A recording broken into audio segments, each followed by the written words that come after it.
is your gold bar.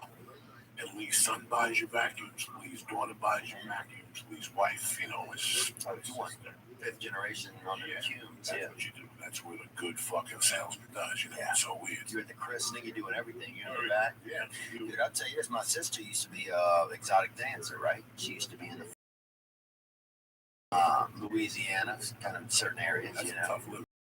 It's Tough area, especially out there. And she actually learned to dance, and I remember this is wild, but she learned to dance in it was like a trailer, right? She was like a exotic place. It was a trailer, but the stage wasn't very high, and the stage was too high in the trailer. So the dancers had to crouch and strip and dance at the same time, dude. So if you were over like 5'4", you had to like duck and look sexy, and that's hard to do, man. Think about that. I've never had to think about that because I'd be fine in that trailer. Oh yeah, you'd be good, bro. Oh, you'd be a dessert dancer, bro. They'd bring you out with the creme brulee, man. Lee would take the stage like a fucking Thanksgiving treat. How many cream brulees do you think we would dance and sell? That motherfucker came out every hour on the hour. At least eight. An hour. I would sell 8 every 15 minutes. But there's only so many people in the building. It's a very small club. Let me ask you this. Yeah, but if they're coming to this club and to see me, they like dessert. How long is your sister selling this? She's probably out there for, I guess, about 8 years. Probably. 8 years in the trailer? Oh no, she just started there. She went into buildings that were zoned correctly and everything, you know. So she could stretch out, you know. Did you get mad at all those years? Were you upset with her? Let me think, man. We weren't really close growing up. I mean, actually, older than you or younger than me? Okay, yeah. So you were upset. I mean, I was. Well, the crazy part was, honestly, we look alike. So I would see dudes sometimes looking at me like weirdly, like around when I was out at lunch and shit, you know? And they were like, "Do I know you?"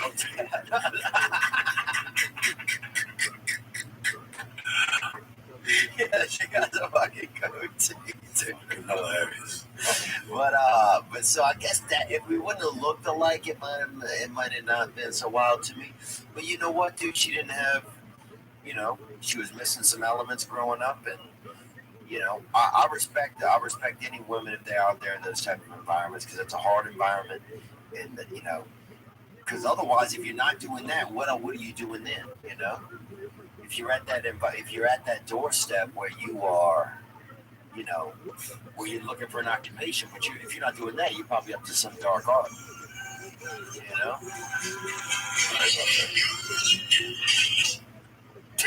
Little fuck, bro. I hear music. Yeah, that's Joey's ringtone? It's like Elvis for the holidays, bro. Oh, you want some fucking Memphis email list, bro? I don't fucking know. What kind of, did you go to that strip club in the trailer? I mean, I've been over there before, but I didn't. I would go there with my sister. Well, no, I would hope not. But I can't even imagine. Like, is it just like a construction trailer that they just put a little stage in and a couple folding chairs?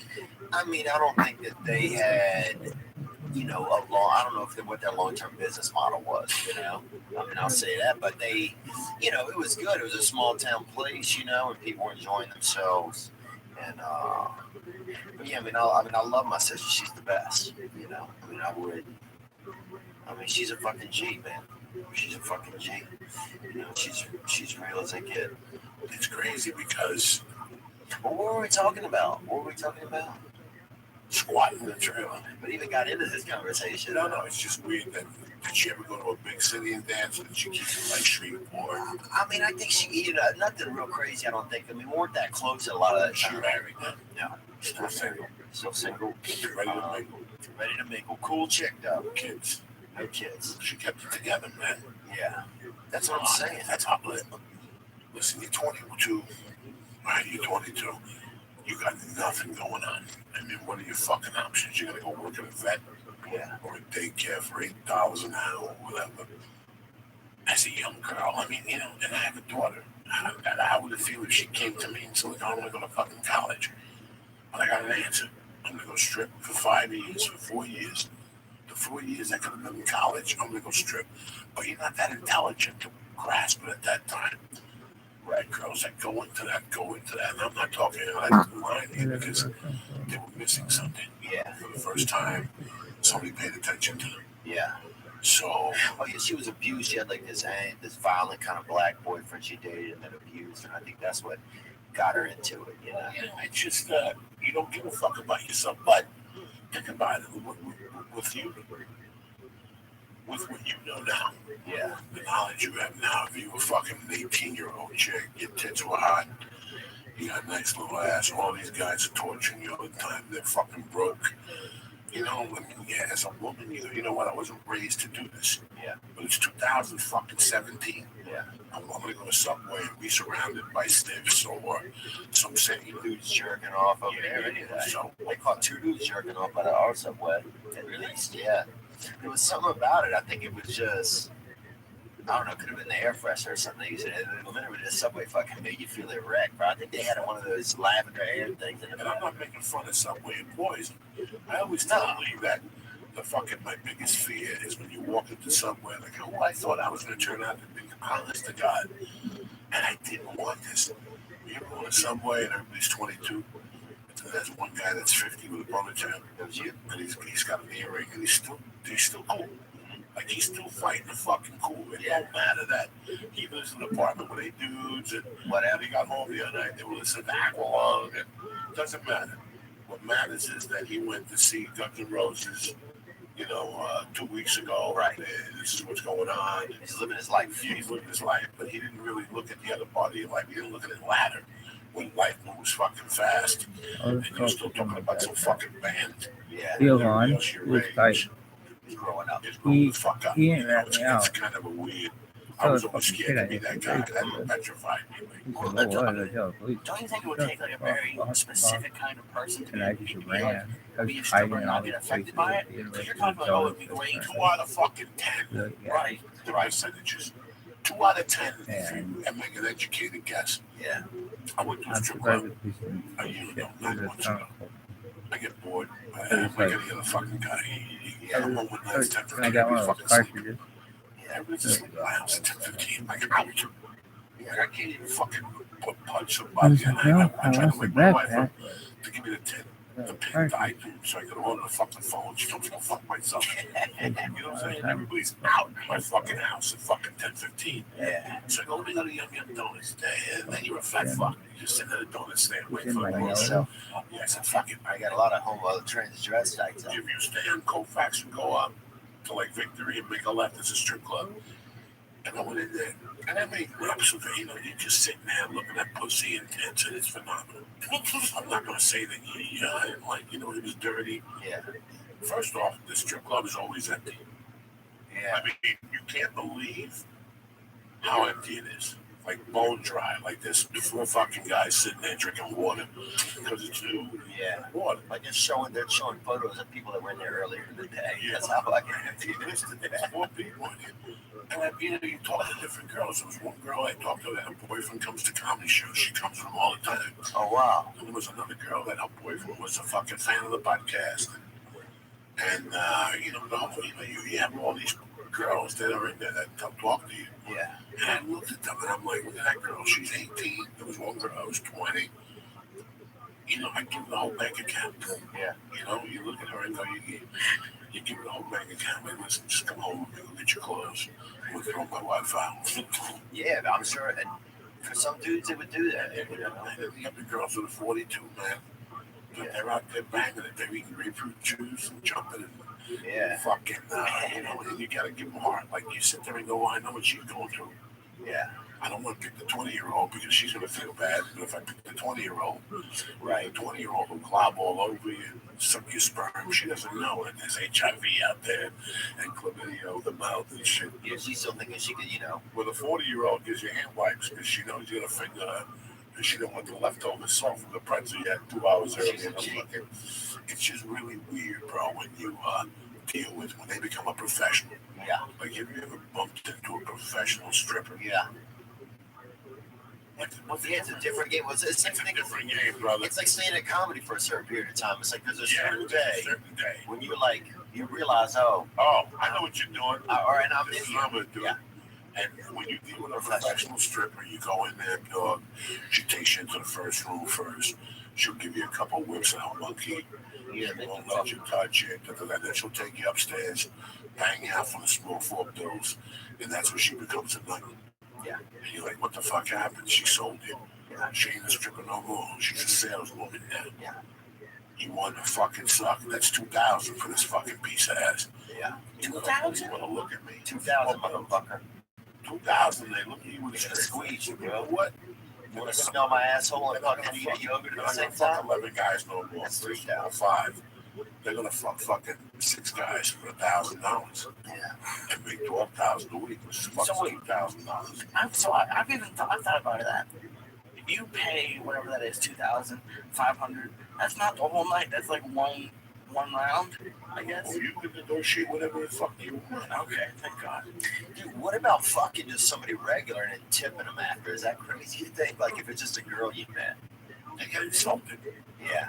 I can see you telling the girl, listen, man, I'm gonna go out of town on Thursday. I didn't know this was gonna happen. I had a great time. You get $200 there, live there for you do your toes, Yeah. nails, get yourself lunch with your girlfriend, you know. Yeah, that's a way to do it. It's how you fucking do it. You know, it's not making them feel like a fucking hooker. Yeah. But You can't fuck. Yeah. you know, it's like right now, Harvey Weinstein's getting in trouble for all this shit, and then he's a big. But you gotta admit, there's 1,000 guys out there. I used to date a girl, bro, that was a stripper. And after a year or two, I accepted what she did. And I used to just talk to her sometimes. And by talking to her, it really showed me how pathetic men were. Because not even in my deepest, darkest moment would I do something like that. Yeah. You know, yeah, I like fucking getting your dick sucked. Everybody does. Everybody likes to bump into somebody and let hey, get monkey. Yeah. Have a good time. Fucking push it out on somebody's car seat. Especially as a comedian, but to walk into a strip club right out, and this is what they do every week. This is their free. This is, and I tell people all the time that you're married, so you have these boundaries. Yeah. And then you present yourself with personal boundaries. And you go, you know what? I got a wife, I got a kid, I got a daughter, I gotta go home now for fucking hours. My wife don't bang me like she used to. She don't let me come in the hair no more. All those days are done. Yeah. And even with women, when women go to a gym, maybe your wife will go to a gym not to fuck somebody, but just for somebody to tell her she looks good. Yeah. Everybody has their own needs, man. Yeah. Yeah. I mean, I respect. Look, man. I mean, and also you see, look, you see these billboards now. You see these sugar model billboards. You see this shit all over. Sugar models, right? And it's like escorts, basically. It's like high-end escorts out here in LA you can get, you know, where it's like, but it's not set up like escorts. It's like, oh, $400 you go to dinner with this girl, or $200 you guys go to dinner, and everything else is kind of whatever you do is your business, right? But it's kind of known that, you know, sex is an option. You know, it's on the table for, you know, both sides of the party. So part of me sometimes I'm like, well, is that, and I don't think prostitution is a bad business. You know, I don't think that it should be. I don't know if I feel like it should be illegal or not. You know, but I think it's weird that women are protesting having these billboards up because I feel like that endangers a lot of women. You know, It does. But let me tell you something. I don't know how long you've been here. 10 years. Yeah, 10 years. In your 10 years, have you ever, and I'm not saying it correctly, a lot of people are going to get mad at me. In your 10 years, have you met a kept woman? And you know what Oh a kept woman is? yeah. What a kept woman is? Yes. Lisa Ayat makes $2 million a year. He Yeah. loves Paula. He's been with Paula. He doesn't want to fucking do nothing wrong. But Deandra, But what he does is he got an apartment across the street. he's got an apartment right across the street right here. Lisa Ayat will pay her $1,200 a month rent. Put 3 of his fingers in her ass Put once a week. $500 car payment for a fucking lease out into your company. Yeah. Because your wife don't look at your books. And you give her $1,500 a month to live. That's $3,500 out of your, that's $40,000, but you're making $30 million a year, Lee. Yeah. That's not, So, Lee, how many that we've had this discussion, and then you know it because you live in LA. Like when I went to acting class, that's when I started meeting those girls. yeah. Like I went to a girl's house that was fucking neighbors with Shaq. Yeah. Like you went to the penthouse, the elevator opened, Shaq's door was there, her door was there. That sounds like a lot more than $1,200 a month. Well, yeah, because her pussy was worth. You know, that's a girl that when you come over, she bathes you, she cuts your toenails, she rubs cream all over you, and then she goes to fucking town. Yeah. You come home, you leave there on Saturday morning feeling like a king again because your wife forgot how to treat you and people around you forgot how to treat you. So you don't mind going your extra buck. You ever see that episode of Narcos when they talk about Barry Seal, the pilot, and when they found him at a hooker house and they go, Barry Seal was from the South. Oh yeah, from Baton Rouge. Tom Cruise is playing him in that movie. Yes, okay. They go, Barry Seal was from the South. He loved pussy, from college football, and hallucinations, hallucinogenic mind-altering drugs. Yeah. That made him a perfect CIA agent, and they show him in bed with 5 fucking tens. 5, that's a 50, bro. What does that cost you? What does that cost you to go into a hooker house and go, I want the 5 baddest bitches. I don't want them to be dented. I don't want them to have kids. No moles either. No moles. They got a guy in the back cutting moles off these to be bitches. 5 playmates. Yeah. For the whole night to suck and fuck till blood comes out of their nose. That's 10 G's a pop. You gotta go in there and drop 50 and go, I want the money in. What are you gonna do? What are you gonna do? When we had Dennis Hoff on, he told us what the guy spent $6 million or something crazy. Yeah. Between Thanksgiving and Christmas and New Year's or something. Yeah. Jesus. So there's a bunch of kept women in Hollywood. I'll tell you why they come out here, bro. They end up in a roommate situation up in the fucking valley. They gotta take I want that till they get here. The car blows up. Yeah. They're taking buses all around, but they really like Hollywood. They're starting to make, and when they go into a fucking acting class and they meet some 40-year-old, he just wants to get acting, but he don't want to get acting. He knows exactly what he's doing. He was looking for fucking little guppies. How you doing? I'm struggling. I'm a waitress 3 days a week. I host this 6 nights a week, and I really have no time to audition. Let me take care of that. Yeah. You got a boyfriend? Yeah, but he's an asshole. He hasn't called me. I know you're fucking and sucking. Don't disrespect me, but what if I come over once a week? I get you a new fucking apartment, Beverly Hills, brand new fucking car. Shoes, Just kids, shoes, some kids. fucking whatever. Listen, man, how many women will go, what? You know, Harvey, for all the women that turned Harvey Weinstein down and are fucking saying all this shit about him, there had to be 50 of them that he stocked up. Oh, I bet there were. I bet there were 300 of them that also offered to him, but then he's probably said no. It's crazy. This works both ways, especially in a town like this, where you have high rents. People struggle here. The young actors, they have a dream. Listen, we still have a dream. Yeah. Yeah, I used to go to the freaking parlor. I used to go to the parlor comedy. So Jay Davis had the show, right? At the parlor. It was really big for a long time. And Jay's a great guy. He puts on great shows. We go over there.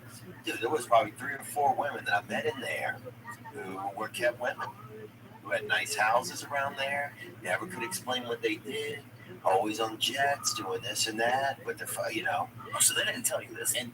but then later I would hear from their friends, oh, she's got a boyfriend, but he comes in once a month or something like that. The 60-year-old guy from Texas. There's a girl I saw last night that I used to bang a little bit and, do things and everything with each other's bodies. And she said, oh, she got this guy. She says it's her godfather. She always frames him as, That's even gross. But it's not really, though.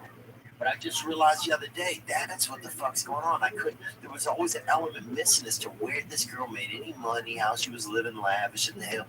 And she always had this godfather, and it didn't make any sense. And then finally the other day I realized, oh, this is the guy. There's no godfather, This is the bank account.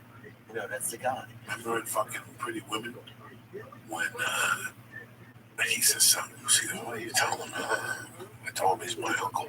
Yeah. And he goes, don't worry about a lot of uncles coming here. And I can just see it. It just makes sense. That's gross. But I told you, a time ago, I told you, not a real family. I know, but to even equate it with that with the word, That's my uncle. Oh, That's my uncle.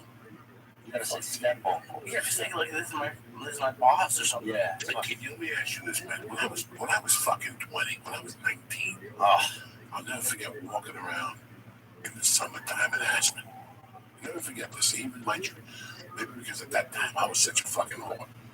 But I'll never forget 1983 in Aspen, Colorado, walking around that summer, eating like a sandwich outside one day on a park bench and going, if I was 21 and I was blonde and I was hot, spanking hot, and I had class, like I knew what a fork was, and I knew yeah. Like I knew different, like gin as a shrimp. I would come up here, man, and fucking from November to April, walk out of here with 10 G's a week. Because I know Texans, when I used to work at the Crestwood Hotel, Texans would come in, bro, and you believe me or not, they would come in with their families. You, your wife, your 3 fucking kids, 3 little fucking morons. And the first thing you do is you go up to the fucking center. Like most people, like me, you, and whatever his fucking name is, Dio, would go, hey man, I need new skis. Hey man, I need a new jacket. We get in our car and go to Norwood Springs. Yeah. Because that's the mall. Right. And everything is cheap down there. Only idiots would buy shit. Like when you go to Snowmass Village to ski Aspen, only you're a moron. It's just somebody that drove it up If there. you buy Raised shit, it 100%. yeah, it's like fucking you paying out the ass. Let me tell you something. Oil guys from Texas would come. You get them in, you drive them. You pick them up at the airport, drive them. They give you $100 at the door. And they go, hold on. We're going to check in our stuff and we're going to come right back. We need to ride up to Sport Kalen. They did this every year, bro. You came and ride to Sport Kalen, you waited. The guy would give his fucking wife a fucking black, whatever, the highest American Express card. He would go into a bar and take you in there. What do you mean you ain't going to have a drink? In those days, I used to drink, guys, because Texans come up there. Yeah.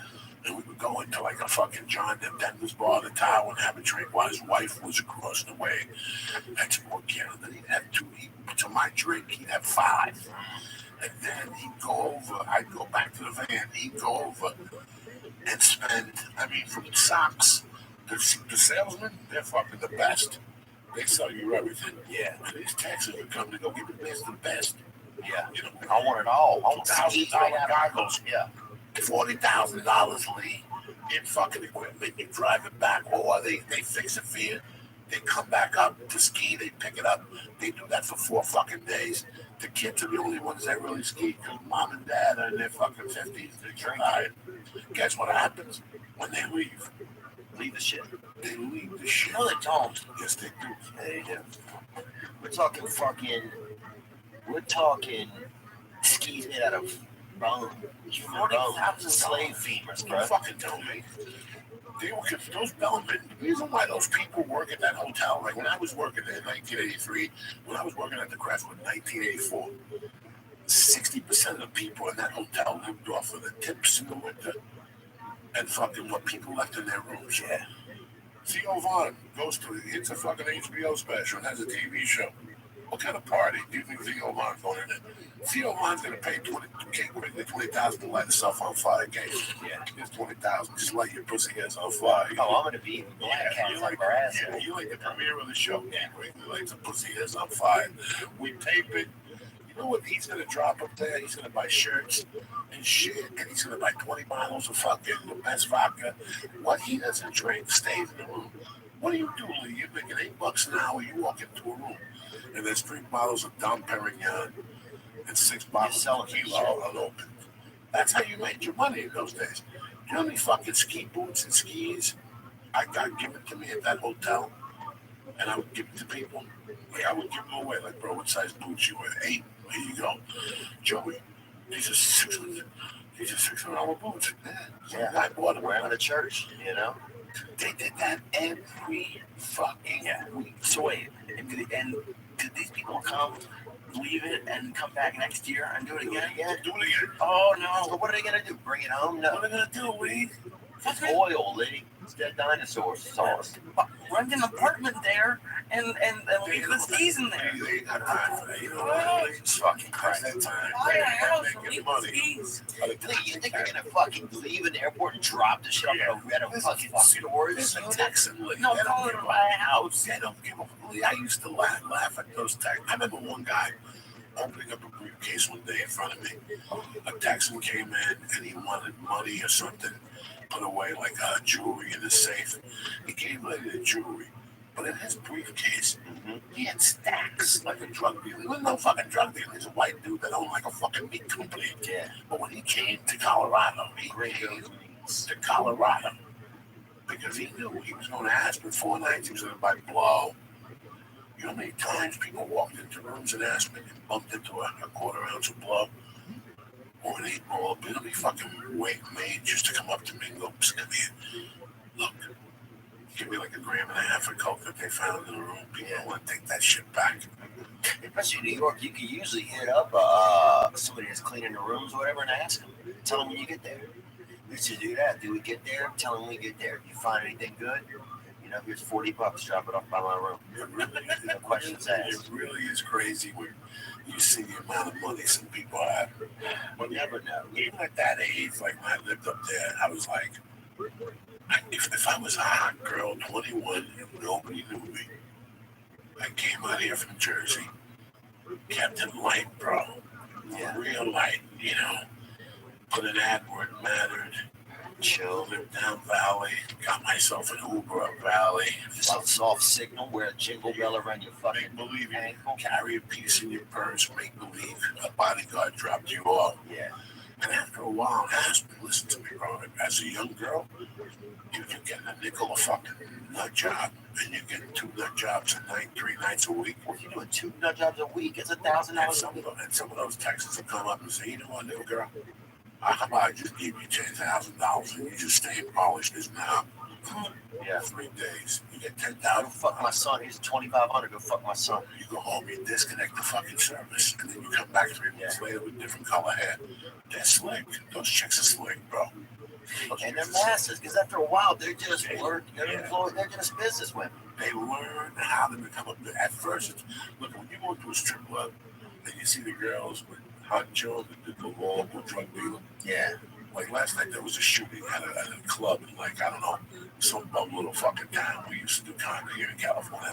It's something about it. Yeah. But it's true. Those little fucking homie towns where they have that one club deluxe and the neighborhood drug dealers VIP when he comes in. Oh, yeah. Crazy. And they don't know that this guy's a scab off of fucking society's ass. He's not even know what he's saying. Like, at least if he was the real kingpin, he'd be in New York. Yeah, he's just jet set and shit.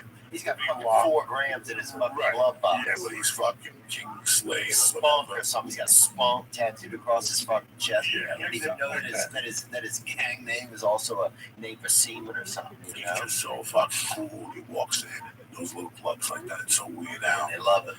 When you walk into like a strip club, the girls that they bought into it. Like there's certain girls that bought into it, and then there's certain girls that are fucking professional. Yeah. Like even at that club where I went to, they got a bunch of knuckleheads, but there's a girl that when you see her walk in there, she usually strolls and she's a chick. She got a clipboard. She works shit. It's a work job, and she'll let you fucking stick 4 fingers up her knuckle on the asshole. But I'll tell you what, you don't leave there with your pocket sucked out. Yeah. You don't leave there no bad. She was hot. But I did what? For how much? What am I, a fucking idiot? That means I got a talent, Jack. That's a talent. I don't ever judge a woman for that. I can't. Well, we're doing the same shit, man. We're doing with our emotions, though. I did the same shit as a criminal. Dude, if I had a nice asshole, I'd show it to people every day for a couple of fucking grand. How many times have you heard somebody? There's a couple people Ari hangs out with. There's a broad that Ari hangs out with, not dating like love-wise, but they're friends. She sells her underwears, her socks. She makes a living. Yeah. Selling her bras, her underwear. Somebody takes her bra and snips her fucking bra. Some dude, bro, or even a woman or a kid. I don't, you cannot get mad at a woman for doing that. I get gnome, right? Everybody called him gnome, this dude. He was like little, but he wasn't like a little person, He was just outside of that, It was like a fucking. He barely made it. Just rocking that cusp, 5 foot like he could have been a lifeguard at like a midget only pool, Like he was just. But also where you had to also be little to work in the place.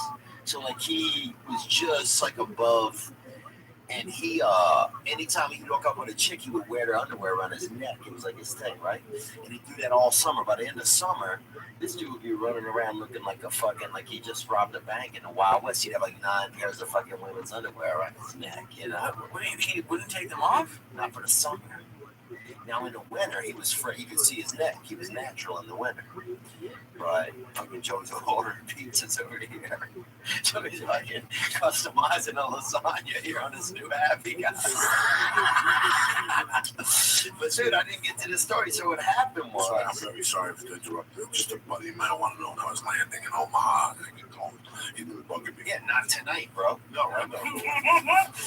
But Jesus Christ. Jesus Christ. You see how I live? I had friends that don't stop. About a week ago, I had this dear friend. I'm talking, when I was in the seventh grade, we played basketball, and I with him and his brother. Yeah. Dear friend. He calls me, like, hey man, he remind me, do me a favor, his son does something with web pages. With YouTube pages, like that's what he does. So him and his partner will take your YouTube page, and next thing you know, you're making $3. Next thing you know, you're making $300,000 to teach two kids. You can see it. That's what they do. Right. I said, tell you something, give me a call, and I'll come up with a lead. Maybe you can help us out. Yeah, no worries. This happened at 9 in the morning. At 12 o'clock, I go to jiu-jitsu, and that's when my phone starts ringing. I can sit there with 2 10 fingers in my ass waiting for people to call me. As soon as I get out of jiu-jitsu, I look when they call, everybody starts calling at 11:57. I have 9 missed calls from 11:57 on. Sure enough, I get a call from the son. And then I look, and 30 minutes later, the father calls me. Yeah. Do you know that motherfucker called me? Every 45 minutes on the dot. The rest of the day, until about 7. I just wouldn't even fucking answer the phone because I knew if I answered the phone, I was going to go and fuck off. Oh, I see what you're saying. So he stopped at some point. Maybe at 2 in the morning, he stopped. LA time. Like 2 in the morning, New Jersey time. I got up the next morning. And who the fuck do you think fucking calls me at 9:01? And I'd forgotten all about the day before. Yeah. Like I was involved in my day, and I looked at the phone, and I just slung and I go, hey, do me a favor. You call me one fucking time. This is a business phone. Don't ever fucking call me once in one fucking day. And I just hung up on him, and I haven't heard from him since. Yeah. Because they don't get it. If you call me between 7:30 and 9 a.m., what the fuck do you think I'm doing to you? I may be on Twitter, but my 4.5-year-old is on the floor with that painting, asking me fucking questions. Yeah. So if I pick up the phone, you're not gonna like the conversation you're about to fucking hear. Yeah. So I don't pick up the phone. Out of respect out of my peeps. I don't pick up the fucking phone. Yeah. Because she's right there. And if not, I'm with her on the couch watching fucking whatever. I dare you to come to my house and answer the phone on the couch when my daughter's sitting next to me. I dare you. Yeah. I dare you. You have no idea what decency is. You were looking at it. You ever see the look De Niro gives Val Kilmer? The look that Val Kilmer gives that retard that he's at the diner? You fuck around in my house, sit on the couch while she's watching cartoons. And I dare your phone to ring. And God forbid your ring is on, okay?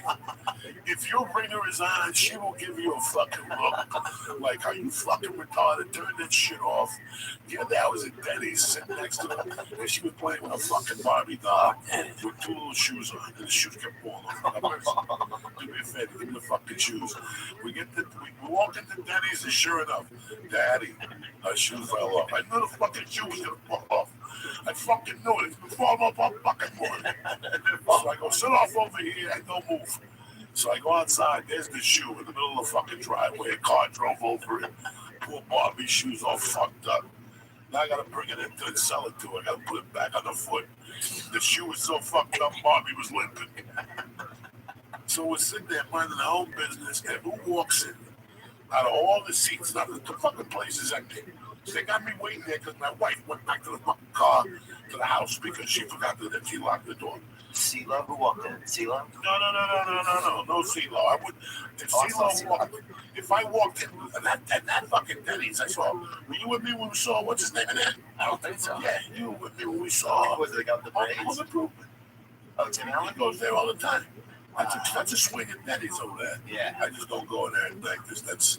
You're born, they get shot. You go to Denny's, you might as well go to a Vegas to a country concert. Bro, look. When you go to Denny's after 10 nowadays, you might as well sign up for the next country fucking concert.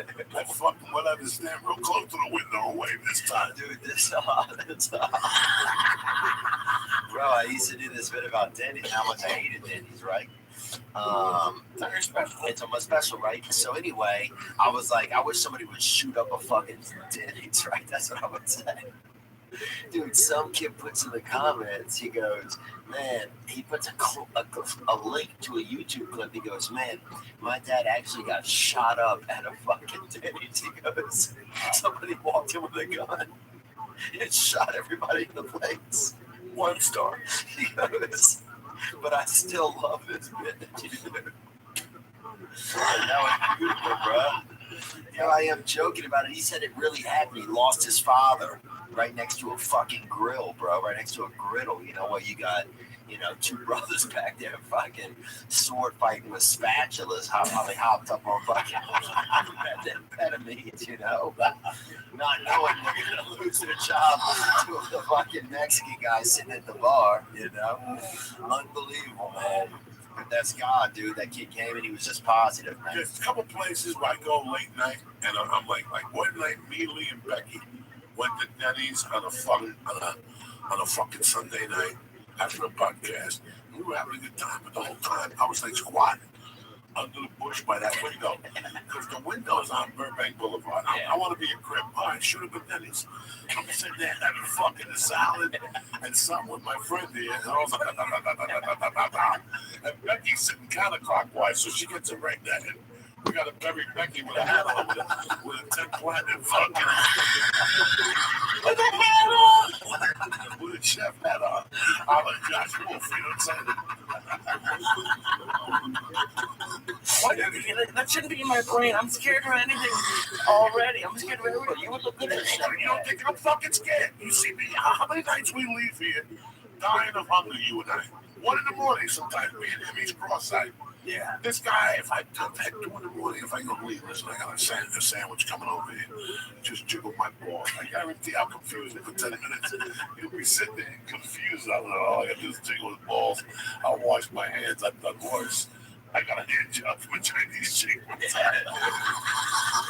Dude, I remember this dude. So who gives a fuck, really? Oh my God, this fart is tremendous. This is the...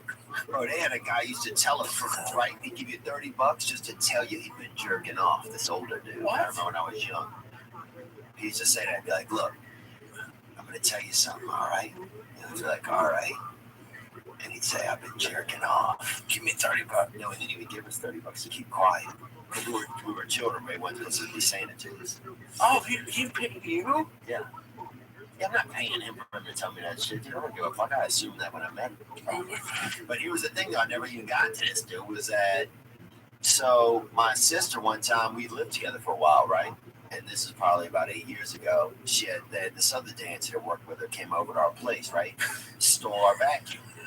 She was on these Klonopins and everything, and she got all fucking, warm under the skin one night on them pills and fucking stole our vacuum, As you do. I wasn't there when she stole it, but literally I can picture her probably trying to put it in her fucking purse, like the stick end in the purse and the fucking huge vacuum hanging out, right? Dude, fast forward, 1.5 years, right? I'm not even living with my sister anymore. I'm in New Orleans for a bachelorette party or somewhere, or Baton Rouge somewhere, or a bachelor party. They got a big fucking money deal, right? They wheel in one of those cakes where the women pop out, like the fake cake, and they pop out and they dance, right? One of the chicks that pops out is the fucking bitch that stole my vacuum, bro, right? So everybody else, I have no idea. I totally forgot about this. Fuck you, bitch. Oh, everybody else is tipping these bitches and fucking, shaking both of their ass cheeks at the same time, with each hand, like they're, like doing it really fast. Vote for me. Yeah, like vote for me with both hands. Yeah, vote for me. And here I am in the background, and all I can think is that bitch stole my fucking vacuum, dude. Bro, I had half of a nerve to just the whole time just make vacuum sounds in the back. Just like, I was so pissed, bro. What'd she do when she saw you? Huh? What did she do when She acted like she didn't know. And that's the thing I don't like about people, I guess, that steal vacuums is when they see you, they act like you don't fucking remember. Like, I'm not going to remember you stole a vacuum. I wasn't on Klonopins. I wasn't on Somers, How do you get away with a vacuum? Like, doesn't someone, if I was in an apartment building and I saw someone who was on like Klonopins with a vacuum just running down the stairs, But it's half of America. It's half of the neighborhood around here. Probably. What can they give you for a fucking vacuum? I mean, if you came over my house with a vacuum, what can I give you? A small 15? I was gonna say at least 30. That's like a small. I don't know. What if it goes kaput after they go down the block? I'm no fucking vacuum mechanic, but I know there's a little fucking belt in there. And when you get something fucked up, the belt breaks. Like I used to have a Kirby vacuum, and they come with a package as a belt. I couldn't do it. Like whenever the vacuum broke, my mom would take it out and put the vacuum on. Yeah. And you gotta be like a fucking technician. You gotta unplug it, or the vacuum will suck your fingers in. So nice to you know. What kind of Fucking got a great what kind of vacuum. fucking Cuban can't fix a vacuum? That's what I want. My mom would take the thing. We had a Kirby.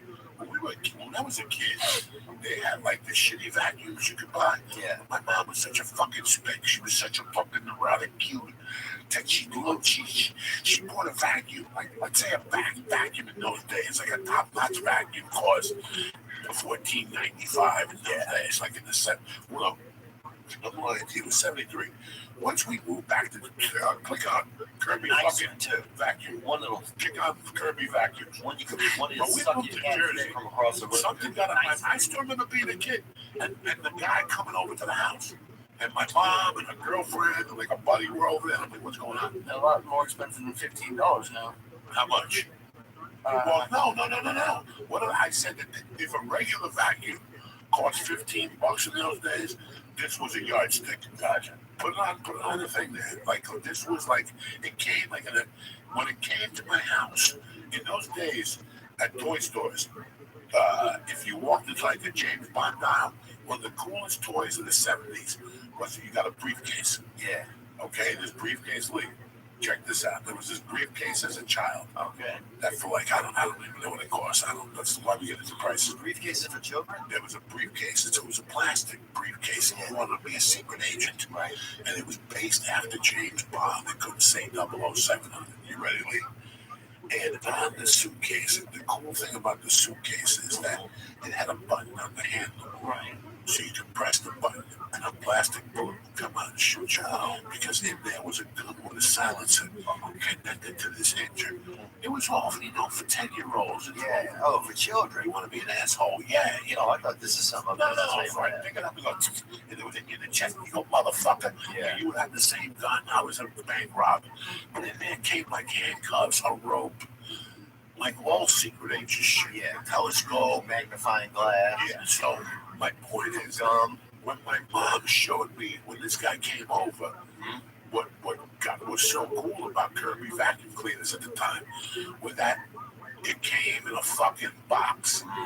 And it came. See how all those utensils? Oh yeah. Like all those utensils right there for the 429 one. Yeah. That fucking vacuum had a beautiful case that you opened up, and everything was neat, nice and neat. So we had a Kirby vacuum growing up. That was nice. It was nice. Your house was always clean. Look, you had all the brushes, all the things for the furniture. See the belts? Who the fuck do you think you're dealing with? Do you think you fucking guys the fucking dealing with? You see a little circle? There's a wrist. There's a fucking. See what I'm saying? That's what happened. The Kirby vacuum should be in the thing for all these assholes that wear these bracelets and put, up the fucking homeless and I think sharks. If I ever put a blonde and shit, I wanted put a blonde, bro. I wouldn't know how to fix that. No, listen, when the thing breaks, it's real fucking easy. I was just dumb. You take off the grill, pop. You take it off the loop, okay, and then you take the old one up, snap. It's like if I take a rubber band and cut it with a scissor, it just snaps. It's just one rope. Then you take that and you loop it on something, and you loop it back in the thing, you close the vacuum, and your thing is tip-top. So I can't believe that they still didn't take away the loop. You people think I'm over here dropping knowledge with no fucking knowledge. If I tell you about Kirby vacuum, it's because fucking it's the shit my dude. Fucking think you're dealing with I remember appliances used to just be so much more hardy, bro. The vacuum, you could ride on the fucking vacuum. Remember that? If you were a little kid, you could sit on there where your mom was pushing and ride. Like it was like a piece of fucking metal. I love vacuuming. Till this day, I vacuum it down. I love it. There's something soothing about it. Something about vacuum. I don't like when it's too like my wife. She's part of the fucking technology world. So we got a vacuum. Take the move by itself? No. That thing's a piece of shit. The fucking vacuum's got 1,000 pixels. Can't fucking touch it. Yeah. And she's got a rug cleaner because the cats piss everywhere. Yeah. So we gotta have a fucking rug cleaner constantly. Bro, help her clean the rugs. Just people's feet. Just us walking around with sneakers. Can you imagine? Your house is filthy. It's filthy, like. If you don't mop like with hot water every week, you know, we lay down on shit. We drag so much stuff. It's not us. It's not us. It's when we walk to our cars. It's all that shit that we step on. You walk in and out of your house every day. Like the other day I was looking at, you ever have a wall that you turn on the fucking light, your finger always hits. Look at that. There's always your fingers in there. Even though you wash your hands, Boogers, whatever, semen, skin. No, it's not like that on my walls. What's the matter? That's because 14. I don't see it on your hand when you touch the light fixture. Think about a light fixture.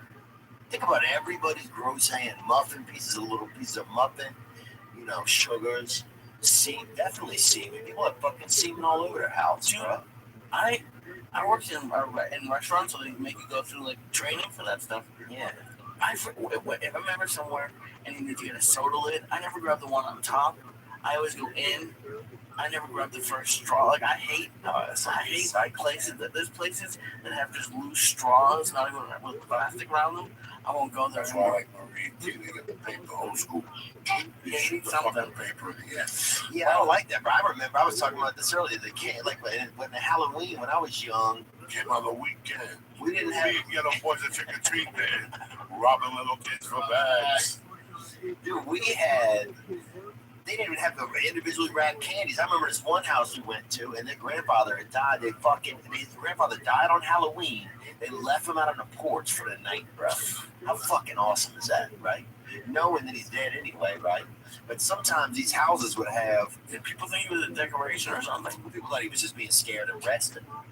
But this is when he died. And that's when he left the earth. It was on Halloween, right? But this is a time when you would get. I remember this one house, the candy was all chunked in the bowl. Like, they weren't all individually wrapped candies. You know what I'm saying? I remember going to a place, they just put the whole mints in there, and they would all, one person would just get the whole fucking rock of mint, you know? So you're running around with like 300 mints on your arm in one chunk, you know? She came home with some candy. We did 2 or 3 things. She came home with some candy, but I gotta tell you something.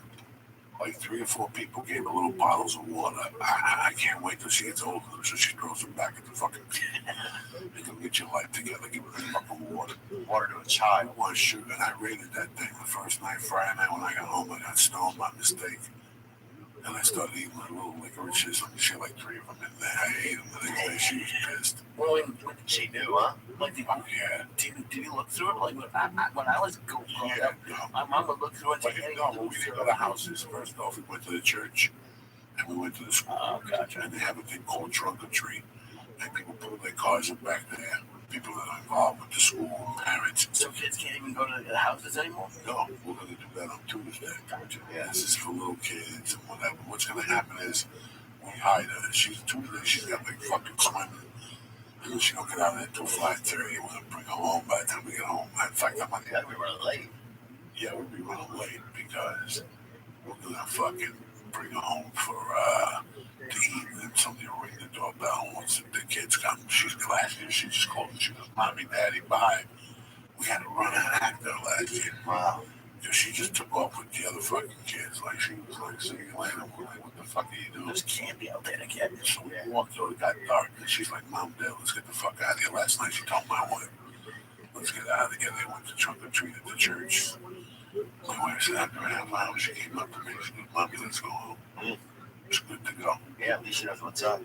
But yeah, they used to have. We went to houses. We knocked on people's doors. They gave you pennies, nickels. They gave you big pieces of chocolate and shit. Chunks of popcorn, Chunks of popcorn, fucking food. sugar. One lady used to just take a fucking 2 things of sugar and fucking just put it in your fucking bag. Just scoops. Shit. No candy, not even a sugar. Parents today are fucking half a fags. Oh, They okay. give your kids a dick.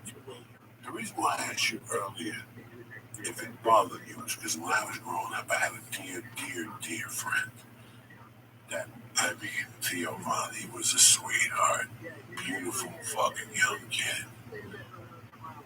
And he had 3 sisters. All of them. Like, and each one with beauty queens. God. One of those families. Yeah. It was him and a brother and 6 sisters. But all of them, like even the 10-year-old, you're like, Jesus. You fucked the whole family. What did your parents do? Yeah. Every one of these girls, she banged like the second oldest one, went to dance. But this was the fucked up thing. She danced 2 blocks from my house. Like, within weeks it was out.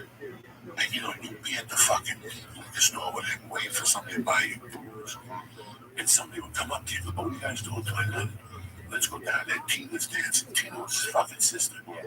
You know what I would feel like? My heart would fucking stop. And there were nights that I heard that he actually went down there and pulled her out of there by her fucking hair and shit. Yeah. There was a couple incidents with him. He was a good kid. I mean, look, I don't think I was stoked about it, for sure. Right, you weren't jumping up and down.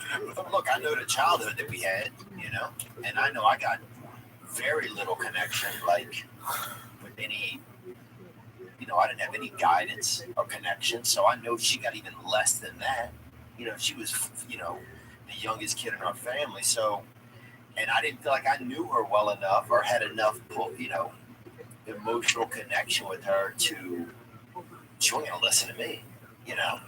So, and what am I gonna, you know, like, so all I could do was just be supportive, you know, tell her to make sure she wore a seatbelt when she drove, make sure she was, you know, walking people in and out of these clubs. And also my sister was she wasn't a fucking putz, you know, she was a smart girl. She still is a smart girl. I wonder what you could make as a fucking. She bought a house. I mean, she bought a beautiful house out in Arizona. Like, that's it. That's the proof of the pudding. Because if you're fucking smart, and they get to be fucking slick. Like when I lived in Seattle, my girlfriend was a fucking half a stripper. She had the mind of, I mean, she's as dumb as a box of rocks. Yeah. She's a millionaire today. Yeah. She ended up marrying a Hindu that was 80. He died, the whole fucking deal. The fucking nice guy. Nice guy. You know, but let me tell you something, man. I'm man enough to admit it.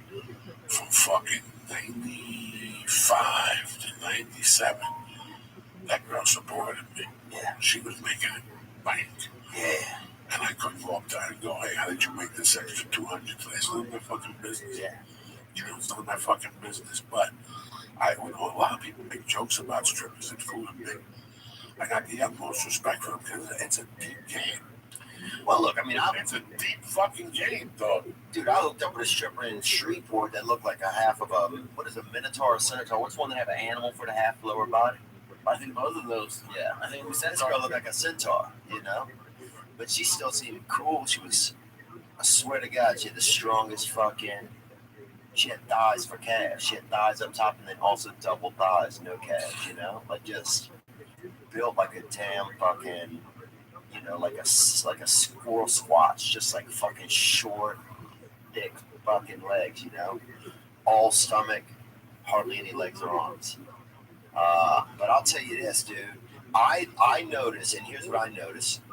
I find that comedians are often we fall in a lot of the same circles as like porn stars, exotic dancers, because there's some similarities here. Yeah, no, we're broken.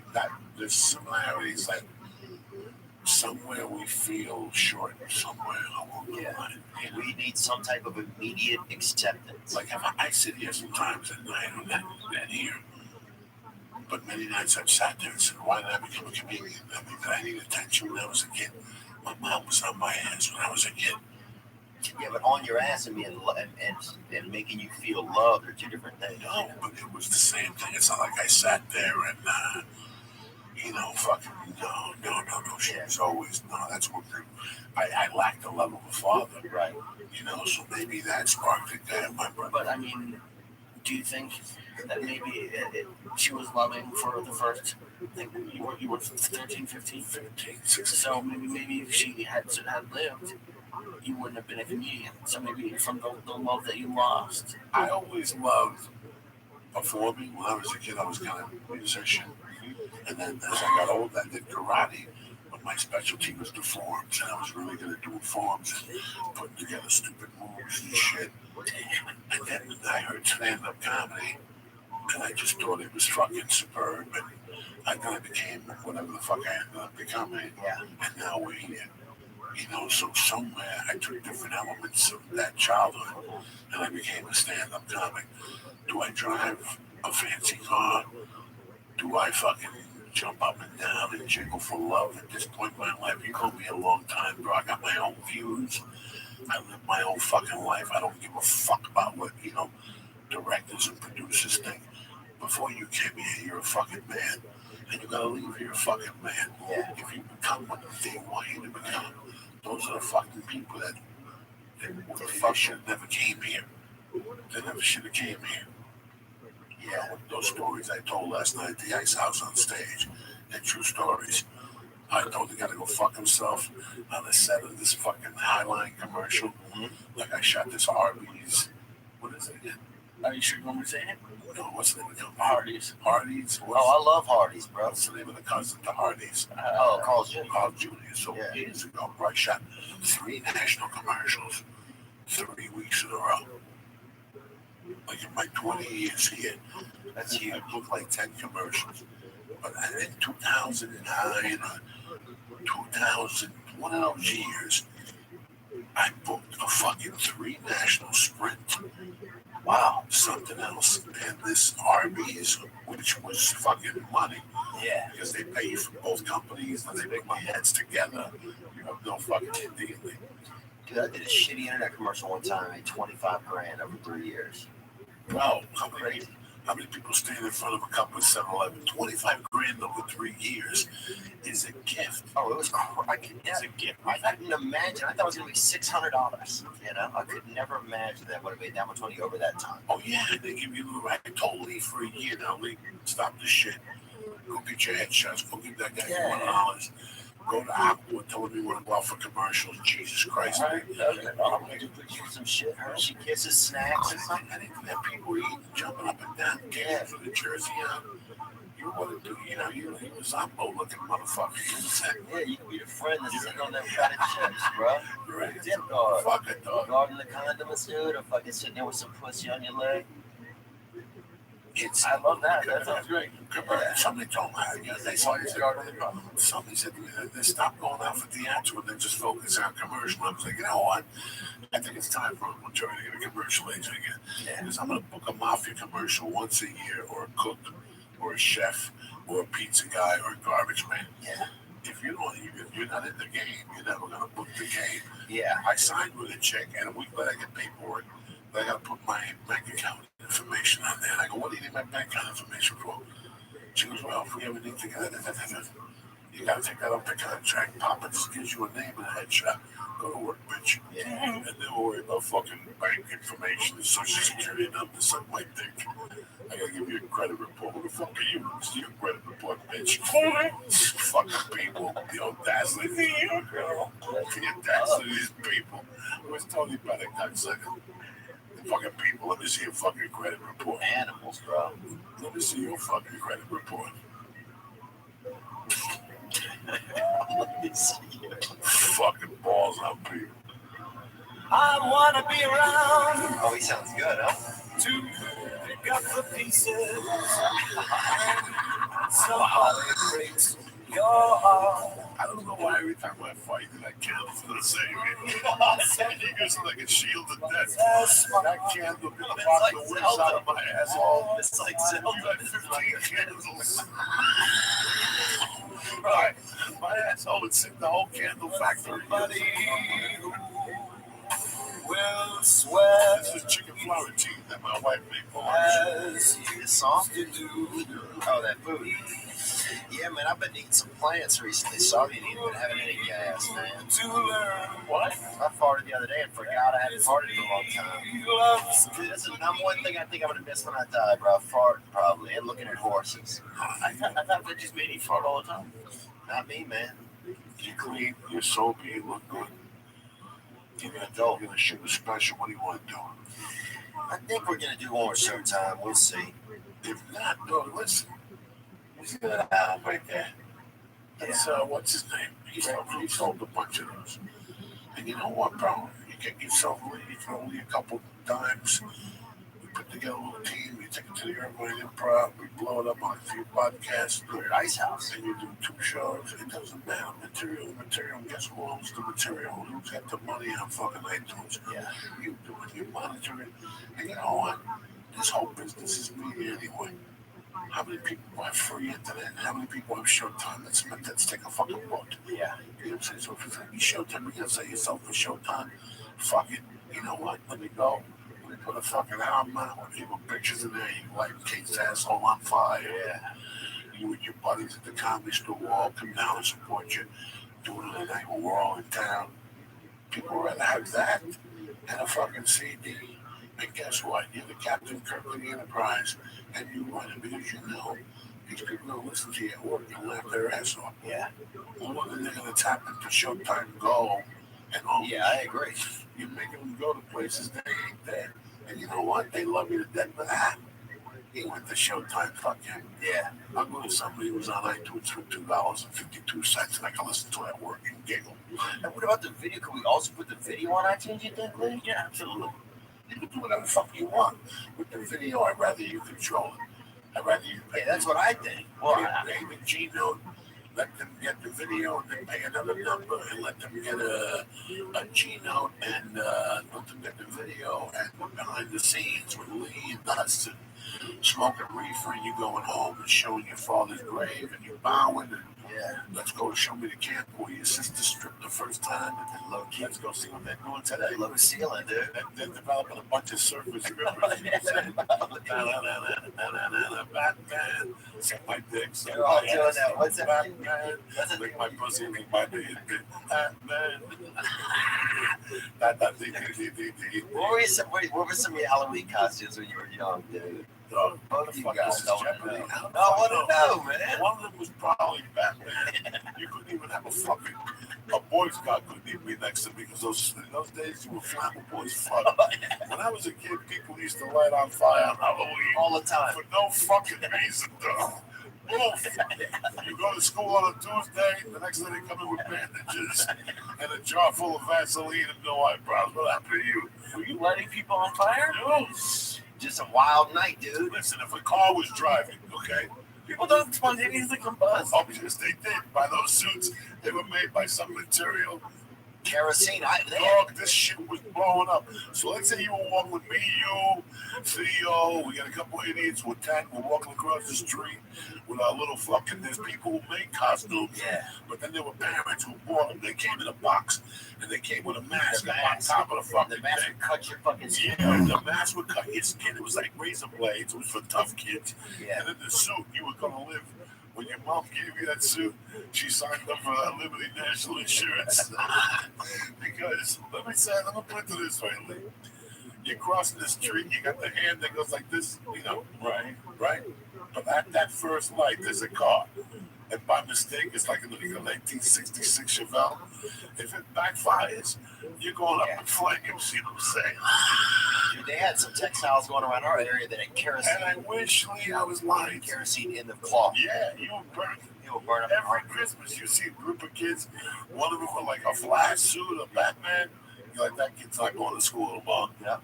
Somewhere along the line, those poor bastards were fucking combusted. Chevy Blazers would always do a fire off too at the end, you know. My uncle used to get out and run back to the back of the car, and they would go off, and he would act like he shot him, you know, and he'd fall on the ground.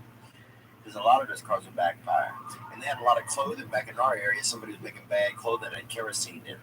And kids were fucking getting, adults too, a lot of adult men who were smokers were getting Fucking hilarious. I forgot all about those fucking. Remember the boxes? I forgot about the You box. forgot about the box. They had all different sizes, all different colors. And they were called Take Your Chance Halloween. Make it a real Halloween. Mickey Rooney. It's like I told Lee the other day, people want to get scared. Like, you want to make Halloween? Show your dick in the ass and get a mirror in front of your face and look at your reflection of your mouth open. You'll be scared. How is this company around more than 1 year? Like, if you said like They went to states where they endorsed fucking, Dude. they endorsed fucking, what do you call those people? They endorsed flammable people. Yeah. They endorsed Juggler's like, yeah, wizards. like you took your Dude, they had a girl in our neighborhood, dude. She put that mask on and her head was so big, it would like smash her face into like a shape of like a cookie, right? And it would take 3 days, even after she took the mask off, it would take like 3 days for her fucking face to go back to form, bro. The fucking pass. She looked like Mickey Rooney, dude. This girl looked like fucking Mickey Rooney, bro. I told you, when I was growing up, you were growing up, everything you live for, you struggle for your life, you were rich or not. Because those are the kids who bought those little half-fact suits, or those kids that had the flammable fucking Batman suits and shit. The kids that just, like, I put a sheet on my head one year, and then, you know, whatever, everybody's a fucking ghost. I'm a loser. 1 year I was a garbage man, 1 year I was a fucking abortion, you know. I'm a fucking student, but yeah, you put a sheet over your head with a fucking hanger around your neck. You're not. You're like a fucking moron. Yeah, like an Italian nut. Yeah, so that's what, you know. So that was the fucking story. I dressed up, I probably got dressed up fucking 4 times in 54 fucking years. Yeah. I was no big Halloween dude. That dressing up shit scares me. Yeah. This week scares the shit out of me. Really? Fucking Wednesday's Dia de los Muertos. I went this weekend to Hollywood Forever Cemetery. Yeah, you people do it the right way. You go up there, you think somebody's gonna come out with a boom mask on. I go deep into the voodoo world. You know? Yeah. I go deep. I light candles. I put a cigar out. I'll probably put some Cuban food out for these fucking spirits this week and drive them crazy. I got some guineas on there I gotta take care of. So I gotta get a meatball from rails. I got some Irish people. I gotta put a shot of whiskey out.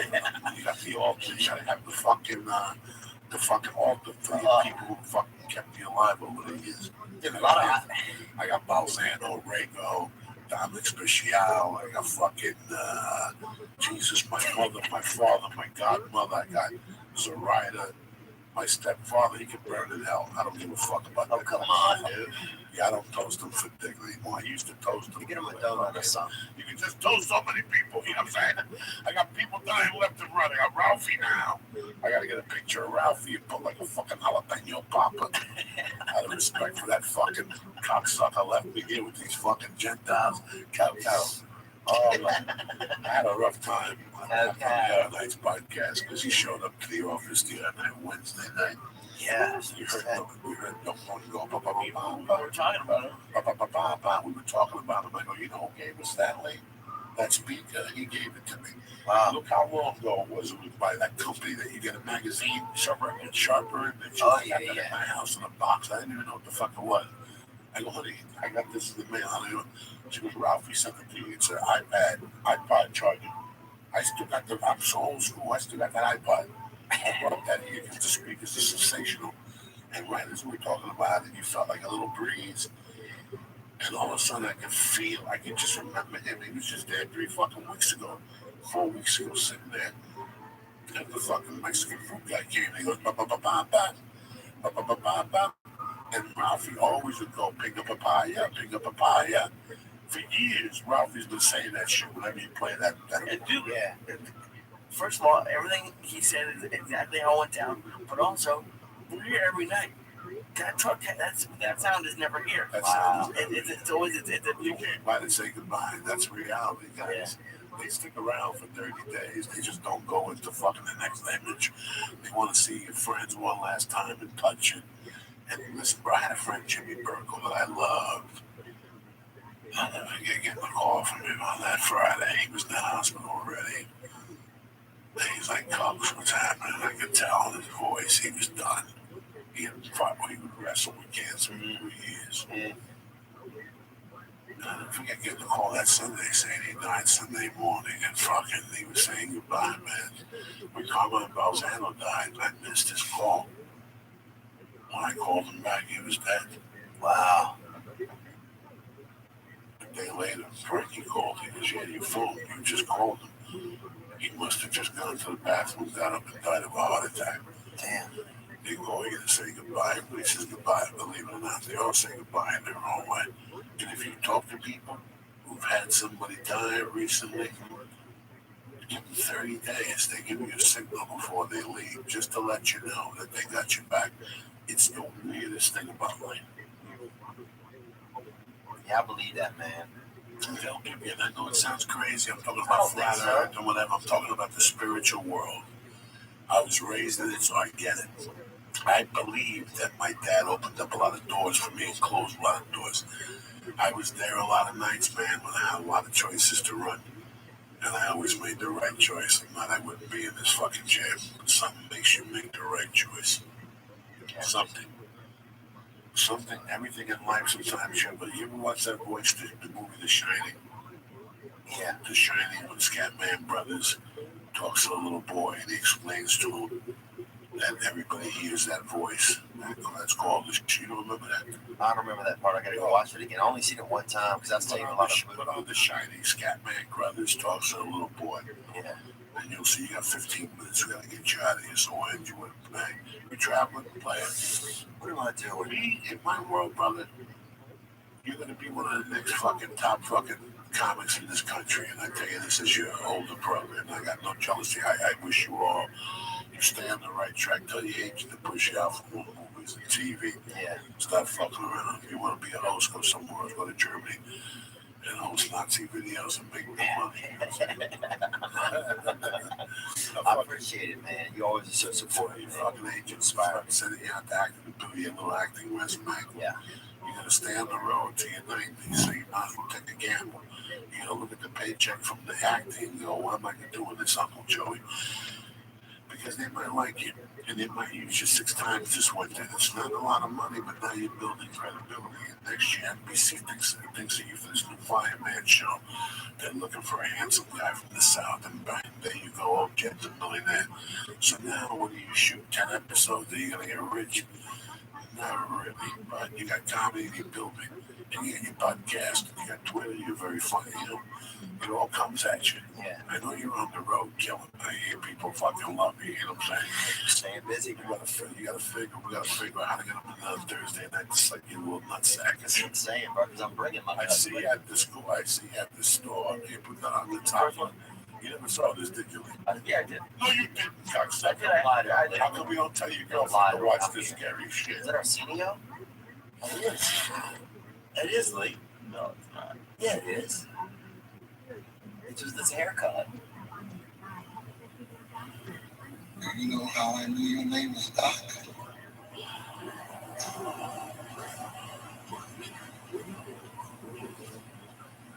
You know what I'm talking about, don't you?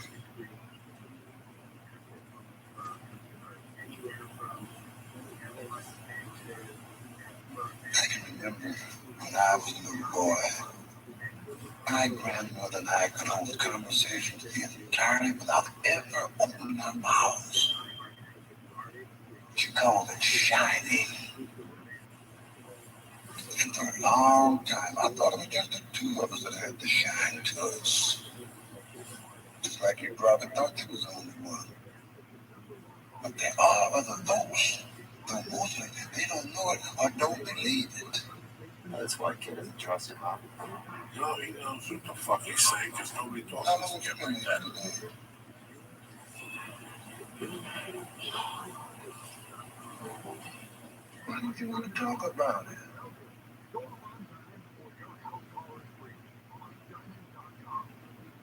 I'm not supposed to. Who said you ain't supposed to? Tony. Who's Tony? Tony is the little boy who was my mom. Damn. Is Tony the one that tells you things? Yes. How does he tell you things?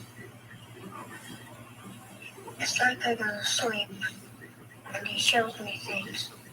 But when I wake up, I can't remember everything. What's the matter? They turn it off. He's getting nervous. Well, This, when you're a kid, everybody has an imaginary friend. no. That friend is an ancestor talking to you, talking to your ancestor. You never even know it. Yeah. You don't even need to go on Ancestry.com. Yeah. Shit, and as you grow up, you build that's your confidence, man. Yeah. It's kind of weird. It's a weird fucking thing because I see it now with Mercy when I talk to her. She's 4 fucking. She's gonna be 5 in 2 months. You see, the whole thing, you know what I'm saying? What's the matter? You don't like those type of movies? No, I don't like this kind of That makes you nervous? Yeah, when they play that fucking music to make you nervous, Yeah. and then it's talking about fucking craziness. Yeah, I don't like that at all. But even back then, race relations wasn't that good. Even if you watch that fucking video, you know what I'm That's saying? a great fucking movie. And that movie, that's a real movie because it scares the fuck out of you without scaring the fuck out of you. Yeah. Well, that's a real director right there. That's a film that, you know, they'll watch generations in film school and go, how did he scare you without scaring you? He doesn't fuck with you till the end. Who's the director of that? I think it's gotta be Stephen King. Stephen King. Yeah, he's the master of the Seventeen is the writer. the fuck, you know what I'm saying? Cocksucker. Harry Cooper. That's been one of those crazy motherfuckers, you know what I'm saying? Where you gonna be New Year's Eve? Me, nowhere, man. You still open? I got one set. Yeah, I got one. I'm gonna be in Huntsville, Alabama, in November 16th, 18th, and 19th, and then Flying to fucking, that's it. you have to fly international. I don't know yet.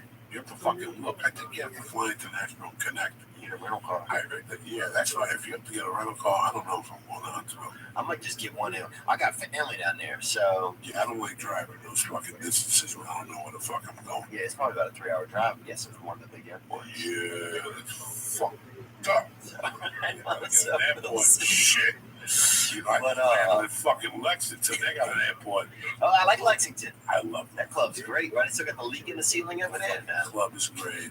Food is great. They can go to the fucking town. It's beautiful. Yeah, it's a cool town. People think it's not, man. No, It's diverse. It's cool. It's hip. man, me and my wife been thinking about a lot of things, and that's. I love it. You get you some horses up I there. like the fucking South, man. I still want to raise my daughter in some place where it's fucking normal. Yeah. Mental state. Nashville's good, man. I mean, I think Ralphie was onto something in Nashville. I Nashville's a know beautiful that place. Ralphie was definitely onto $1 something. million to get you a beautiful place up there. And you hit it out there. Yeah. $1 million. For $1 million out there, that comes with two butlers. One of them's naked. Yeah. One of them rubs you down, sticks a finger in your ass, wipes your ass. You got a bell in your bedroom. You imagine having a bell in your bedroom because somebody comes in without a fucking mask on and just wipes your face like a soldier with a smile on their face. They just, Without a fucking mask. have you seen the YouTube video of Leading Out of Space? Have you seen the do you put it on for your boy just so you take a look at this thing? When you first saw it, he said, there goes my job career. Well, yeah, I have my whole full name in it. I'm like, Yeah, but I don't need. what do you mean who gives a fuck? Go about a muscle hamster, bro. Listen, at 29, Snoop Dogg became a legend from smoking Snoop dope. Dogg never had a video like this come out. Yes, he did. Bro, you're the fucking human pectoral, bro. You are one of the funniest dudes around me. Not I like fucking listen. Yeah, you are. You're an angel, I bro. picked you from the fucking choir. From Why? the depths, bro. Because I knew it. I looked at you and I knew you were shy, the whole fucking deal. And I knew you just needed somebody to push you over the cliff. You're changing. You're growing up. Give some shout outs right here to my buddy, my brother Matt Holmeyer, having a hard time over there putting the pieces together. Dennis Hyde, my little brother and nephew, Bob O'Lingus, Nicky Campus Life, Nicky Chaps, Holland Z. Alex, Nicky Shades, Fat Chris Blowchair, and Kaylee. You know I love you motherfuckers. Don't forget the Funny Bone Omaha, Thursday, Friday, Saturday. And don't forget I told you this one. Don't forget I told you Gotham. 4 shows. Me and Dean Del Rey. Friday the 10th and Saturday 11th. Don't fuck around. Anyway, you got any dates to promote, my brother? I got Drop one on me. Drop one on these people. It's the church. I got it, They baby. want to see you, baby boy. Let's do this shit. Coming to Confess, baby. I got November 16th through the 19th at Santa Blythe in Huntsville, Alabama. There you go, right there. Come out and support this Sabbath. Let them know you're part of the church. Don't dose them. He's family. Yeah, keep it low. And I'm in Calgary If you December 1st. Hey, if you got an AA book, give it to him. Underline the evils. What else? Everywhere it hurts. And then you're And I'm in Calgary December 1st, and I got my podcast this past weekend that you can check out when you're done checking out Joey. for you comics that are struggling with any addiction, think about this young man. He stopped. He took over. He banged the fucking stripper in a cab. He changed his life. He went to church. He met a friend. They went together. And look at him, 18 months. He looks good. He's still funny. A lot of people think if I start getting drunk, my friends won't like me. Be open minded. Then you need new fucking friends. Yeah. You know what I'm saying? This is it right here. Be yourself. And he did it in the major leagues. If you're in the minor leagues and you're having a hard time, just think of fucking this fucking savage. He did it and stuck to it.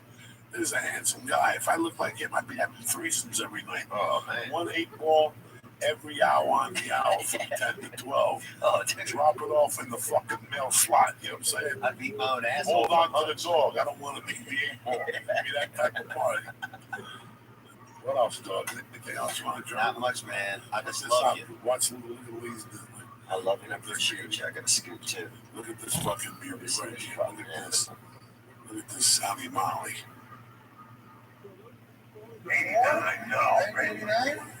Look at the guy playing the intros and Lee just panics. Look at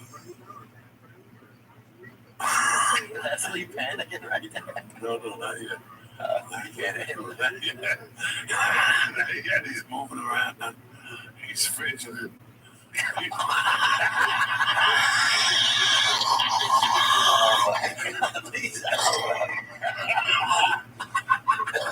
He takes a breath of fresh air. He bumped him. Oh, man. The police. Now he's coming to kinda. He looks at me. He's fucking Buzz Aldrin out there, brother. Oh, you made my day, Lee. Every time I see you, you make my day. Look at Cleona. Oh, my God. I'll be 2 minutes, Lisa. I gotta go. I love you with all my heart, my brother. Love you too, man. You know the gate, how to get out, right? Yeah, thanks for everything. Lee, thank you so much, man. Love you, buddy. Thank you, man. You're good. We're doing a good job. You know I love you, motherfucker. Hold on. Yeah, you can run out of here. Yeah, it's 2:15. I realize it. No, bro. Go do your thing. Send them my love. Thank you for coming by. You know I love you. Same here, bro. You're doing your fucking thing. Well, look, I appreciate the support. If you ever need anything from me, I'm here for you. Come on, bro. You know your fucking family here. That's how we do it on the fucking church on a beautiful Monday. That's how you start off a fucking Monday, people. Yeah. You people are gonna wake up today. You were feeling hoop-doop-de-doop. I had a long weekend. I took my kid. Listen, it's fucking hard work. We all know what we signed up for. I'm working harder at 54 than when I leave the door open than when I was a fucking burglar. You know what I'm saying?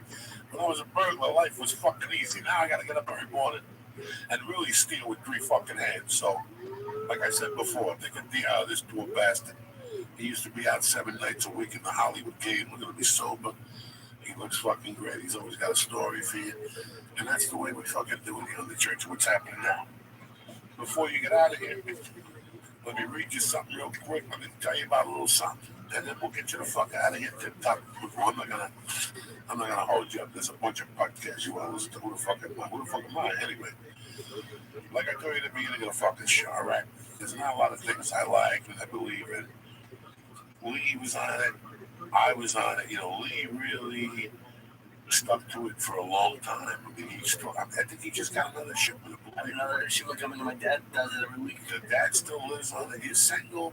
You don't want to shop. You can listen 4 days a week. You go on Blue Apron 3 days a week. It comes to your house, right to your door. You pull it in. You take it out of the box. And there comes all the stuff you need to make the recipe. They give you a card with how to do it. And each meal, come on, 40 minutes, 50 minutes. You take a shower and bam, your meal is settled. You're ready to go. That's what Blue Apron's all about.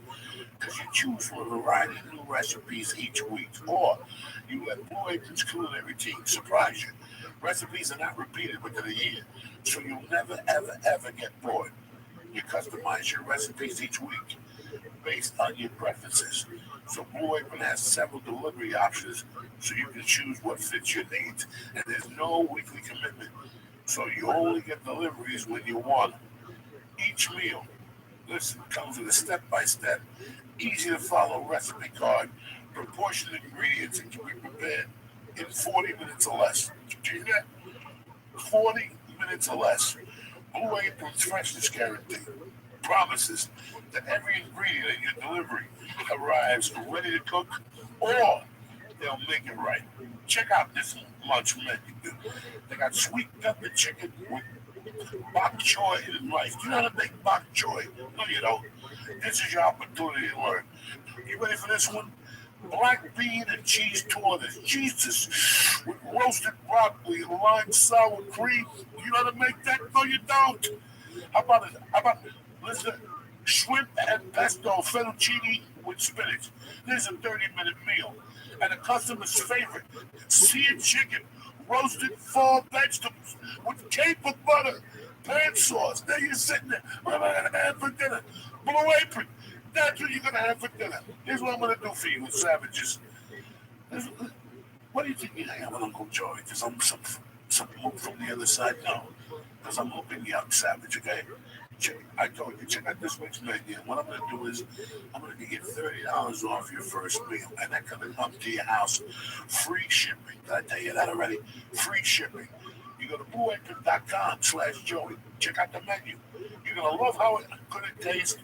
You're going to love how good it feels. And you're going to love to create incredible home-cooked meals with Blue Apron. So don't wait. Right now, you want to save money. BlueApron.com/Joey. It's a better way to cook. BlueApron.com. You know, you're going to tweet me and go, Joey, I'm living like a doctor over here. Number two, listen. Thanksgiving's coming. You've been single for a long time. You don't smell. You got a nice job. You got a little bit of credit. You owe your father $2,000, but who cares? You wait for him to punch your ticket anyway. You want to look good. You want to feel comfortable. That's how come you got to have MeUndies. MeUndies makes feel good undies your butt would be proud to wear. They'll be the most comfortable pair of underwear you'll ever own. And then check it out yourself. Go to MeUndies.com/Joey with tons of styles and patterns, from camouflages to polka dots. You choose from both men and women. MeUndies will have the perfect fit for you or your personality. You follow me? The MeUndies feeling is unmatched because they're naturally soft fabric that is 3 times softer than cotton. Now, for a limited time only, you check out MeUndies' first ever glow in the dark print. Joey, what are you talking about? Glow in the dark print. Joey, you must be kidding me. Glow in the dark print. Lights out. Why not update your underwear drawer and glow at the same time? Can you imagine you meet a girl in your dreams, you meet her on that tender stuff. You come out of the back and you got glow in the dark underwear. It's dark with a candle on. Who's talking about Halloween here? MeUndies, that who. And if underwear isn't your thing, MeUndies always makes the softest socks in the world. Listen, like I told you for years, I've been using MeUndies, especially when I go to jiu-jitsu, especially when I have short time. Why? Because it's hot out. You want to have nice and soft. Correct the mundo? Correct the mundo. So what happens is you don't have no moisture down there. You don't smell like a billy goat. It draws away from everybody and everybody's happy. Go to MeUndies. Give them a try. What I'm going to do for you is this. I'm going to get you 20% off the best and softest underwear and socks you'll ever own. Free shipping and 100% satisfaction guarantee from your Uncle Joey. It's the holidays, bitches. Go to MeUndies.com/Joey right now. That's MeUndies.com. 20% off the best and softest underwear and socks you'll ever own. Free shipping and 100% satisfaction guarantee. Go to MeUndies.com/Joey. Stay black. Thank you very much to my main man, Theo Vaughn, who had to do a spot at the Comedy Store. And thank you very much for you savages. We'll be back Tuesday or Wednesday. I haven't made up my mind. But if I don't talk to you, happy Halloween, you bad motherfuckers. And I want to thank my main man, the main Christ killer of life, my little brother, Lee Sayat, for always showing up and dropping knowledge. And his Uncle Joey, and that's it, and that's that. I want to thank Blue Apron one more time. I want to thank MeUndies. I want to thank you motherfuckers for listening. I'm going to drop a little something on you from Willie Colon, Hector Lavoe, off the album, not Cape, whatever. And Crime Pays, blast this motherfucker, Lee. I love you, cocksuckers. See you guys in Omaha, Nebraska, or the following week in Cotton. My favorite time growing up was when the power would go out and we would all get around together. You know what I'm saying? When the power would be out at the house. Oh, that's what Bill's family is, brother. Welcome to Podcastville. The Church of What's Happening Now is brought to you by ZipRecruiter. Hiring, every business needs great people, and the better way to find them, something better than posting your job online and just praying for the right people to see. ZipRecruiter knew there was a smarter way, so they built a platform that finds the right candidates for you. And ZipRecruiter doesn't stop there. They even spotlight the strongest applications you receive, so you never miss a great match. Businesses of all sizes trust ZipRecruiter for their hiring needs. Right now, the church family can try ZipRecruiter for free. Free, gratis. Just go to ZipRecruiter.com/church, CHURCH. That's ZipRecruiter.com/church. ZipRecruiter, the smartest way to hire. And to my family, Aubrey and Honnet, the best supplements out there. I came back yesterday, I was jacked up to the fucking gills from the flight and high altitude. I took some new mood and an alpha brain and I fucking took a nap. I woke up tip top magoo. I went over to the Chinese people and I got a little massage, a $45 massage. I gave Johnny Woo a $20 tip. He rubbed that my little fucking acid I had in my muscles out. And I went home and I relaxed like a fucking savage. You know why? Because new mood and Honnet made it happen. Go to Honnet.com right now and get 10% off for supplements. And tell them Uncle Joey said you have to check out President Church. Bam! CHURCH. And get 10% off your order delivered right to your house. Kick this motherfucking mule. Right? Sounds beautiful. Shit! What a better way to start a week than with fucking Theo Vaughn in the house, ladies and gentlemen. What do you think about that? Happy to be here on the church, man. Great to see you, man. Great to see you, Great man. things always, and you're on your way up. Following your footsteps, man. Not my footsteps. It's just what happens when you work hard. You're leaving these giant tracks out there. It's just the results of fucking sticking with it, you know. I went to Denver this week, and I didn't know about what I was going to walk in myself into, you know. I did that at Wood League Wednesday, and I went to my daughter's ballet class. And while I was sitting there, I had like a nervous breakdown. I get water from my wife. My wife didn't know. I didn't tell nobody, you know. I was going home. I was going back to where I got on stage for the first time. Wow. And I had to leave the house. I went in the spot with Leo right the fourth wall just to rant, you know, for 5 minutes just because I was about to have a nervous fucking break. I was going home. Wow. This is the place where I started. Like, people don't understand. When you start in your home club, you're never going to get love there because they always remember you as you were. Yeah. So that people always have beefs with their home club. Oh, that's interesting. Like if you start in Dallas, it'll get Dallas Improv. As you progress, they won't hire you. They'll hire you as a feature, and then they always remember you that way. So it's kind of weird to climb up a chain, and I was on my way on the chain at the Comedy Works. Yeah. I was doing guest spots, like 10-minute guest spots. Yeah. And there was this dude that worked there, Tim O'Shea. And me and him were tight, like, man, we were open micers together. Like, what are you doing Thursday night? I'm going to the Rusty Nail. I'll see you there. Me, him, Jeff Sargent, Jimmy Abena. You know, it was like 10 open micers, and you become friends with them. Like, Yeah. him and I used to drive together to these gigs.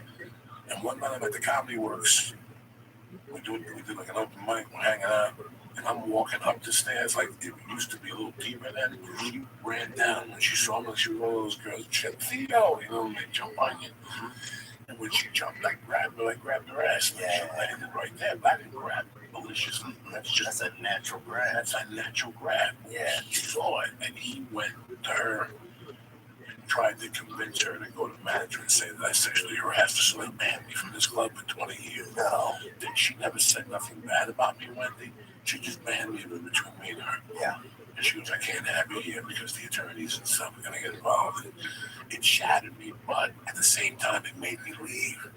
It was the final straw in that I have to leave campaign in my life. Like, things ain't getting better. Right. They just get worse every day. And then they cut my legs out with Comedy Works. The other two clubs sucked. Right. You were done. So I was done. So because you got to have something to prop you up. They were C clubs. Yeah. The three remaining clubs were C clubs. Yeah. And they were going to feature me too. And what are you going to do? You're going to get $250 a week for the rest of your life. I'm staying in Denver. Moving stuff. Moving stock. So I made the move because of Wendy. When I bumped into her on one of those tours, the Dave Chappelle tours, in the summertime, she asked me if I was mad, and I said no. We made up.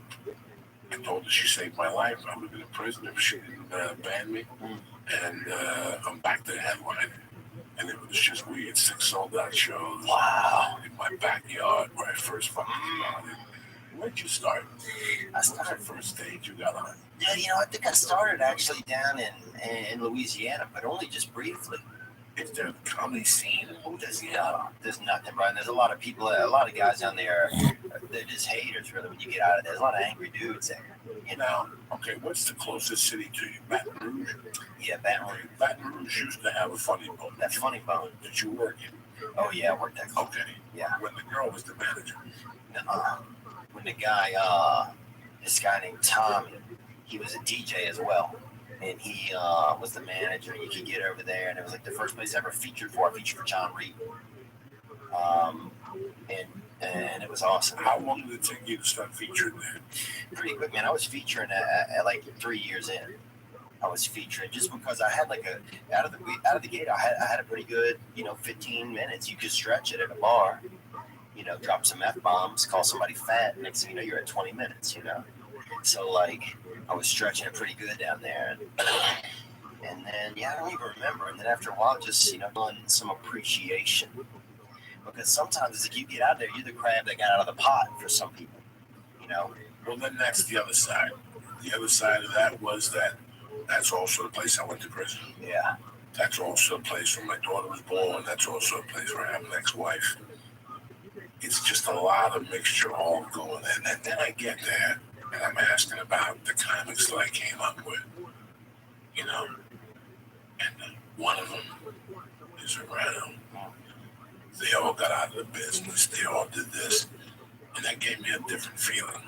It gave me like a little, I don't know, kind of feeling like guilty in a way that I stuck with it. Like I'm guilty that I stuck with it instead of quitting and coming out here. It was just a weird feeling, bro. What did you feel like? Oh, they're gonna look at me like I think I'm special because I'm still doing it.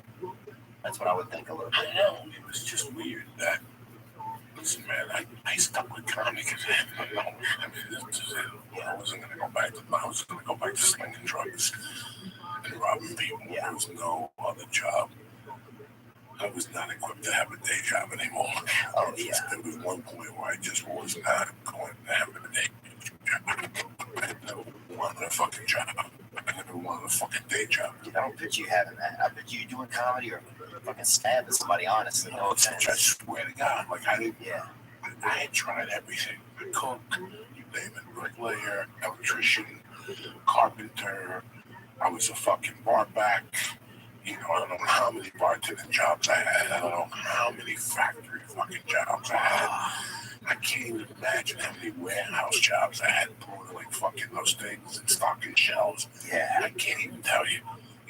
If that's what I wanted to do, I would have stuck with it. I can't tell you how many driving jobs I had at a hardware store. I can't begin to fucking tell you guys. That ain't your calling, man. That this was it. No, This chooses you after a certain point. it just chooses. It really does. You just, like, I had no other options. I was 30, I was 28 years old. I had a felony. Who's going to fucking hire me in the stock market or to be a lawyer? Ain't nobody that like in the fucking stock market. I was done. That was it. Yeah. So I figured that least case scenario, you could be a road comic and make $600 to $700, $800 a week, live in your car, and live like Charles Bronson. Have about 4 nights a week, have a hotel, 3 nights a week, sleep in your car, and learn how to camp. I'm dead serious about this. Yeah. This is how disheveled I was inside at that time with the world. I just wanted to drive in a car. That's it. I just wanted to be alone for a couple of years in a fucking car. And guess what? That's exactly what I did. Yeah. I was in a car for 5 fucking years in a car. Some nights I slept in a car, some nights in a hotel, some nights in people's couches. And do I regret it at all? Fuck no. Fuck no. It prepares you for the rejection. It makes this shit seem like nothing.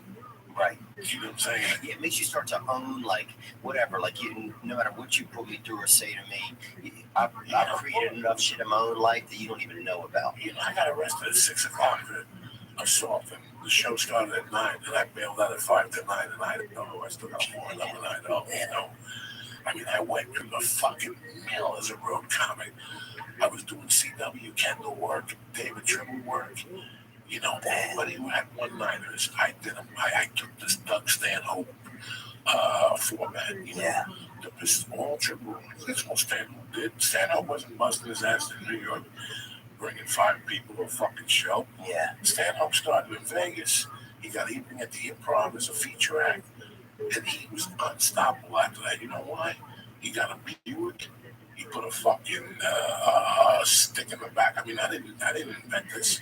I just mimicked somebody else. Yeah. I just mimicked somebody else. When I saw him in '96, I had never seen anything like that. Wow. I met him in '91 as a feature act.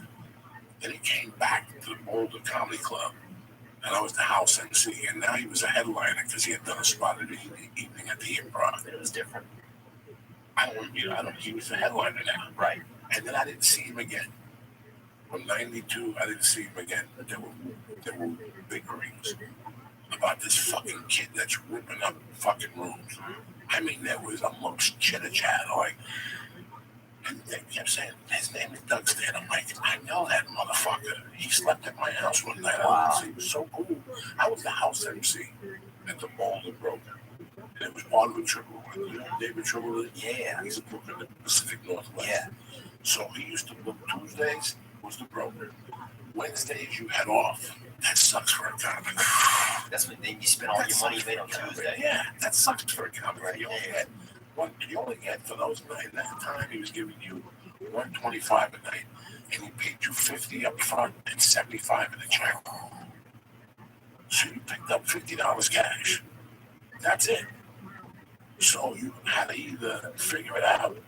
If the headliner was cool, I had a condo, I'd let him stay there. There was a couple guys I let stay there that were just cool.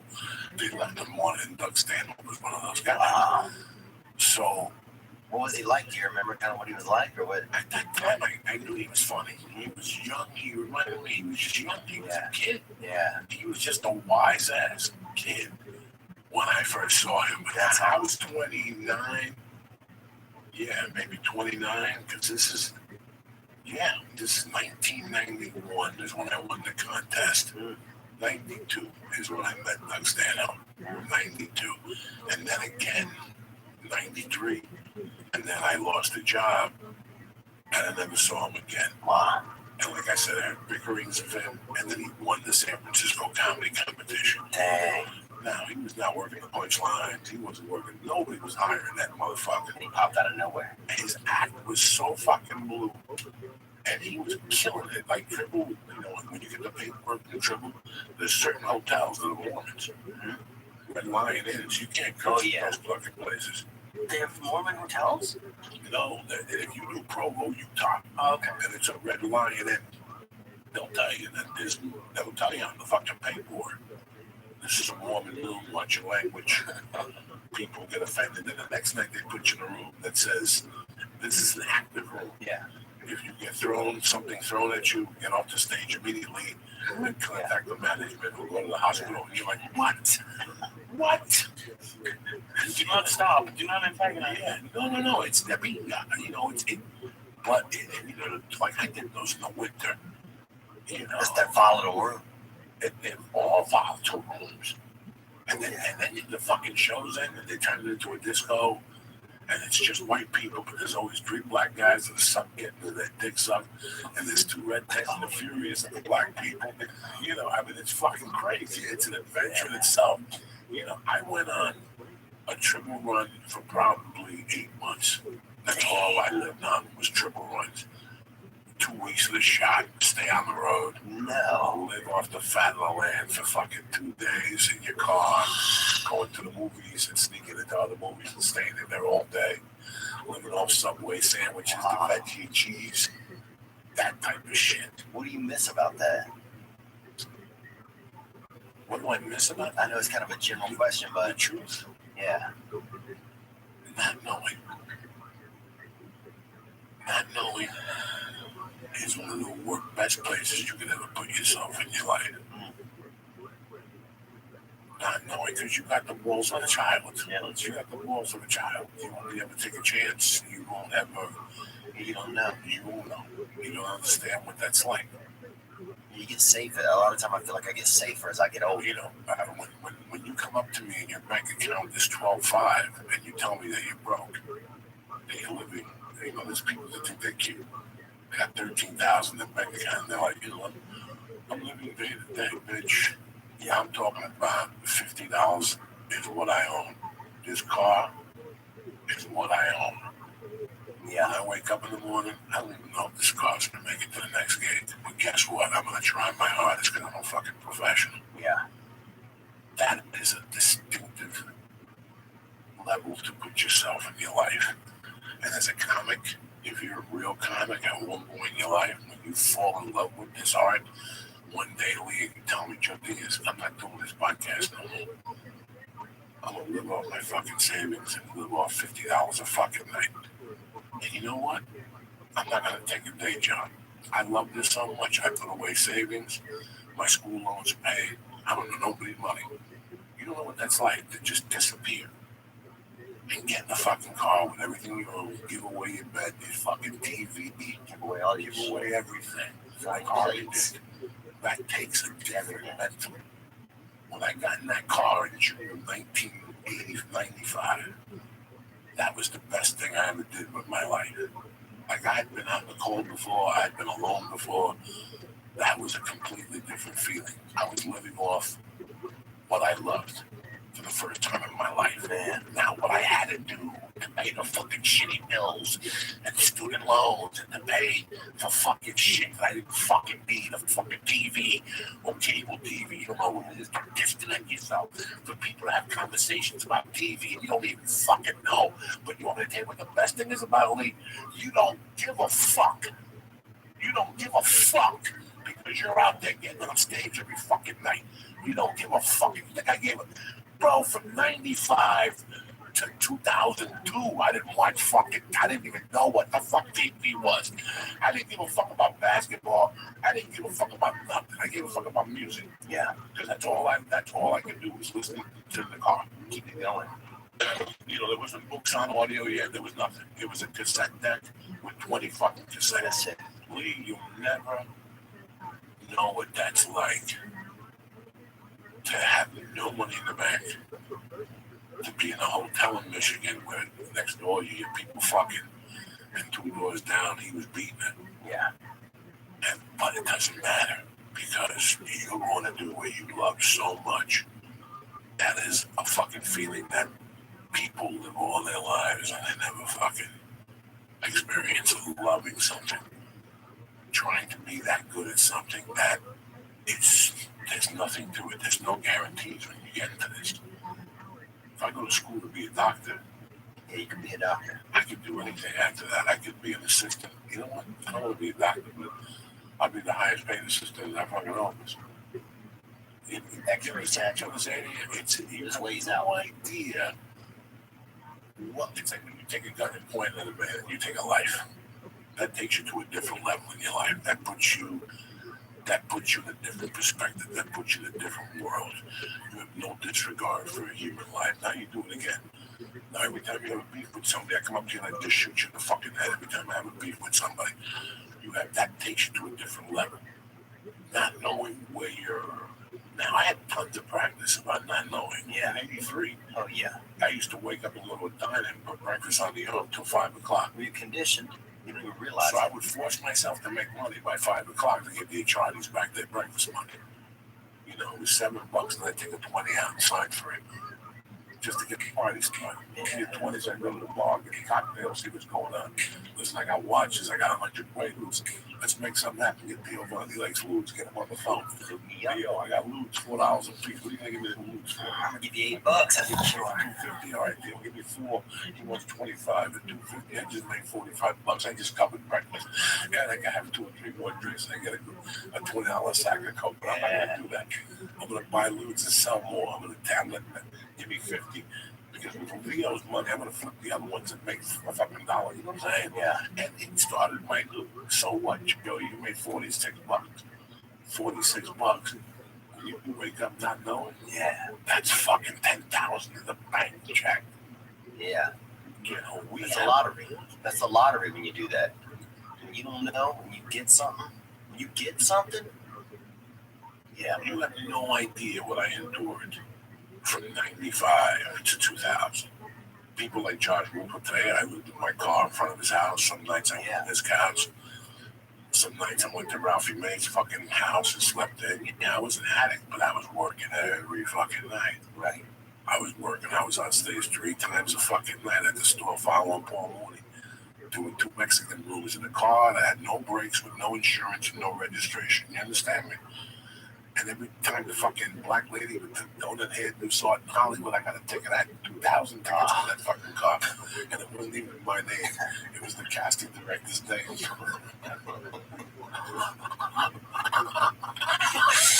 Dude, that's the best, man. That's one thing I do remember about, like, just being a little younger, a little more carefree, was having shit in other people's name, doing shit, not caring. You don't give a fuck. I was just telling these guys, I had a car that blew up in New York. I took a loan out of that car. Like, I took a loan out of that fucking car when I was a kid. I had the car for 10 days. Yeah. And it went on fire. You know, I was getting late Paul Cook in the winter. The electrical circuitry went. Oh, dude. And I left it there. The next 2-3 days later, I went back and the car was gone. It was just a wishbone. I took a bank loan out of it, like a $2,000 bank loan, co-signed.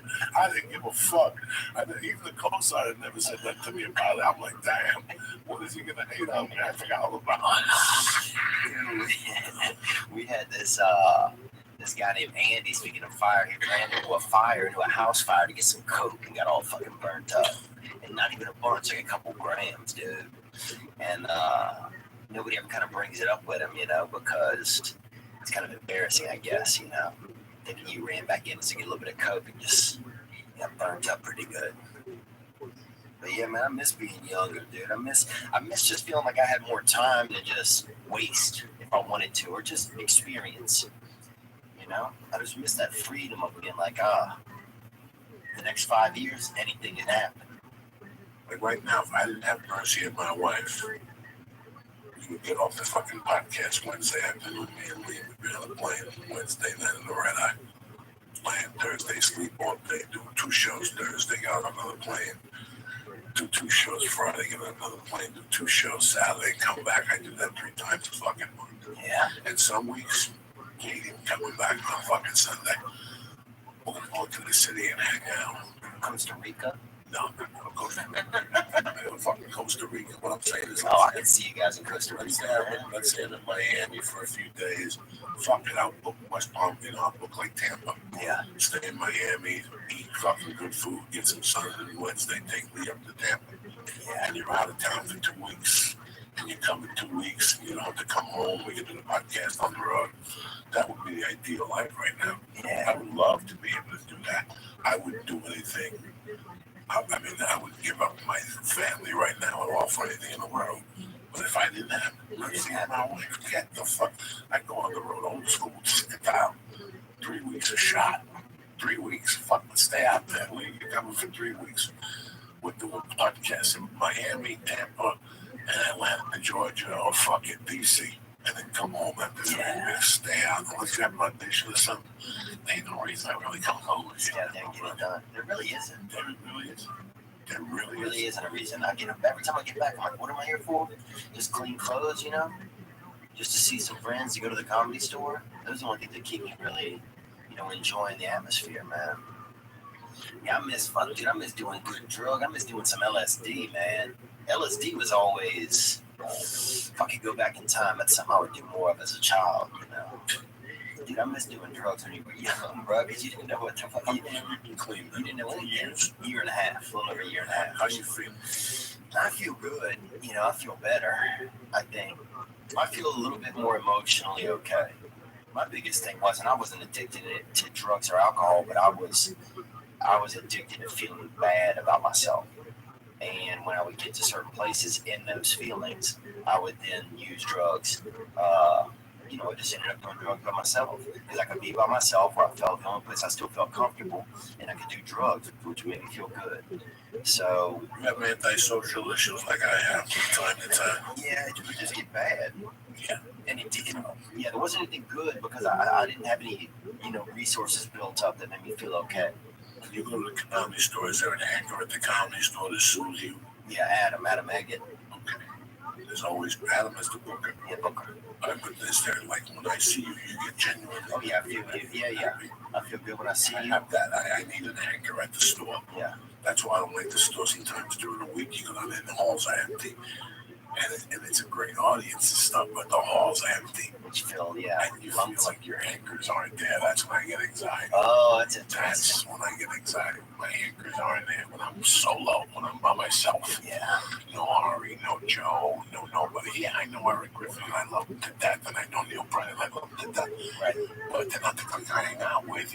But I mean, I've known Eric forever. I should get him on the podcast. Next time I see him, I want to get him on the podcast. But it's funny how sometimes you go to the store and there's nobody there. Yeah. Like this night I go to Flappers and I see young comics and I get happy. Yeah. Like they're still in it for 2 years or 3 years. Sometimes I go to the improv and you bump into people. Like I just bumped into the guy that created Marijuana Loves. And Doug Benson, and Roger Rittenhouse were roommates. In like the late 90s, they created this show, like a play. They still do it. I've heard of it, I think. Marijuana. They did in New York, right? Yeah, they did it. Marijuana Logs. Marijuana Loves. I just bumped into that guy. I hadn't seen him in 10 years. Yeah, that's a joy, seeing people, I mean, yeah, when you go up there, it's like, yeah, I love seeing, certain people.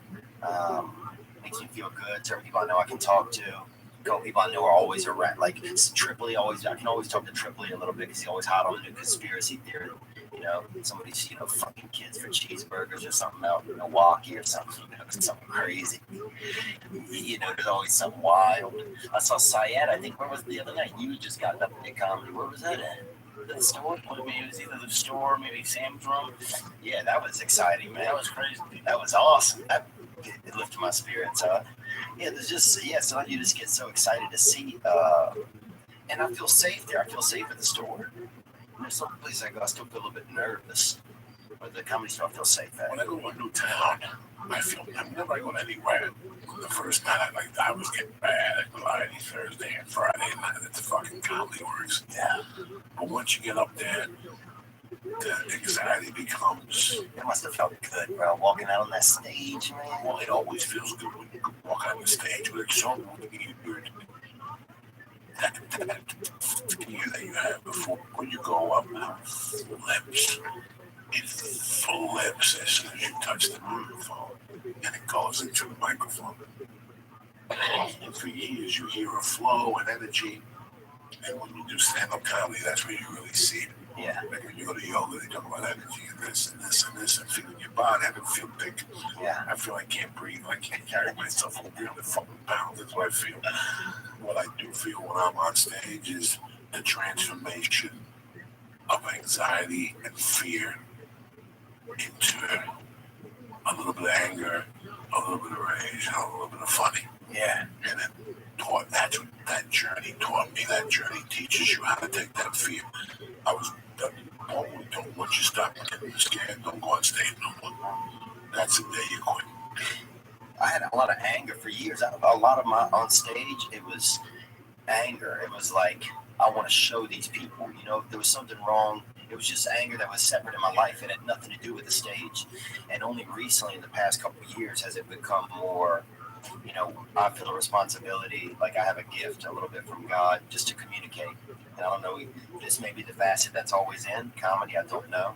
But that I have to use this gift to, help just somehow make other people feel good. So now I feel a little bit more when I get on stage, like I'm here to work for these people. Whereas it used to just be me. It was like, I'm here to just show, just prove I can do this. And maybe that was the fighting instinct that I needed to survive in this. But now I feel more comfortable knowing, like, okay, I still get nervous for sure, especially if I'm trying new bits out or if I'm in a new stage. My feet are touching a new stage for the first time. It's like a baby deer being born. But I do feel more now like, okay, this is a team effort. These people, they want to have fun. They're not judging me as much as I've just always thought everybody was in my head. And I'm here to help them have a good time. We're going to work together. I feel that vibe more now. When you first started, were you frustrated at one point? I was fucking angry, dude. Frustrated with the system, your life, yourself? I was frustrated with my life, dude. I was just angry. I had that kind of like, I think I had a little bit of that poor white anger. The same type of just, nobody gives a fuck about poor white people in America, it seems like, except for poor white people. So, I had a little bit of that angst. I knew, dude, I grew up around some fucking real crazy poor white people. The dude, they had a dude in our town, no arms, used to fucking fight everybody. That dude, you know what I'm saying? He'd get you in that lurch, he would catch you between his chin and his chest. He would fucking snap you like a snake. We were talking about this dude that Boy Gerd was his name. And he would just get you like that, bro. And he would choke you down. he had no arm. No arms at all. And he'd fight anybody if he did. And he would choke you. So if you went to punch him, how would he block? Oh, bro. He'd spin out of it. He'd spin, he'd duck, he'd dodge. The dude had, he just... Would he catch your hand with his neck? Would he catch you? Oh, he would just lurch at you. And, bro, the thing is, here was the... Oh, you know what? If he hit you with that shoulder, you're going down. Yeah, part of it was that choke. He would catch you like this. Where would he catch you? Your In hand? your neck. He would catch you neck to neck. That's fucking crazy. Now, once he got you neck to neck, hurt you, but the whole family was fucking choke you out. Psychos, bro. Brother had sharpened half of his teeth on one side of his mouth, dude. They would fuck you up. One of the kids was in a wheelchair, they never taught him to walk, I think. I don't even think he was crippled, they just never taught him to walk. And so the other brother would carry him on his back everywhere, like a backpack, dude. And didn't even give a fuck. Maybe it's because these people are away from society, the entire family. No shirts, bro. Whole family, zero shirts. Some of those people don't wear shirts. Not the girl didn't have shirts either. They had one girl in the family. What was her name? Jessica. She was normal. She was, she was pretty nuts. I thought she was a sweet girl for as tough as, with everything that had gone on down there. And they used to put a board over the sink at night and one of them would sleep over the sinks. They had 11 children. The house, no joke, was just two of these studios. They had 11 kids in there. But yeah, it's like I grew up in that type of environment where it's just like, I don't know, you don't feel like anybody gives a fuck about you. So I think it took a long time for some of that to get out of my system. I still feel it when I go around like really rich people who think that they know everything. Man, that stuff makes me mad. It was funny. I was telling Lee that this morning I woke up. I slept so much yesterday, and last night I fucking slept hard. I woke up like at fucking 4:30 in the morning, wide awake, ready to fucking kill one thing. If you kickboxing at 9. I did my usual shit. I went on my audition on the sides, and I wrote it out, and I wrote my stuff for the day, and then I went and I fucked around with doing Messenger. Like, you ever go on Facebook Messenger? I went on Messenger just to see, because sometimes messages accumulate, Yeah, you get some in there. I got a message this morning. It was like the weirdest thing. It was like fate. I was telling Lee when I came in, I go, Lee, will you not make a great one with me all weekend? And Lee goes, yeah. And I go, Lee, I got an email today from a couple. I went to the Facebook page. I didn't even answer back. But the first line was, you're a sham, like a scam, like whatever that word is. A farce. A farce or something. We went to see you Friday night. We could visibly tell that you were on cocaine. No. Oh my God, they were genius. They were like drug geniuses. They had to be Rogan people. When I went back to their page, they had 10 pictures of Rogan. They went to see Rogan like in 8 places. They went to those ask Rogan and no questions on the road. Like, and Rogan would look at us like, are you fucking crazy? There's no better look than Rogan gives that Rogan look. gives you that look. Are you fucking crazy? They just say stupid shit to Rogan to seem intellectual. And there's 200 people behind you, guy. Chit, let's go. Take a hike, take the picture, take a fucking hike. Yeah. So you can tell he's one of those guys that, see Rogan. right away he called me a farce, that I was obviously on cocaine, that there was no way that I was clean, that my energy levels on stage were too high for my age for me to be on cocaine. He said, but I knew how to hide it. You weren't sniffling or wiping your nose. Honestly, you do a lot of coke. This shit's going to drip out of your fucking nose. That's the first tell. I can look at somebody now. Now I can really see it. Oh, yeah. The thing, when I was under the influence, I couldn't see it. Now I can really see it. Dude, everybody, my buddy, this one dude used to put he would start to get a little dust, you know? But start touching his asshole, bro. By the end of the night, if we had a couple of bags, he'd have 4 fingers in his fucking ass, dude. He had like a, you know, some of those people eat their hair. You see those videos where people eat their hair, you know?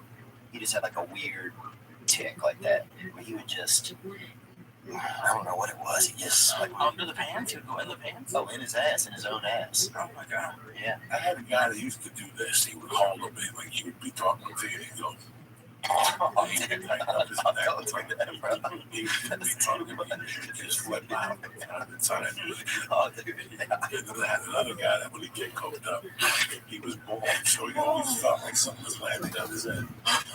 So every 8 minutes he would tell you this, and he would look at point to his head to tell you that is there a bug that you see it like type of that's what like he wants you to be an investigator for him? Yeah, like come on, I have anything on my head, let me know. It's like those people that tell you your nose is clean, I got anything on my nose. Yeah. He would look at me, he didn't have to say he would let's say he started snorting at 11 with me. Yeah. By 1:30 that would start. He wouldn't get paranoid, he wouldn't drive me crazy, he wouldn't say a lot of shit.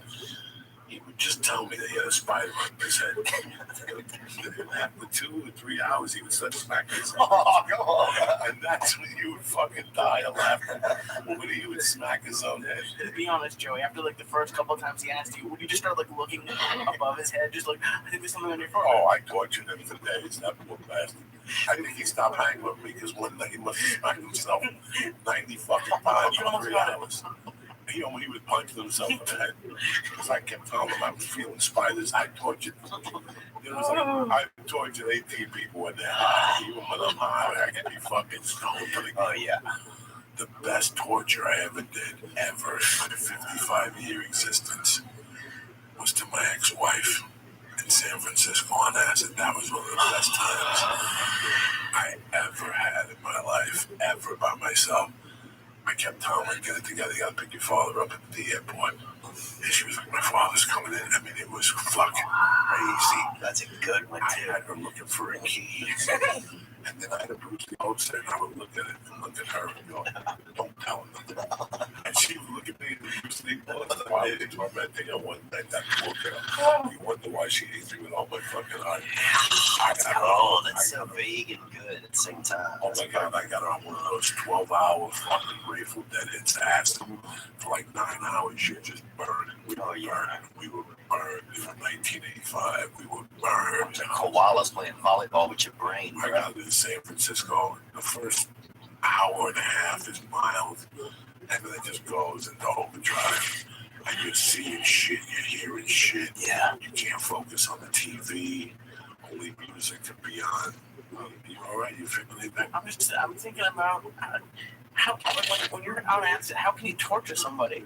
Like that's like when you just think of something that's casual enough just to catch a little bit of just a couple of their senses at the same time, and people will squirrel out, dude. My buddy put him out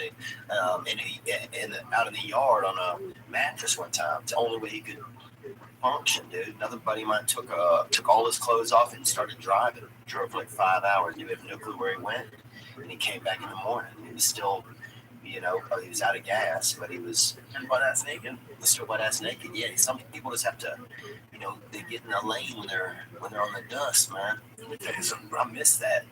There was a time in this country where if a movie came out, there was an undercurrent, and there wasn't Twitter, and there wasn't Facebook, and there wasn't social media, but there was an understanding that if you went to see that movie, you were going to see that movie on acid. Wow. Okay, that was it. When we were younger, yeah, we like in the 7th and 8th grade, yeah, we get together on a Saturday, and we get a bus, the #1 bus to Jersey City, and we'd go behind a fucking alley, And we'd smoke 10 joints when you're in the 7th grade, and we'd get fucking baked. Oh, yeah. And going to see the Pink Panther movies or Kentucky Fried Movie. They were just movies that there was an undercurrent that you knew you weren't going to see that movie straight. Like your days are going to see straight movies with your fucking family. Yeah, we did that. You know, Rocky Horror Picture Show. That was a big. Yeah, that was like, I did that later on. Right. Like, we went to see all the rock movies. At that time, all the theaters had midnight showings of rock movies. There wasn't a lot of them. There was 10 of them. Yeah. They were all in rotation. Pink Floyd, Live at Pompeii, The Song Is the Same, Neil Young, Crazy Horse, Neil Young, with the whole crew, Crosby, Stills, Nash and Young. There were a couple of movies that were hour and a half that you knew you were going to see them at midnight on Friday night. And that's what you and 20 of your friends did. But the most vivid movie, I still remember going to see that it was mandatory that you did acid, was Apocalypse Now. Like, it was known that you were not going to see that movie. Based on what? Who told you that? That was the word on the street. Before the movie even came out, like, that was it. We're going to see that acid. That was it. Everybody's doing acid and going in. Like 20 of us would go and do fucking acid. And all of a sudden, you would hear people, it was 3D glasses without the 3D glasses. When they were doing the fucking scenes with the strippers and shit, that scene blew my mind because they did the Redux and they had all the Dutch scenes and shit. This before all that. Fuck the Dutch. So when they were bombing them with the things, you tripping your fucking balls off in the movie theater. We ate this acid that was double the barrel of sunshine. And we all went to see. I still remember vividly who I went to see that movie with. Mm-hmm. And what one of the guys did, this guy John Crowley, there was a Carvel in that mall. This was a Fairview Cinema. The Carvel cakes with ice cream. Yeah, but there was a front store that gave you the cone. And somebody went into the movie theater and threw the cone down, and it was melting. And then a few rats around it. There was a long line. And he goes, watch, I cut in front of the line. He picked up the fucking ice cream and stuff. We were all on acid. His name was John Crowley. He started eating the ice cream. And everybody in that line fucking froze. And we just walked in like we owned the joint. People on acid were fucking eating. No, people on acid were watching my friend eat a cone of ice cream that was melting with ants on it. He picked it up and ate it. The people were going to fuck with him after that. And then, before the movie started, he went up on stage. We dared him to go ahead and go up there on stage and tell the people. He was so fucked up on acid.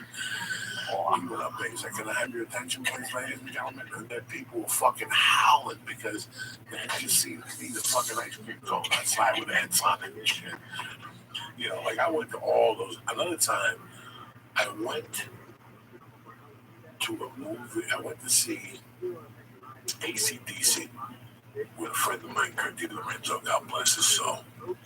And we did coke that night instead of booze. Like blackberry brandy. We had tight. And one night we pulled the lead on him. Him and his kid Louis Castellino went to a movie. I can't remember what movie it was. But on the way home, we were on fucking fire. Yeah. Like the acid was beaming. We were tripping. We were seeing shit. That's crazy, bro. And I think it was Louis Castellino kept saying to the guys, I keep sitting hearing sirens. And there were sirens.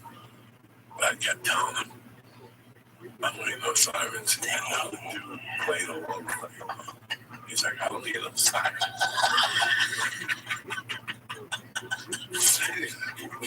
We kept walking. There must have been a fire somewhere. There's sirens everywhere. This guy's like, well, I wonder what's going on. Why are there sirens? And we're like, we don't hear no fucking sirens. Knock it off. And it just rained like really rained like it rained a ton. And there was a pothole with water on it. And I would fuck with him for at least 15 minutes about the fucking sirens. He's hitting his ears and shit. He's like, I gotta make it stop. I gotta make it go away. We're fucking howling me in church. And there's a pothole filled with water. And I'll never forget, he bent over and took the water and started coming on his face. Started splashing the water on his face. And he kept saying, I still hear the sirens. And we're like, listen, knock it off. There's no fucking sirens. And after about another block and getting towards you, he just took off. Yeah, the next day we saw him, we was like, that was fucked up. He was like, what no fucking sirens. Oh my God. God is the best when you take somebody way down on Kennedy Boulevard dog and splash water on his face. From the pothole, I nearly find it was right across from Fairview fucking Dining. We enjoyed it, and then there was a little hill, so all the water ran into that pothole. Oh, nice. There was a couple inches of water when he bent. The street was still wet. But when he bent over and splashed water on his face, that was the killer right there. I wonder if there's like increase in like mental institution, like in that From acid? from just Joey. Oh, Just like the end of Joey. Yeah. Yeah, I mean, acid was like a $6. People were always like, acid was more popular when I was young. You know, for $6, you might fucking die, bro. You know what I'm saying? You don't know what was gonna happen with acid. You know what I'm saying? Yeah, that was the thing. That's the beauty of it. That's what I loved about it. I was like, and people would always complain like this acid's no good. Like it was $6 fucking, bro. You know what I'm saying? It was $3. Yeah, you're lucky you're not dead. You're lucky you're not dead. Dude, we had this boy in Barry shirts, and he would this dude, he took a hit too hard. He might have taken like 10 or 20 hits one time, and he would start to keep an extra shirt with him, right, and change his shirt when he was tripping. And then eventually it was like 2 shirts and in a bag, 2 shirts, 3 shirts. He was just sweating. Just no, not even sweating, just switching shirts, bro. So you'd be hanging out with him, he'd leave the room, and he would come back in a different shirt. And so then if you were on acid with him and you didn't know he did that shit, you didn't know he just had this kind of little psychosis thing he was going through. He's just switching shirts, just fucking. So then every 40 minutes, he'd have on a different colored shirt. So if you were a new person, you didn't know. You'd be like, what the fuck, man? You'd think you were tripping even harder. And we had time. I remember bad acid would come through town, and like everybody would start acting a certain way. People would start, I remember one time people wore like a bunch of like kind of, Grateful Dead type of stuff. People wore vests. They'd have like a bad batch of acid would come through next. Half the town's wearing fucking vests. Women are gelling their hair down. I remember one time. Dude, they had this one dude at this party, and he apparently had taken a bunch of acid he put in his mouth.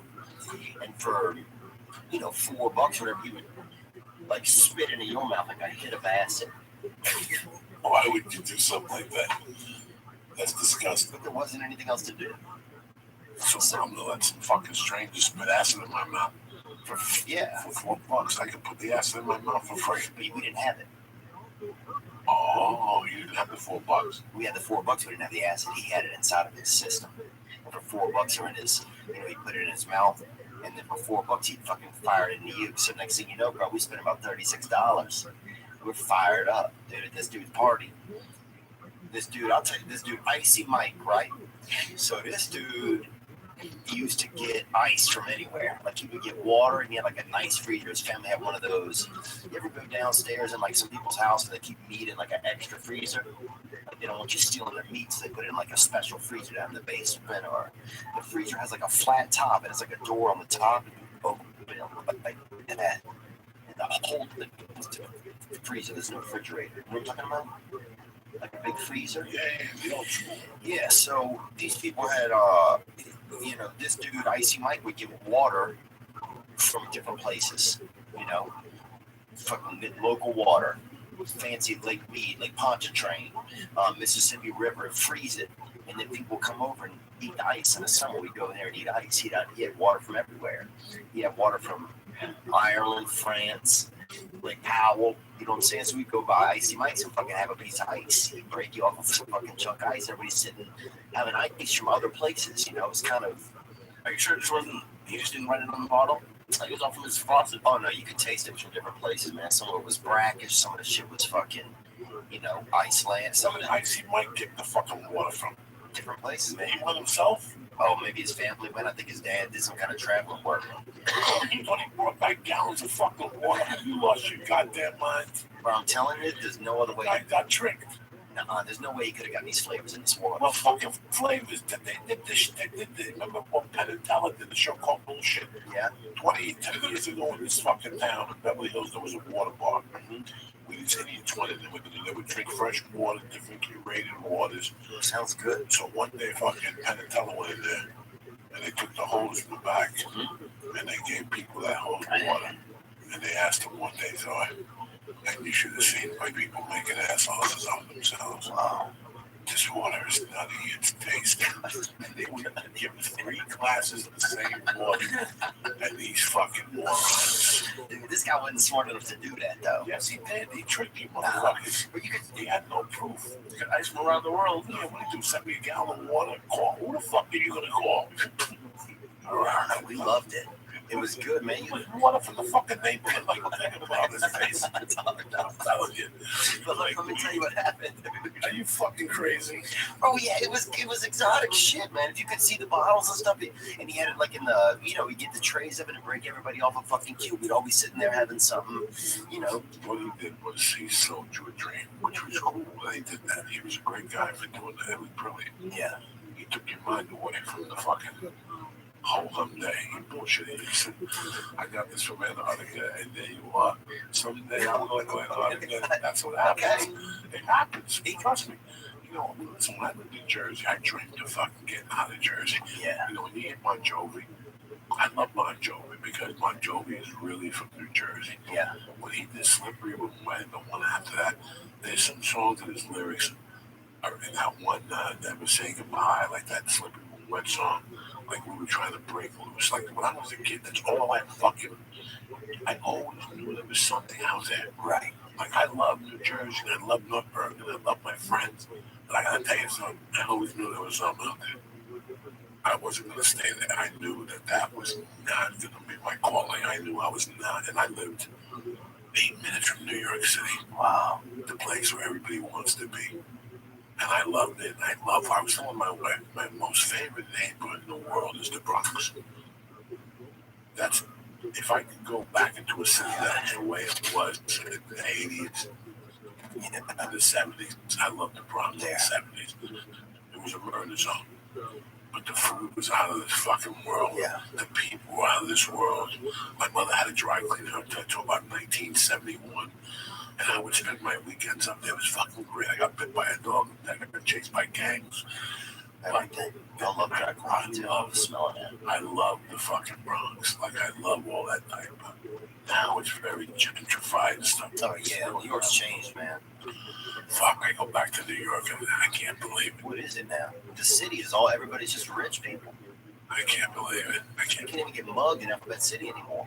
Bro, there's not even people out at night, like 2 or 3 in the morning, like they used to. This very select. The streets are empty. I remember closing the bar and taking the fucking bridge over, the tunnel over, and just like going, what do you want to do, dog? Whatever. Let's go over, get a brown bag of beer, and sit on the fucking corner. That's what we do. Yeah. You got a job, come on, what you doing? You got 20, I got 20. Let's go to the city, pick up a 20. Go for the toll, we got a 6-pack, 2 6-packs, and we'll bring up the fucking You sun. can't have any fun anymore. I remember, the first time I went, dude, it was eating. I remember a couple of lesbians brought me back to their apartment, and I ended up stealing a sex toy out of there because I got a little bit keyed up on some cocaine and got nervous, but you could have fun, though. Did you sniff it with your club? Is that what the sex stuff? Dude, well, I whenever I used to steal chicks' panties. Oh, bro, I would steal something every time. On the way home, I jerk off in the pants and drove out of the fucking car like a savage. I was with this girl, and I was so drunk, bro. She was driving us, and I had to puke so bad, I just took my hat off my head, filled it, just vomited right into it. Just threw it right out the window, just kept talking to her like nothing had happened. Dude, another time, this dude, my buddy, Billy Conforto, rest in peace, bro. He died. He drove into an embankment. But he used to do pills and everything, and we were bus boys together. We were co-bus boys, even though he was about 35 or 40, He looked like Don Flamenco, you know who that is, from Mike Tyson's Punch-Out, the little Italian guy. And he's like, he looked like that guy, but without the roses and about an extra 20 pounds, and he was also homosexual. But he gave me some pills, gave me some somas one night or something. I think tried to maybe take advantage of me. I don't remember. That's the good thing about pills is, what I'm saying? If you didn't get molested, you don't really have to remember. But I remember this girl, this hot chick that I knew, was at this bar we ended up at, and I was like, I need to ride home. I mean, I sat in my passenger seat. She drove us home. While she's driving, I vomited all over her, right? And the only thing I remember is we made plans to go to church the next morning. So in the morning, I come out of my house and I blew how I got home, opened the car door, and there's vomit everywhere except like in the shape of this woman right on the front car seat. And I went and walked over to church, and she was there. And she looked at me like I was the devil himself, man. You barked on this poor girl. Yeah, she's a sweet girl too, man. And she has children now because I seen on Instagram she has some children. You still follow her? Yeah, I still kind of peep at her shit sometimes, dude.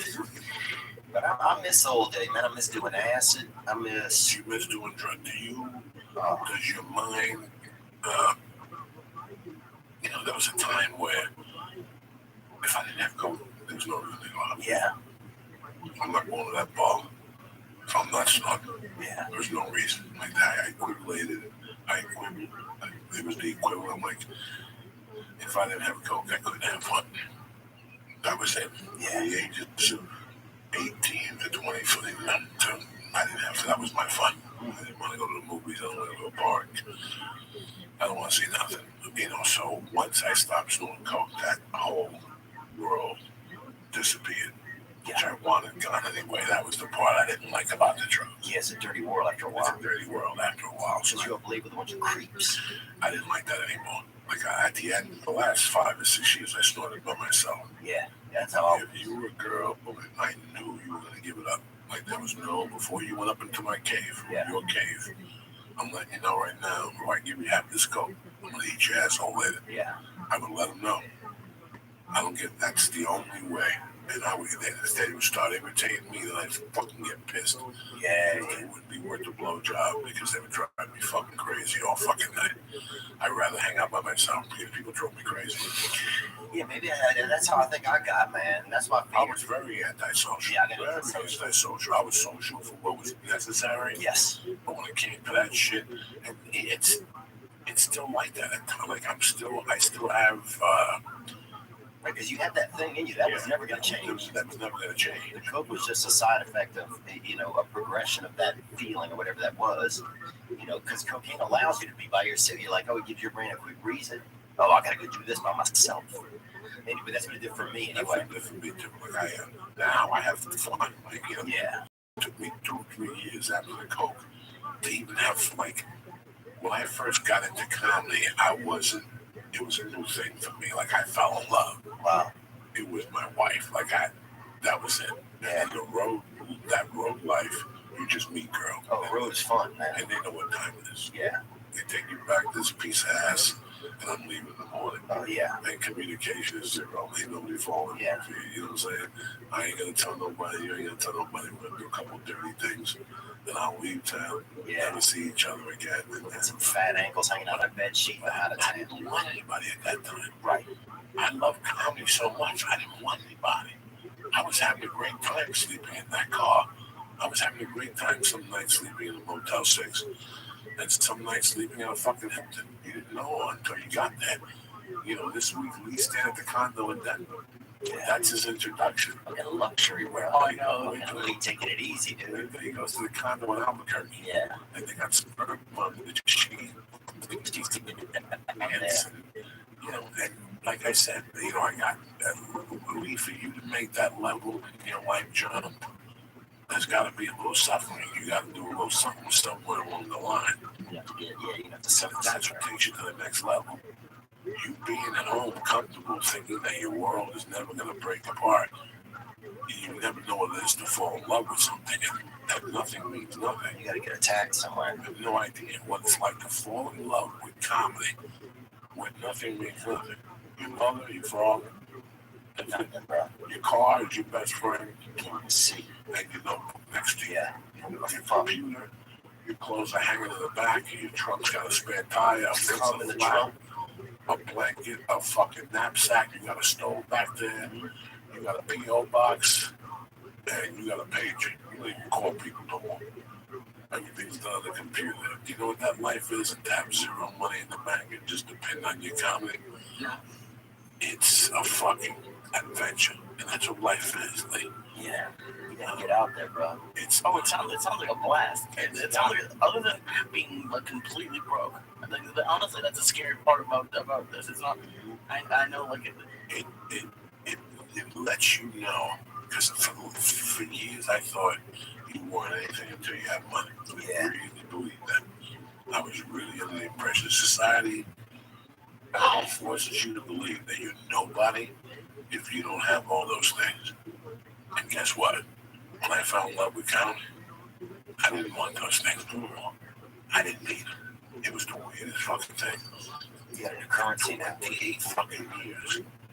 All I wanted was to sell drugs and be a kingpin and be that guy that would go to a bar and buy Dom Perignon.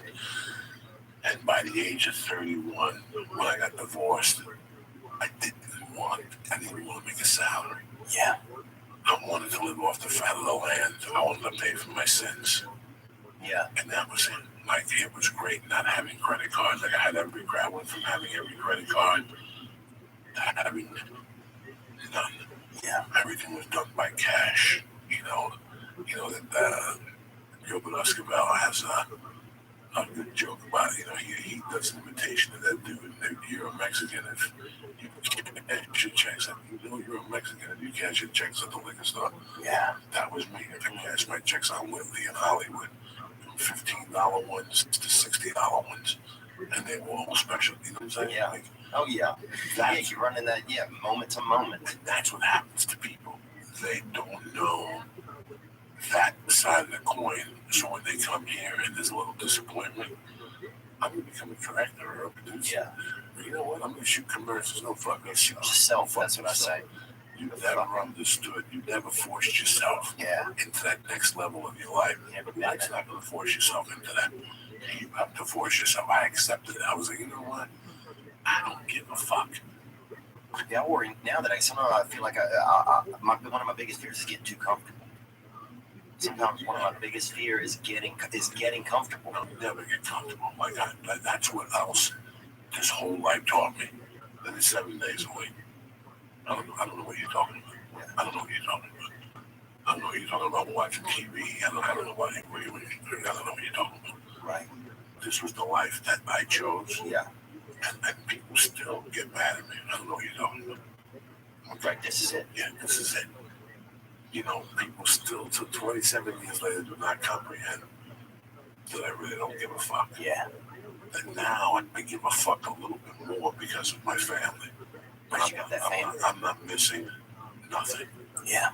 You know, it took my brother 10 years to realize I was never going to visit him in Comic-Con. He held on every year. He came out here. Come on down. He didn't believe it. Wow. He didn't come no more. Wow. It took him 10 years. He thought, like, I'm going to tell you, I don't have 4 hours to drive to San Diego. I can have an audition tomorrow, and I'm wasting my time dressed up with a bunch of people looking like superheroes. Yeah. I'm here for business. I didn't come out here to fucking go to the beach or to roller skate. And those are the people that fail. And then they bitch at you. They get mad at you because there was too much of a good time. There's no good time. There's no good time. Yeah, it's a lot of work, man. It took me 10 years. I was 31 to realize there's no good time. Like, whatever 1995 was, I was, 32. Wow. There's no more good time. Studio 54 closed. Yeah. That was it. It was totally better cocksucker. Yeah, I think about that sometimes. Yeah, I think about that sometimes, man. And then people complain when their life doesn't work out, but they didn't sacrifice. I want to be around to pick up the pieces when somebody breaks. You think that ice was fake, man? Fuck yeah. Don't worry about it, man. It's wrong with you.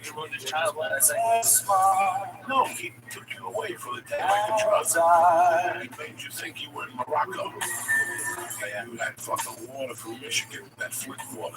Somebody who will I remember smile we had some shit from Lake Powell one time that was fucking as you used to do with me.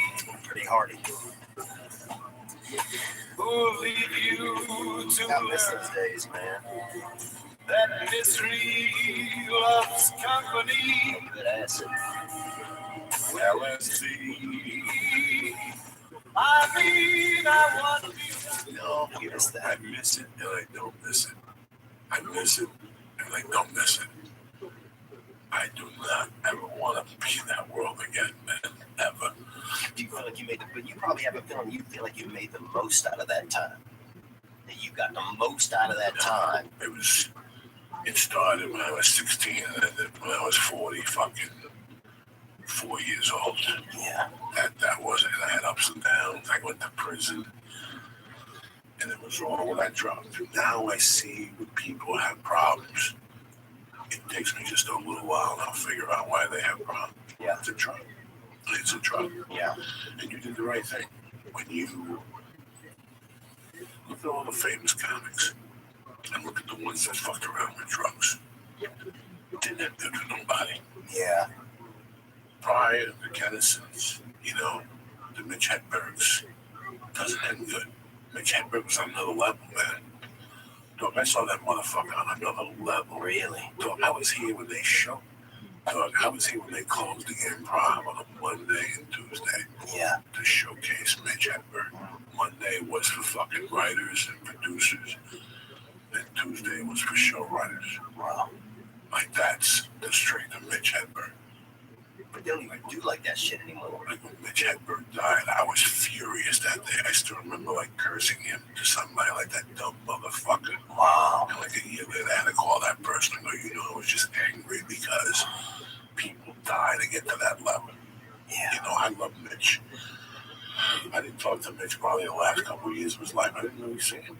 I didn't see him. He was living on the road in a fucking trailer with the girl. Yeah. God bless his soul. Yeah, when you get bent up, you're not spending time with your friends. You're not spending time with your loved ones. No, You know what I'm saying? Whenever you're fucked up, whenever you're really getting fucked up like him, I'm sure, you're not hanging out with your buddies, your sister. You know what I'm saying? You hang out with other people that are partying. It's funny. There was a time where I thought maybe someday, with the grace of God, I could get Eddie Murphy to, and I'd be doing coke and have my entourage. That's not what I ever wanted. Yeah. It's never. I don't like the entourages or, all the fucking, you know what I'm saying? I just didn't. I've always been only fucking, I love it. Yeah. I love doing what I do. I enjoy it. I'm really happy that I got to find, like, how happy are you that you got to find what you're going to do the rest of your life? We're all very uncertain. Yeah. I knew when I thought about getting a job in New York, like a friend of mine said to me, listen, I can still get you like a running job. We'll have to cover up the felony and everything. I thought about it for a while. I'm like, I want to do that. Yeah. Like, I thought I wanted to do it. I really thought it was adventurous. But once I heard the comedy lifestyle and I read the books and I did just not knowing. Just that gift of not knowing, just knowing I want to pick up $50. Right. Like, Yeah. to cover my hotel, but guess what? Today I'm doing what I love doing. What the fuck? What the fuck? You're gonna get a job that you hate, and then meet a girl. You're gonna marry her. You're both gonna get fucking fat. And Yeah. You're gonna start owing money, and now your job owns you. You gotta work 6 days a week to make that fucking nut. And then guess what happens? One day you just die from the fucking stress. One day you just die from the fucking stress. We've been talking about studios before. I'm an account manager. I always look at numbers. Yeah. And that's why I said to you, I've had 1,000 arguments about things and different situations. We went to see an office one time with Van Nuys. The guy wanted $1,600. That means the first 16 that you make on this podcast. Yeah. Yeah. You know what I'm saying? Like, just to have luxurious offices. I'm not one of those guys. I drive a fucking suit. Right. Today I was looking at, they had the new cars that were coming out. $200,000 for a car, $100,000 for an Escalade. Are you fucking kidding me? Yeah, that's There's crazy. a lot more to life than fucking paying that shit to impress your fucking friends and the people around you. Yeah, we had a Ford Festiva, man. Yeah, that's it. It doesn't matter what the fuck you drive. I sat that night on my birthday before the comedy store. I went to Dantanas and I sat out there and watched the people drive and what they were pulling up with. I pulled up with a white fucking Subaru, and people were looking at me. You know what, man? That makes me happy. I don't live for nobody. I don't need to drive a BMW. Yeah. It's such a great thing that I let go. That's what comedy did for me. It made me thwart that thinking that money made you. Money doesn't make you at all. Money don't do shit for you. Yeah. Money don't do shit for you at the end of the fucking day. When you realize that money don't do shit for you, your life changes completely. Your mood and your day is created by you. I love that. I love that. It's the fucking truth. I felt good without money, and I felt good with money. I felt good in both avenues. Because sometimes without money, I'm telling you, I'm in a hotel condo. I'm in Milwaukee, Wisconsin. The condo smells like foot and ass. I just had a Chinese lunch, 2 joints, and the waitress is getting me a half gram of Coke tonight, and I still don't have $10 left over for the morning to get a sandwich at the fucking Subway. Yeah. I'd sit there and watch TV all day and write fucking stupid jokes, but at least it was not doing something I didn't want to fucking do. Right. But towards the end, when I sold cars, the last year I sold cars, I got fired from every job. I just... What kind of cars was y'all selling? It didn't matter. Yeah. Jeep Eagle, Subaru, used car Like lot. Jeeps. I got fired from every job. You know why? Because I was just there for the paycheck. Yeah. I would go in there and use their long distance to call comedy clubs. Yeah. And then I wouldn't even sell cars. I talked to people, and I took the $250 salary a week, and they do that for 90 days until they fire me. I was very happy with the $250. It helped out my cause. My cause was comedy. It wasn't The cruise. Yeah, I was just looking for a job. That's why you get yourself those no responsible telemarketing jobs. Yeah, the Tony Little Gazelle freestyler. You get Selling all that shit. $18 an hour, anywhere from 12 to 18 an hour. No, you can make anywhere from 12 to 18 an hour. His Voodoo's magic shirt. It's up to you to fucking sell people on the phone. That whole thing, selling like we tell that, sell cigars on the fucking phone, man. The business is, you guys are both young. 20 years ago, the cigar business got hot in this country because Demi Moore took a cigar and smoked it on Vanity magazine or some fucking magazine cover. So you would go to bars and women would be smoking cigars.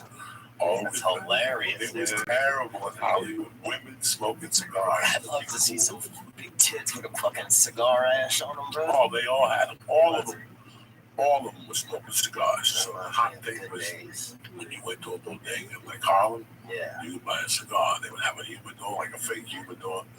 So I would sell you the whole package for $300 Yeah. on the phone, and my commission was like $1.25. I could negotiate it. I could do it for $2.75 if I wanted to, and still make a yardstick. I would sell 3 of those a fucking day Damn. and go home. And you're not knowing that's the side of comedy that you have to understand is not knowing sometimes. Yeah, I guess there were times like that for sure, you know, where it's like, I guess there were times where I felt like, fuck, is this the thing for me? And those are the moments I think when this continues to choose you, you know? Yeah, but the first 7 years of this shit, it's like anything else. You're doubting yourself the whole time. Yes. It's that little sign you get for trying. You get a little sign for trying. Every 90 days, you get a little like a reward for sticking with it. Yeah. And next thing you know, you've been doing it for 3 years. And next thing you know, you've been doing it for 4 years. Next thing you know, you're doing it for 7 years. Now, guess what? Now you're at a crossroads in your life. And that's what anything you're doing at 7 years. Yeah. Either you're going to continue to do it, or you're going to dive into it. And at the 7-year mark, you're pretty much co-headlining or featuring, Yeah. you know, and now you have to make a move for it. Yeah, that's the That's crazy the part. craziest part. Leaving Boston, leaving Chicago, leaving Indiana, leaving those other cities to go to New York. This week was an interesting show. Like, I watched Crashing. I watch every episode. And I can't tell you that I don't like every episode. Like, not every episode is my favorite. But this season, it's really picked up. Last week, it was about Artie. Confronting Artie about his drug problem, trying to help Artie out. And this week, it was about when the comic dates a girl. But it was very interesting. That's how you know it was written by a comic. A comic dates another female comic. They start dating, they start fucking. You both go to the same open mics, you write together. It's like a faggy fucking dumb shit that's stupid. Don't date a female fucking comic. You wanna fuck them in the ass, fuck them in the ass, and move on. But do not date a comic because at one point somebody gets successful. And that's where the tension starts. So they both go to NACA. It's a very good episode. This is something that if you're a young comic, listen to this. This is a very good episode. And you're going to know exactly what I'm talking about. So they get to NACA. For those who don't know what NACA is, it's a convention that you go to. There's a bunch of colleges there. It's the worst. You get on stage and a bunch of colleges bid for you. I bombed at that. And sometimes you bond because you were yourself. Yes. So what happens is they get to NACA, him and her go downstairs, and they get an orientation. By the way, you can't talk about rape. This, that, the Hair loss, anything. Diabetes. So she went up the first night and did her fucking act. And she said that she went to college and got roofied and raped. And they call it roofie. Like, how can you give something that cute? A fucking something that bad, a cute name, right? Roofie.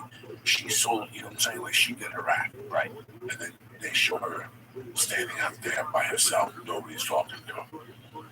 And then Maria Villasenor, Silent Love, was there, and she went up there and did impersonations, and she was getting people, she was giving away buttons. So, what's his name? Pete Holmes. Pete Holmes was sitting there, he's watching all this. And he goes, wait a second. So he ran across the street to a gas station to look for something to give away after the show so people would stop by him. And it said, the shirt said, gas it up. So he went back and signed. He bought a bunch of shirts for $2 a piece, and he signed them. And he wrote a joke about the shirt. So he went out there, he watched what was working, and he did it. He didn't do his act. You know what I'm saying? Like, he watched what was working. Hi, guys, college kids, you know.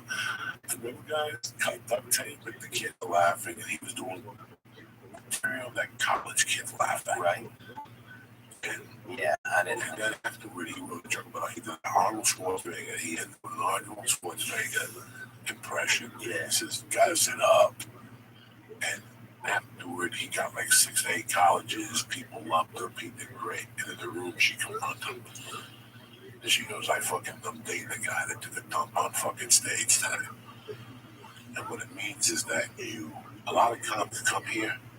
Bro, I knew 20 comics I saw on the road. And I'm like, these motherfuckers are gonna be stars. But they move to LA and they take advice from their agents. Yeah. And they start writing material to sell a TV show instead of writing material that comes from their heart, what they really, really say. Because what comedy is your world colliding with another world, and how you live in it. That's it.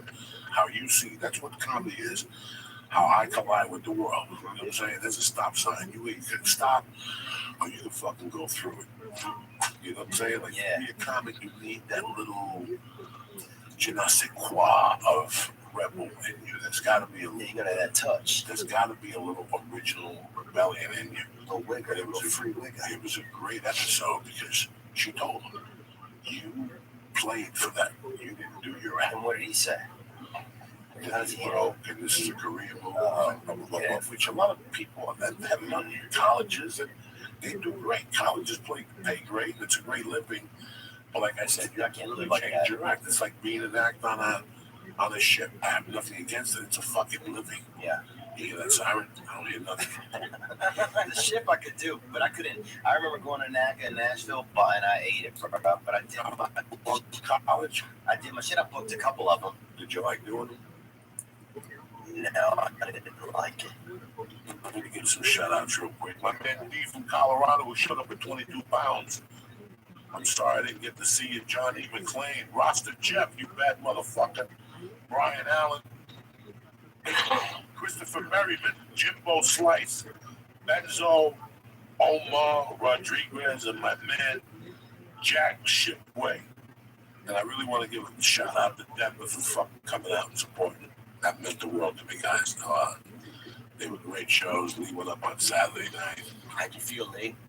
Oh my God, it was amazing. That's awesome. It was it was just crazy being on that, because I've heard about that stage for years, and then here, I know Rogan filmed a special there, and it was crazy.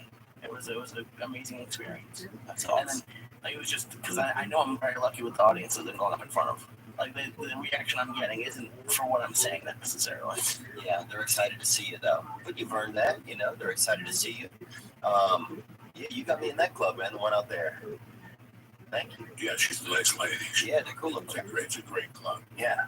It's been there for fucking since I started, and it was there 10 years before I started. Wow. And she does a great job with the club. If you look at the lineup when you're there, it's a great variety. Did you notice something differently this weekend? Well, I noticed, like, the opener and the host change, which is weird. I've never seen that before. What did you notice about the feature and the host? They were all very good. And Diverse. They were from the area. and They were younger. they were clean. Really? She knows. Oh. See, people think that I want a guy in front of me cursing. Right. She knows that already. She understands that. Wendy is a fucking genius. Where other people, that's why you have to bring a feature or something. There's just a bunch of clubs that they pay you up with their favorites. Yeah. Because they're dirty. And now the people hear 3 comics saying fuck. Yeah, it's a wrap. Wendy's a genius. You understand? I didn't That's get why I that. don't want to do dirty shows. Right. Because I'm out in the headline after 10 comics going up there and being dirty. Yeah. Yeah, it's the worst, man. That's it. Yeah, that's it. So she's brilliant. You didn't catch that. No, I didn't see them. They didn't even say fuck. Oh. That's why the audiences were so good. Because she's brilliant. She knows how to book a fucking room. You can burn them out before. And she puts heat in front of you. Yeah. Like, that's one of the scariest rooms in the country because those guys got headliners that are in town that week. Wow. Like, a lot of times, when I was opening up down there, like when I first started going down there, you went down there on a Thursday. Ooh, you gotta follow. You gotta follow Todd Jordan, Rick Kearns, Lori Callahan. They're all headliners. They're all hitters. Yeah, hitters. And you're going down there as the headliner going, dog, I'm working double quick. Yeah. I'm working I double. hated that, man. But that put you on the spot. I mean, I had weekends. I had a weekend in Missouri one time where it was like, fuck, this feature is better than me. And I got to step my game up. He got busted for murder actually 3 years ago, though. So, Did you really? really did. Yeah. But, What's going on with your special, cuz? What are you hearing? What are you doing? I'm trying to get Netflix supposed to come out and see me in a couple of weeks. So we're trying to find a date right now to do that. And if they, if they're interested, then I'll go from there. And if not, then maybe I'll make one myself, or do something, where I'm owning my own shit. So, I'm excited about that, but, I'm hopeful. Right now I'm just trying to be hopeful and wake up each day. And You work hard, trying to be right? hopeful. You're Yeah. funny, you're a sweet guy. Thanks, man. You forced yourself to the next level by getting clean. It wasn't like you fell off the stage. Right. It was something you recognized that needed to be done. When I used to get hot dog, I would go pee and I would look in the mirror. Yeah. Like the last 10 Oh, years, wow. I would not look at myself in the mirror because I was so ashamed of what I was doing. Damn, that's crazy. And I can totally yeah, I would not make eye contact with the fucking mirror. Yeah. So, I recently had a guest on here, and I was under the impression that he was sober. And at one point, he went into the bathroom into the blast, and I was really disappointed because I know as a comic, you can get so far with drugs, Yeah. but to take it to that level where you want to, it's better to be conscious of your surroundings and know what's going on. You want to smoke a joint, you want to drink a Heineken, that's great. But you're watching your audiences, you're watching the people that are coming to the shows, you're watching 1,000 things. Yeah. You don't really have time to get fucked up when you want to take it to that. And this can be in any occupation. Yeah, it's going to work for a while. It always does. Yeah. It always starts off great. It always starts off great. Yeah. I'm grateful for Lee. I'm grateful for my wife. I'm grateful for my baby. Yeah. I'm grateful for this fucking podcast. I'm grateful for the people that come to the shows. Yeah. But I got to tell you something. I'm grateful for not doing that shit no more at all. I'm really grateful. And I'm losing. I did it until I was 44. At least you stopped at 32.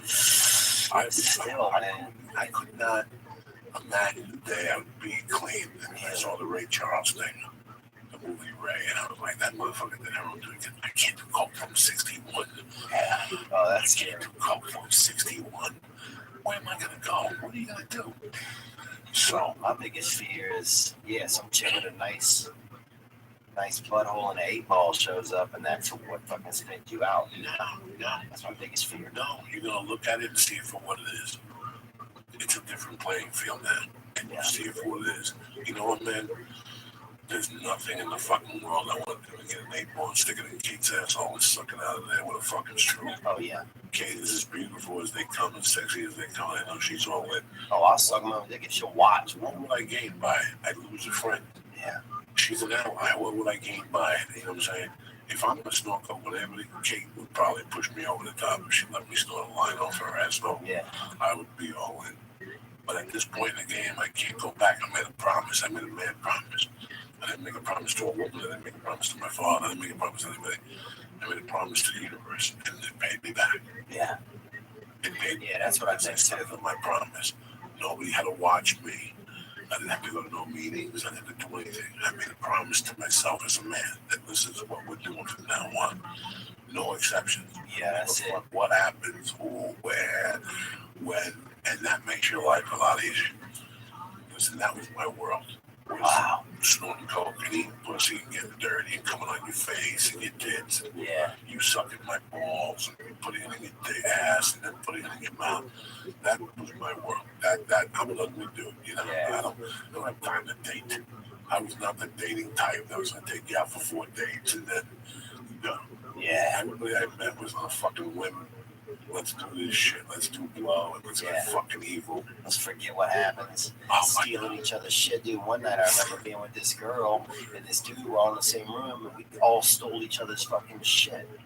And so we're all sitting there with each other's like money, pocketbook, purse. Dude took a purse.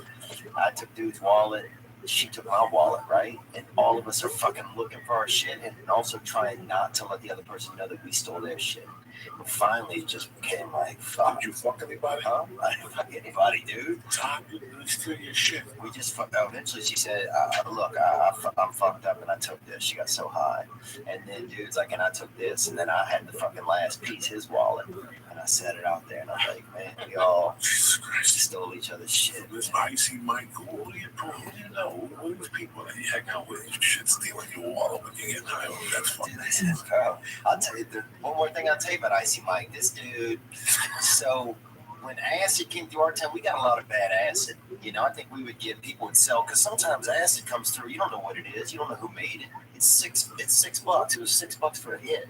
You know, you're going to be out of, you're going to be out of it for 4 to 8 hours. So this guy, Mike, got bad on some acid, him and his buddy.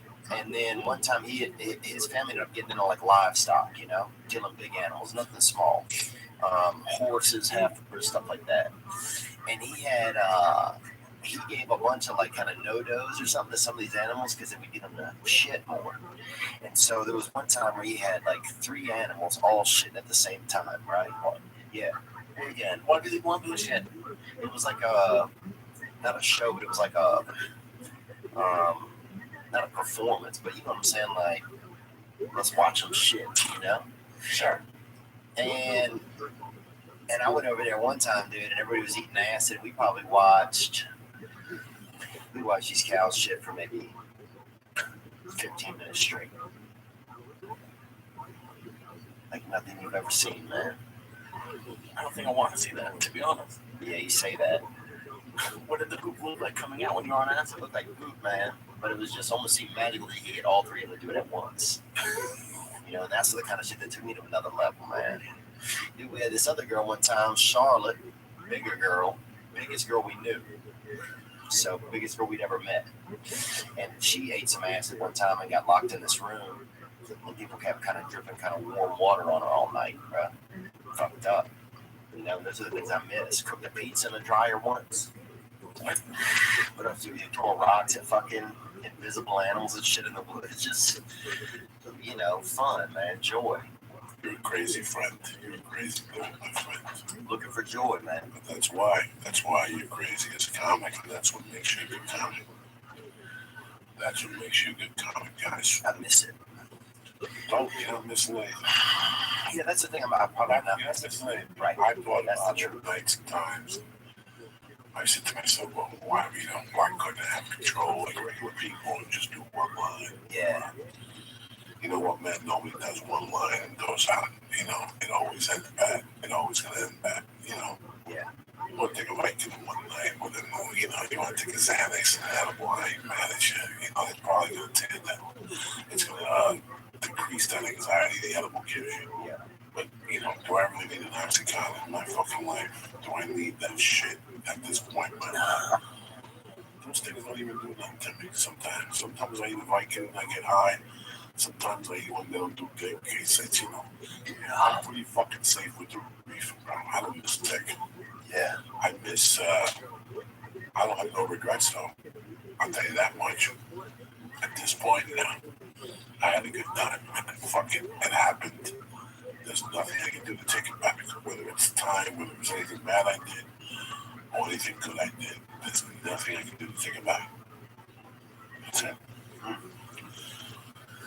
You get peace with yourself at some point, and you accept what the fuck you're gonna be, and that was it. Like I said, I'm very fortunate to be in this fucking office sitting next to you and Link. I know that. I never even considered Los Angeles when I started doing comedy. Wow. It wasn't even on my mind. New York only. No. I didn't even do comedy in New York. I did comedy in New York for 9 months as an open mic, and I knew it wasn't for me. That was a torture chamber.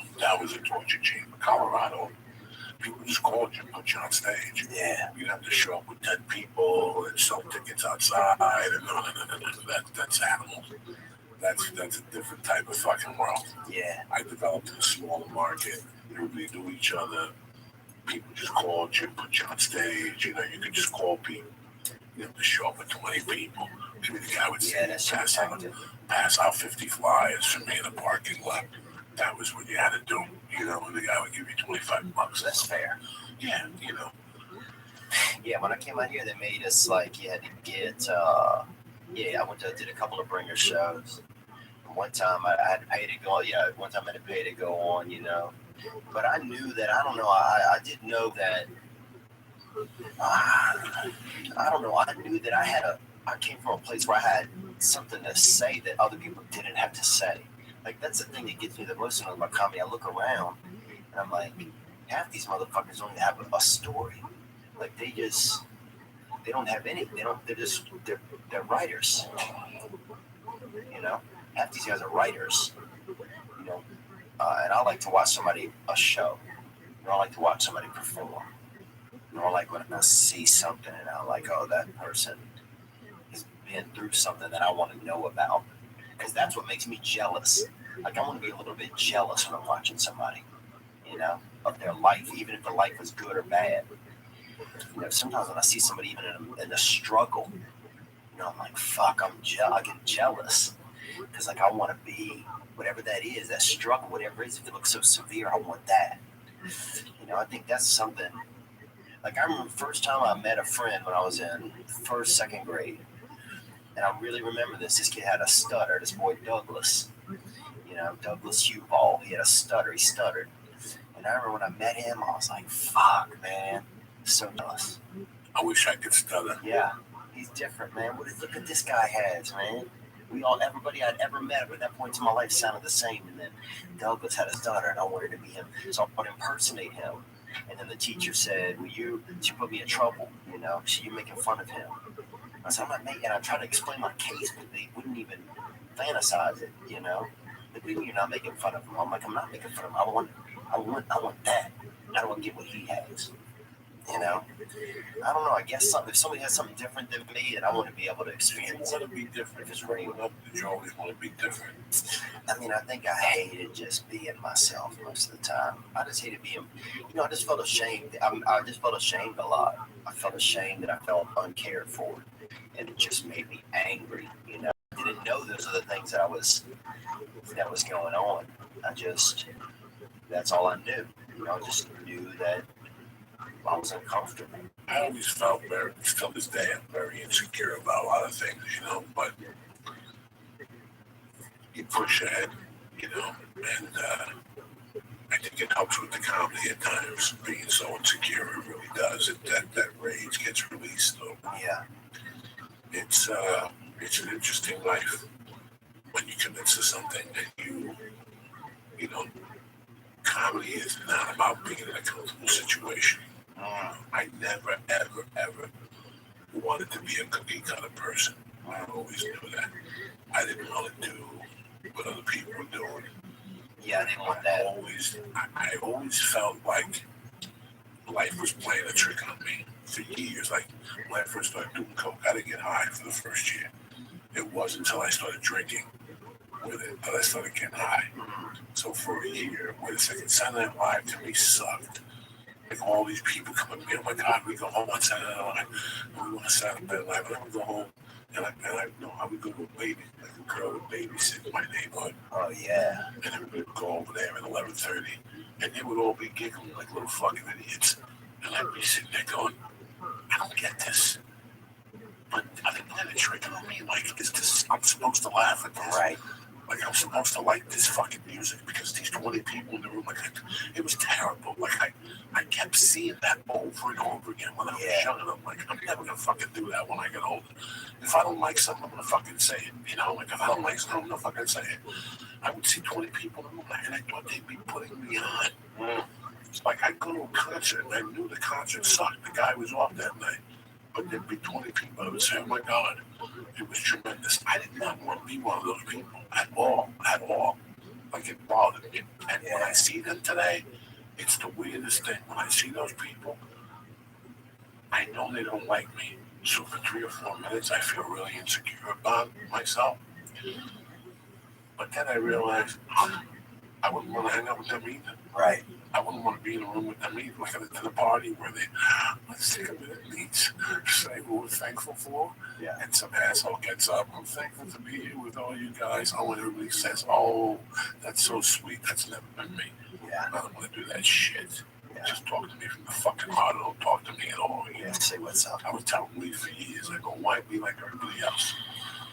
You know, it's like, this is a hot restaurant, a hot breakfast spot. It's eggs. Yeah. It's eggs and bacon. It's eggs and bacon. And you want to go stand online because your friends say it's, you know, it's like today, you drove past eat at 9 in the morning. I see 15 people standing in a line outside. That's crazy. And I feel horrible. Ugh. I feel like you don't have a fucking life. You're waiting for fucking eggs and bacon. The breakfast is that much better. That's what you're telling me. Yeah. That you will stand on a fucking line. Nothing perturbs me more than that. Yeah. We live in a generation that they can't wait to stand online. Oh my goodness. I stood online for 6 hours. Really? I think you're a fucking idiot. Yeah. Yeah, I never You just wanted that. wasted 6 hours of your fucking life. I go to a fucking restaurant and they tell me 15 minutes. I tell them to go fuck themselves. I'm out. I'm out of there. Yeah. I'm out of there. I'm not waiting, not a fucking minute, especially for eggs and bacon with potatoes and toast. Yeah, that's basic. That's, you know, yeah. Somebody comes to great breakfast to give you something that's anything to fuck them up. I got the spot. I walk in there. I order. My food's ready in 7 fucking minutes. That's what I want. I don't want to wait. I don't want to see nobody. It's like the griddle in Hollywood. Yeah, fuck Yes. that. Oh. And they got like a gay hitman out Yeah, front. yeah, no. And if you're not, yeah. Leave me fucking alone. He spray paint his hair on his I head. won't go to no whole diner, but I'll go to that fucking Marie T any day. I like it. Yeah. I ain't Oh, I was there today. Before I came here. Marie T? Yeah. You should have called me. I would have gone over and Oh, met. that's funny. Bro, they got the best breakfast in town. That's Yeah. your girlfriend there. Yeah, they just had smooth today. Yeah. When I got there late. They got smoothies, they got green tea, they got a breakfast. The fucking bacon and the potatoes there will rock your fucking world for Yeah. breakfast. Will rock your fucking world. Yeah, I go to AA meetings over on Moore Park when we stopped over there after. What park? That's the no, what's the one on Monday? On Clifton? What's the one that's just a couple blocks away? What's the cross street at that place? Moore Park's pretty close. Riverside and Moore Park. Yeah, it's on Moore I Park. did a movie years ago called, I don't even know, about a true story about an AA meeting that got robbed in the valley. Oh. 2 guys robbed the bank and they went into an AA meeting and took everybody hostage. until the cops came. Fuck, that's awesome. Hours you had to stay. The one right here, the popular one, the most popular meeting in the valley is Monday night. That's where all the I haven't been to that one. real people go. Supposedly it's a small place in Studio City. That's probably what it is then. That's probably what it is. It's a small little place in the city. I haven't been to an AA meeting in a long time. I just like listening to the stories, man, because it's real. You hear somebody's story in there, and they're up It depends. Yeah, AA that's true. meetings, if you go to AA in Hollywood, it's a fucking nightmare. Yeah, and if guys have been in it for 20 years, sometimes it's not. Where they have the tattoos of AA and the diamond and they hug each other. That's not for me. Leave me the fuck alone. I went to a meeting in Boulder when I was in the halfway house. I had to go to a meeting. And I remember one day this fat fucking girl, fucking cross-eyed, got up. And she's like, oh, my name is Marianne. I'm an addict. And I just want to say that last week I was here, one man hugged me in a different way. And I just looked like, oh, bullshit. Nobody wants to hug you or grab your ass. Not gonna hug you. People just go there. Some of those meetings, like, really help, but there's people who go there for the wrong reasons. Yeah. You know, like I went to there's some networking. Yeah. There's people who go to AA, especially here in LA. Yeah. They go to AA for all the wrong reasons. And there's some, like, if you go to LA, if you go to an AA meeting, let's say in Hoboken, Yeah. and you go to an AA meeting in Newark, big fucking thing. You know what I'm saying? Like, the quality of people you're going to see. Like, when I first got clean in 85, my teacher, Mr. T, took me to an AA meeting. Oh, my God. I had never seen nothing like that before in my life. Fucking the worst coffee in the world. Worst coffee. Fucking, you walked out of there and your clothes, you took them off in the morning, you could smell your clothes from the cigarettes. You have no idea what that's like. At least I had popping your head up in the morning, putting your feet on the floor and your clothes are on the floor, and you could smell the cigarette smoke from your fucking clothes from those AA meetings. You can smell people's poor choices, man. Dude, this is one place that makes me feel sometimes like it reminds me of the environment of the neighborhood and the environment that I grew up in sometimes. That's all that fucking matters. It's all about the business, right? Like that place over by that barbecue. Some of these halfway houses are businesses now, so yeah, you're right. That's great. Like there's an AA business. It's in the strip mall. Yeah, you go to, they have meetings all day. They work off donations, but it's a business. It's a good program. It's a good program. But they have a treasurer. It's hard to steal, you know, because you're around a bunch of thieves. You can't rob for the AA meeting. It's a bunch of fuckers. That's a bunch you would hate it, man. Bro, them motherfuckers been stealing for years. They see you coming a mile away. The treasury, that dude, you know, that's why they're in AA, you know. They've been stealing for 20 years. Let these people know where you're going to be the next couple of weeks. Yeah, I'm in Tacoma coming up, March 15th and 16th. I'm in Tacoma at the Tacoma Comedy Club. And then March 17th, I'm in Spokane at the Spokane Comedy Club. And then April 6th and 7th, I'm in Tampa at the Attic at Rock Brothers Brewing. And you can get those tickets at theater. You know, man, I'm proud of you. Man, I appreciate it, man. I always hear good things. That's all that matters. That's you're on the map. I mean, I've seen it 1,000 times. They're just going to make you work a little harder. Yeah. That's it. Because you're you. Yeah. They're just going to make you work a little harder because you're you. Just to test you. Just to see if you go back and do a pill or go back and do a line or have a drink. And as long as you stay away from that, you always beat them. You always got the ace in your pocket. Yeah. That's what they want you to do. They want to frustrate you if you don't get a drink. Yeah. Don't get frustrated and just know that you get on stage every night. That's all you need to know. As long as you're covered, everything works out. You know what I'm saying? Like that's what, as long as you're covered, everything works out. You know, we know we did 12 spots 2 weeks ago. You've had a look on your face all night like you've had a shit. You did 2 buckets, you okay? I'm fine. You're all spotty and shit. Yeah, And listen, the only reason why we didn't go deep tonight is because I'm dying here. Wednesday, Danny Brown's in town. If he ain't working, I'm gonna eat 2,000 fucking 29,000 milligrams. Well, it's all We might not even do a fucking podcast Wednesday. I don't know when he can come back. Tomorrow we might do one just in case. So prepare. Eat good tomorrow because if I get off work by 5, I always eat something with dairy in it before I come here because I know like I have to prepare. tomorrow double up on the dairy. eat a fucking ice cream off the concrete, baby. We're eating shit you haven't seen tomorrow night. Eat, boy. We're going You eat some fucking Guatemalan asshole, boy. I want to apologize to the people of Huntsville. I had to cancel because I'm taping up dying up here, but I will reschedule. The only date I got on the books for March right now is March. The next date I got is March 21st. What is it, February? My next date is March 21st in Nyack, New York, and the early show sold out. We're taking adding the late show. It's a Wednesday, so I'm not sure. My flight's early, so I'm not sure. So that's all I got going on. I'm gonna sit here and keep writing and keep trying to get it together, see what happens with Netflix and the other people. Just hang out with my family. April, I got a couple gigs. I got Santa Fe, New Mexico, the casino. Nice. Me and D. Del Rey, and I got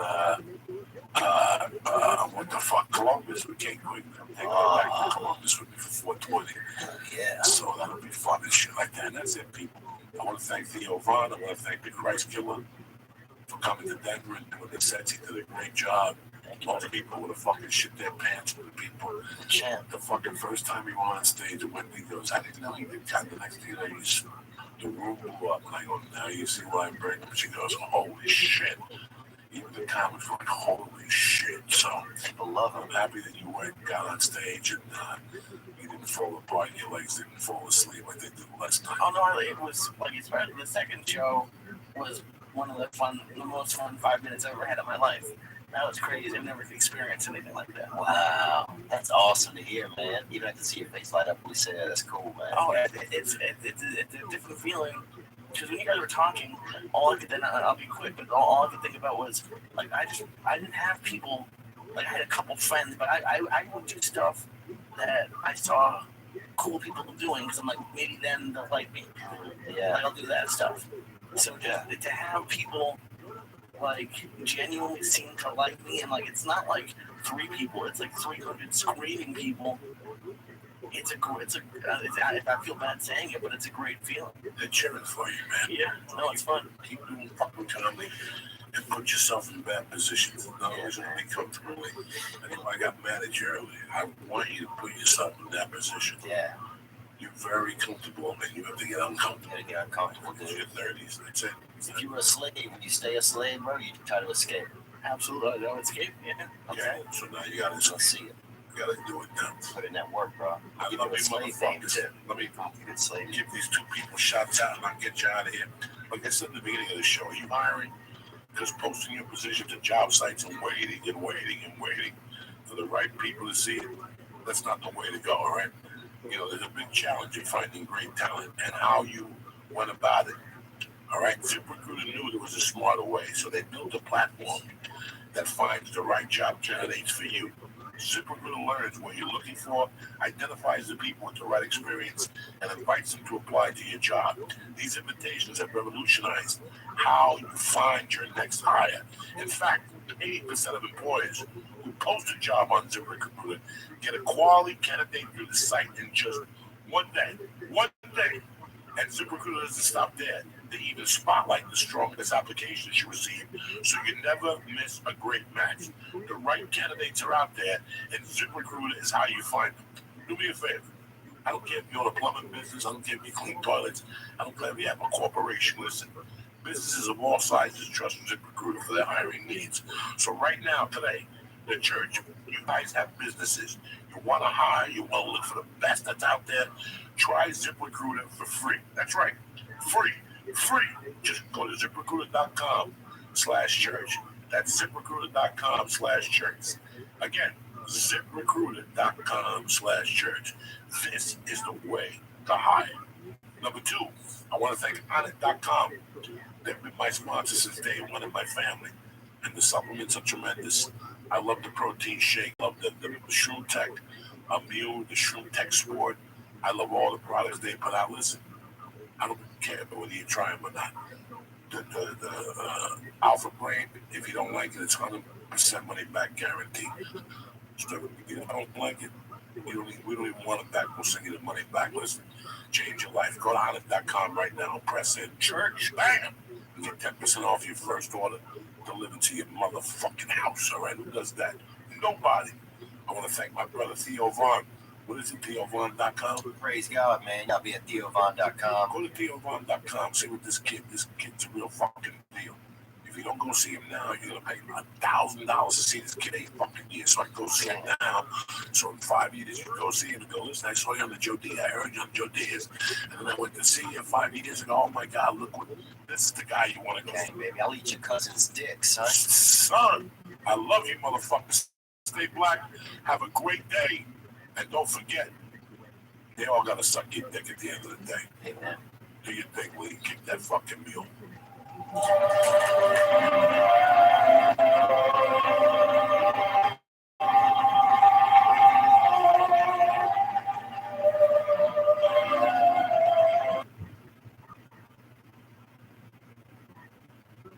Greetings from Podcastville.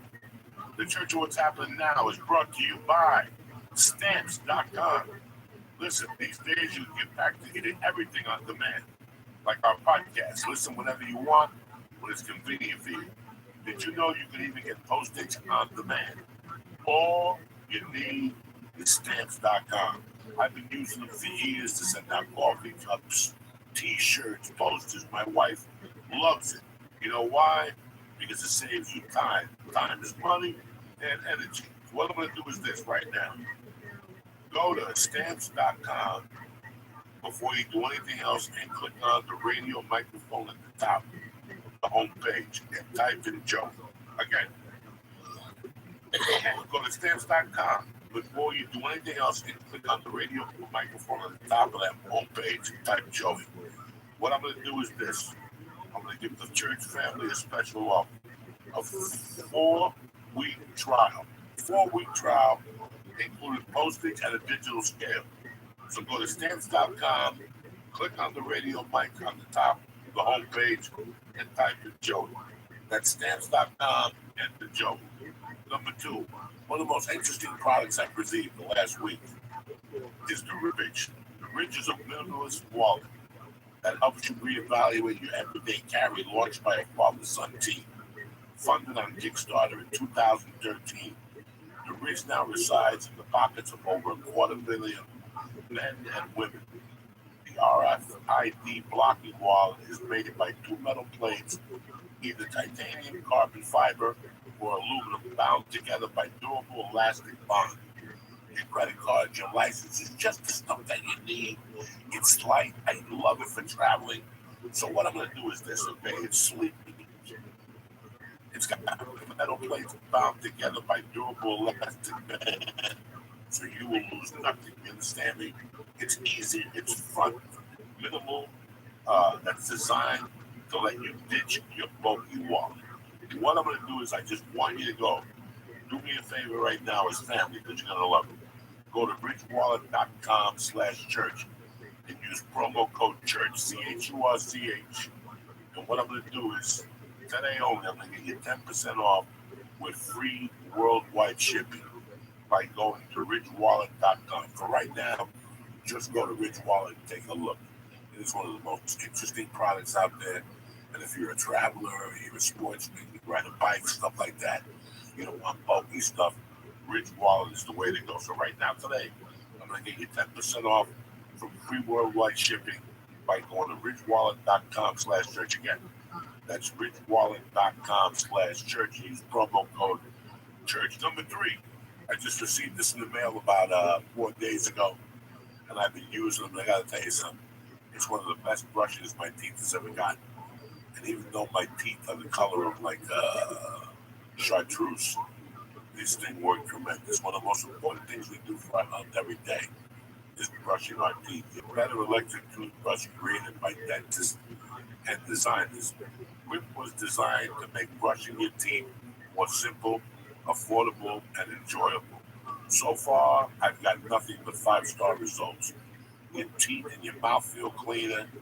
It just adds sonic vibrations, and they're gentle enough on your sensitive gums. So do me a favor. For starters, you know what I always tell you. Go to quip.com. Go to quip.com and see what I'm talking about. This is a phenomenal product, especially if you're a traveler. So what I'm going to do is this. I love Quip. That's why I love Quip, because they're backed by over 20,000 dental professionals. Quip starts at just $25, and if you get the Quip.com TRUMAN.com/Joey right now. You get your first refill bag for free with a Quip electric toothbrush. It's a great Christmas gift for your present too. This is perfect, it's affordable, and don't love your family. So your first refill pack is free at getquip.com/Joey. Look at me, boy. I'm lovely, dude. If I could fucking have a little bit of a leaf, man, that I could take with me and keep somewhere. And a little, like a wheelbarrow, but for leaves. I'd go lay in one of those, bro. Sounds nice. Thank you. Yeah, and pillows in there too. I ain't just putting it down with metal. That's Like real. some people would do. I'll consider it. Putting the shit in the back. Oh, nah. Feed them food. What are you talking about? What are you? I put you under a warm lamp, like that's what I would do. It's starting to get creepy now. It sounds like I'm hostage. If I'm in your house. Hey, calm down and be a good pet, little buddy. Like a chain around his neck with a fucking chain hooked to the wall and stuff like that. Yeah, but a nice chain, like a gold chain. I don't know if I go that long. No call for it. You can't put a silk out on the pig. You know what I'm saying? It's fucking Thursday, November 8th. Kick this fucking mule league. That's as good as it fucking gets, Theo Vaughn. Praise Oh, God. Sly and the Family Stone coming at you. Gristle missile, baby. Thursday morning. What are you fucking nuts? 20 to life. No parole. Fresh from Buffalo, New York. You didn't have a fucking beef on wick. I didn't have any. Fucked up. Dude, I did it. Somebody threw a piece of meat at me on one of those street corners. I don't know if that was wick or not. Did you eat it? No. No, wick is the roll. The roll is called wick. Oh, no. Nobody told me that. I should come here for We you. found wick. No, You should be a travel agent, too. No. I just know while he's wick. Yeah. And nobody makes a bad fucking beef on wick in Buffalo. Like, it's like a disgrace. Really? Yeah, it'd be like a disgrace when it gets known. Right. Yeah, I feel bad. I feel disappointed that I didn't get that Shit. vibe. Some fucking pierogies, the Polish name with some sauerkraut pierogies fried. Like dumplings, only you know it's not cat. Yeah.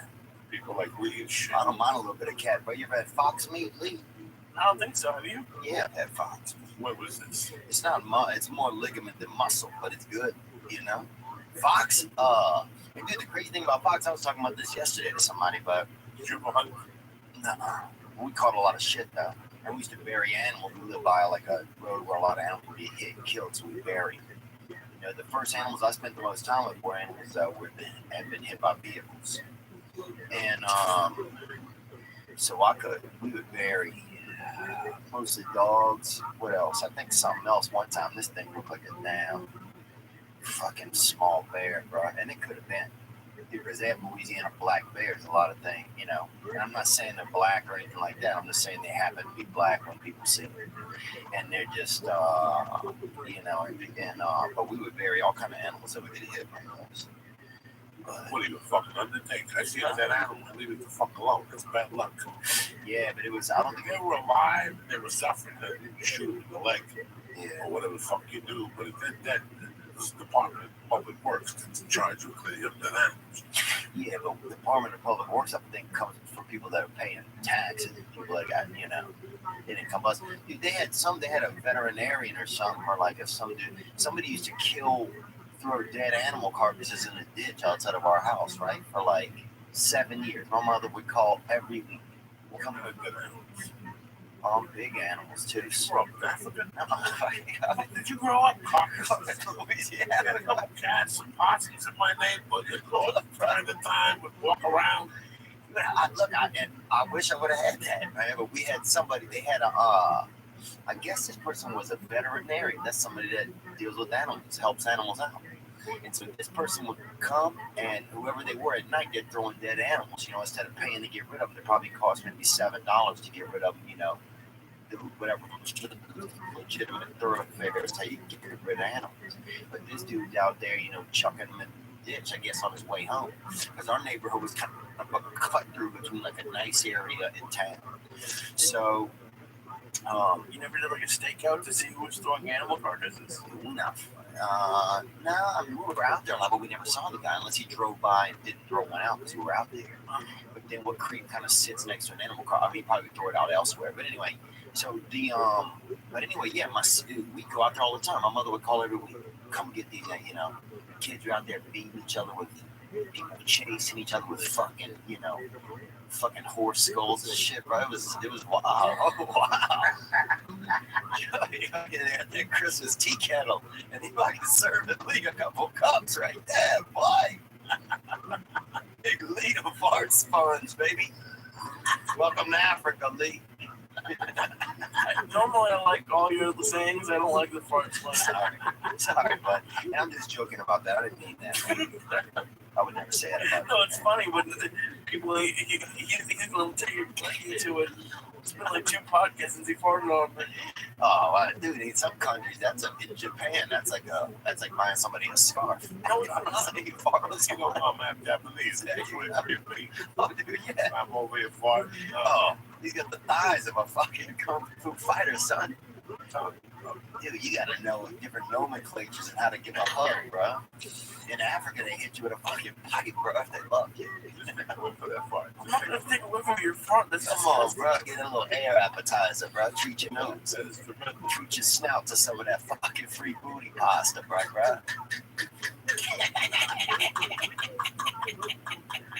Oh my god. Lee, man, dude, it's so funny, sometimes when I'm not even joking about when I need to think about something good, dude, I think about Lee, man. Thank you. That means a lot. Yeah, I think about you, man. I think you I don't just think about you to laugh. I mean, just the stuff you say randomly. I just want to hang out and like listen to what you say during the day to yourself. I feel like it's hysterical. This conversation right here already. Well, you just farted on me. How? I think we might be a little testosterone. Oh yeah, I know what you're talking about. No, you know Chocolate from peppermint, they call it. Yeah, I think he's coming out of the closet pretty soon. They say, hey, the boy over there, little I don't give a Lawrence. fuck. I don't care either, bro. I'll let you hang off my dick like a fucking mountain No, cat. I would never let Lisa. Not you guys, but I don't have the same relationship with Yeah, him. we were still friends. I'm friends with him. I wouldn't fuck him. I let him touch my dick a little. You know what I'm saying? Around the holidays, bro. Just to make us day. Oh, he's a prison ham, this guy, bro. I fucking love that boy. You know, that's why I told him we walk, and leave with that. How much money we could make with Lee on the inside. And just sitting on people's laps. Dealing cards. Rubbing it in. Yeah. I'm glad we're bringing this back. You can't just sit on someone's lap, but they're not going to let it end at just lap sitting. Bro. So, They're not in prison because they don't have Here a in whole bag. Indiana, you're an 8, bro. One female. You're in Indiana, dog. You're a female 8, baby. yeah, I got a guy that'll pay 10 G's for you to put a wig on. Oh, yeah. Pressure type of pipe. And just mug his dick with your fucking neck. What does that even mean? Lee, you gotta. I don't want to now. You should go to church and play one day as a school project. Yeah. I'm going to end up dead. What school are you in? Are you doing classes online? I need to be. Classes here. This is the only How old are you, Lee? 30 now. Oh, you really? Yeah. I thought you were like 19, dude. I wish. Are you like 30 years old? 30 years old. Oh my God, bro! My whole perception of you, I thought you were like a, He was a an college when intern. he first came in here. Oh wow, He's a fucking young man. that's awesome. Now you don't like me as much. You like that? No, it's just different. You ever notice you learn something about somebody you didn't know?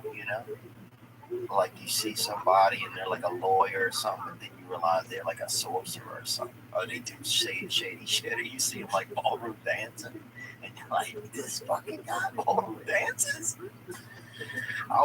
That always takes my brain a minute. Or if you see a big person and they got their stomach stapled, and now, dude, I was at a pool one time, and I used to work on this farm in the summertime outside in Natchez, Mississippi, and they had and this dude Don Blankenstein was the pool guy every year, right? He'd come out there, and I'd keep an eye on him because the dude weighed probably 700 or 800 pounds, bro. You know what I'm saying? He broke the gate every time he come in. He was the lifeguard.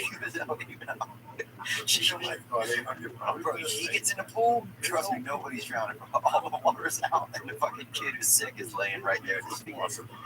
No, he was the guy who came to put the cleaner in the pool. And so, but he'd open the gate, bro, and every time he'd walk through it and bring both sides of the gate down. Like he was just, he was gonna die soon, when you saw him.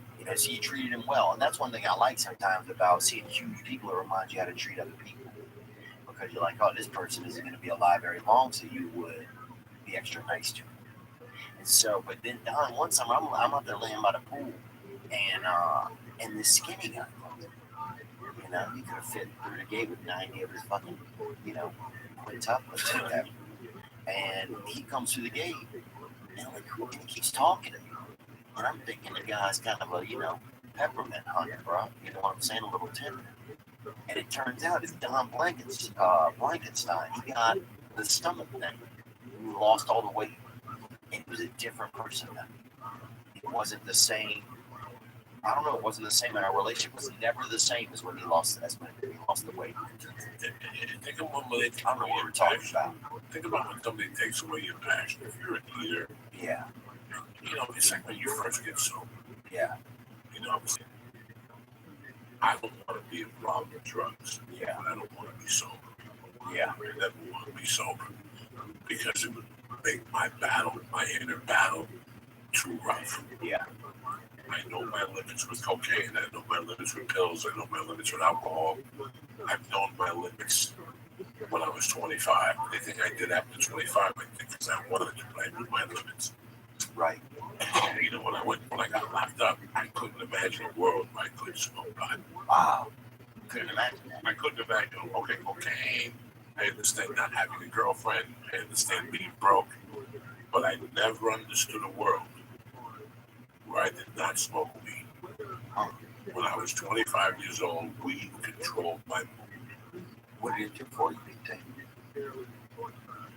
I was in so much pain when I woke up. And I didn't know that then. You never know it when you're going through. Yeah, you don't know. It takes 20 years to look back. Yeah. You know, I was thinking about it tonight how I was taking a shower.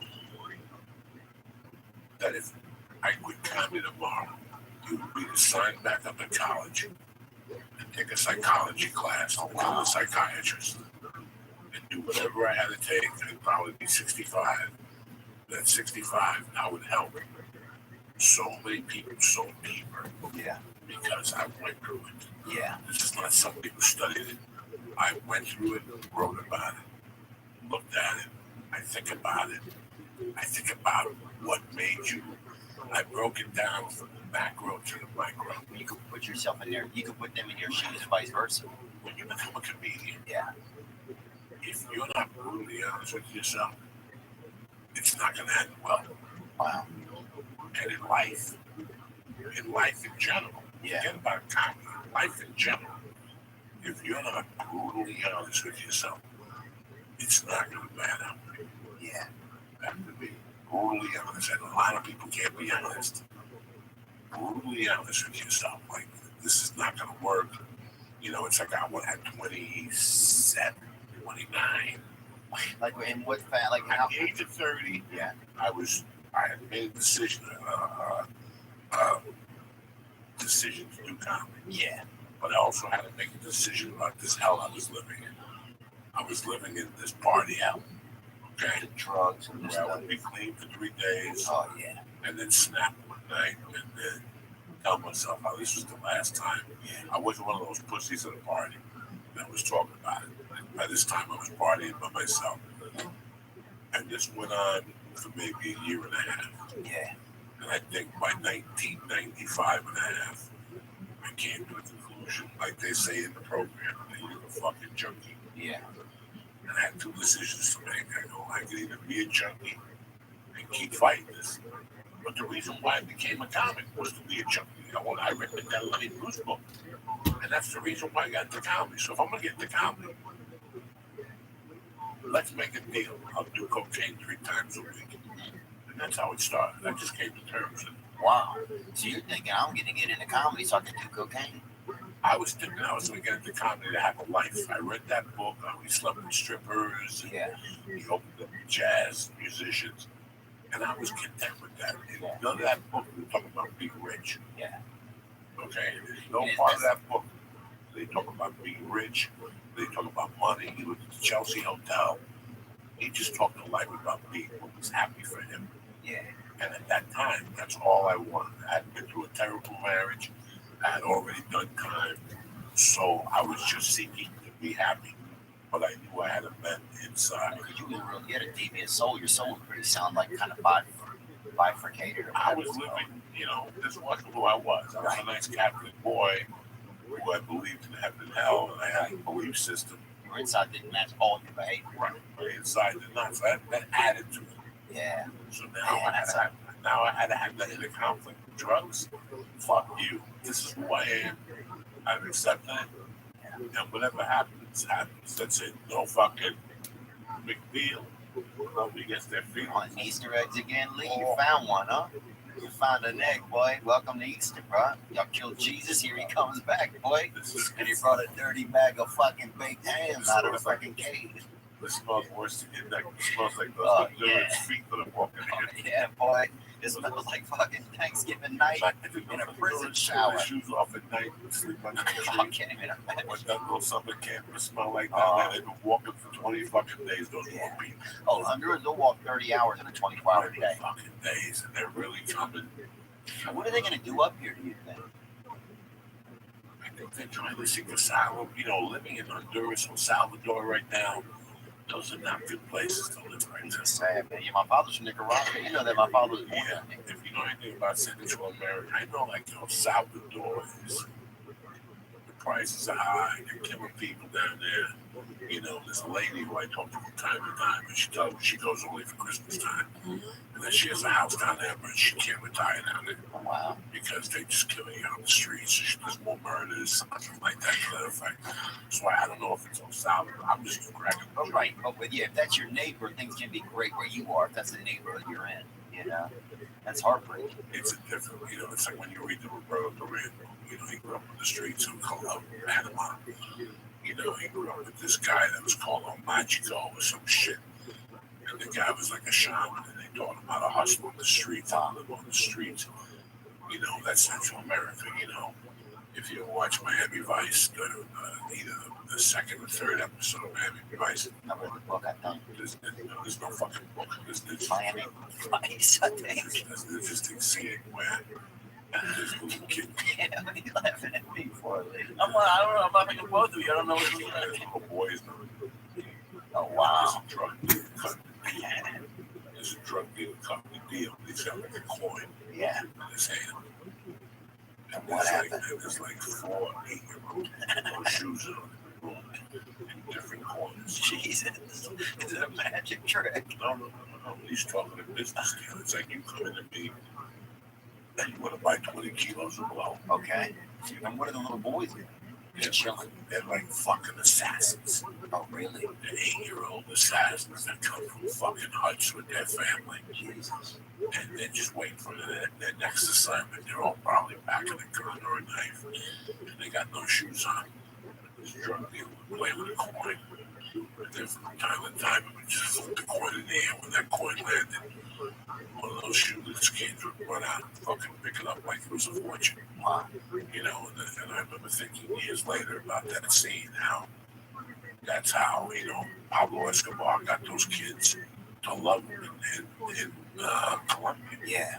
He went to the poor kids that had no options. And he said, "No, I'm gonna put 1,000 in your pocket every week.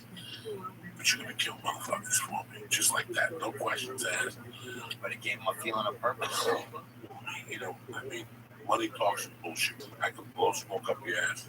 Or I could put 2 G notes in your hand every week, but you've never had a dollar bill in your hand. Yeah. And tell you, look, I'm just gonna send you to people's houses. Yeah. I want you to slit their throats, kill their kids, their mothers, their dogs. Jesus. If they got goldfish, I'm gonna poison them too. Jesus. You know, that's how you think. Rat poison or something? Whatever. It's just a point. It's just a fucking point I'm trying to make. That's how you get, you know, take the American ghetto here. You know, that's why they call it whatever social color economic. They call it a crisis, not a crisis.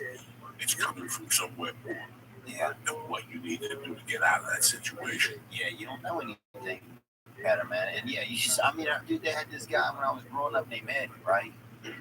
He could have been fucking 13. He could have been probably 16 or fucking 50, right? I don't know what he was. But he always drove, he had a 5.0 Mustang, you know? Or he drew 5.0 on the side of it or whatever. I don't even remember. It could have been a fucking, it could have been a, you know, a Pontiac Renault or whatever. I don't know what it was. But he always had these 2 girls, bro, sitting on the back of it. And that dude was the king. You know, whatever he said when I was a kid, we would have done it. Because to him, he was the king. He had a piece of shit Mustang, but he had the Mustang, you know? And he was a champ. And he would buy, you know, the chicks would have like daiquiri drinks, bro. And every now and then he'd floor it, and one of them would go rolling out the fucking back right on the concrete, bro. What do you do for a living? I don't know. And I didn't care. But if he would have said something to do, like, come do this, like, when I was a kid, I would have done anything he said, because he hung out with us and he spent time with us. You know, he threw the football around with us, and he was a good guy, I think, you know? I mean, I still think he is a good guy. How older than you? He probably maybe 7, 8, 10, 12 years. But he, like, could drive. He had, like, the ability, you know, he had a car. He had women. He had, you know, he had things that when you're, you know, an adolescent, 12 years old, 11 years old, you see that, you're like, oh, this guy has mobility. You know, this guy has ability. This guy has women. He has everything.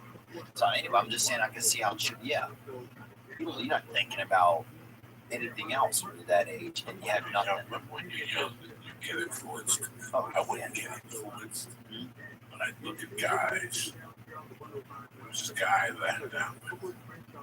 that was always in the bar at the daytime. He was really good looking.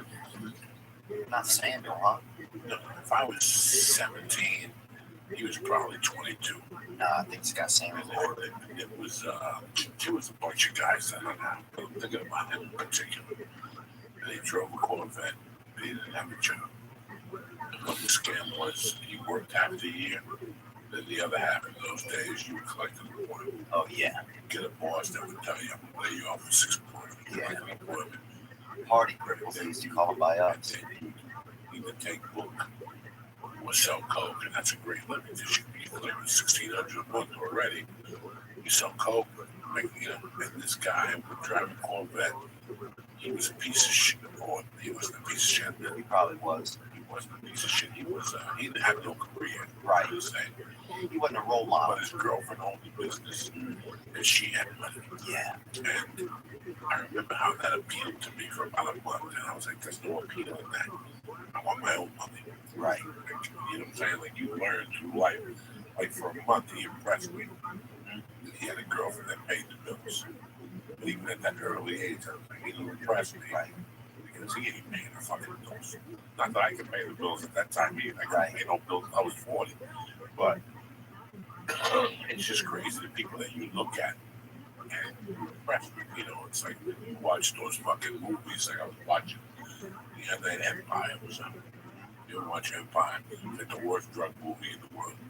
But it's on BET once a month. It's one of those movies that's always on between 7 and 9. You got to spot at the store at 10:30. Oh, yeah. And you got no choice but to watch it because there's nothing else on fucking TV. Yeah. It's either that or bull racing live from Bulgaria. Yeah. On ESPN, some shit. And there's one scene where a guy goes up to him. John Leguizamo's like a street drug dealer. Yeah. And he goes up to me. He's like, hey, man, I really want to, can I cut you a deal? And he goes, I want this new PlayStation. And John goes, how much is it? And he goes, it's $300. The kid goes, $300. And the kid wants the money. He goes, no, it's $299. I'll give you the money, but you got to do stuff for me. Oh, yeah. You got to clean my car. So help me God. If you know, he's telling him what he has to do, he rise in the game and shit like that. You know, those kids grow up wanting to be a drug dealer. Oh, yeah, yeah. Just right, because that's the first person that that's gets the first person who gets it. Yeah. Yeah, that's interesting. Your first influence, how does that, where that first influence is not your dad, how much that influences you. That's interesting. It's really weird. And it happens in comedy, it happens when they met you, but it happens when you're a young man. Yeah. I was confused. Fuck, I was 21. At 21, I was confused as fuck. Oh, yeah. Because I didn't want to work. I wanted a fucking new car, I wanted money, and I wanted bitches, and I wanted coke. Where's the work, Joe? Sure. What do you think? And I really thought that the fucking bluebird of happiness is going to just drop it off at my door. Wow. Like, I could look you both in the eye right now and tell you, like, I had no idea about hard work. I wasn't a lazy person. Right. But I had work. Who wants to work? Yeah. Why don't I try to put something together so I can hang out the bar in the daytime and I don't have to go to work? That was my deal from day one. As long as I didn't have to work in the daytime, Yeah. I didn't give a fuck. Do you ever think that, like, you know, you wanted to, you know, have like a, you know, like a, do you ever think that you wanted to have a, fuck, man, I forgot what I was gonna ask you. You don't even smoke weed no more. You better get your shit together or start smoking. I don't know what happened. Fucking Christ. This is what happens when you get sober. You get retarded. What you go to college for? To get stupid. That's like fucking Michael Corleone. You can see at the end of The Godfather. Damn, man, I couldn't have any idea coming to my head, man. No, I think it's funny how, yeah, what your influencers are, you know, the first person you see do this or that. But then, yeah, sometimes you are able to see past that. Like, yeah, there's some people, you know, we had this dude by us, like, you know, and this guy now runs a tree company, right? This guy, Senator Lawn. And he had a, dude, they used to do this thing where they had a lot of sinkholes. I grew up around a lot of sinkholes. You know, I mean, you'd have somebody, you play hide and go seek and somebody fucking you'd never find, you know? You go knock, like, you know, you go knock on somebody's door and the next day their whole fucking house was gone. You know, it was like, I grew up in a lot of Louisiana, like half of it's sinking, you know? It's like a sinking environment. So where are you from? Louisiana, exactly. Covington, Louisiana. Where am I in Covington? Covington's about 50 miles north of New Orleans. That's it. Yeah. Did they get affected by Katrina? Yeah. Everybody lost their roofs. That's a big, like over there, the houses didn't fall down, people lost their roofs. So when you were growing up, what was Covington like? Was it a fucking deathbed? Was it a projects? Was it middle range? No, it was Had your parents have a little bit of money, enough to sustain? No, my dad was fucking old as fuck, dude. I think he was always sleeping on the couch. He used to go drink at this bar called Tony Padoni's, and he would take me over there during the day. And a lady would see how many chocolates I could put in my mouth. One of the bartenders back there, Big Janet, this fucking nice big girl. Did you have nice clothes? My mother dressed us poorly, man. I don't know where she learned to dress. I got an Indian shopping, like a Native American catalog. Did you need for shoes? Did you need Sure hell. It wasn't like you lived off hand-me-downs, right? So Covington is not like, you know, some fucking neighborhood that's, you know, where your dog is missing. No, I lived all, like I got hand-me-down clothes, but I didn't get hand-me-down shoes. Like every year, my mother got us a pair of shoes. You know, my mom did the holidays. What did your mom do for a living? Delivery. Delivery. Newspapers, cookies, magazines. What about your dad? They used to have a magazine called News on Wheels. You remember that magazine? You could go to the dime store or whatever, the gas station. My dad didn't do anything. Well, oh, you know what my dad used to do actually? This is funny. He used to go to he used to go to colleges. Remember what they had to do at the colleges? They would sign people up for credit cards. You remember? Some fucking old dude barking over there throwing frisbees at kids and shit, you know? So that my dad had that job. This towards the end of his life. My parents weren't together anymore. But my dad had that job, and he would take me there with him. He'd let me drive. I'm 12 years old, right? I had a little growth spurt. I was that 5'10", that fucking lean bad boy, you know, ligaments only, son. Dude, sometimes it wasn't even bone. Part of me was just ligaments reaching out and hoping that the marrow caught up. You know, this kind of guy I was. What did your dad do for a living before? I don't. He used to be like a travel agent. You know, he did a lot of cruise, like he would sign people up for cruises and stuff between Puerto Vallarta. Where's that at? Mexico. Yeah, between Mexico and America and The geography. in Central America. Christ, I gotta deal with it. Bro, I walk in this room, dude, I fucking can't think of nothing. You know what Puerto Vallarta is. He was like, no, that I'm a dumb fuck. Yeah. So there in Central America, and he was like a travel agent, I guess. What did he do when he was young? He wrote for the newspaper. You know, he had a family. You know, he was kind of European in a lot of ways. He liked to be, you know, he worked with the church. He liked to do a lot of, he liked to just sit at like the coffee place and talk, you know. I think he drank a good bit. How do you feel about religion at this point in your life? I need a higher power, you know. And you know, for me, What were you raised? I was raised probably Christian, you know, definitely. I mean, but nothing heavily. I just always wanted there to be a higher power, you know. I used to pray at night, that sort of thing. But you know, now I just need there to be a higher power because I want to have faith. You know, otherwise you feel like you feel alone a lot. There you go. You know, with that fucking Christmas hitter, bro. That fucking We'll throw water on you. Stop. fucking Wow, right there. that fucking booty star of David, bruh. Fucking damn. This stuff is tremendous. That air calamari, bro. You What hit is it it? with it. God I damn, can't son. even imagine. Can't wait to leave from your fucking head. Oh, bro. that's right. Yeah, sure it is, dude. This is straight It's not up. like you've been drinking Aqua Velva, son. That Yeah. shit is fucking damn. This is straight. I got no vanilla on it. I switched it up. I switched them. I'm It's the worst. You ever accidentally buy strawberry? You ever accidentally buy strawberry? No. Oh, that's the worst you get. They Oh, got Mexican chocolate and the vanilla. oh, dude. And the Mexican chocolate's off the hook. And the vanilla's not bad either, but I switched to vanilla today. The Mexican chocolate, you reach in for the scoop and the knife fucking pops out of Like Carrie at the end of Carrie when she grabs that end through the rocks. What's the matter? Dude, with this guy, What do you mean what's the matter? You fucking farted on me 3 times in 30 minutes. You're inhaling it in your mouth. yeah, make a wish. Yeah, I want to go. You don't want to smell the big Calm smoke. down, dude. What am I supposed to breathe? You ready? Come No. on, bro. Yeah. Dude, that's enough, bro. About 3 farts, you're out. You fucking blowing this dude out. His eyes are starting to fucking heat up. Look at him, dude. I'm sorry, Lee, man. I feel like I'm being rude. No, you're fine. He loves all this shit. If there's an opening in that wheelbarrow, go in that wheelbarrow. And it's got pillars in it, too. You know? And I put you out there under a lamp like So how old were you when you would grab your dad to campus? Dude, I was 12 years old. So that put him at 80. Yeah, he was 82.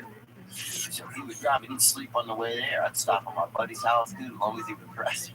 Because I was fucking showing off. I had a Delta 88, so my friends are still, going through adolescence, inside trying to, blow a flute to get their dick to fucking get taller, like they see in those commercials in India. And fucking here I am pulling up, in a Cutlass in a Delta 88.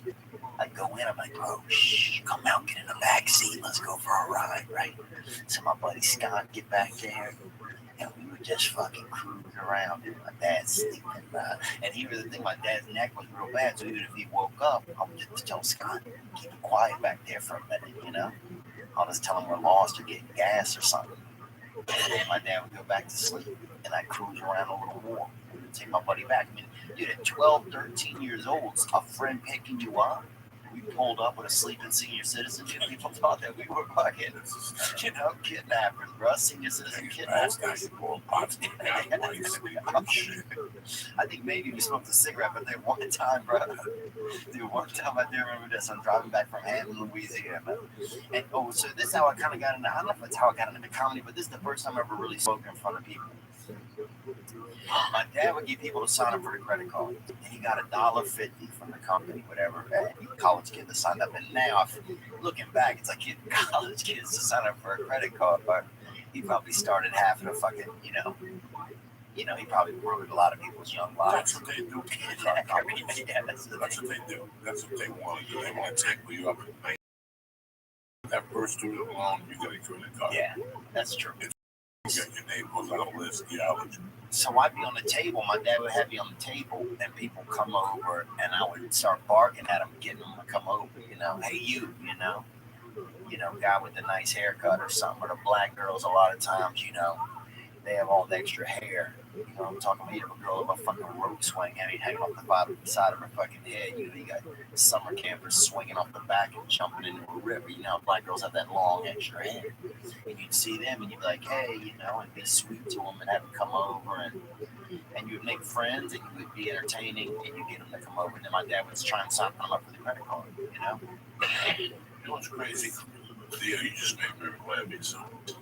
It's so weird how people say like that chick that people don't know, that chick Flo, that girl that got all those commercials. Oh yeah, I saw her at an audition one day. And it's funny that Flo was packed up and getting ready to leave this town.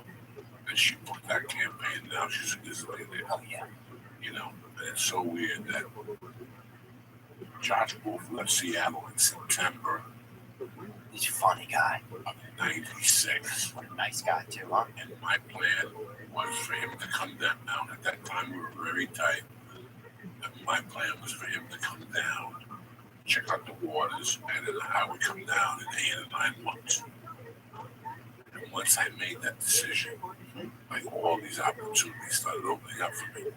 The first thing being, I got this job. So he went first. He came first in September of '96. He left his girlfriend up there, and I lived in the back house.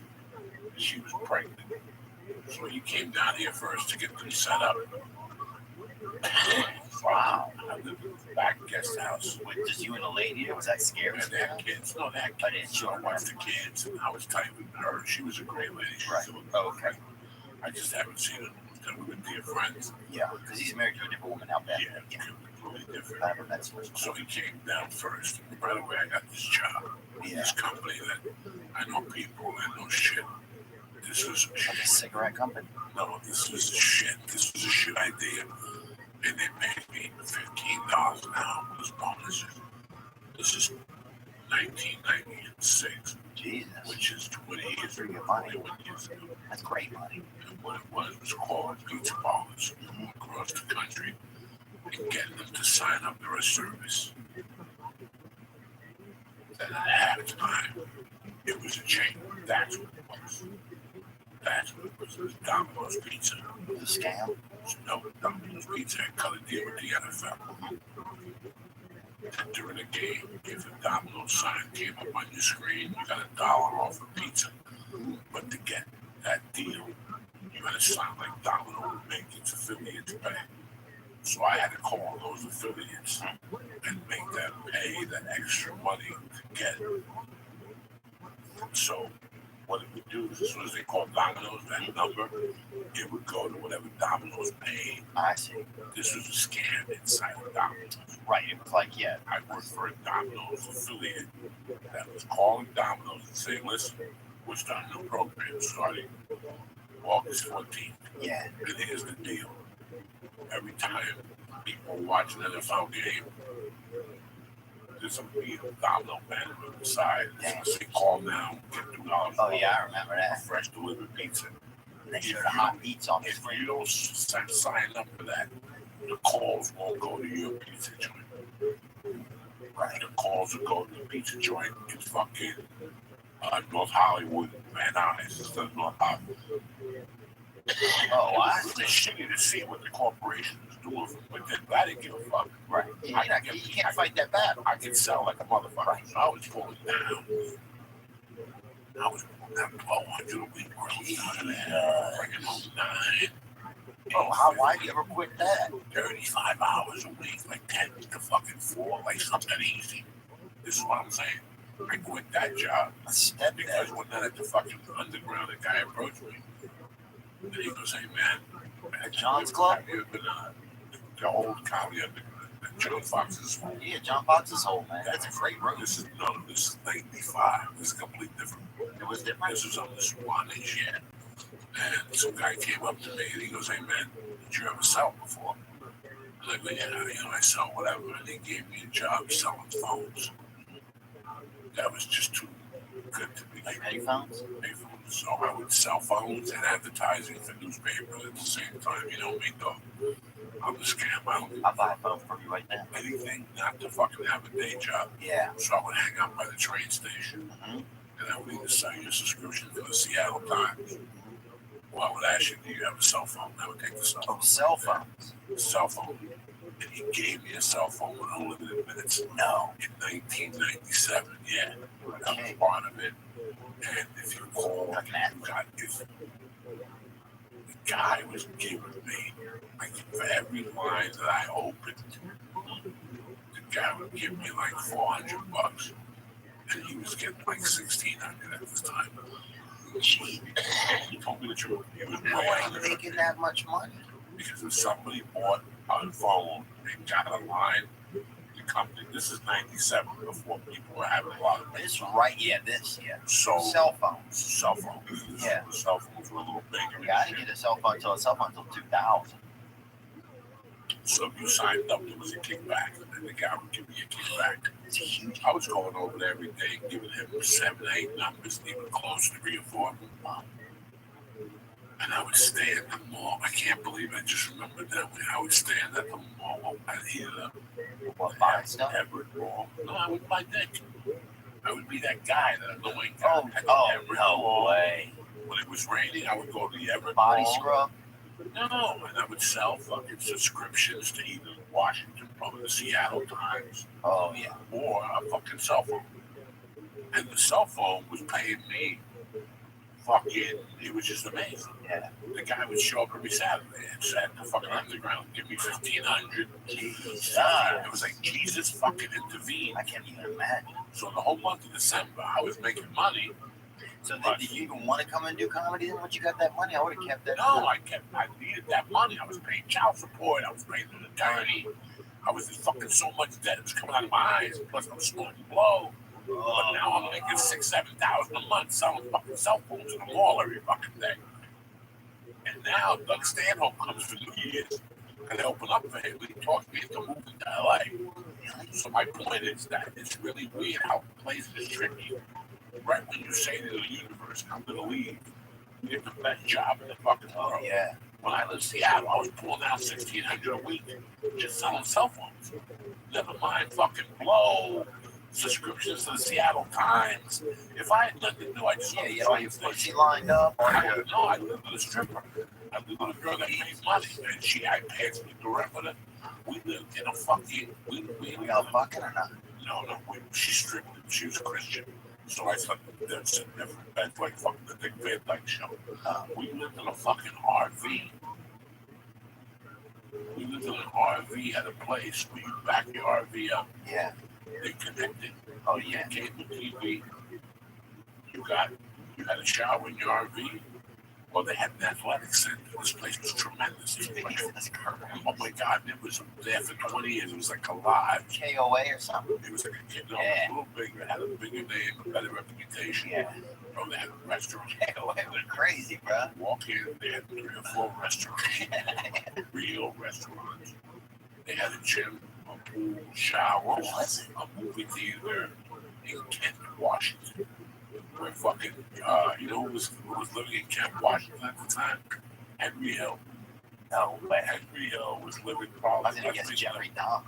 Wasn't he from there? Kent, no. He's from Milwaukee, Wisconsin. Fucking, I'm thinking, moving in Kent, Washington at a fucking RV park. Yeah. With the stripper and an RV and a dog. What a lucky guy. And Midway Mobile Villas? A mobile man that is gonna sell you the neighborhood over here. Unbelievable, man. Wake up in the morning, walk into the building, brush our teeth. I give her a stab, and we walk into the building. We ate 2 eggs, sunny side up eggs, like nothing at the diner. They had a diner in there. Then we go back to the thing, watch TV for a while, and write comedy. And then we both go into the gym. I would swim. Yeah, I would swim. Because that's how you had to take a shower. You took a shower because you had to work out. In those days, I was homeless. So for me to take a shower and have to work out, so I work out twice a day. I was tip top fucking. I love that. When I moved to LA, I was in great shape. It's what happened to me. I fell apart. But once I got here, I stopped doing everything. But dude, so now, I'm thinking about this while you're telling me that. So I'm like, you know, that when you say, so when you start to tell the world, or you tell like the powers in the world that you're gonna move, the universe. You tell the universe that you're gonna move. That's when the universe like starts to give you things to keep you They there. throw curveballs at you. Right. They throw curveballs. So then you got to be somebody that then I mean, that's kind of, is that the difference between some people and other people? You think that you're willing to just say, okay, look, these are great things, but I'm going to still move away from this and take my chance? Because some people would just stay. Do you think like there's something inherent in certain types of people that are then like, okay, I'm going to put this on the line and still move? There are people that will come to me and say to me, Joey, I'm a comic. I'm putting away money, moving to LA in 2 years. That guy's dead. That guy's dead. Yeah. That's never going to happen. You got to build it somewhere else. No. Is that what you're saying? You have the urge to make a move. You have to make a move. Oh, I see what you're saying. The people who procrastinate that move will give you a reason why. They're looking for something to fall in their lap so they don't have to move. Oh, I see. They're going to give themselves a 2-year span. So they give themselves a 2-year span, and what happens? You meet some fat chick, you knock her up. Yeah. Now your dream is squashed because you got married, so you gave yourself an out. Yeah. Sometimes in life we give ourselves our own out. Yeah. Yeah. But sometimes the universe gives you an out, and you have to take advantage of it. You know, the universe will give you signals. Yeah. They'll tell you signs. You know, if I can come up to you, if a bounce has to come up to you and tap you on the shoulder and tell you it's time to leave, Yeah. you fucked up. Yeah. You know when to put the drink down and get out and walk out of there. Yeah. You know this because you're an adult and because you've seen how people have acted. Once in town, like, I've overstayed my welcome. Yeah. And because I've overstayed my welcome, I realize when it's time to go. Right. When it's time to go, it's time to go.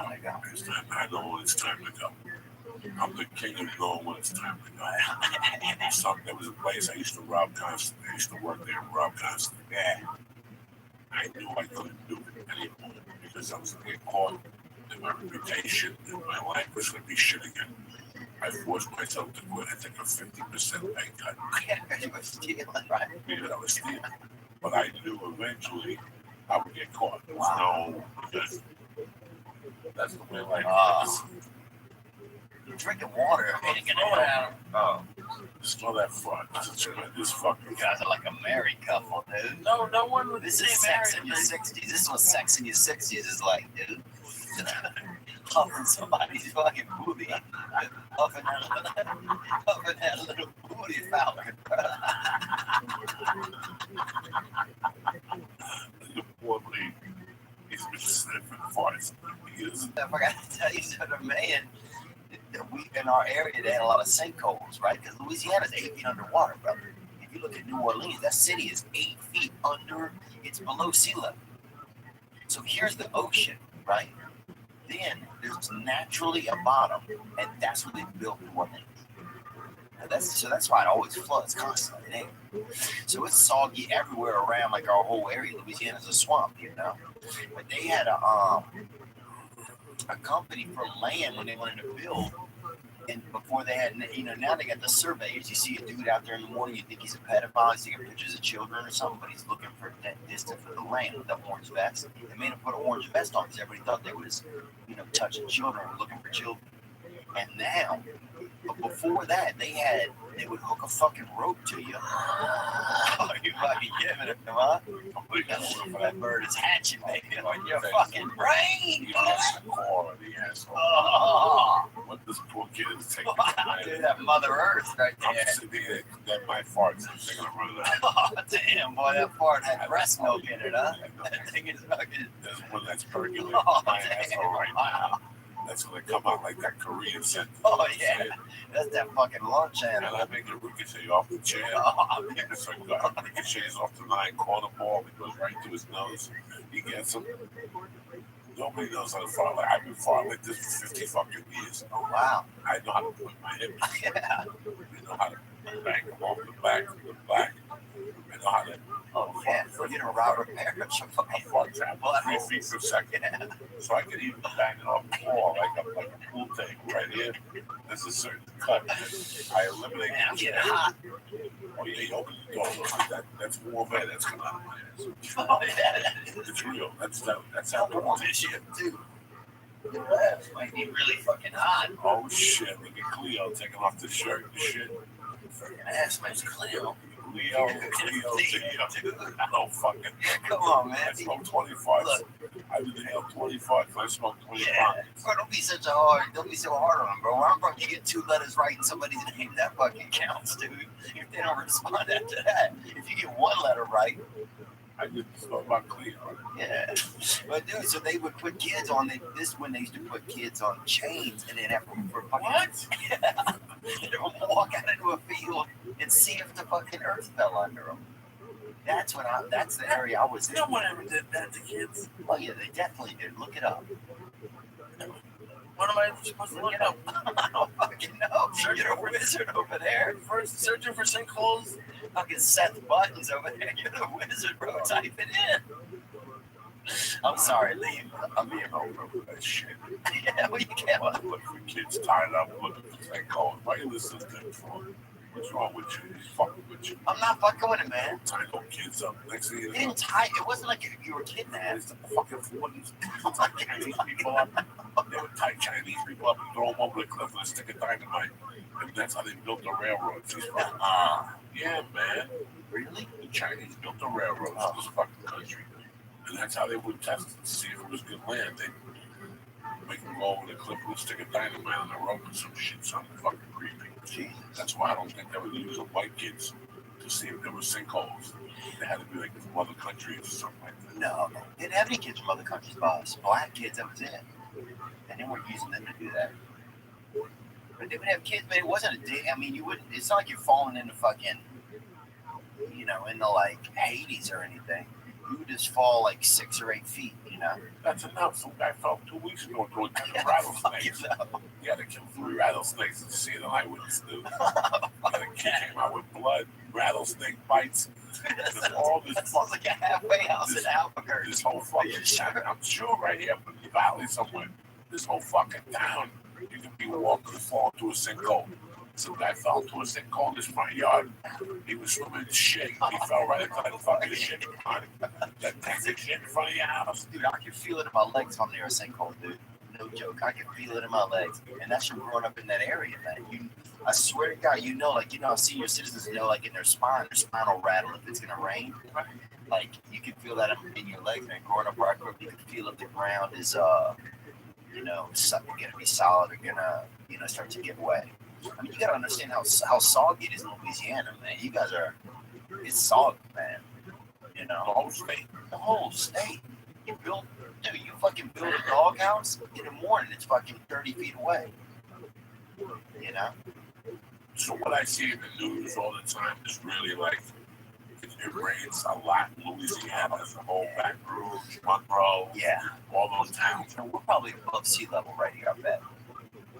See, we check and see where we are, lady line. Look where we are above sea level in, just even if you put like Los Angeles. Studio City. We're not up a little bit. Not, Colorado up, but we're up. Yeah. You know what else scares me about Louisiana, New Orleans as a whole? Did they prepare it for another country? I don't think when they rebuilt it, did they fucking prepare it? Like, did they really? No, I don't think they When did. you go back there, did you see anything different? I mean, I still hear that there's places that are just done. Katrina, there's still areas that are done. They rebuilt a lot, but did they rebuild it to withstand? Because Katrina storms are just going to get stronger. Right. And every year we're going to get killed at one location, whether it be Galveston, Houston, Tampa, Florida. It could be one certain location. Yeah. It's going to eventually go back to New Orleans. It's going to be worse than Katrina. It's usually off Cleveland in New Orleans, must be. But I don't know what happened. I mean, if it was the sinkhole already after Katrina, I would have knocked that shit down, filled it with more dirt. Yeah. That's the obvious. The mayor went to jail. Ray Nagin went to jail. He went to jail. The chocolate badger or So something. that means that the money didn't get used for funds. Because right. Every mayor of Louisiana always went to jail. Right. Were they stealing? They're all stealing. Morial, all of the dudes have always gone to jail. From New Orleans? Yeah. Are they all corrupt? Yeah. Edwin Edwards, he was a governor of Louisiana, but he was super corrupt. That dude. It's just a corrupt place, man. It's just like it's like pirates and shit. It's a little bit. It's like Tampa, but they built a whole state out of it. Now, gambling around Louisiana. Yeah. You got gambling right there in New Orleans. You got all the boats, and you got Harris as a land casino, the only one allowed. And they showed that New Orleans when they got hammered. That they showed that Harris. Oh yeah. And they showed the comic that was there. They did. No, the comic that was there. During Katrina? The billboard was sideways. He was a comedy store guy. Oh wow. His name was James Stevens III. Wow. And he was at that casino that week. That'd be interesting to get his take on it. Showed Katrina, when they showed New Orleans, they showed Harris sign sideways with his name on it. That's So wow. it was just really interesting. I haven't been to New Orleans since I've been to New Orleans 2 times.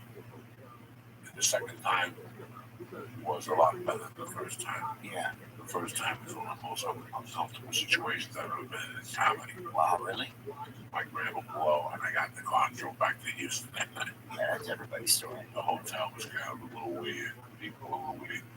when I went back to shoot grudge match, since I didn't have to go to those weird spots, More comfortable. it was more comfortable. They put me in a hotel that was, it was a home. They served 3 meals a day. Oh wow, Downstairs. And the food was delicious. I got first food.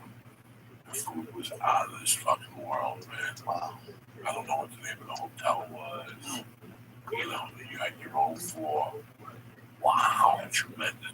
I still remember sitting in the living room, like in the dining room. Like it was like the Last Supper day. And here I am all by myself. They gave me the whole floor. Yeah. So you had to use a card to press the things.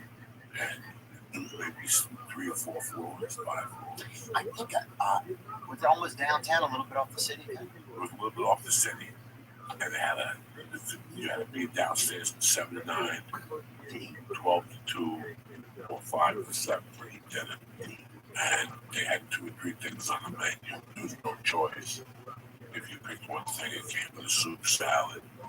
It was fucking superb. Wow. And I know that the one that we had a party that went to the club, and it was superb. It wasn't as dirty as I had been the first time. Yeah. When I went to New Orleans the first time, it had to be 99, 98. New Orleans is out of its fucking mind. It was Katrina.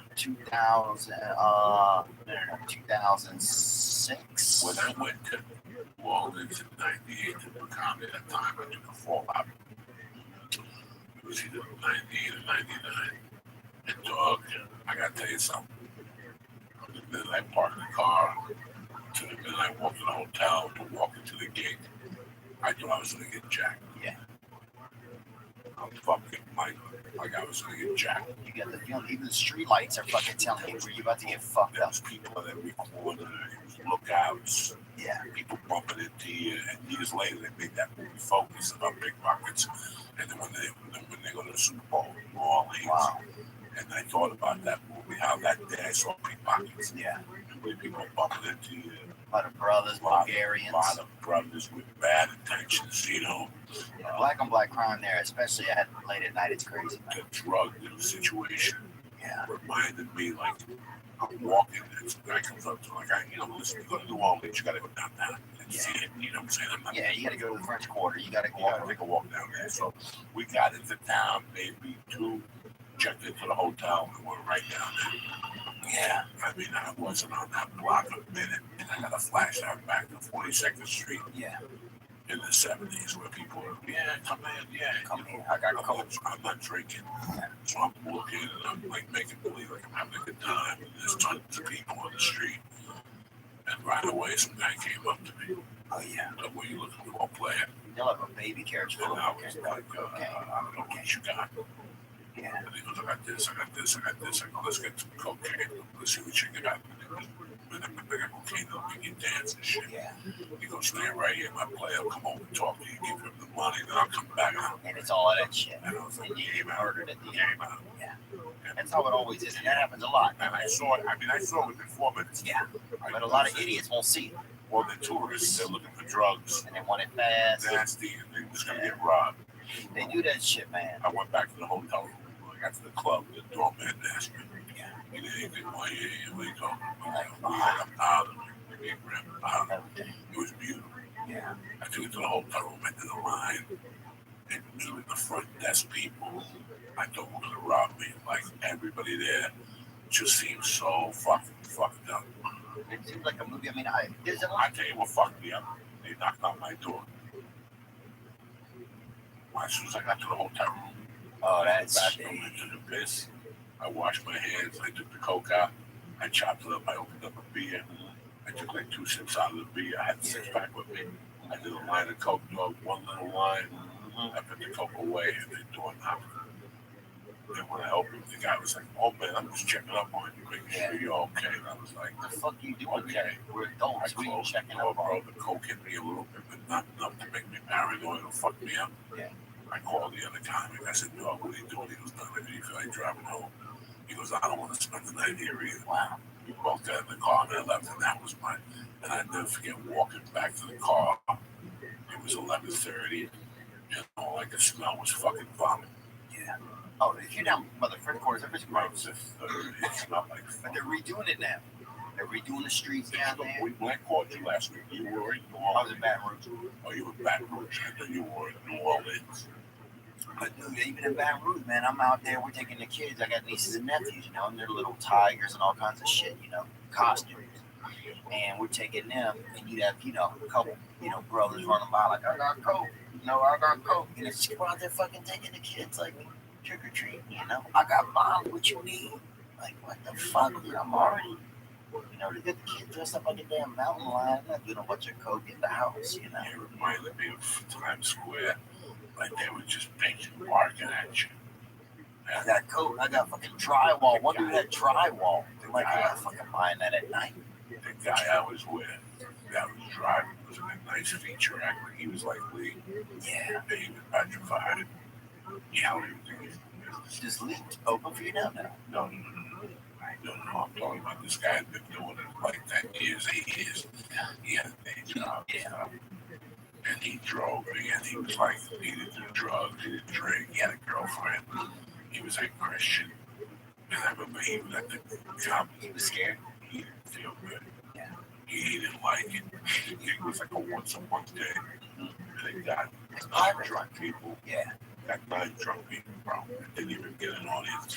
They met you, and I heard maybe a month later they canceled it. Yeah. Every time that happens in Louisiana, they don't want a comedy band They don't want to. because they like to hear the story. Baton Rouge, they do.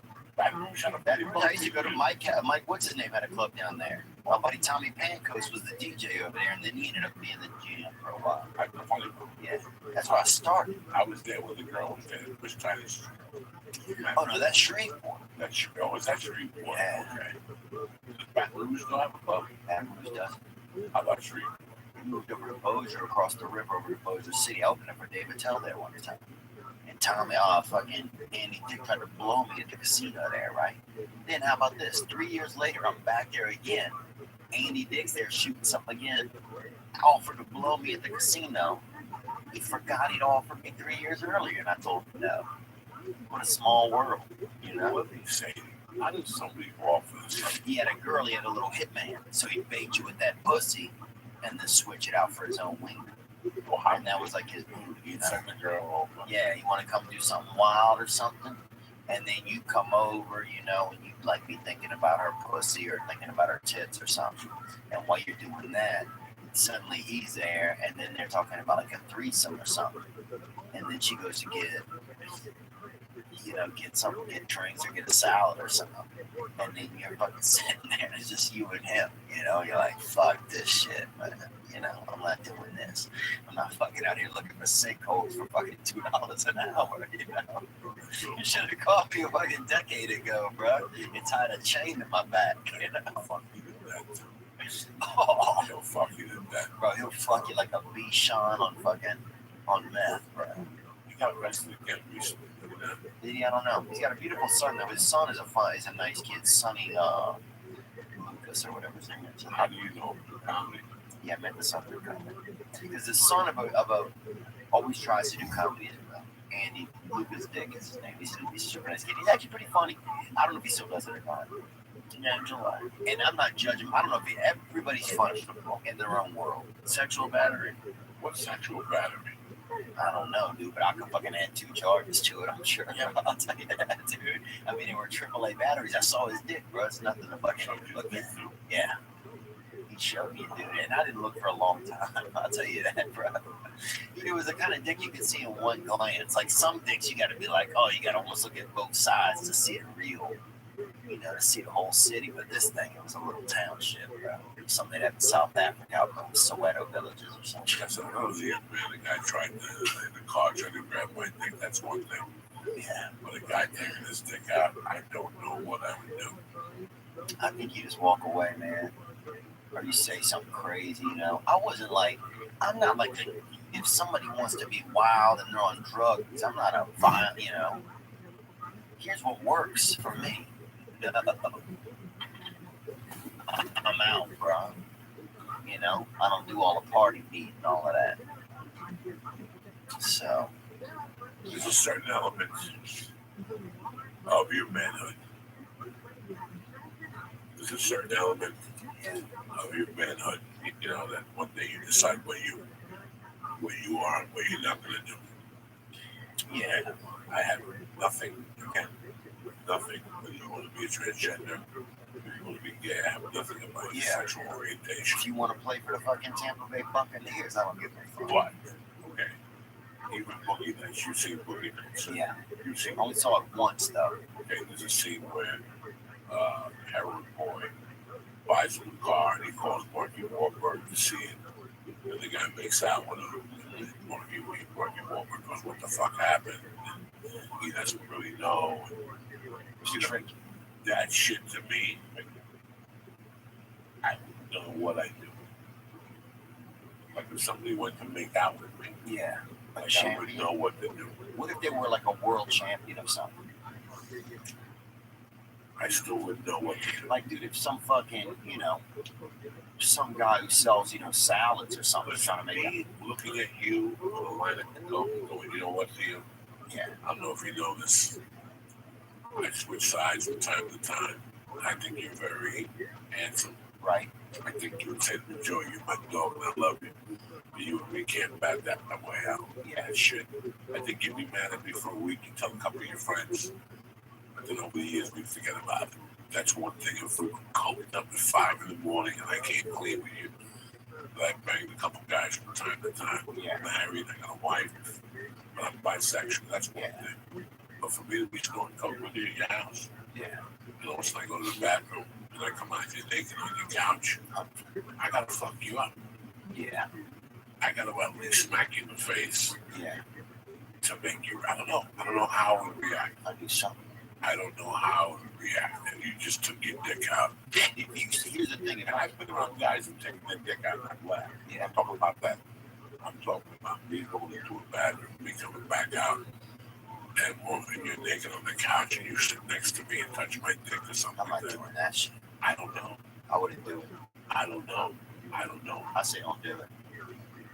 And I've been in pokey situations where I could see it coming on and I left her. Yeah. Left before it even happened. Oh, dude, some guy in New Orleans one time had fucking locks on his bathroom. This guy gets me into the bathroom. We're doing some cocaine after the Super Bowl or something. And next thing I know, they have 2 doors in the bathroom, And he puts a fucking bolt on one of them. And I'm like, Jesus, dude. Now look up the other one, and it has a bolt on it. I'm like, I'm out of here, Jack. And I thought about trying to do a little more cocaine and then just keep my foot in the door wedge while I did it. But I was like, fuck that. No. I'm just out of here. Because you don't know what that guy had. I mean, I don't know. Do you know where the place where that happens the most, bro? You can hear it happen in the distance. Is Los Angeles. Yes. This is the kind of place, like, for as much as Los Angeles and the people out here call out, like the rest of America for having shitty values and this and that, this place is fucked up, Jack. This place is the dark arts, bro. This is, people have no idea. If you really think about it, and I'm not being a funny guy here or whatever, the Me Too movement has slowed down a little bit. Yeah. Thank God it lost momentum. Yeah. It's getting too out of control. I have a daughter. I was raised by a single mom. I have a wife. A ton of my friends are females. Yeah. And I feel for you. But it was getting, I think when Argento got busted for fucking the underage kid. Yeah. And then these women came out against Kavanaugh and that, 36 years is a long time. I changed a lot. Oh, yeah. 36 years since 1982. I think of the person I am, and I've changed 4 times. So, Yeah. Agreed. That's number one. You can't take that away from a man and a woman. And number 2, I think that, you have your fucking Cosby's, you have your Harvey Weinsteins. Harvey Weinstein was 10 times worse than what we know. Right. Right. And the people that have last night and 2 nights ago, Felicia, and there's 20 more Harvey Weinsteins. 100%. And there's a lot of actresses hiding those men still. And they knew about him.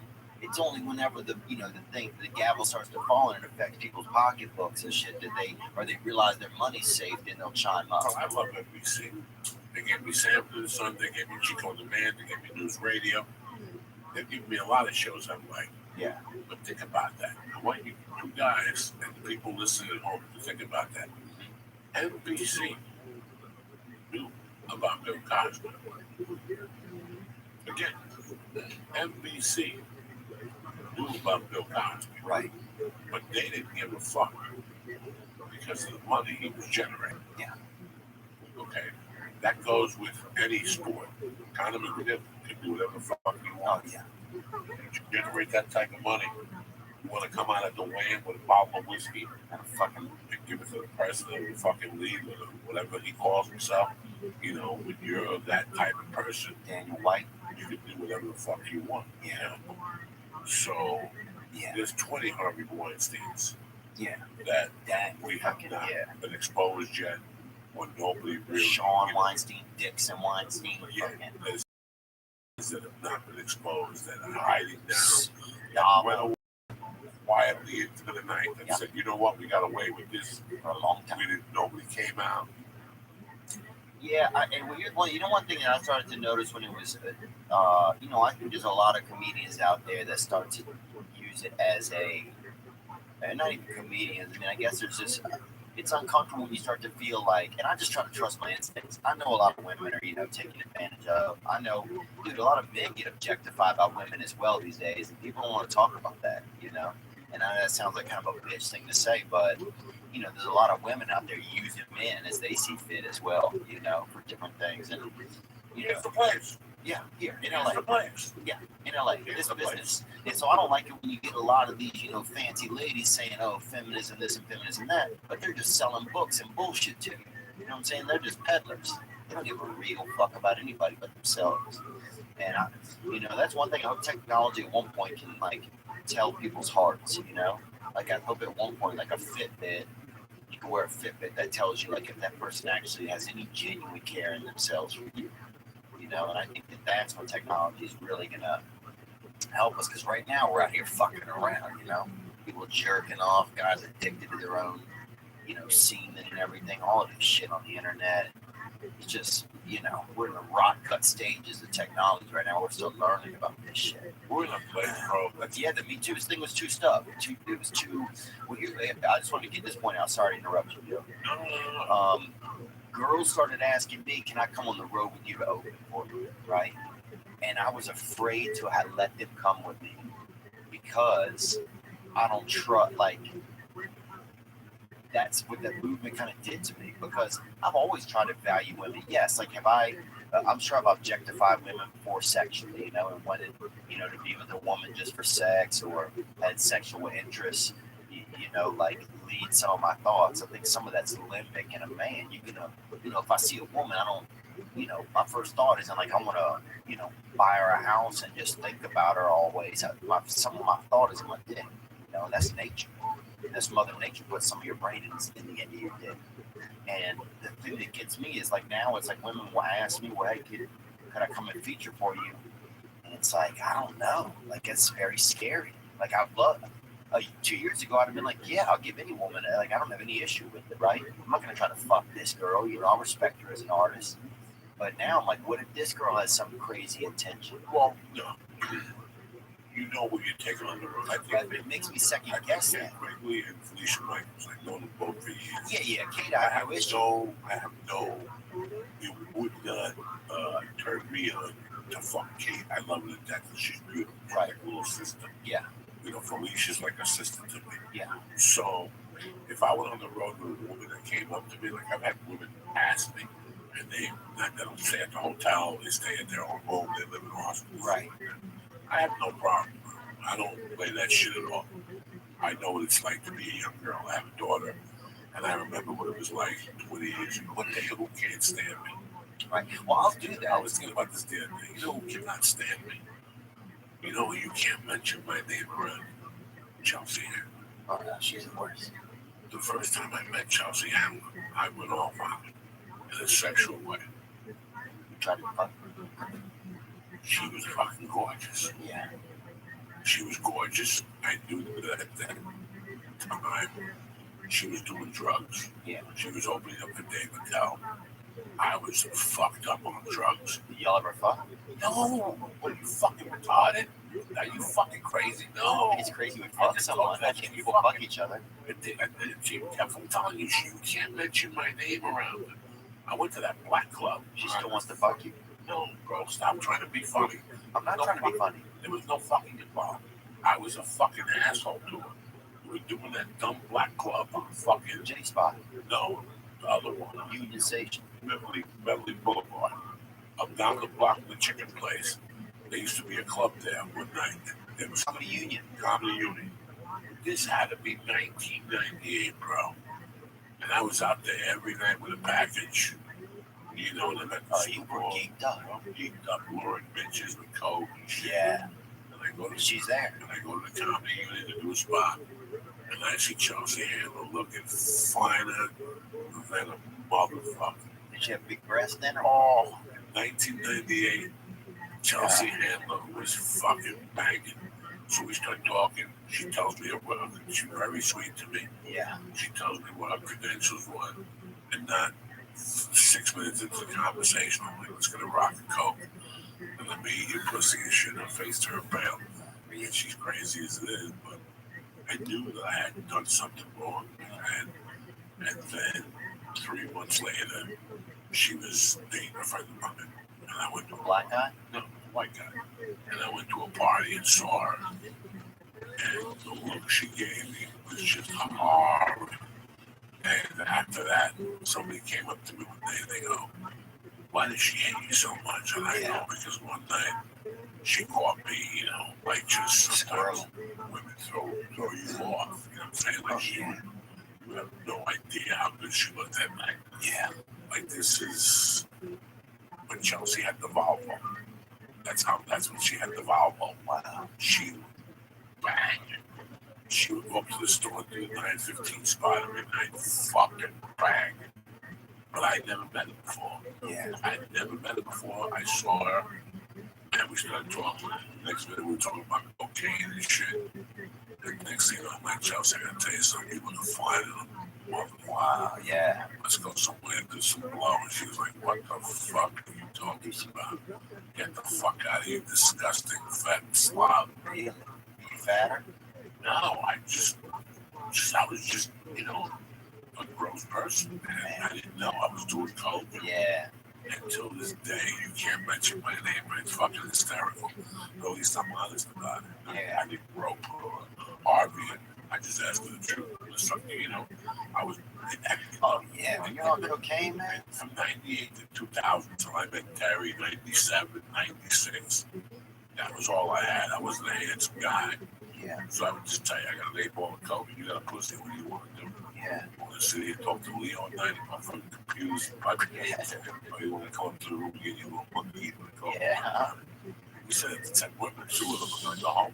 Dude, I'm about to go home with you, bro. If you say it 10 times, right now. If you look at 10 women and say that, one of you is going to take you up when you're fucking home. Yeah. It was crazy. Hunt that fox with this rock. It was fucking crazy. Oh, dude, that was crazy. So I remember, yeah, man. And she, yeah, I remember she came into I was working at some club over there. They used to have that. When I moved to town, man, I really started doing comedy in Los Angeles. You know, when I really think about it, like, I think the first time I ever went up on stage was in New Orleans, but after that, I just happened to be out here. I came out here to visit a buddy, and then next thing you know, they had comedy. I ended up living with my friend, and they had comedy down the street from us over on San Vicente over in Brentwood. And so they had a place over there. That guy with the wooden leg used to run it. TJ's White Boys of Comedy, Mark Franco, and TJ Mark, somebody, not TJ Mark Walker, different TJs. But it was 2 blocks away, so I walked down there on Wednesday night. They started letting me get up. But anyway, Bruco had a room up there in Westwood. Chelsea Anna would come in, Jim Norton would come in and stuff. And this was, Chelsea wasn't like famous or anything, but she was kind of popular, you know. She was a comedian, so it was like real amateurs over there. And yeah, I just didn't like, I went and did her show one time and she wouldn't even look at me and she just treated me. And then on social media and stuff, and social media is not a good way to judge somebody, but you know, sometimes we do. And she just doesn't seem to have any empathy for people. There's something about her that makes me seem like she's just disconnected. You did the TV show. Yeah. How many times did you do it? Just one time. And What was her behavior towards you? She wouldn't look at me, you know. She would talk to me, but wouldn't look at me, and she just made me feel. I don't know. She made me feel like welcome, you know. And when you're young and you're nervous, and I already got nervous, and I already, you know, the industry, like, you know, it's never really giving me much. You know, this industry's never giving me much. You know, it's crazy to me. You're just getting a show over there at Fox, you know, or I don't know. We talk about that or whatever, but, you know, or an opportunity for that. You know, it's like it's crazy. It's like just. But anyway, I've always had that little bit of chip on my shoulder, maybe. But yeah, she just made me feel like I don't know, like I wasn't funny or I wasn't good enough or just stuff like that, you know. There's nothing worse than going on something and somebody showing you expected.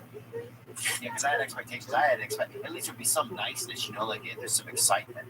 Instead, it was like she's just kind of like this star, this thing.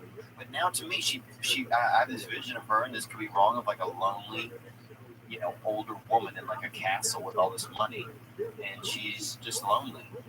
And I don't want anybody to end up that way. And that could just be me thinking that way to make myself feel better, you know, that I felt like she was mean to me. But she seems like a real cunt to me, so whatever. You know, you gotta give something else to something, you know.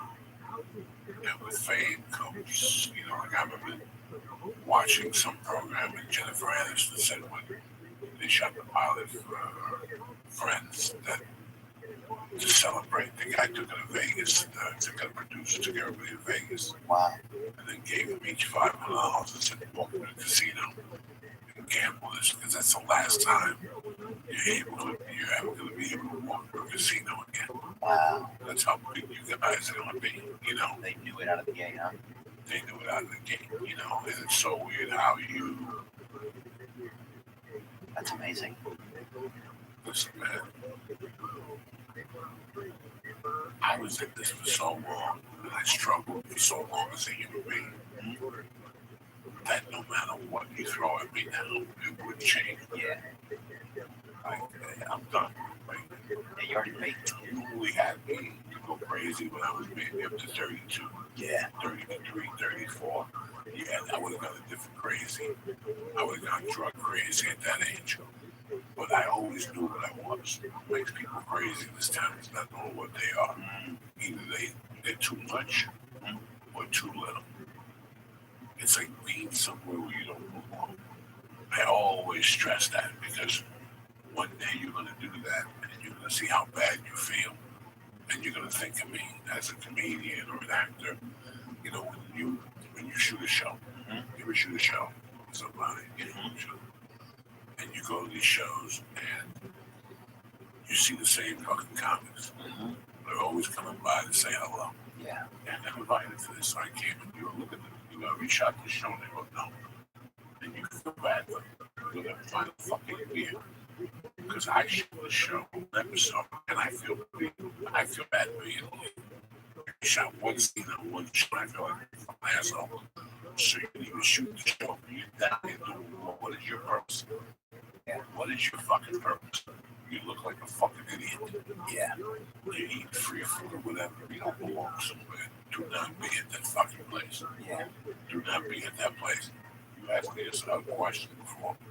We wanted to take Lee on the road. We get to do a comedy list of the year. Yeah. I didn't realize that. I would not do him any favors. Yeah.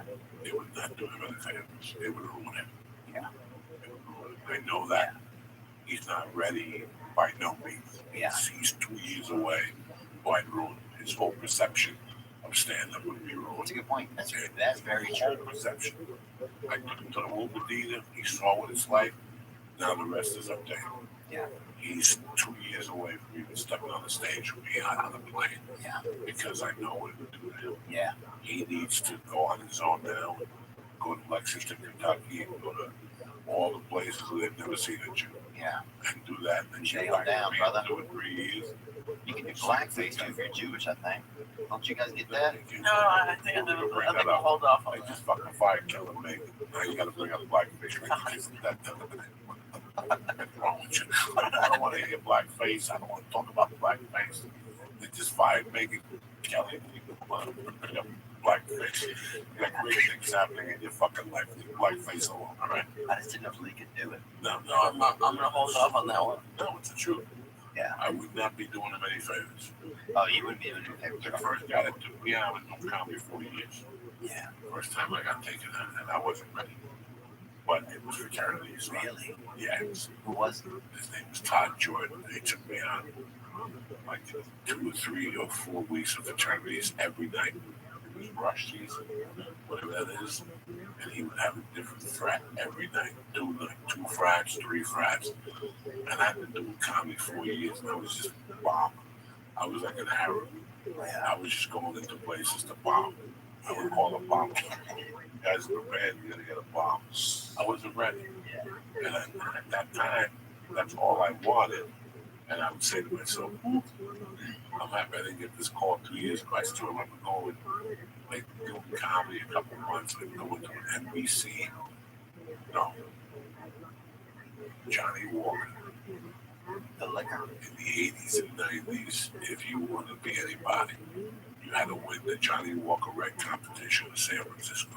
Wow. That's what elevated you. Every year, Johnny Walker did a national comedy competition, and it would end up on Channel 13 or something, but you still got national exposure. Yeah. And now you went into clubs. That was one of the credits. It was either that, The Tonight Show, or HBO. Oh, yeah.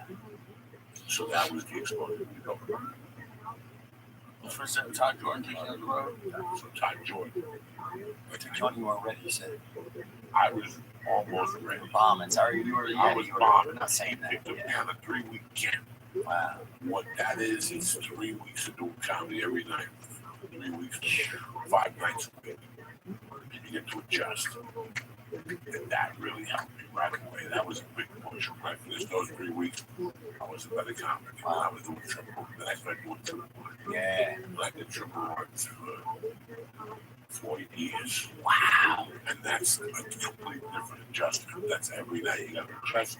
Let's drive 8 hours. Let's fucking do radio. But oh yeah, that's fucking navigational comedy. You know, sometimes you finish the gig and drive that night because you got to get out and drive. Sometimes you'll get to the hotel and sleep all day.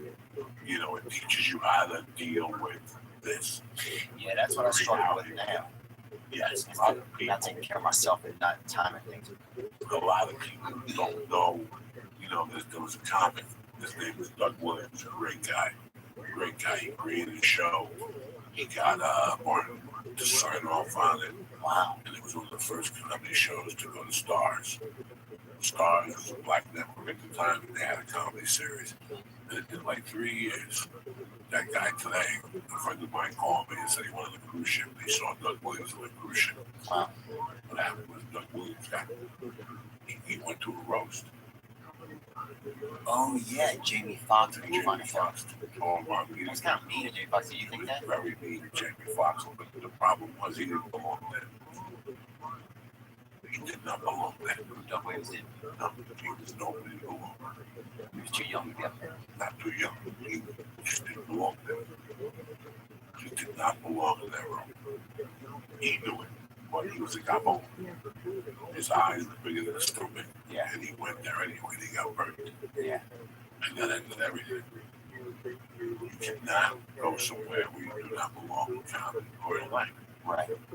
If you don't belong there, don't go down there because you're going to get in trouble. Yeah. That's really Would stand up. I hate that shit when people say I'm out there. What do they call it? Running the light. No. What do they call it? When they go out and make what's the name for that? Network. Network. Oh, They get that fuck fucking that. rub my balls and get that. I never been to network. You network on stage. You network on stage. I've always been nervous to talk to people. I used to be nervous when I would come in here. I used to be nervous when there's some comedians that still make me kind of nervous sometimes when I see them, to be around. It's just because you don't know them well, you always look up to them, and then you see them, and it makes you nervous. Well, the one thing about a comic that you look up to is when you go to the store and you meet them. And this happens to comics with me probably.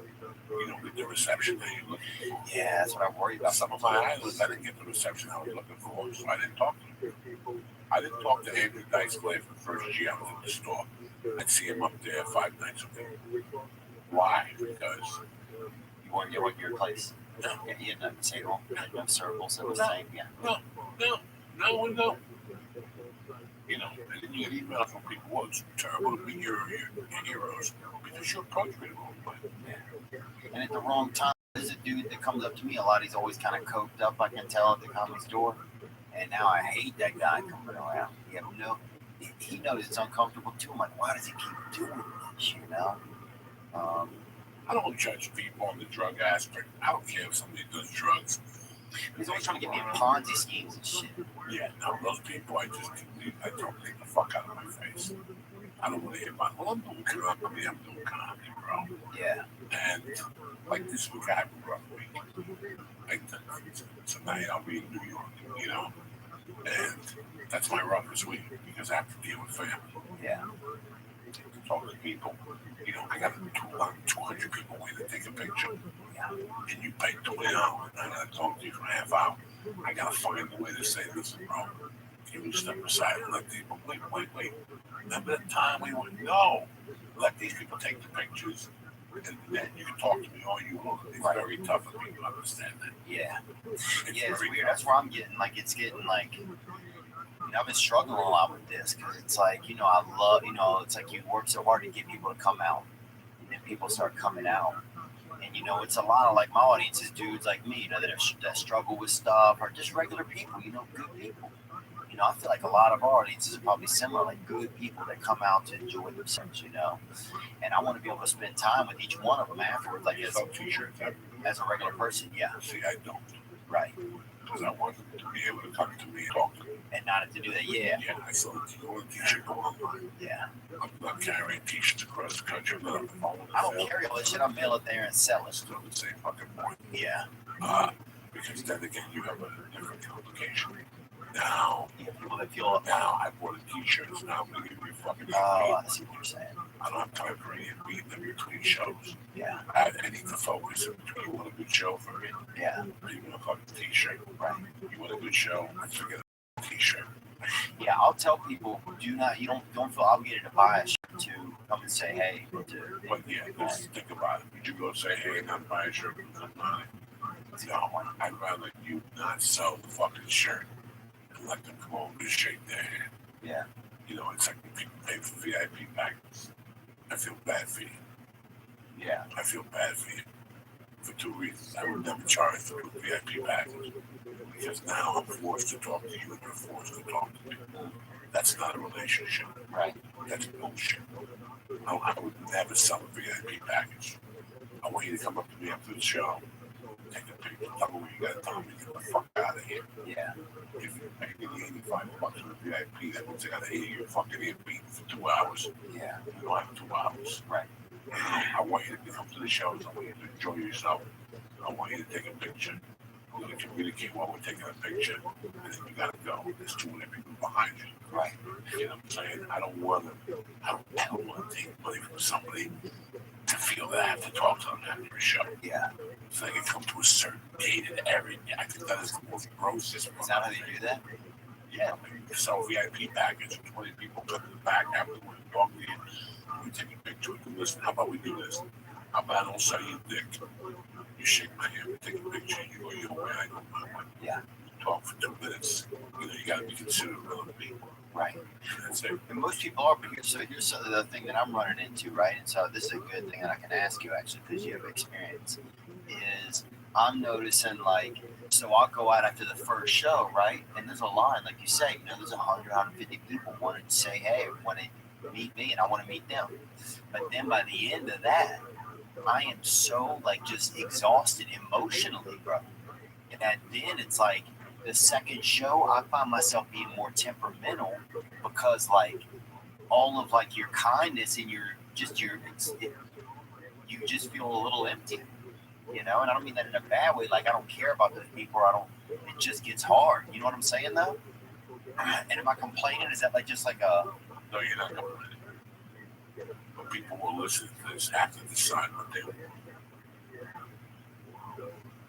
I have to decide what do I want. Yeah. I want to see a fucking great show. Yeah. When I go anywhere to a concert, anything. I want to see a great fucking show. And that's it. Yeah. I want to leave there going, you know what? My $26 was worth it. My $27.50 was worth it. So for me to do that, guess what? Sometimes, number one, the shows are sold out. Yeah. The staff, as soon as I get there Thursday, they say to me, listen, you sold out Friday and Saturday. We only have one exit. Is there any way you can't come out in between shows? Now, if you know anything about me, that breaks my heart. Yeah, that's how I I feel. know you got a babysitter. I know you drove, you paid to park. I'm aware of all these things. Yeah. But guess what? I got to do what's best for the club, for the people, for the second show. Yeah. Somebody talked to my wife and they selling t-shirts. And I noticed that emotional hour between, by the time I got on stage for the second show, there was nothing left. Yeah, that's what I'm starting to notice a little bit. People, there's nothing left. There's nothing left. The hugs, the kisses, the pictures. You go back in, it's showtime. Now you're running late because your people didn't get in. Yeah. Now that show starts 25 minutes late. That means there's 20, every time a minute takes past showtime, there's one more minute they'll be drunk. Right. Right, yeah, and they're drunk. Out of babysitters later. There is nothing that pisses me off more than a club that starts a show late. Yeah, me either. You want to not make me come back to your club, start a show late. 7 o'clock to 7:05. I understand people are driving. Right. At 9:30, it's 9:35. Yeah.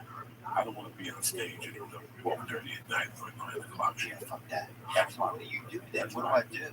You know, man, the first show is sold out. I cannot go out. The first show is sold out. The club does not want you to go out. And your fans are okay with that? They have to be. Yeah. They have to be. We're not in the picture business. We're in the comedy business. I'm in the business of giving you the best show that I can give you. Yeah. So for me to be able to do that, I can't be out there between shows slinging shirts with glasses on, taking pictures. You're absolutely not right. It draws your energy. Yeah. You know, this is the week that everybody wants to take me out to dinner at 5 o'clock. We say, yeah, you know me a long time. You don't see me yet. Yeah. You do not see me yet. I will, when I go in the morning, I will buy a protein bar. Yeah. So I don't have to leave my room before 4 o'clock. Yeah. Take a rest. Those 3 hours before the show is my time. Right. Put my feet up. I watch an episode of Sons of Anarchy. Yeah. I hit the vapor pen. My notebook is wide open. There's a pipe close by. And I also got another notebook open somewhere else. For what is that? Whatever else. Comedy over here, and the story over here. Sons of Anarchy over here. A glass, 2 things of water, a pack of nicotine gum, and a vapor pen. And that's what I do from 4 to 7. That's cool, huh? Show starts at 7:30. About 6:15, I start stretching. I throw some punches. I turn the shower on. I let the shower get nice and hot. I start stretching a little bit just to get my body. Yeah, man. Work. Yeah. That's what you do. No, I'm feeling I don't want to talk to anybody. Hey, how you doing? My agents, they're great. You sit here all week. Yeah. And on Friday at 6:30, we're going to call you. Listen, call your mother on a Friday at 6:30. I'm only concerned with the 2 shows. That's all I'm concerned about. And this is what works best for you. This is what works best for me. A great headliner once told me, that if you headline, rest is the most important thing. For me to give the audience the show I want, there's no business for. I'm not meeting smoke out. I'm not meeting nobody. Yeah. I'm not meeting nobody. Man, it's so crazy. I need to talk about that. When you pay $25 to $28 to see me, you don't see me out of the hotel room. There's no. This Thursday, I go to do 2 podcasts in New York. You see the show. And Friday, and I'm back in my room by 1. And Friday, I go to the cemetery and bring flowers for my mother. Yeah. Besides that, nobody sees it. The reason why I stay where I stay is because it's 2 of my favorite places in the Denver. Yeah. And this hotel has breakfast for free. Yeah, I like that. And even though it's a half a Hindu hotel, the eggs are good, it's white bread, and they got oatmeal that's fucking out of this world. So I'm at least helped over to one of my friends can pick me up at 10. Or I take the fucking busting into the city. Every city I go to is planned out, but I never take away from my show. That means there's no t-shirt, there's no contact in between shows. In between shows, I sit, I reflect on the last show, and I reflect how the next show is going to be better. Interesting.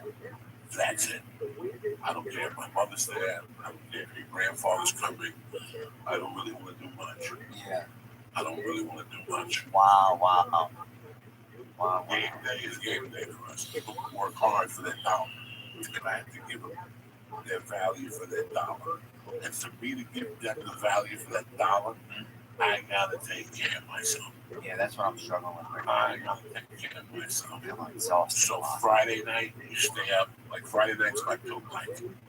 If somebody gives me a pill at the show, I take it. I bring back a protein bar, maybe a fucking Banana. Yeah. Maybe I have an apple from the lounge. I go upstairs, I drink soda, and I watch 2 or 3 episodes of something. I have no curfew on Friday night. Yeah. That means Saturday morning I wake up nice and early. I eat breakfast, a nice breakfast. I smoke a joint, I go for a nice walk at 8:30. I go for a half a mile walk just to let my body know I'm alive. I go back to the room, I watch a little Netflix, I pass out for another 3 hours. Now I get up, take a shower, and I go for a nice lunch, a nice cut of salmon, a nice salad, water, you take good care of yourself. Yeah. And you go back to the hotel room and you write for an hour. Yeah. And while that hour, you're right, you're digesting your meal. Uh-huh. So now at 4:30, you go down to the hotel gym. Yeah. And you stretch around, you do 25 minutes on the elliptical, 10 minutes on the bicycle, then you throw some weights around 45 minutes. You get that funk out of your system, now that energy's up. Because now you're building your own energy. Yeah. You're working on your own cheat. Yeah, you're not letting the world just give you a show. Yeah. I'm only here to stupid story, Jack. I ain't got time for that. I'd rather not have physical contact all day. You know, maybe they come on the road. They know. They see me for breakfast, lunch. I don't see you till most of it. Yeah. Other than that, I don't want to see nobody. Yeah, man, that's And that's the best show I can give you as Joey Diaz. If I deter from that plan, we don't have a good show. So after the second show, you'll do pictures. Yes, after the second show, I'll do pictures. Maybe I need to start trying that because I've just been honestly, I man. know 1,000 people don't do dick. There's 1,000 people out there who don't do dick. I will take pictures with you before shows. I have a superstition that there's one time in Columbus, a hippie hugged me and he had armpit of death. Oh yeah, And it got on my shirt while I was on they stage. got grilled cheeses. I could smell fucking onions from 2 shows. Now when I do pictures of people looking at me like I smelled, Yeah. you know, it takes a long time to come to terms with comedy. By the way, I always wanted to thank you for supporting me on the Netflix special. You showed up and showed up on your own time. You saw The response has been good, huh? it was great. But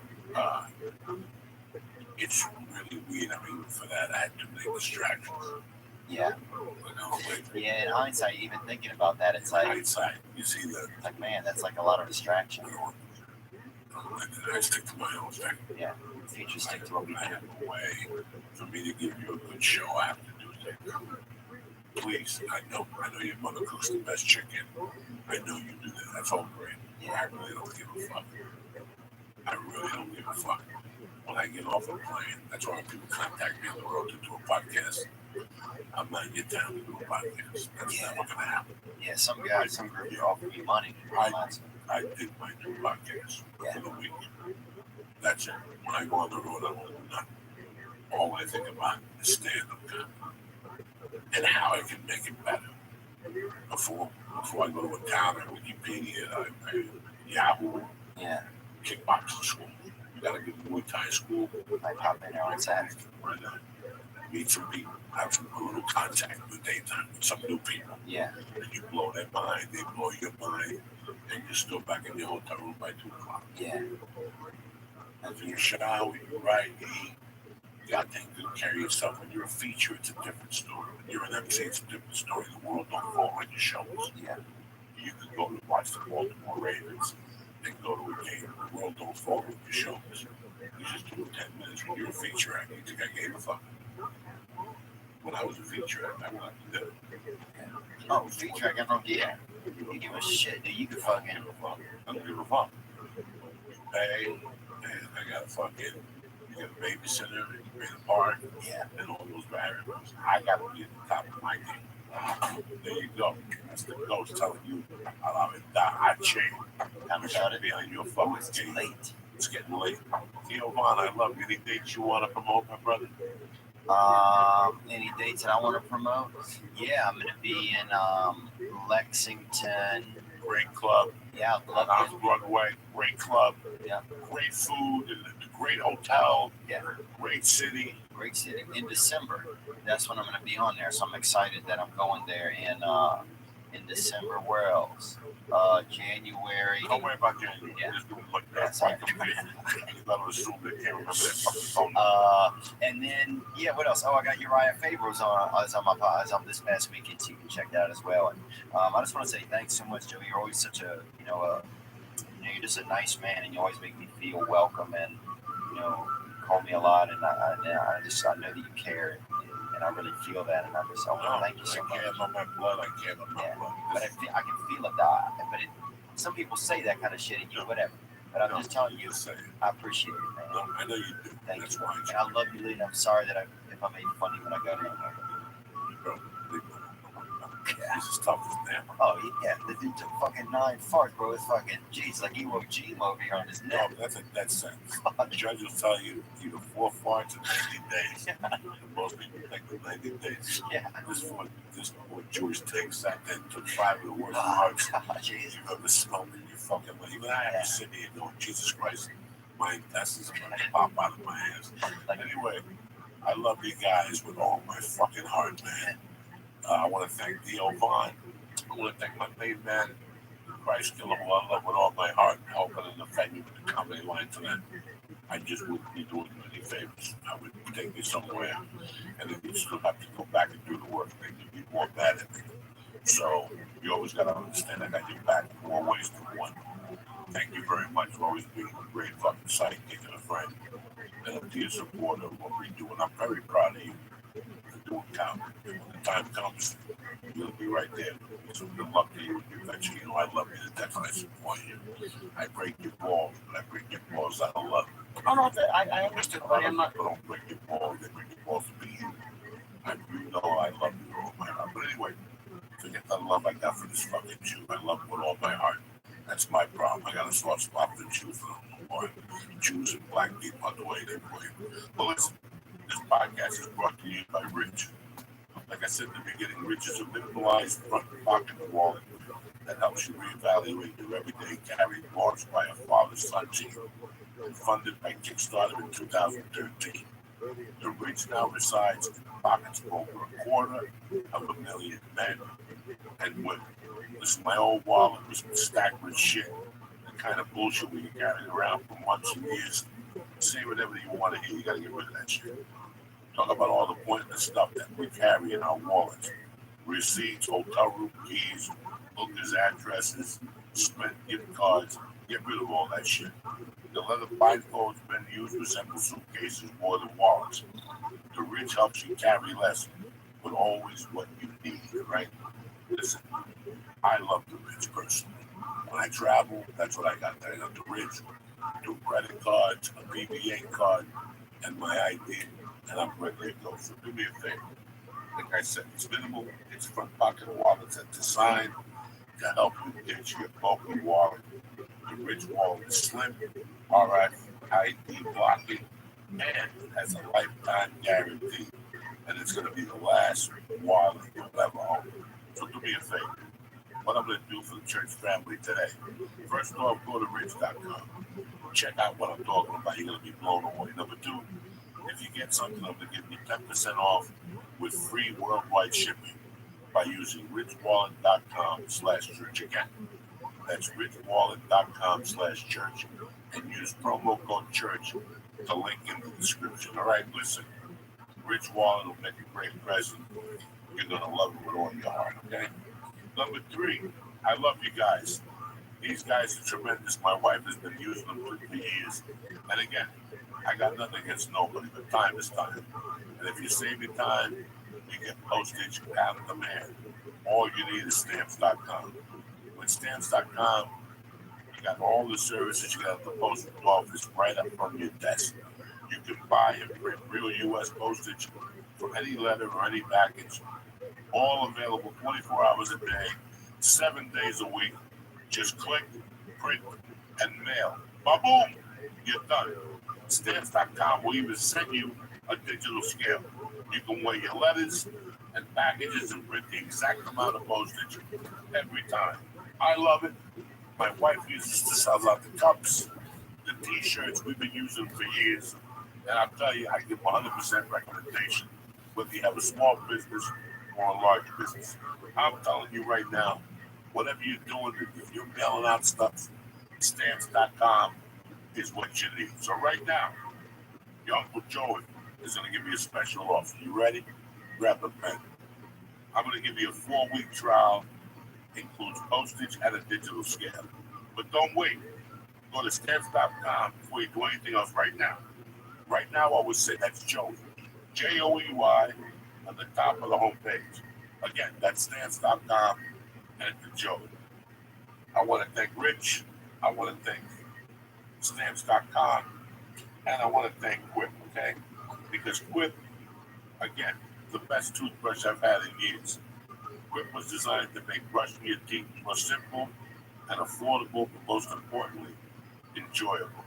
Like I said, I've used it the last 4 days. My mouth feels cleaner. My teeth are still chartreuse, because God knows what I put in my mouth. But everything feels fresh and clean. My breath smells like dog shit. There's nothing you can do about that, as long as your teeth are clean. Why do you use Quip? It's a sensitive sonic vibration, gentle enough to use on sensitive gums. People who brush too hard sometimes like the toothbrush is too abrasive. It's built with a 2-minute timer that pulses every 30 seconds to remind you to switch sides, helping you guide a full and even clean. Why? Because up to 90% of us don't even. It's a multi-use cover, mounts to cover your mirror, and unmounts to slide over bristles to go on to brushing. 3 out of 4 of the bristles that are old, worn out, and ineffective. Grip is one of the first electric toothbrushes that it's accepted by the American Dental Association. And acceptable, it's right there, and I can take it on the road. That's what you're looking for in a toothbrush. So do me a favor. The big favor is this. I love Grip so much, and they're backed by 20,000 dental professionals. Grip starts at 25 cuisines, and if you go to grip.com/joy right now, you get your first refill pack for free with a Grip electric toothbrush. Who's better than you? You're gonna have a nice smile at the holidays. You know what I'm saying? You don't gotta go to Thanksgiving and cover your mouth because your teeth are green. You're gonna get a nice, clean, fresh face, more confidence. So do me a favor. Go to grip.com/joy right now and get your little fucking Grip toothbrush for $25. You get your first refill pack for free with the Grip electric toothbrush. That's how Uncle Joey takes care of you before the holidays. I want to thank Grip. I want to thank you for 2 things. For supporting the Degenerates and for supporting our podcast for the last 7 years. You know who you are. From Bob Olengas to Bobby Sharon to Goose to fucking my man, the Greek up in Canada. I'm watching you. I know who the fuck you are. My little comedian in Vegas who I love to death, Freddie Correa. I love all you motherfuckers. So if I forget to say somebody, my man Scott Cunningham, I love you all. Thank you for the support. Thank you for the support on the Netflix special. And I'll see you motherfuckers next Tuesday, ready to motherfucking rock a great week this podcast. Lee, kick this fucking music. Stay black.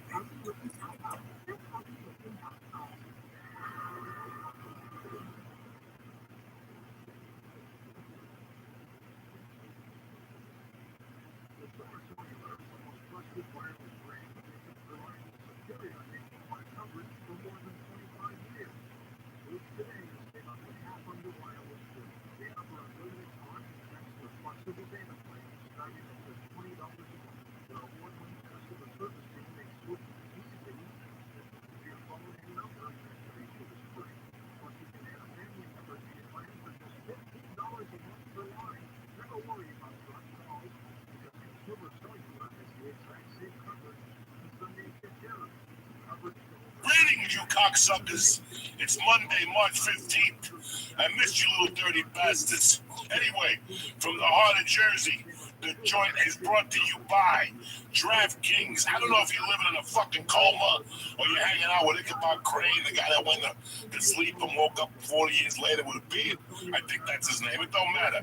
The biggest college basketball tournament of the year is heating up.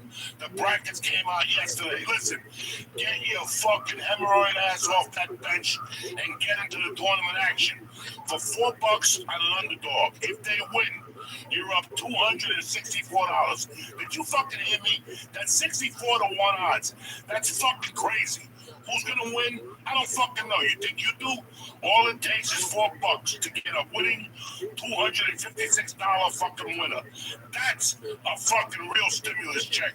Where's Joe Biden? I guarantee he's betting $4 to get a shot at winning $256 fucking dollars.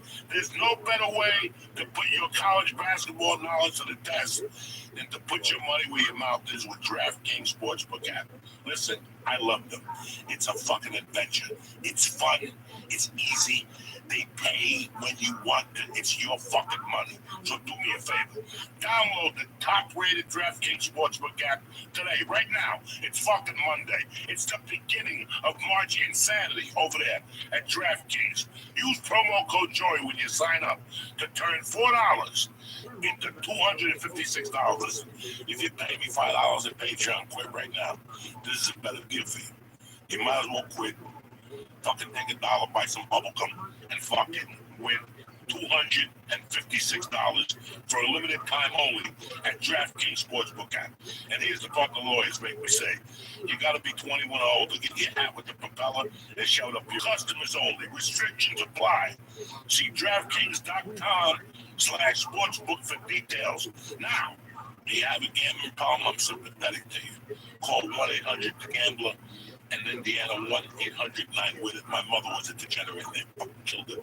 So if you got problems, take care of it. But if you don't, bitch, it's fucking March insanity over at DraftKings. And for $4, you can make $256. Are you fucking, is there something wrong with you? Go bang your head off the fucking wall 15 times and download the DraftKings Sportsbook app and press code Joey. You understand me? DraftKings Sportsbook app now. And tell them I sent you. The joint is also brought to you by CBD Lion, the fucking masters.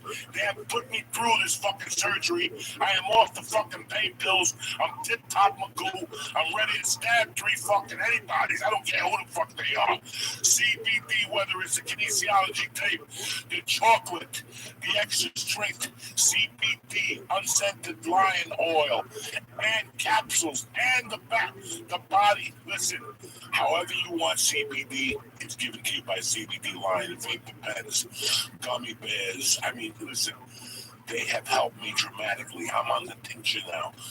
That thing works wonders. And for pain, let me tell you something. I'm off the fucking pain pills. That's all that matters. CBD Lion is battle tested through Uncle Joey for fucking surgery. So put that in your fucking pipe and smoke it. The joint is also brought to you by one of my fucking favorites of all time, Manscaped. You gotta take care of your balls. You gotta take care of your balls. It's tournament season. It's gonna be balls to the walls everywhere you look. Avoid the upset and trim that fucking nutsack with Manscaped. Their trimmer is the real champ. Listen to this. You hear that? That's the Lawnmower 3.0, the best trimmer known to mankind.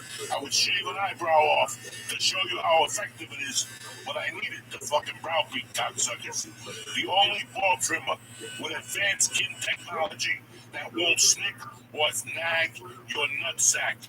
Protect your little basketballs of life. When you get Manscaped, you're also helping give back to Testosterone Cancer Society. And they're supporting their families and the survivors. Manscaped wants to save all the balls, particularly balls of guys between the ages of 35 and between 15 and 35 who are most at risk. So work with me here, guys. This ain't a fucking joke. Take care of yourself. Take care of yourself inside and take care of yourself outside. Shave that fucking Eddie Munster looking dick of yours. Get some fucking Manscaped to the fucking nutsack. No fucking anxiety. Fondle your balls, cocksucker. It's for science.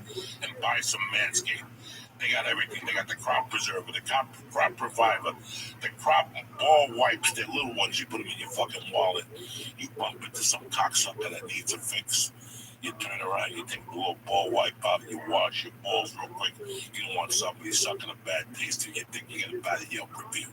Anyway, clean out that stinky nose hair with the weed whacker, and now your balls can smell as good as you with their cologne, name Refined.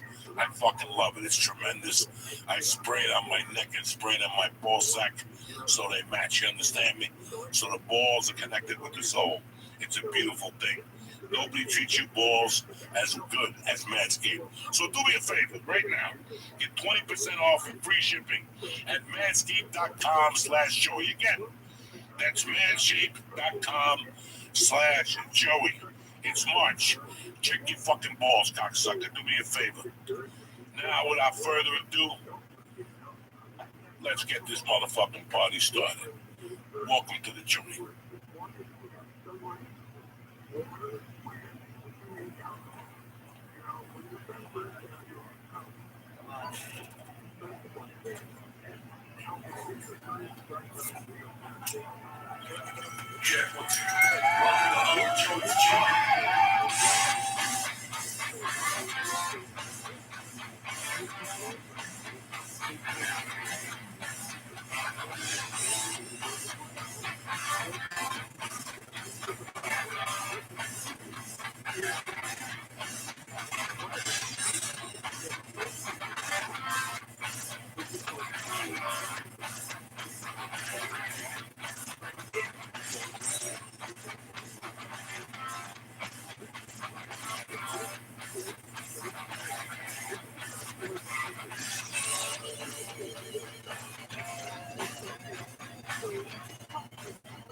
What's happening, you bad motherfuckers?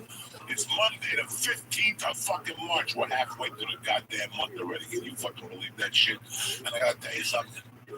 I'm wearing my little blue shirt and my fucking little light blue to bring happiness into your life. But I can't. I gotta be honest with you people today.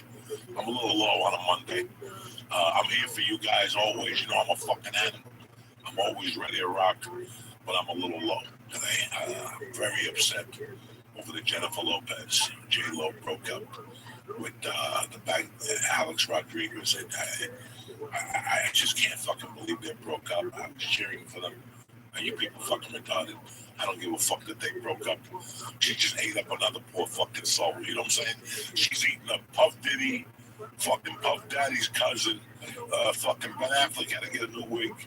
Fucking Alex Rodriguez. This bitch is a fuck. Listen, I've been telling you for years, I love Puerto Rican people. I love them to death. They're the closest thing to Cubans when they were. I avoid Puerto Rican women like fucking, they'll wear you the fuck down.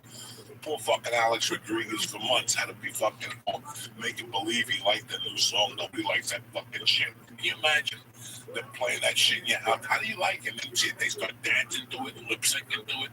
And you have to sit there and put up with this shit, this fucking marimba music. Oh my God, it's a fucking nightmare. Listen, when I met Joe Rogan, he had a whole no headshot policy. I'm like, nah, you're not gonna date actresses. They're hot because you don't know what comes with them. Let me tell you something, date one of those actresses, you got your fucking hands full. Everybody on Saturday was like, J-Lo and whatever broke up. But let me tell you something, who gives a French with fuck? Worry about your relationship. That's all you got to worry about. J-Lo broke up with fucking A-Rod.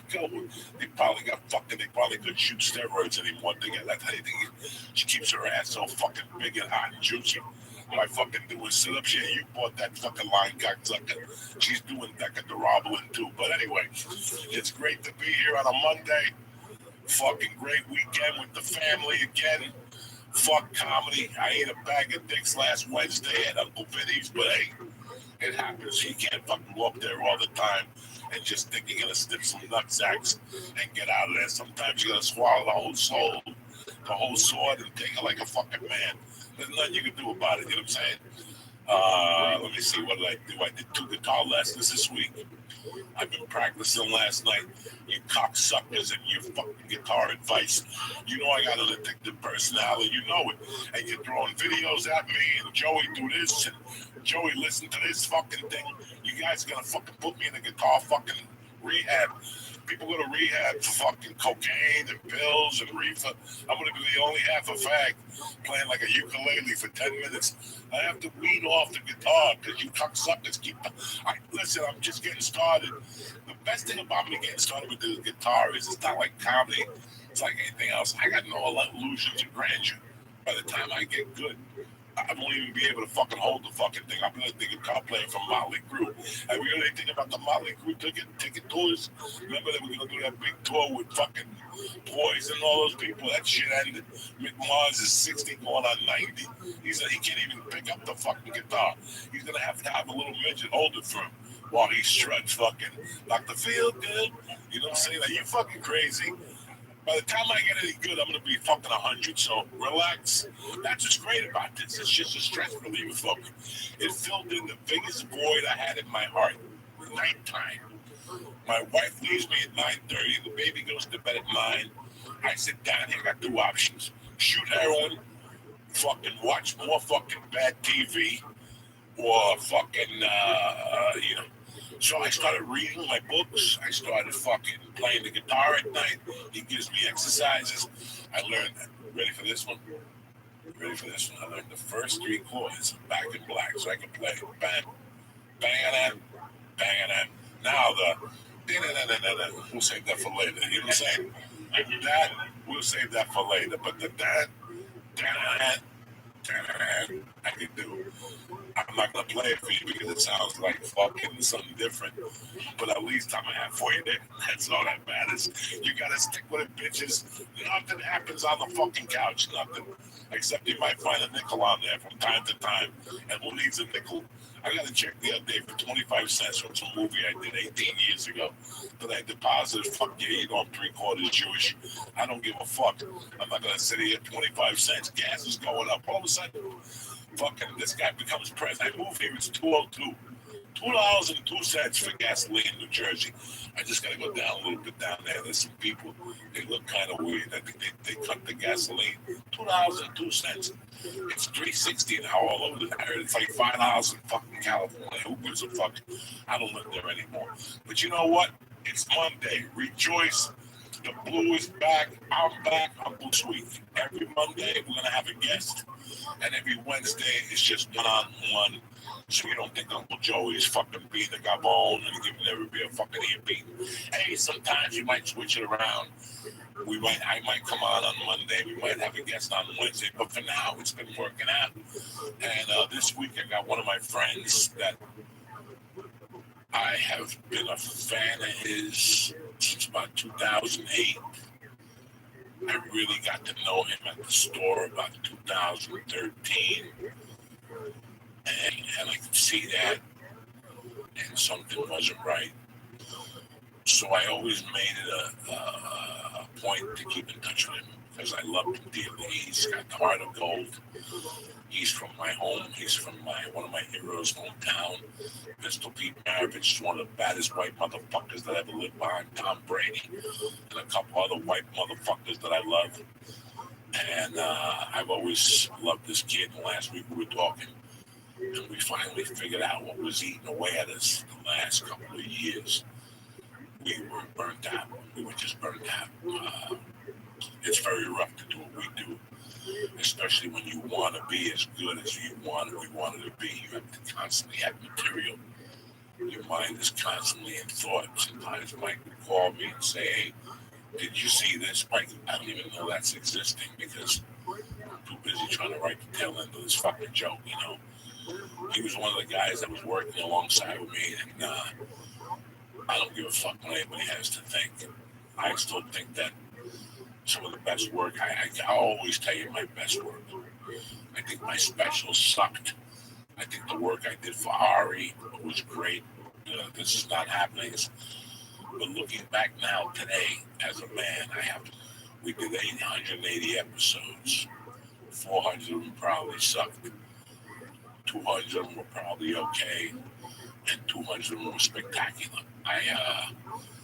Theo Von made one of them spectacular because we all ate mushrooms, and then he went and did sets, and people didn't know he was on the mushrooms, and they taped him. It was just a great podcast. He told us about his adventure in New York with the cab. And I fell in love with the kid naturally, and then he became sober. He was struggling. And listen, man, as comics, you have no idea what's on the other side of the mind of the comic. For me, I'm not going to sit here and tell you it's depression and that bullshit. Do I look fucking depressed to you? I'm the happiest I've ever been. But when you're in it, you're in it. And you don't know, you're not really taking time to smell the roses. In some way, there's a disconnect. And that's what happened with a lot of comics. And that's why now you're going to see a lot of comics that, yeah, even though it's been a year, they're going to take a little additional time off and really, really get to the root of the fucking matter. So, without further ado, a little Zoom on a Monday with my man Theo Von. I hope you enjoy it, cocksuckers. Hey, brother, how are you today? Michael? Good, what's up, Theo? Oh, shit, huh? Hey. Oh, shit. It's the Mac Daddy of the Mac Daddies. What's up, Joey? Motherfucking Theo Von looking good. Wow, looking decent. Let's go. You got a nice haircut and shit. Let me see. I don't know. Oh, yeah. You're looking all young and shit. The mullet's gone. Yeah, it is, baby. There we go. Let's do it, huh? Where's Lee, man? Where'd you guys bury Lee? He's tough to bury. You gotta pick him up and throw him in the hole. You know what I'm saying? You just gotta burn that body. That's it. Throw leaves, some fucking gasoline. Oh. Fucking ignite. Oh, I got a buddy that does in-ground pools. We'll fucking find a spot for him, baby boy. He's in Florida. He's doing great. Listen, the best thing that happened on this podcast was that we got to find himself. Part of me doing what I did was moving, and I could have brought Lee. Listen, 78% of the people who live in this town have children under 18. Oh my God, man. Like pedophiles, you mean? No, they just have kids under 18 now. So Oh, whoa, my bad. They're no, kid. this ain't a fucking kid town. If Lee was sitting in his room on Studio City in Laurel Canyon, and there was no action, can you imagine out here with trees and deers and shit? No. So he went to Boston, he went to Milwaukee, got a job, helped the guy put together an act. He went to Boston for a month and helped his mom. Now he's in Florida doing a great Patreon. He lost 51 pounds. Yeah. Yeah, I watch him on his walks. Sometimes he'll do these walks, you know, and I'll watch him on there and I'll chime in. And 2.5 fucking miles, 3 miles a day. And listen, when I was 21, I had a really good job. I was running numbers in the city. Yeah. And I was making 140 a day. But I also knew that was going to come to an end one day. I was smart enough even then when I was off when I'm 28 one day and I go for a job and they're like, what have you done the last 10 years? Well, I've been running numbers. So when you run numbers, it's either you're running numbers to open up a bank eventually, or you're just going to be a numbers runner all your fucking life. I had no money to open up a bank. So one day I picked up and left because I knew I needed to fucking stretch my wings. You know what I'm saying? Like I needed to find myself and prove it to myself that I could make it on my own. yeah. When I started the podcast with Lee, I thought he'd come to me 5 years later. You know, look, I started this podcast. I started a business consulting. I'm out of here. You know, I felt that Lee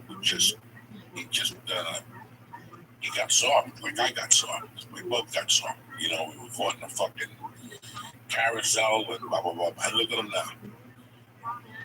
He's living his life now, you know. He's making it happen. He realizes he's 32. He's got to get a piece of pussy pretty soon or he's going to bust. Oh, yeah.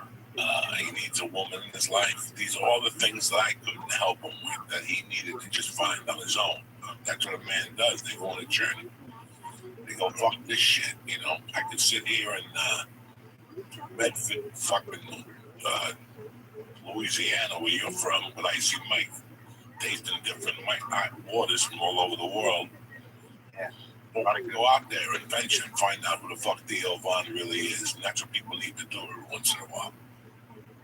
But yeah, sometimes you got to set down kind of where you've been at and go. No, I love, yeah, like, I remember, I mean, yeah, like, obviously, because look, for me, man, Joey, it was like you guys and Fighter and the Kids it was only 2 podcasts and Rogan, you know?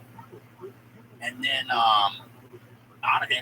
outside of that, on YouTube, it was just Kimbo Slices just beating people up. You know what I'm saying? There was nobody else out there, I remember, you know? Except for funerals. I remember I used to be able to watch funerals online. Dude, they got these, like, not Nairobian, but like Arabic funerals. Some dude, like 6 hours of fucking funeral footage on there. There's no audio, but it's still, you know. But anyway, it's like, yes, I remember then it was like you guys were the only shows in town, man. Dude, the church, bro, going in there, man, you guys were, dude, you remember the time, so I come in there one time, bro, I gotta tell you this.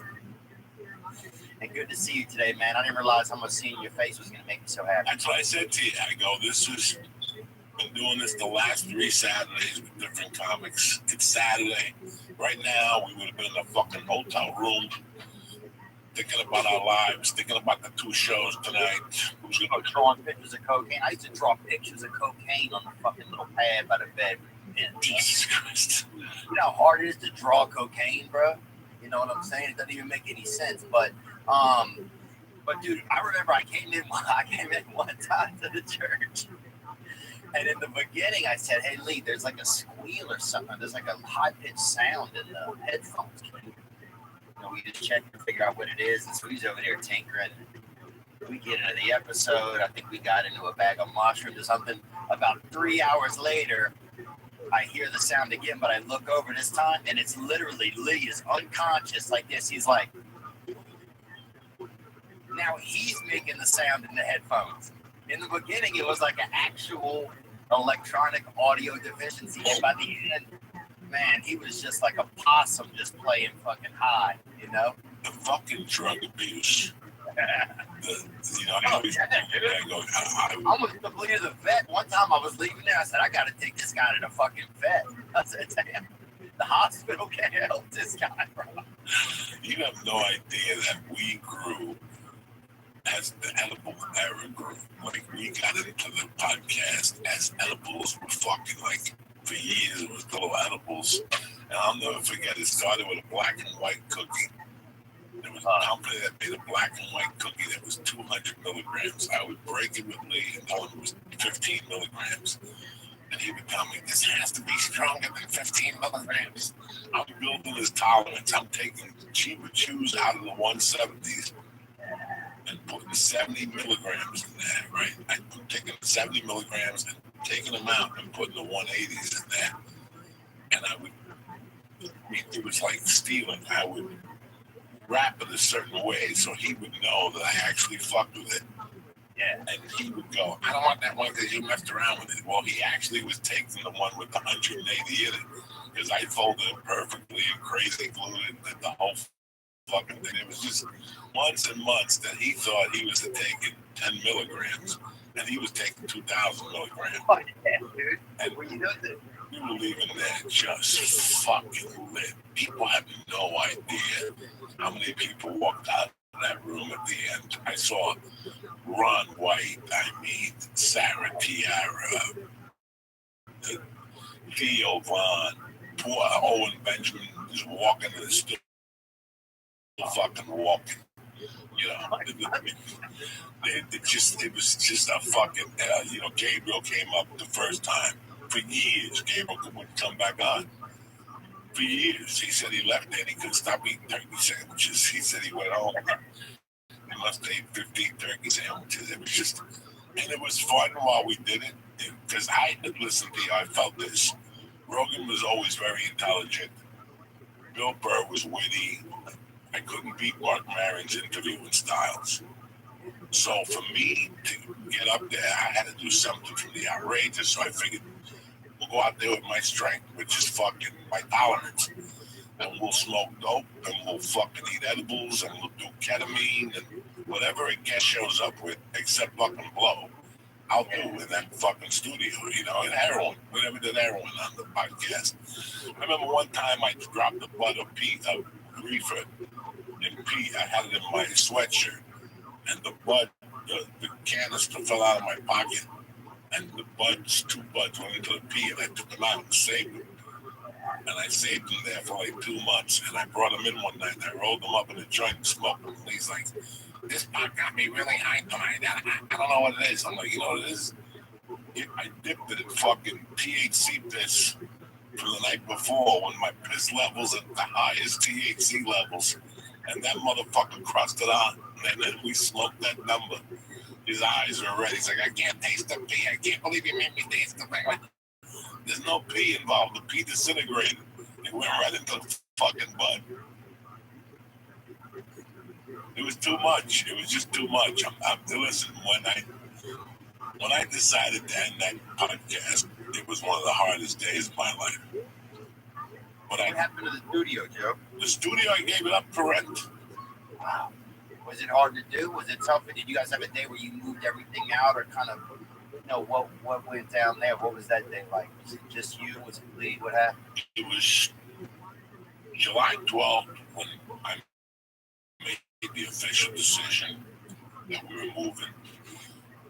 And it took about 4 or 5 days to think of what I was going to do with the church. And I had a decision to make. I was either going to leave Lee, which I would miss him tremendously, or I would drag Lee to South Jersey. And I took a look at the big picture. I was starting to get emails for 2 years about that I was enabling Lee. And I was starting to feel guilty. Because I felt that, just like Mike is helping me now, I like Mike. And I like that he helps me. I like that he's here twice a week.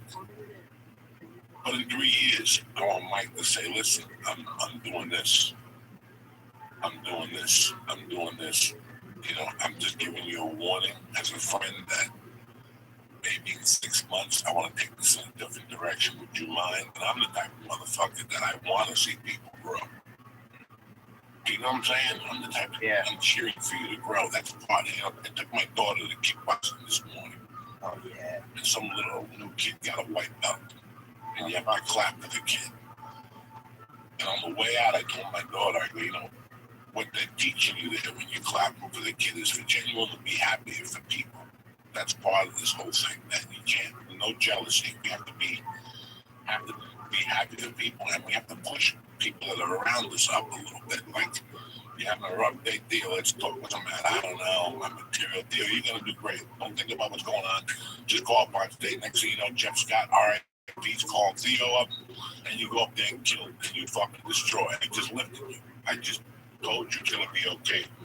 Before we go on stage, that 1 minute before we go on stage, we get hit with every doubt that we can in the world. Every doubt, you know. All kind of stuff flying my I head. shouldn't be in the same room with Bill Burr. I went to prison. I'm not a good joke writer. This guy's way better than me. You know, you get all these doubts in your head, then you got to pick yourself up. That's what I'm there for. Because for years, I would look at that stage, and I know they're bringing me up. The lights on blue. You know, the lights almost ran the fuck out of there. We just coming to the stage. Joey Diaz, just go fuck this. I got to go up there and fucking kill these cops.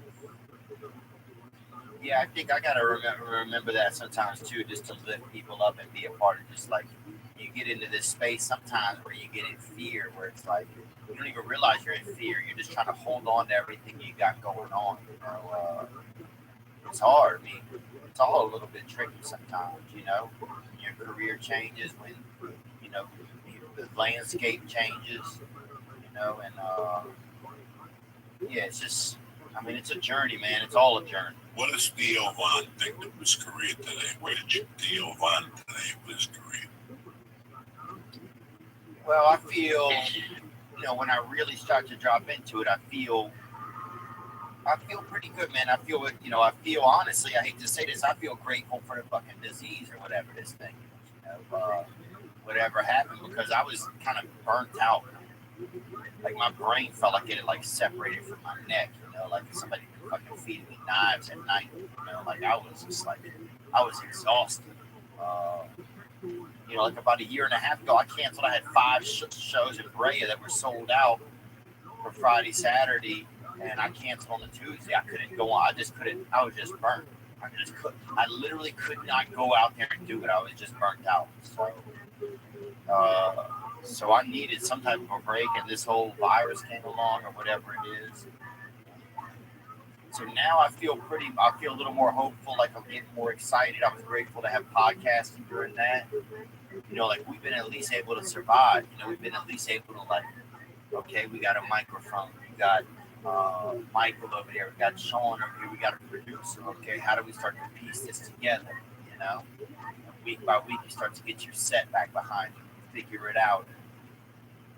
And then you start to really okay, I think I can do this. Okay, he can come in on a Saturday. I can come and do this. Start to build it back up. And I'm starting to feel again like I can get on stage again, and it feels kind of fun. I didn't want to get on stage for a year, honestly. I did a lot, man. During that 5 or 6, I don't know. You guys did it for so long. You guys, Fighter and the Kids, Mayor. You guys did it for so long. The week and going out of town and doing the shows on the weekend. It was like I felt like a remote control car, but some fucktard had the remote and we didn't even know where he was, I felt like, Jesus, who's got the damn remote, dude? I felt like some brother was on PCP and he fucking happened to on the remote, my goose was fucking real, baby. So right now I feel like, okay, what do I want to do? It took me a long time. I felt like, man, I think in my whole life, everything I always felt like when I was a kid, I didn't know if things were going to stick around. I didn't know if the next second was guaranteed or if the next, when my mom came home, if she was going to feel okay or if she was going to be happy. There was never any guarantees, So I think it took me a while to feel like, okay, if you go sell a show in a year, put your name on a bill in a year, people are still going to come.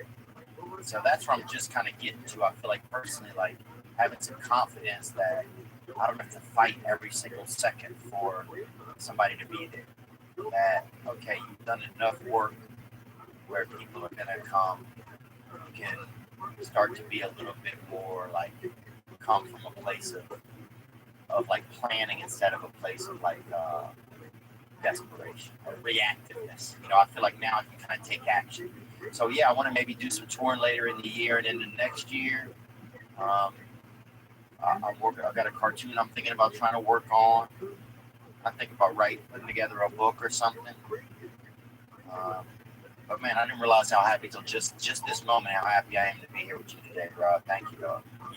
Theo, let's go back to 2006. I'm playing Beaumont.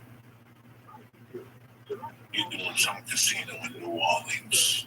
I heard of your name. You had done some for TV or whatever. When did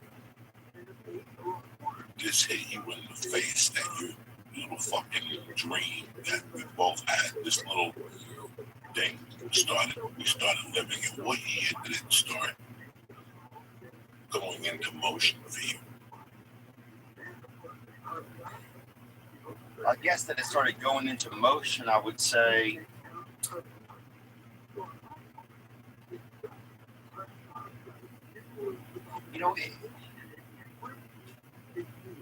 I think there was probably a night I was in Kansas City, man. I was at the Funny Bone there, I think, or Improv, maybe. And I wasn't really selling any tickets or anything, but I remember the building was burned. I was in a hotel. Somebody set it on fire, right? It's always a good sign. Yeah. Well, it depends on what religion you are, but yeah, some religion maybe. But so I'm there, and the firemen are coming up, bro. And I just, I just got into my room from the show. It's cold outside. If I die, I die. You know what I'm saying? I'm not fucking leaving the hotel room. And there's literally police officers beating, whatever it is, fire police or whatever, people with the hats, I think it was a black guy, honestly, right? Sounded black. I'm not saying that, but, and look, I would rather a black fireman. I believe a black guy could beat fire.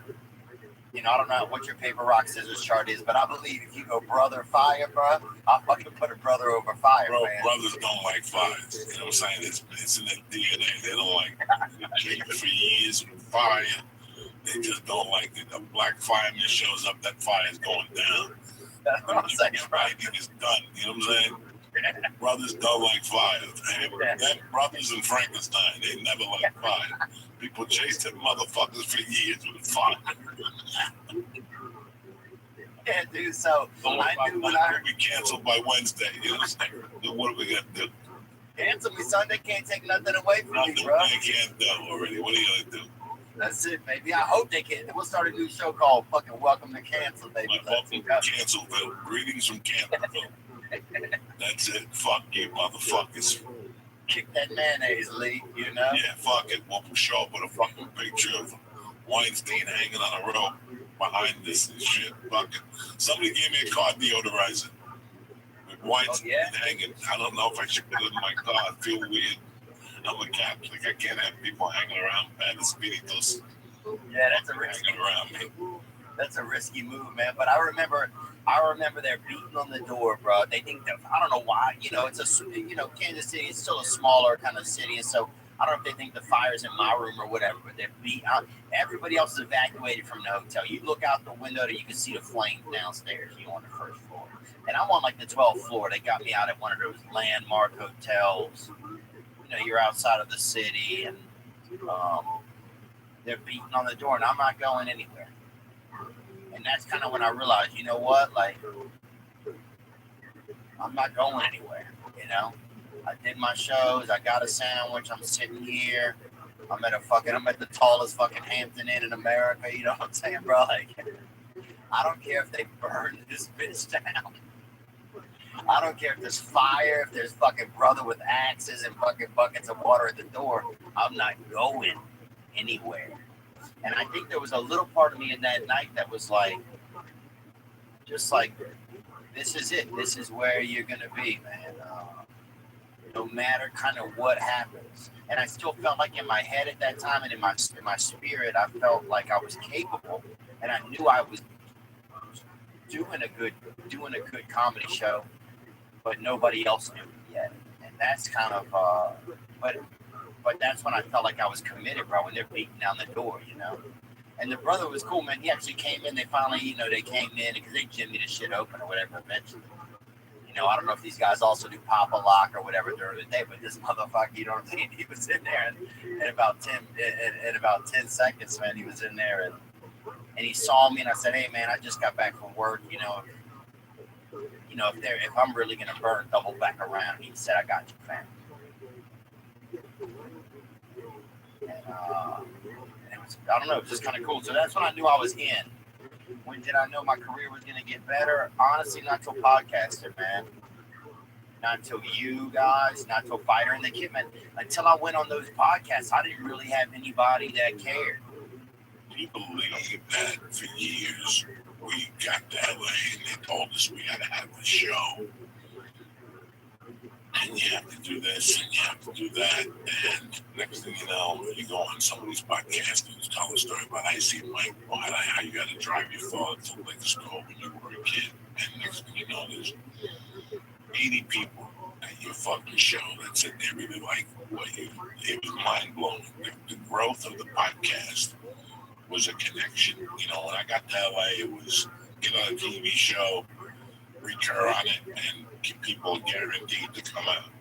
Yeah. Tons of people on TV shows that can't sell tickets now, you know. Podcast legitimized this. It made us put our money where our mouth is. It told, you know, for me, it was telling the story about mugging a hooker and lighting a wig on fire. Oh, yeah. The next week I'm out there and I'm selling tickets. I had done that and we ended up going through the back door because we were not from the Comedy Central cut. Where the fuck are they today? They're all hiding for cover because for 20 years they provided services that 1 out of 5 comics were fucking the real killers. They were giving you fluff and whatever the fuck they wanted to give you. So they lost credibility when all of a sudden you and Ari and Bert and fucking Tom and all these comics that were unknown to the audience and now became known, Comedy Central lost face. They're over there jumping up and down with the three same comics. I have nothing against them. Nothing at all. I love Dave Tosh.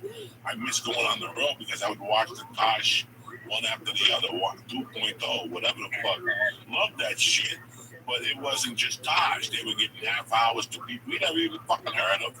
Oh, dude, they had heard of some guy in a coma. They gave him a half fucking hour, dude. He had it was like 8 feet. One defibrillator went off because the battery was low on it. That was his half hour. Yeah. He was allegedly transgender. We don't fucking know if he is. We don't know that. And Comedy Central was forcing these comics down your throat. Now, when people come to see you, let me tell you the other problem was that let's say you were on a show that was like, think of what's the guy that was coming to the store that did America's Funniest Videos? Bob Saget. Bob Saget. Think of some guy like Bob Saget that was on a family show.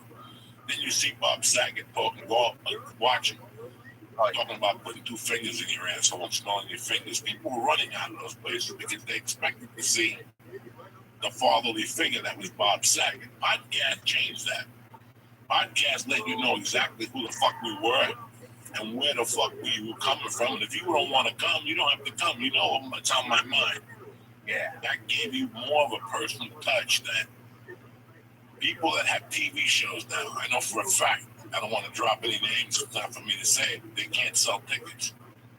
Because that connection is not there. Now, if they would have done the TV show and a podcast throughout the week to contain that TV show on their own, not CBS run with the co-star and you got to talk, but letting people let people know what's in your heart and soul, not what some fucking writers are writing for you. It would make a world of a difference now to an actor. When that show moves on, guess what? You're going to retain that audience. And they're going to follow you for years, for Comic-Cons and shit like that. But that's what I'm trying to say. That podcast changed the game, especially. Yeah, one of the things we wanted to talk about.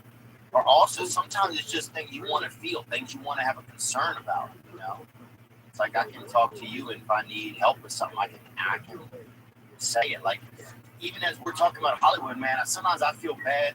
Not bad, but I get angry at Hollywood, but I don't want to be carrying that anger around because Hollywood's still a good, it's just a business. It's just a business, and sometimes it's an old model, but it's obviously a killer model,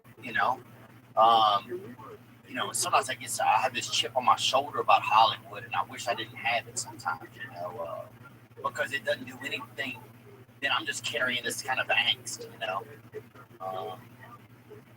But yeah, man, I'm grateful. I would never be mad at you for having a chip on your shoulder against Hollywood. I'm going to tell you why.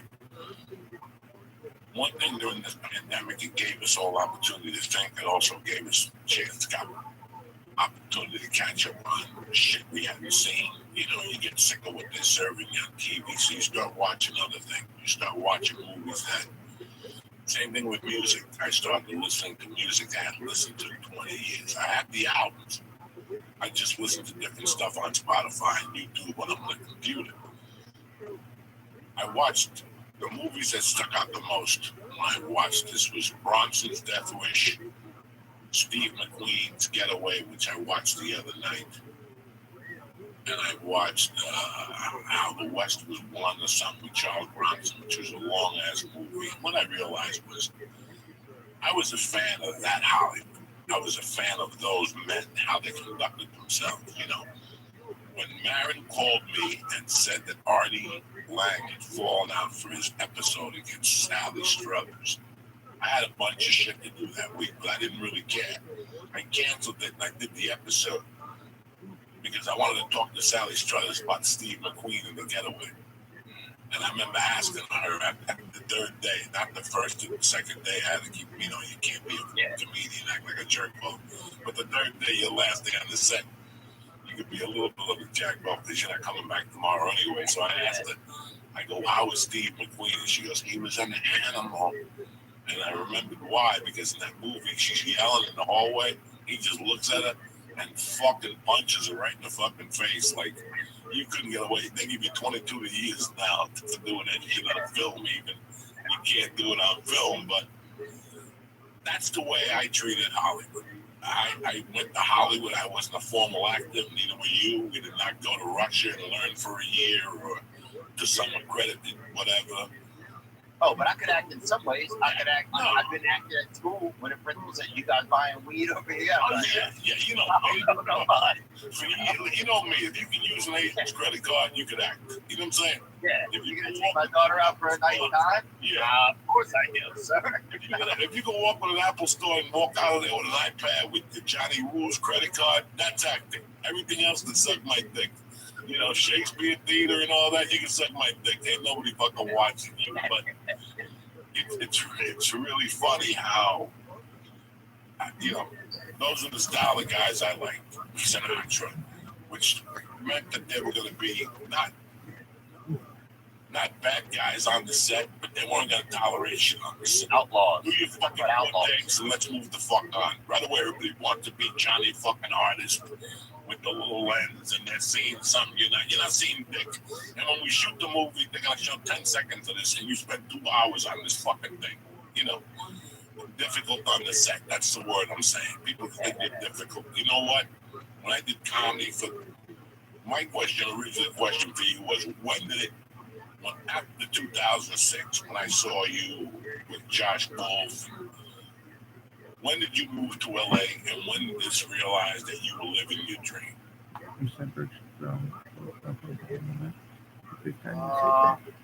Man, I don't know if 2012, let's just give it a shot. When did you move to? About 2010, 11. You already had your Netflix special. Yeah, my Netflix special came out actually, I think, 2015. 15, okay, so that now. Didn't do it. And that didn't what? That didn't do it. Well, it came out. Right. Well, you were one of the pioneers, and it fell between the fucking things. So it's really weird that you said that and you're saying this to an audience. It fell through the whatever. Nobody really caught on to it like you expected. What caught on was when you went on Rogan and told your stories. Everything changed after that. Then you came on with me and we did that hash podcast, the mushroom podcast, where you went to both places. And somebody obviously taped it in with each other. Wednesday, I go to Uncle Vinny's, and as I'm coming off stage, my friends are there, I talk to them. I'm walking towards the car, and some kid walks over, and he goes, "How's Theo doing?" And I'm like, looking at this kid. And he goes, "I gotta tell you, I listen to a lot of podcasts. I drive a truck, and I load trucks. The one you did with Theo with the mushroom, that's so far one of my all-time favorite podcasts." And I just go, "I can't believe you said that to me, because I'm gonna have a podcast with Theo next Monday." So there you go. You're a fucking mind reader. And I always felt that. 10 years from now, when they look at those podcasts with a cutting teeth, we're like the Lucille Balls. We're like the black and white podcast. Like when you look at our podcast, it's gonna be like black and white. Like we were the old school fucking no real studio, just a sheet thrown up against the wall. And then in time, we got better and better and better. We got a studio and we put albums up and it looked like something substantial. It's just so weird to see the growth. And now I'm doing it again, the joint. And I told people from day one, I wasn't ready to do this. And because of COVID, it's tough to get guests. It's tough to trust people. It's tough to compromise other people who are in the room, like Mike has children and whatnot. So I learned to do this on my own. And then we have Zoom, you know, and once I did the podcast, I fucking hate Zoom. I fucking hate it, you know, because I think it takes away that personal touch that you and I have. It removes it. But I also feel that if you have a prior relationship with somebody, the Zoom works a lot better. I have seen that, so. Yeah, the part I miss is coming into your studio, dude. If you're already sitting down, I got to go around you to get into my seat, you know? Right. So what I love is, bro, always kind of leaning in on your back and just putting my arms on you, you know, letting you know I'm happy to be there, you know, letting you know I love you. You tell me you love me, and it always feels good, man. You know, that's the one little thing I miss, bro. So one thing people don't know about the mushroom show is, fuck, man, I want some mushrooms, you know. that's when you know you're on mushrooms, dude, when the street lights are on, but they're not even on yet. You're like, damn, I'm seeing a lot of extra electricity, a lot of free electricity from God. So, anyway, I get over there. And I remember walking down the hallway and shaking somebody's hand, and I felt like they took my hand. Fuck, bro. I'm not, I'm feeling pretty squirrely. If I feel like I shook somebody's hand and they took my hand with them when they walked off. So I said, I'm having some weird feelings right now. But so the set at the Improv was crazy. But then I went to the Comedy Store, and that's I think when the vegetables started to rattle inside of me, because I get over there and I go on stage, and Adam E gets over there and he's worried about something. He's just fucking Hebrewing out over there. The fucking living legend Adam E, and he's fucking concerned or whatever. And so I just tell him everything's gonna be okay. Get over there, get on stage, and some guy near the front was in a what's that thing called? It's like if you're handicapped, but it's like a little not like a like it push you. It's like a wheelchair, like that. Wheelchair. Wheelchair. Yeah. Sorry, wheelchair. Yeah, he's in a wheelchair. Yeah, wheelchair. So this guy's in a wheelchair, and it has a little squeak on it, bro. And I'm fucking, so when you're on mushrooms, some sounds are amplified and shit. So I'm on stage, and the wheelchair makes a little squeak, and I thought somebody was making a funny noise and making fun of me. That's where my head went. So I stopped my joke. I said, what'd you say, man? I got in this negative place, and the guy's just laughing. This guy could barely, the last muscle he got's working is his throat muscles, and he's fucking chuckling with him. You know what I'm saying? This dude's 90% to heaven. This dude, he got nothing, bro. But for some reason, whenever he laughed, it made one of the nuts or bolts in the wheelchair wasn't tight, and it made it squeak. And when I heard that squeak, I thought somebody was saying something and making fun of me. So I kept stopping the show and accusing this wheelchair guy of something, and this guy could barely this guy couldn't get a mouthful of milk down if you gave him 2.5 hours. You know what I'm saying? And I just keep roasting this dude and ripping into him. And it was, thank God that set isn't on recording, because that shit went downhill fast, bro. It's basically a half hour of me yelling at a fucking rescue guy, bro. It was bad, man. I fucking went to Ralphie May's Thanksgiving party 2007, right before I stopped going to the store. Ralphie May was on top of the world, and he fucking threw a barbecue that was tremendous. And on top of the counter, before the fucking food, was a bag of mushrooms, a pound of mushrooms. And only 3 of us ate them.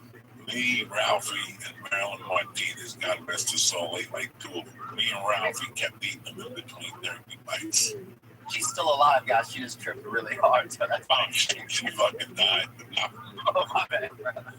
But, fucking, I went down the store. It was Thanksgiving. I was going to cancel. When you're having a good time, fuck the store at 11:45. I'm not going to do it. Yeah. And in those days, I wasn't getting 11:45 spots. I was getting 1:15 spots with Thanksgiving. So the stars don't call in. So a guy like me gets fucking 10:45. You're fucking ready. I fucking went down there, and as soon as I walked in the original room, everything turned purple. All I saw was purple. And I just did as much time as I could. And I think after 9 minutes, I just ran the fuck out of there. It just turned purple. Everything in the room was purple. I could hear the neon lights sizzling and shit. Jeff's trying to play the piano and improv with me. I'm looking at him like he's a fucking Martian from another planet. I'm like, this is too fucking much. I could deal with the edibles and shit, but this mushrooms and this. And then in those days, you gotta remember, there was only 18 people on a Thursday.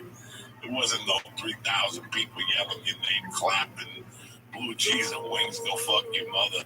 I'm up there dying a slow death, and everybody's fucking purple. I'm like, this is not normal. This is not going to continue. My career is not going places. I can handle the edibles up there. You know what? Listen, I got into comedy July 16th of 91, and this weekend, St. Patty's Day, 1992, I was cute And I went down, and the headliner had a reputation for doing coke. So I figured I'd bring a package with me to try to be cool, so the headliner would hire me for other gigs. Yeah.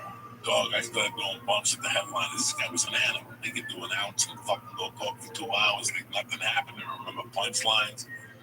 I went up there stuttering. You should have heard me. I was like fucking Spider-Man, Goodfellas. I said never again will I do a line of coke and get on stage. So I learned early on not to do coke and get on stage. I've never done lines. I'm a coke fiend.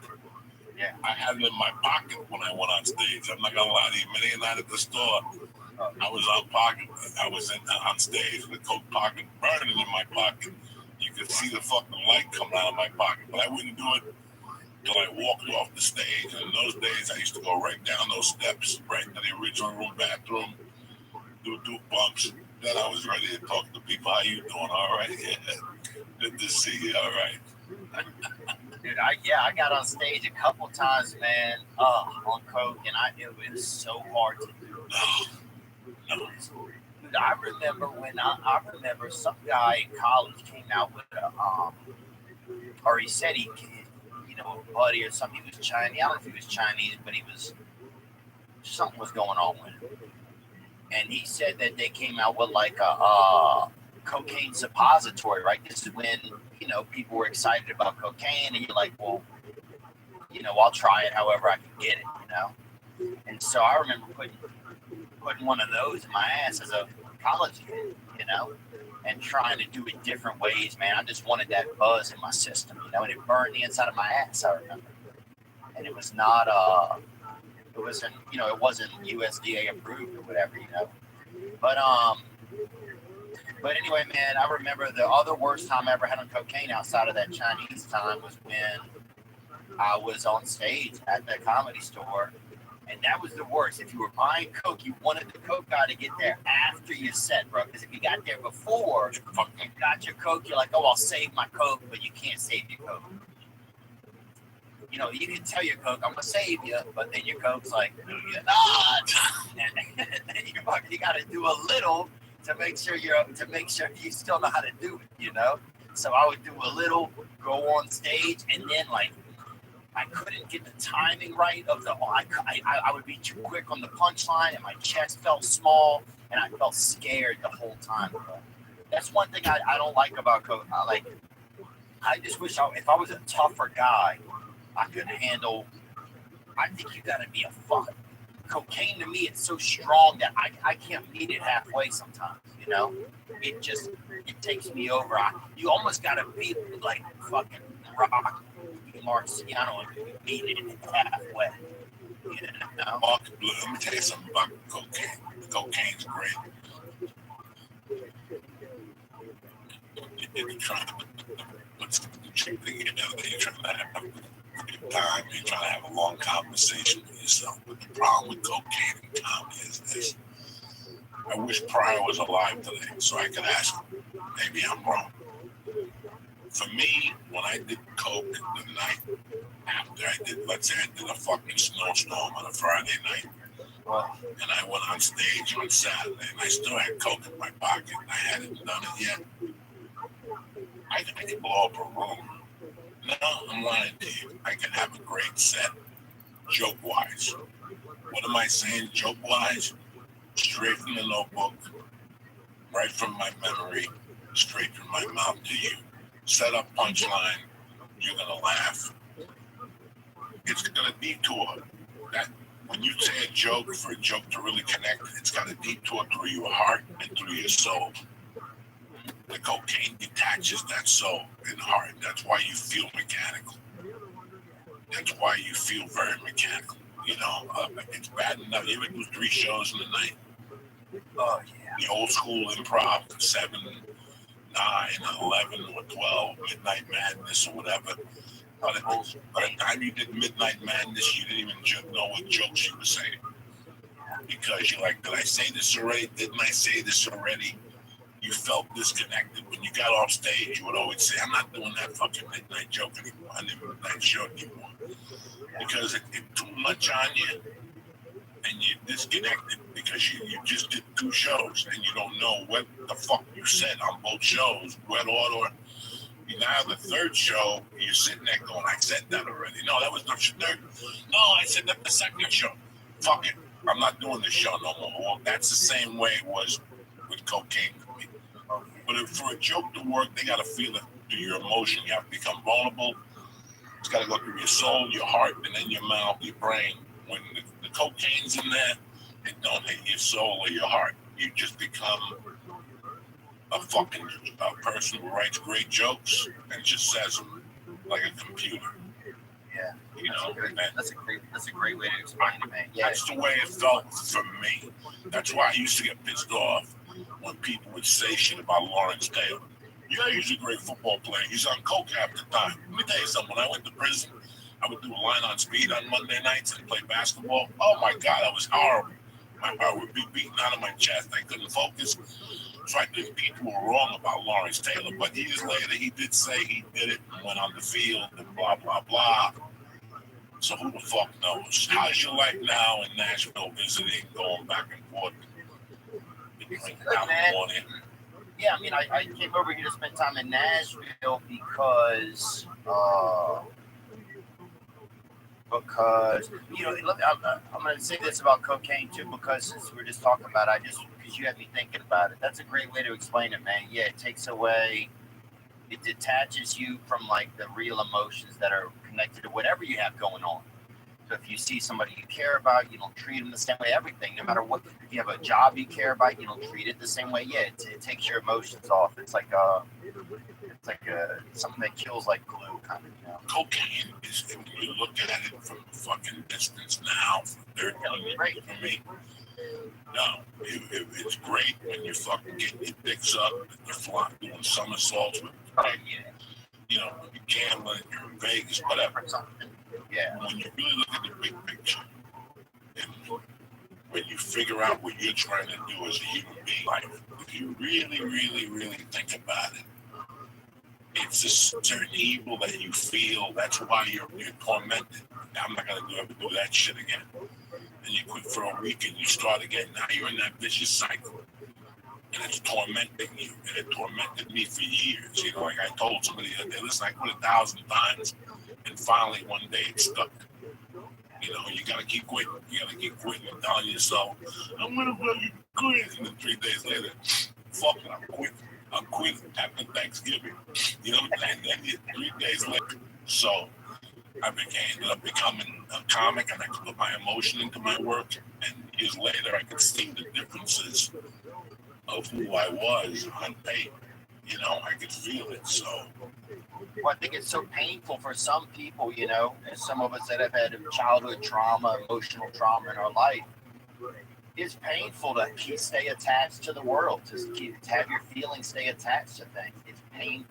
And so I think that's probably, you know, there's some elements of cocaine when you're in college and shit where it's fun, when you're in your 20s where it's just a good time. But there's also, it starts to become that thing that makes you feel detached. It makes you, you know, it kind of like, it's like a fire extinguisher for the connection between you and things that you care about, you know, because when you have, you know, when you grow up having a lot of trauma or something, that it's scary to stay attached to things you care about because you feel like they're going to go and they're going to disappear. You don't even realize it in your head, but in your spirit is just so scared to stay attached to things that are good. So cocaine comes along and it fucking puts a little wedge in between there, and it's almost like a little bit of relief, you know. But the long term, yeah, it's rocky, man. Ever since I stopped doing coke, I realized I love my friends more. I love my wife more. I love my cats more. I had a cat. I had 9 cats. Yeah. And I had a cat named Sissy. And St. Ives. Sissy was a beautiful fucking cat. Sissy lived in my house for 5 years and never would have contact with me. She would come 5 feet of me, and that was it. I stopped cocaine. A week later, Sissy was sitting on my lap. Well, it's that fucking day. And we, you know, after that, we became tight until she died 2 or 3 years ago. It was just really weird. That's when I knew I didn't know at the time. I first had her. I just thought she was skittish. My wife fed her. She liked my wife more now. Like we're doing coke. And a week later, she's sitting on my lap watching fucking TV. It's weird. Nashville, you like it? Yeah, one thing that's nice. Well, first of all, you know, California was so shut down. You couldn't do nothing. I mean, you come to Nashville, you do whatever you want, dude. You know what I'm saying? You got people, you got insect, you got whatever you want going on over here. You know, you couldn't catch COVID if you was dating your fucking sister over here. You know, like they just don't have it. You know, because it's just not as, I don't know, they're just not as afraid over here. You know, people are just living their lives and shit's pretty normal. You got the jiu-jitsu gym is open. How's jiu-jitsu going? I'm so fucking proud of you. Look at you. What school are you going to? Let's go! Which school are you going to? Give White belt. What is it? White belt. Oh, it's called National MMA. Okay, what's the guy's name who runs it? The guy's name over there named Chris. The guy's name over there, Mr. Hammond. This other guy named Irv. This other guy named Itai. And this other guy named Andrew. What's Chris's last name?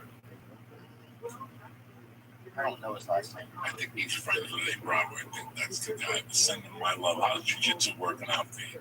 I will. So many of the guys up there ask about it, man. It's good, man. I had to fight a child the other day, which is a little bit, you know, it's a little, I'm not a, look, it's good to know you're not a pedophile, bro. That was one nice part about it. It was like, look, at no point during the thing was I like, hey, yeah, I said, yeah, am I enjoying it? I was like, this is just technical. You know what I'm saying? Like, I didn't feel any, like, hey, let's go another fucking, you know, put 9 minutes on the clock, you know? So that was good. But it's a lot of, like, right now I'm still learning, like, a lot of, like, how to approach, like, whenever you're, like, approaching with somebody. It's a lot of defense, you know? But I love it, man. I love just defending myself, and it just makes me feel like a little less scary about conflict, or not even conflict, but just interaction. Like, get too close to somebody, whether it's to fight or to love, it's always hard for me, bro. All of it scares me. Getting close to people scares me. And so to have this thing that, like, you kind of learn to fight and to love at jiu-jitsu, because if you find good people to roll with, then they're helping you learn how to fight, but they're doing it in a loving way. And so it's like, God, bro, it's like, I didn't realize that it's exactly what I need. It's exactly what I need. It's like the opposite of cocaine, man. Did it fill that void for you that you have seen the last few years? I got to be flexible enough to even go to the class. I got to make sure that I'm taking, I'm doing a little bit of yoga 2 or 3 times a week to get in there and just not break my neck, not just get, I gotta prep myself before I go in there, because a lot of the people in there is younger and these children, they fight together. So it's a learning process, man, but it's so much cooler than I ever thought. And like, yeah, man, it's just fun. You get in there and everybody beats you and it's cool. And go on and all the way in the back, and I do my little hip escapes and push-ups, and then sometimes I feel confident I go up the line, land number 3. But for the most part, I'm all the way in the back. I'm the fat dummy in the back, sweating, smelling like onions and fucking garlic feet and shit, and toenail polish. Dude, they got me fighting a blind guy. Dude, they got a blind guy over there. This guy's probably... He's probably dead, but you're like, Jesus Christ. If you weren't blind, I'd fucking take your eye out already. It's like that. You got me in an armbar and you're fucking blind. No fucking touching. When you wrestle him, he's got to have little dots on his thing. Then you put him over the leg, makes the governor stand next to him. He's probably the guy that stands next to the governor giving out fucking sign language. Let me tell you something. If I see one more sign language guy, everybody's got a fucking sign language assistant. Oh, it's crazy. All those mayors got sign. Where's the bodyguard? No, they got some guy beating you fucking blind to you by the hands. You're gonna get your vaccine by Tuesday. No, you're not. You gotta do this shit. It's bullshit. That's the Rocky series. I learned how to speak deaf people language. And sometimes it's not even a dose. He's over there fucking giving signals. I used to go to Alberto Craig's. And by the way, which fucked me up, his name is The Savage. Go on YouTube and type in Savage BJJ. He's 74 years old. Don't have to say the BJ though. Savage BJ, you might get somebody else. You know what I'm saying? So you would fight this guy? No name, 74 years old. He would get there at 8:30 in the morning with a cooler. Listen to me. Not that fucking construction cooler. I'm talking about a cooler filled with liquids and protein powders and carrot juice and gorilla biscuit and menthol. 9 o'clock, he does the fucking kettlebell class. 10 o'clock, he does the no-gi class. 11 o'clock, he wrestles with the dummy by himself. And then at 12 o'clock, he would do the fucking D class. And the utmost respect for him. The guy would stay there, eat a banana, yogurt, almonds. He would do 4 classes, 74 years old, and he would berimbolo you to death. He would fucking, one time he had my toe, because he's 74, so he goes to the simple things, you know what I'm saying? You're not going to grab your fucking arm, you're going to pull him. Don't do like a toe thing. One time he got me in the front line toe hold. That's an old Brazilian fucking toe hold if he got toe jammed. This motherfucker was killing me. And then there was a chick, like a brown belt, that she was 50. I was probably 52 at the time, 53. She was 56. I think I used to time it. Like, she would fuck me up and then she would knee to belly me. She would stick her knee in my belly, my dick would pop up like a fucking, like, that's how deep she would fucking just, they would press something like liver. There's a button in your stomach that if you press it, your dick gets hard. I mean, you learn so many things, but you learn that, you learn technique. Oh, yeah. It's your comedy, when you get back on stage after a while, it's going to go back to a level it's never been because you're going to learn that in jiu-jitsu, no matter what he does, you got to keep retrieving your guard, right? You got to keep putting them back in your guard. Then you can start operating again. You go for the arm, you go for the fucking Kimura, you can do all that shit.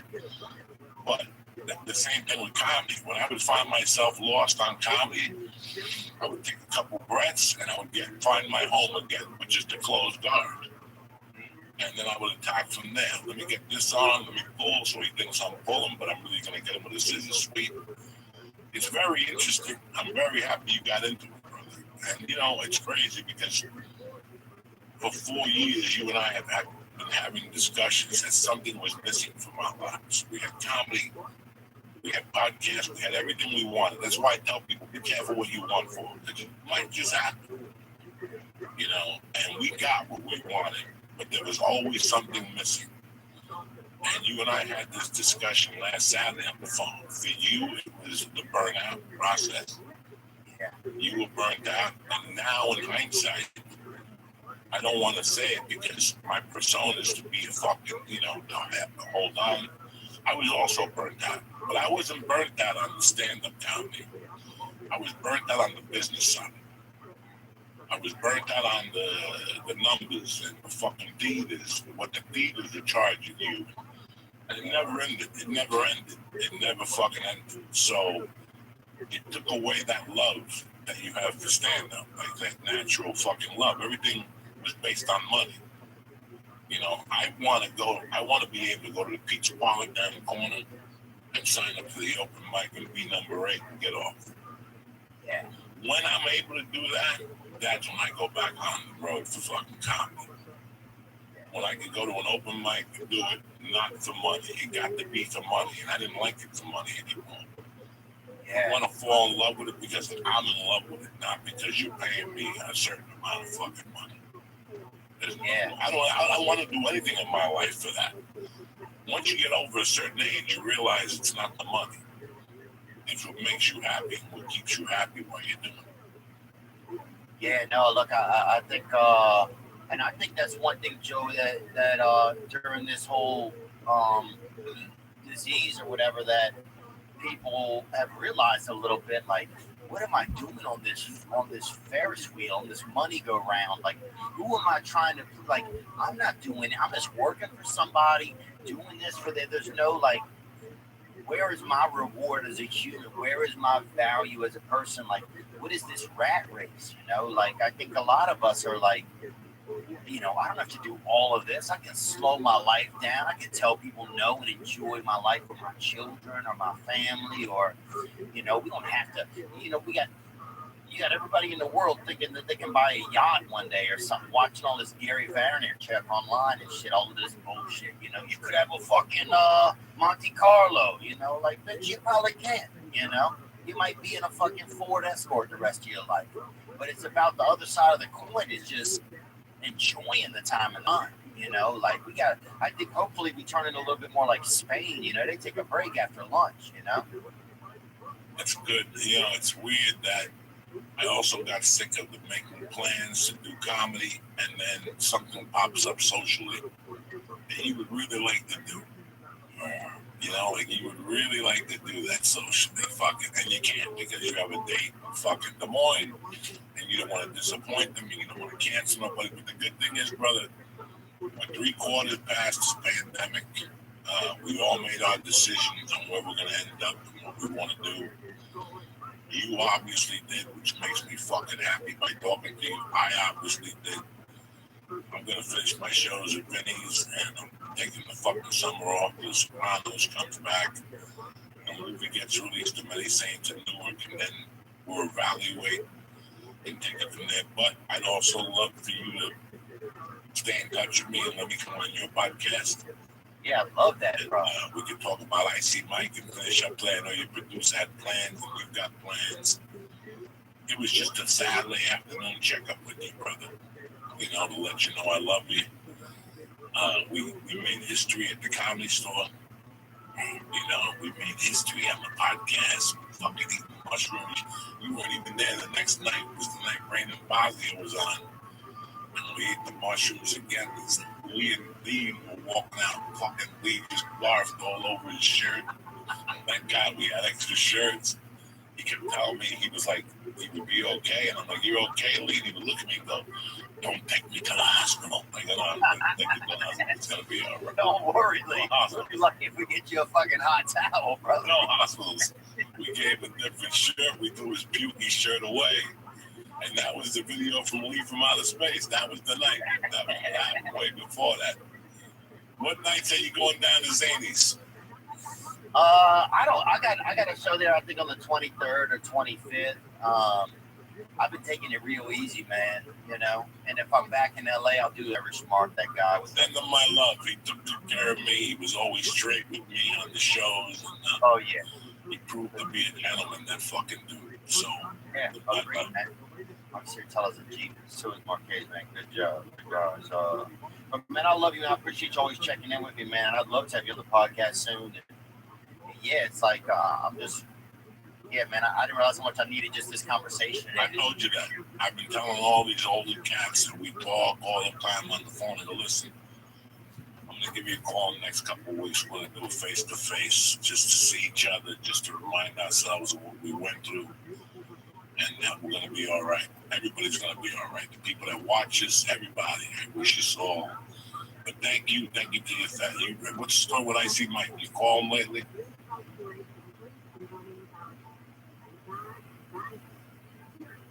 My favorite time growing up was when the power would go out. And we would all get around together, you know what I'm saying? When the power would be out at the house. That's what builds families, brother. Welcome to Podcastville. The Church of What's Happening Now is brought to you by ZipRecruiter. Hiring, every business needs great people, and the better way to find something better than posting your job online and just praying for the right people to see. ZipRecruiter knew there was a smarter way, so they built a platform that finds the right candidates for you. And ZipRecruiter doesn't stop there.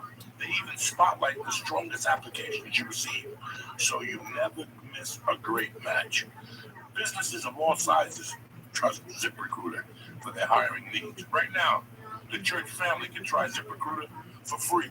Free, gratis. Just go to ZipRecruiter.com/church, CHURCH.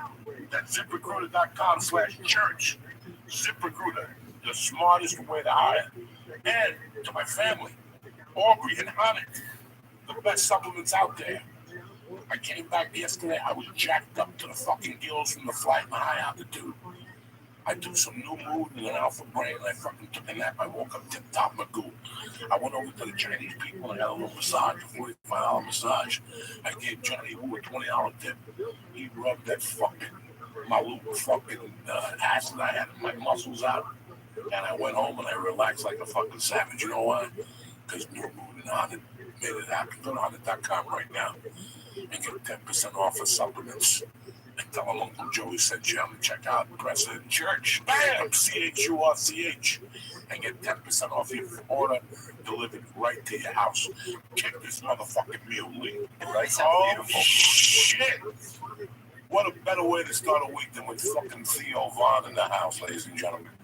What do you think about that? Happy to be here on the church, man. Great to see you, man. Great to see you, Great man. things always, and you're on your way up.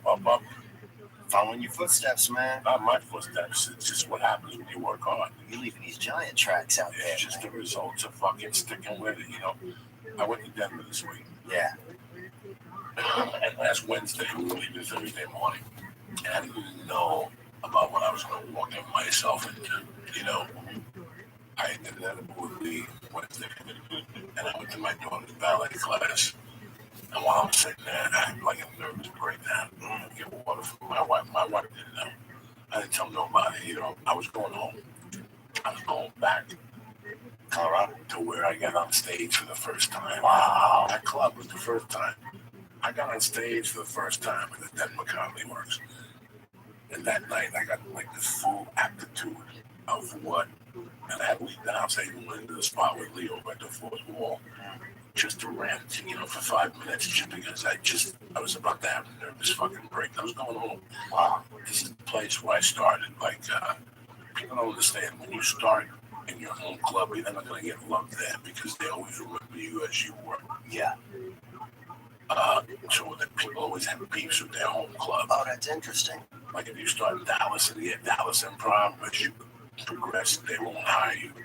They'll hire you as a feature, and then they always remember you that way. So it's kind of weird to climb up a chain, and I was on my way on the chain at the Comedy Works. Yeah.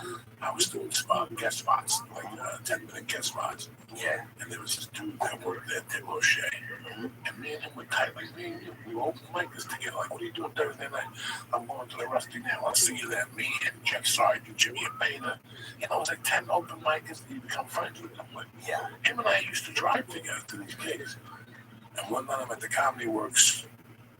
We did like an open mic, we're hanging out, and I'm walking up the stairs like it used to be a little deeper than. She ran down. When she saw me, she was one of those girls, and she said, Theo, you know, and they jump on you. And when she jumped, I grabbed her ass. And she landed right there. I didn't grab it maliciously. That's a natural grab. That's a natural grab. Yeah. He saw it, and he went to her. Tried to convince her to go to manager and say that I sexually harassed her. So they banned me from this club for 20 years. No. And she never said nothing bad about me, Wendy. She just banned me. It was between me and her. Yeah. And she goes, I can't have you here because the attorneys and stuff are going to get involved. And it shattered me, but at the same time, it made me leave. The final straw in that I have to leave campaign in my life. Like, things ain't getting better. Right. They just get worse every day. And if they cut my legs out with Comedy Works, the other two clubs sucked. Right. You were done. So I was done. So Because you got to have something to prop you up. they were C clubs. Yeah. The three remaining clubs were C clubs. Yeah. And they were going to feature me too. And what are you going to do? You're going to get $250 a week for the rest of your life and stay in Denver And stuff. and stuff. So I made the move because of Wendy. When I bumped into her on one of those tours, those Dave Chappelle tours, you know, in the summertime, she asked me if I was mad, and I said no. We made up. I told her she saved my life. I would have been in prison if she didn't ban me and come back to the headline. And it was just weird. 6 sold-out shows in my backyard when I first fucking started. Where'd you start? What was the first stage you got on? Yeah, you know, I think I started actually down in Louisiana, but only just briefly. Is there a comedy scene in Louisiana? There's nothing, bro. There's a lot of people, a lot of guys down there. They're just haters, really. When you get out of there, there's a lot of angry dudes there. You know? Okay, what's the closest city to you? Baton Rouge? Yeah, Baton Rouge. Baton Rouge used to have a funny bone. That's Funny Bone. Did you work it? Oh, yeah, I worked there. Okay. Yeah. When the girl was the manager. Nuh-uh. When the guy, this guy named Tommy, he was a DJ as well. And he was the manager. You could get over there, and it was like the first place I ever featured for. I featured for John Reed. And it was awesome. How long did it take you to start featuring that? Pretty quick, man. I was featuring at like 3 years in. I was featuring just because I had like out of the gate. I had a pretty good 15 minutes. You could stretch it at a bar. Drop some F-bombs, call somebody fat. Next thing you know, you're at 20 minutes. Yeah, I don't even remember. And then after a while, just stuck with it. But I can imagine, dude. I can really imagine that feeling of going home and feeling some appreciation. Because sometimes it's like you get out there, you're the crab that got out of the pot for some people. Well, then that's the other side. The other side of that was that's also the place I went to prison. Yeah. That's also a place where my daughter was born. That's also a place where I have an ex-wife.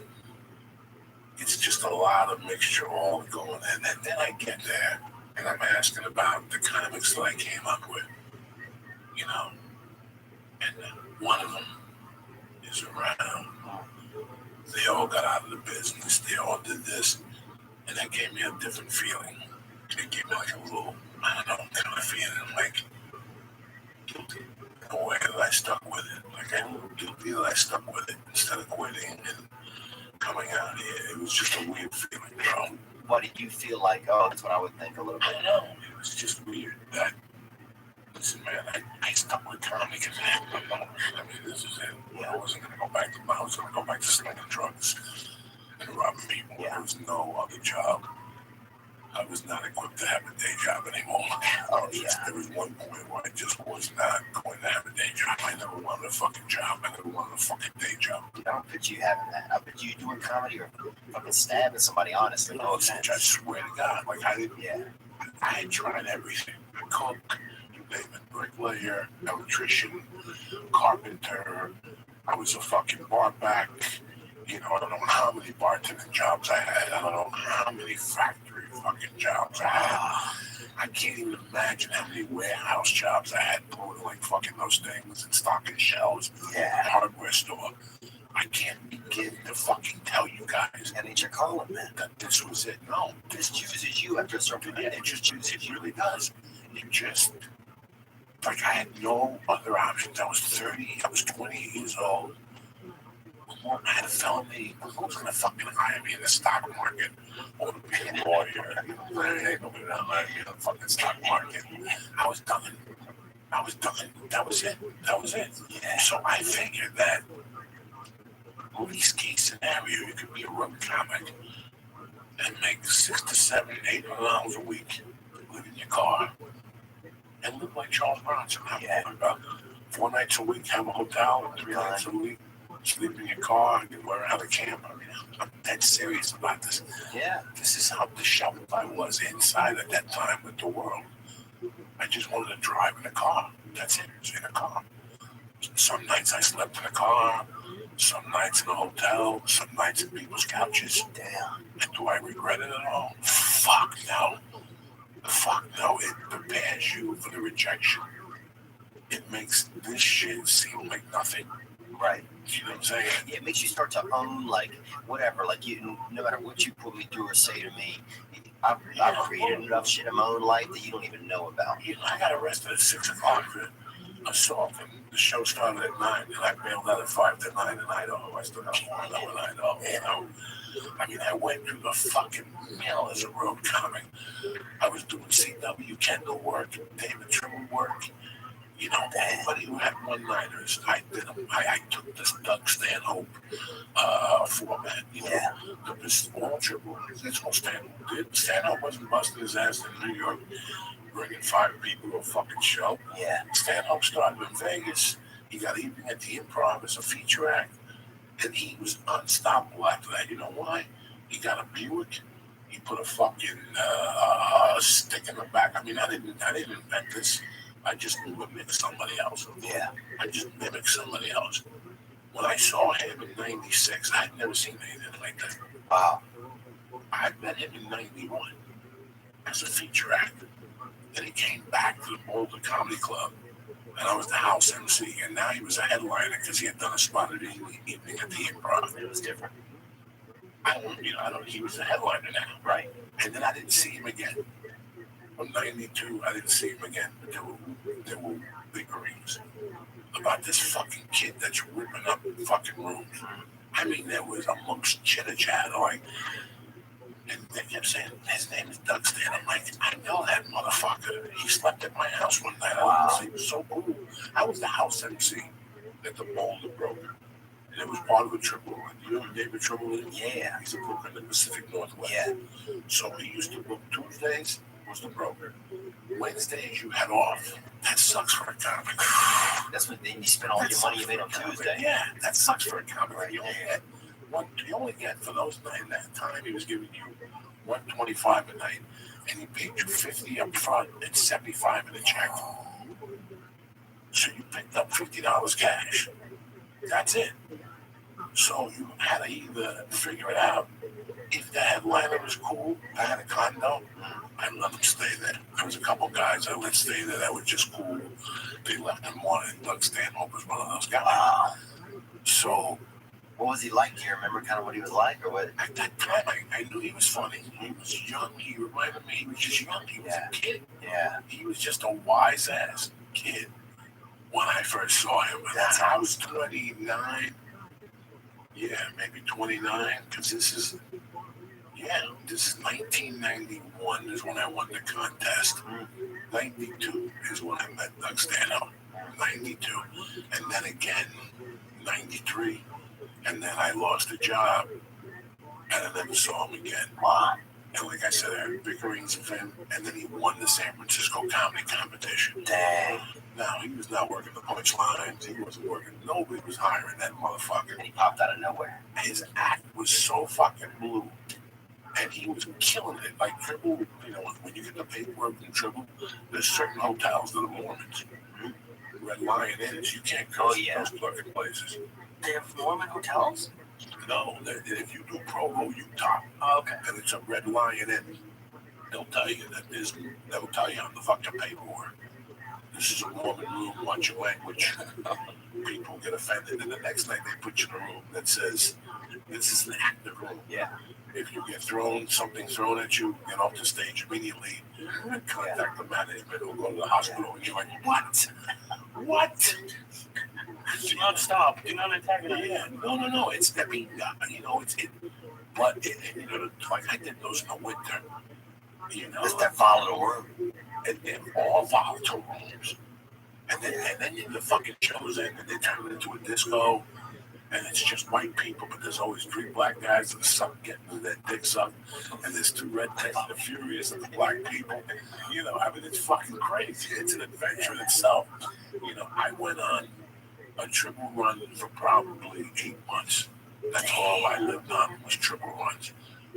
2 weeks of the shot, stay on the road. No. Live off the fat of the land for fucking 2 days in your car, going to the movies and sneaking into other movies and staying in there all day, living off Subway sandwiches, the veggie cheese, that type of shit. What do you miss about that? What do I miss about I know it's kind of a general question, but the truth? Yeah. Not knowing is one of the best you could ever put yourself in your life. Not knowing because you got the balls of a child. Yeah, you got the balls of a child. You won't ever take a chance. You won't ever. You don't know. You won't know. You don't understand what that's like. You get safer. A lot of time I feel like I get safer as I get older. When you come up to me and your bank account is 12.5 and you tell me that you're broke, that you're living, there's people that think they're cute. They got 13,000 in their bank account and they're like, what? Hey, bitch, I'm talking about $50 is what I own.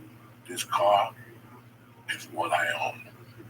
Yeah. When I wake up in the morning, I don't even know if this car's going to make it to the next gig. But guess what? I'm going to try my hardest because I'm a fucking professional. Yeah.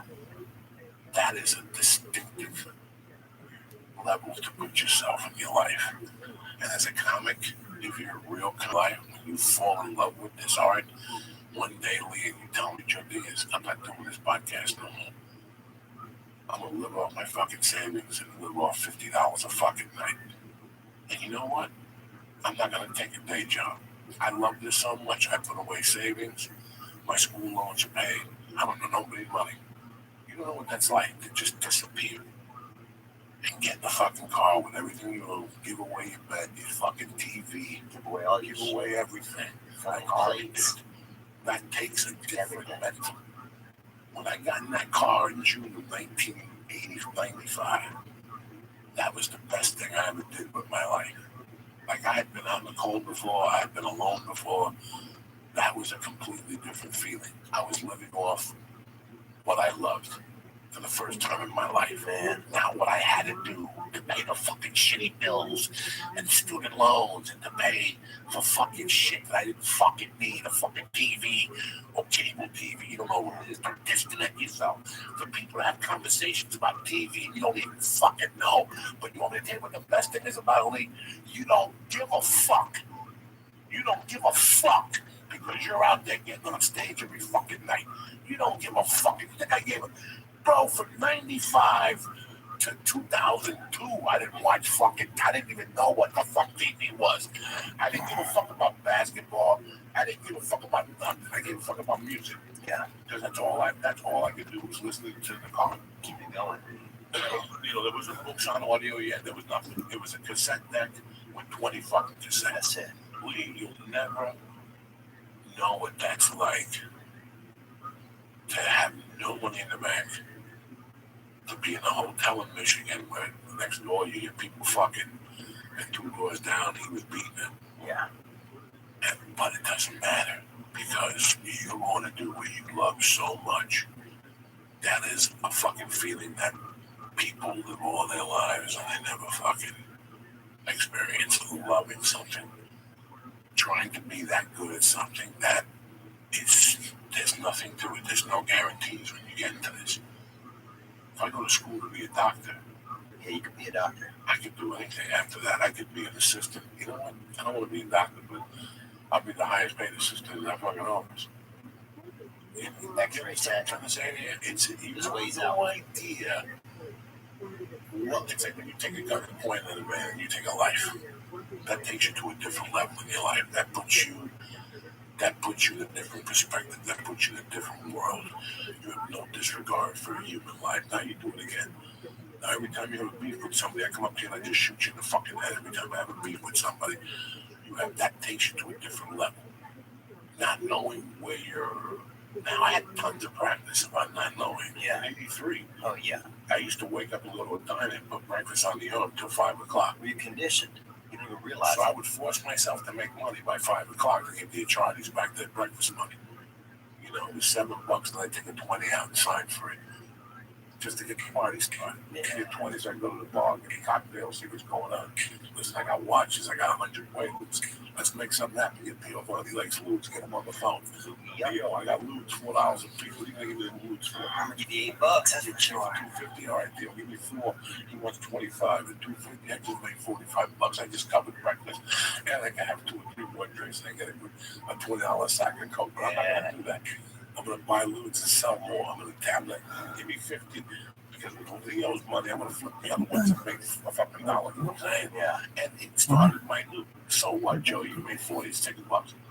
$46. And you wake up not knowing. Yeah. That's fucking 10,000 in the bank check. Yeah. You know, It's a lottery. That's the lottery when you do that.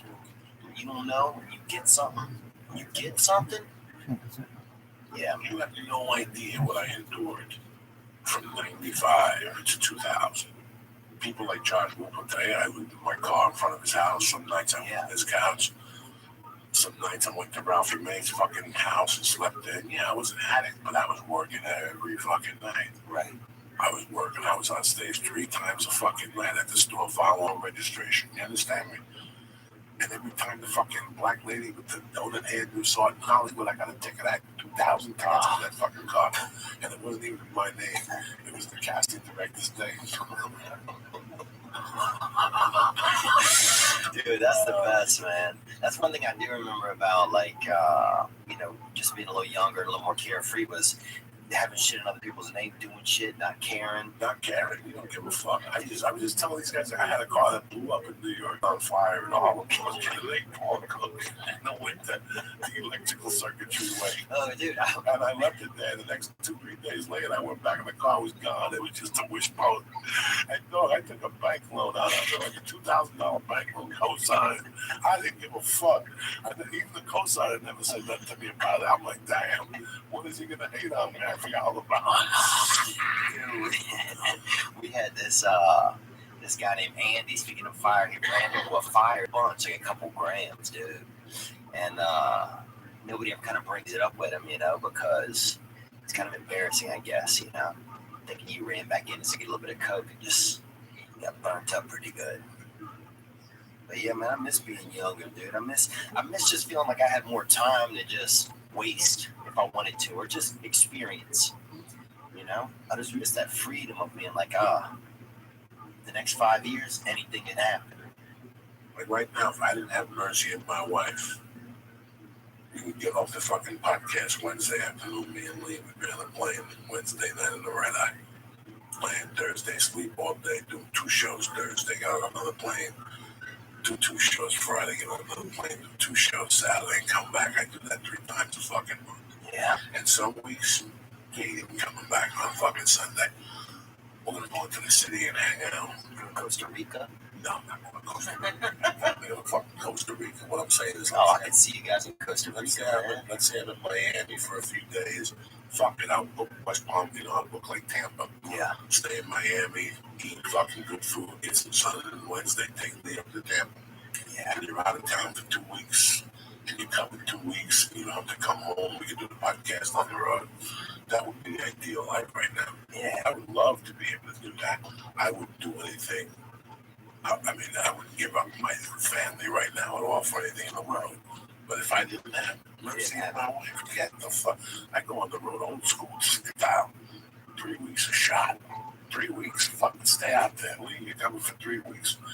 We're doing podcasts in Miami, Tampa, and Atlanta, Georgia, or fucking DC. And then come home after 3 weeks, stay out. Unless you have an audition or something, there ain't no reason I really come home. Yeah, they get it done. There really isn't. There really isn't.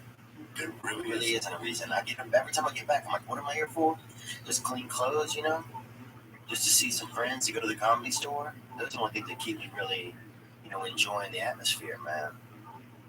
Yeah, I miss doing good drug. I miss doing some LSD, man. LSD was always, if I could go back in time, that's something I would do more of as a child, you know? Dude, I miss doing drugs when you were young, bro, because you didn't know what to fuck. How long have you been clean? You didn't know anything. Years. Year and a half, a little over a year and a half. How you feel? I feel good. You know, I feel better, I think. I feel a little bit more emotionally okay. My biggest thing wasn't I wasn't addicted to drugs or alcohol, but I was addicted to feeling bad about myself. And when I would get to certain places in those feelings, I would then use drugs. You know, I just ended up doing drugs by myself because I could be by myself where I felt the only place I still felt comfortable, and I could do drugs, which made me feel good. So You have antisocial issues like I have from time to time. yeah, it would just get bad. Yeah. And it did. Yeah, there wasn't anything good because I didn't have any, you know, resources built up that made me feel okay. When you go to the comedy store, is there an actor at the comedy store that sues you? Yeah, Adam Eggett. Okay.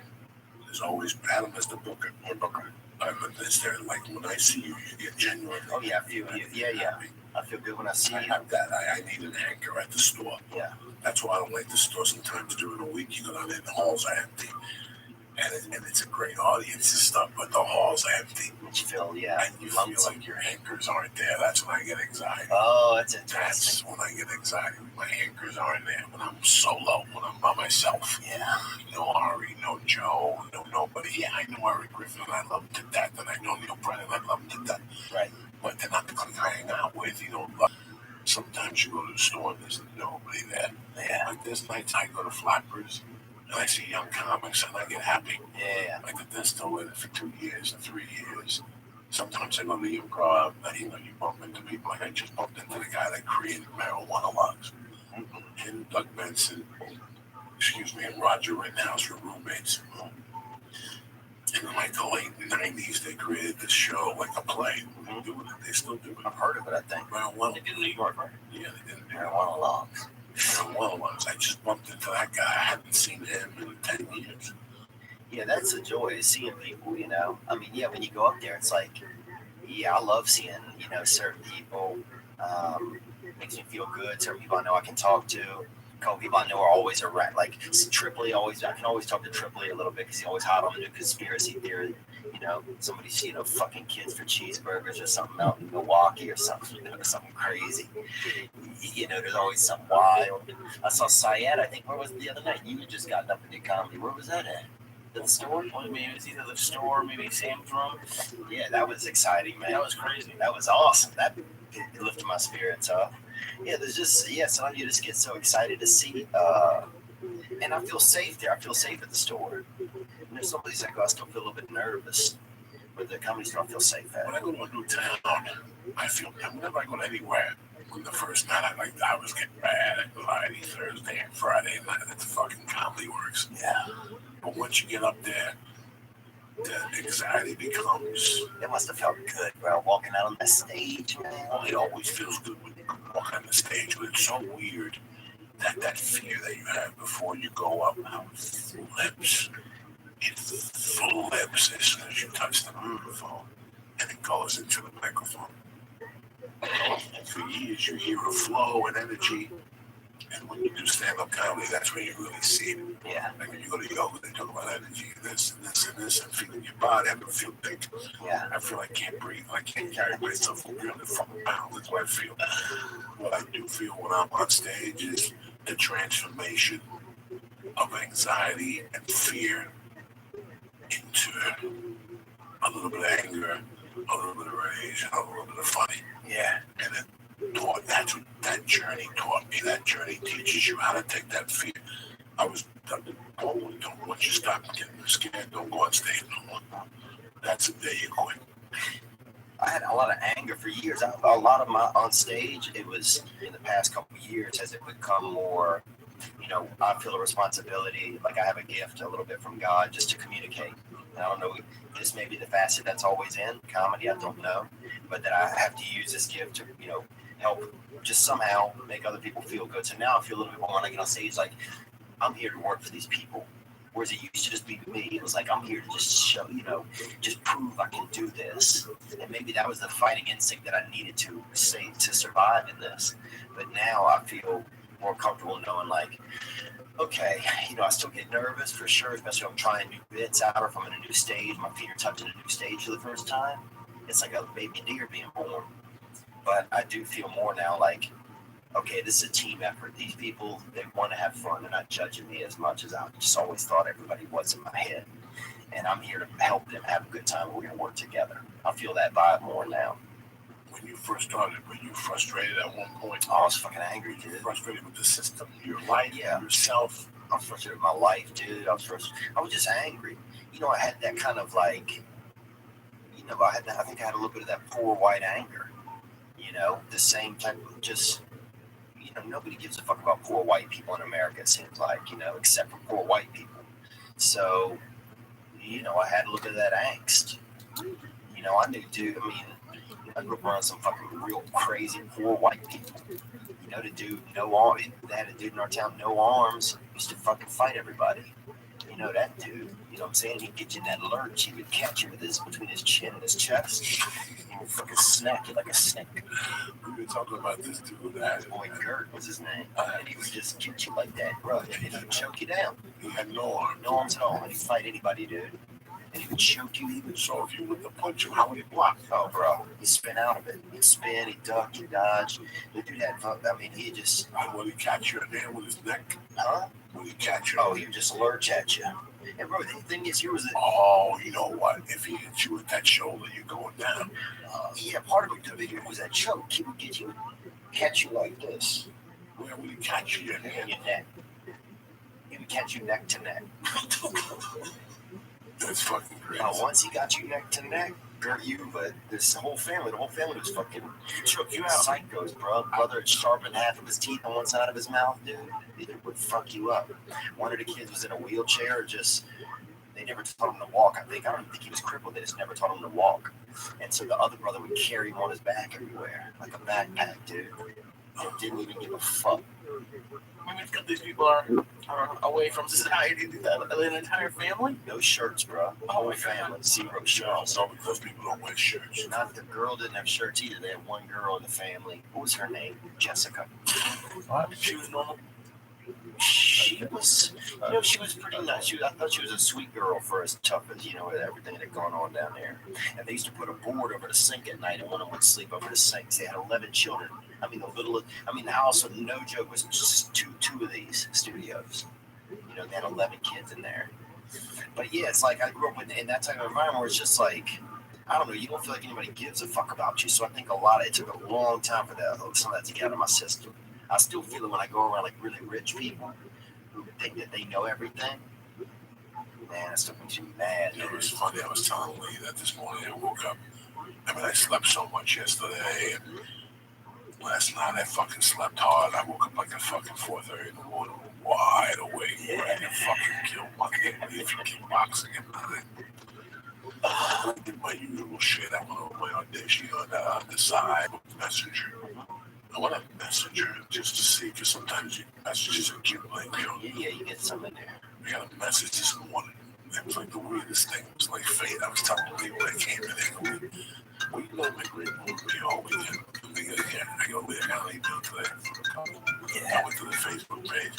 Let me answer back. But the first line was, "You're a sham," like a scam, like whatever that word is. A farce. A farce or something. We went to see you Friday night. We could visibly tell that you were on cocaine. No. Oh my God, they were genius. They were like drug geniuses. They had to be Rogan people. When I went back to their page, they had 10 pictures of Rogan. They went to see Rogan like in 8 places. They're the ones that always ask Rogan annoying questions on the road. And Rogan will look at you like, are you fucking crazy? There's no better look than Rogan gives that Rogan look. gives you that look. Are you fucking crazy? They just say stupid shit to Rogan to seem intellectual. And there's too much of people behind you. Gotta chit, let's go. Take a hike, take the picture, take a fucking hike. Yeah. So you can tell he's one of those guys that he'll see Rogan right away. He called me a farce, that I was obviously on cocaine, that there was no way that I was clean, that my energy levels on stage were too high for my age for me to be on cocaine. He said, but I knew how to hide it. You weren't sniffling or wiping your nose. As soon as you do a line of coke, this shit's gonna drip out your fucking nose. Yeah. That's the first tell. I could look at somebody now. Now I can really see it. Oh, yeah. Then when I was under the influence, I couldn't see it. Now I can really see it. Dude, everybody, my buddy, this one dude used to put his favorite start to get a little dust, but start touching his asshole, bro. By the end of the night, if we had a couple of bags, he'd have 4 fingers in his fucking ass, dude. He had like there's some of those people eat their hair. You see those videos where people eat their hair, He just had like a weird tick like that, where he would just, I don't know what it was. He just like under the pants. He would go in the pants. in his ass, in his own ass. Oh my God. Yeah. I had a guy that used to do this. He would hold up and like he would be talking to you and he'd go, he would just flip out all the time. Oh, dude, yeah. And I had another guy that when he get coked up, he was bald, so he always felt like something was landing on his head. So every 8 minutes he would tell you this, and he would point to his head to tell you that is there a bug that you see like type of That's like he wants you to be an investigator for him? Yeah, like come on, if I have anything on my head, let me know. It's like those people tell you your nose is clean, I got anything on my nose.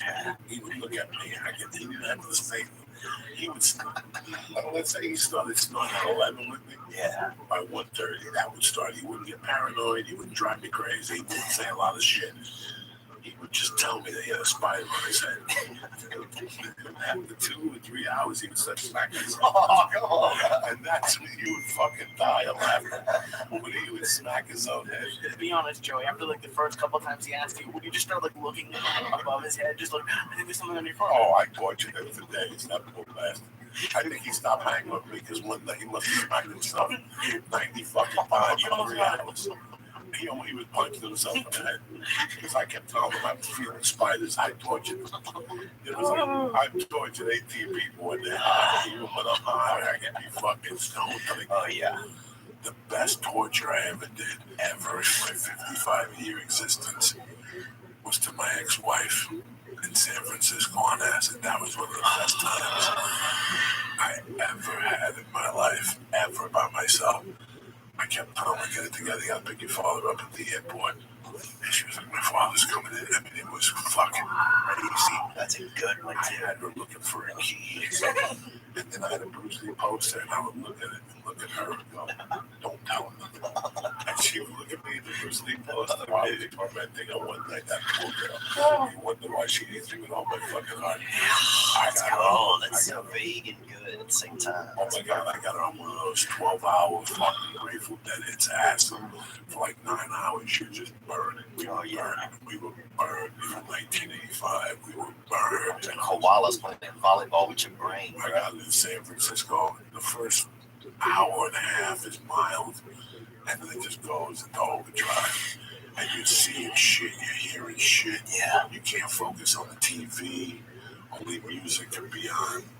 You all right? You feeling that? I'm thinking about how when you're on acid, how can you torture somebody?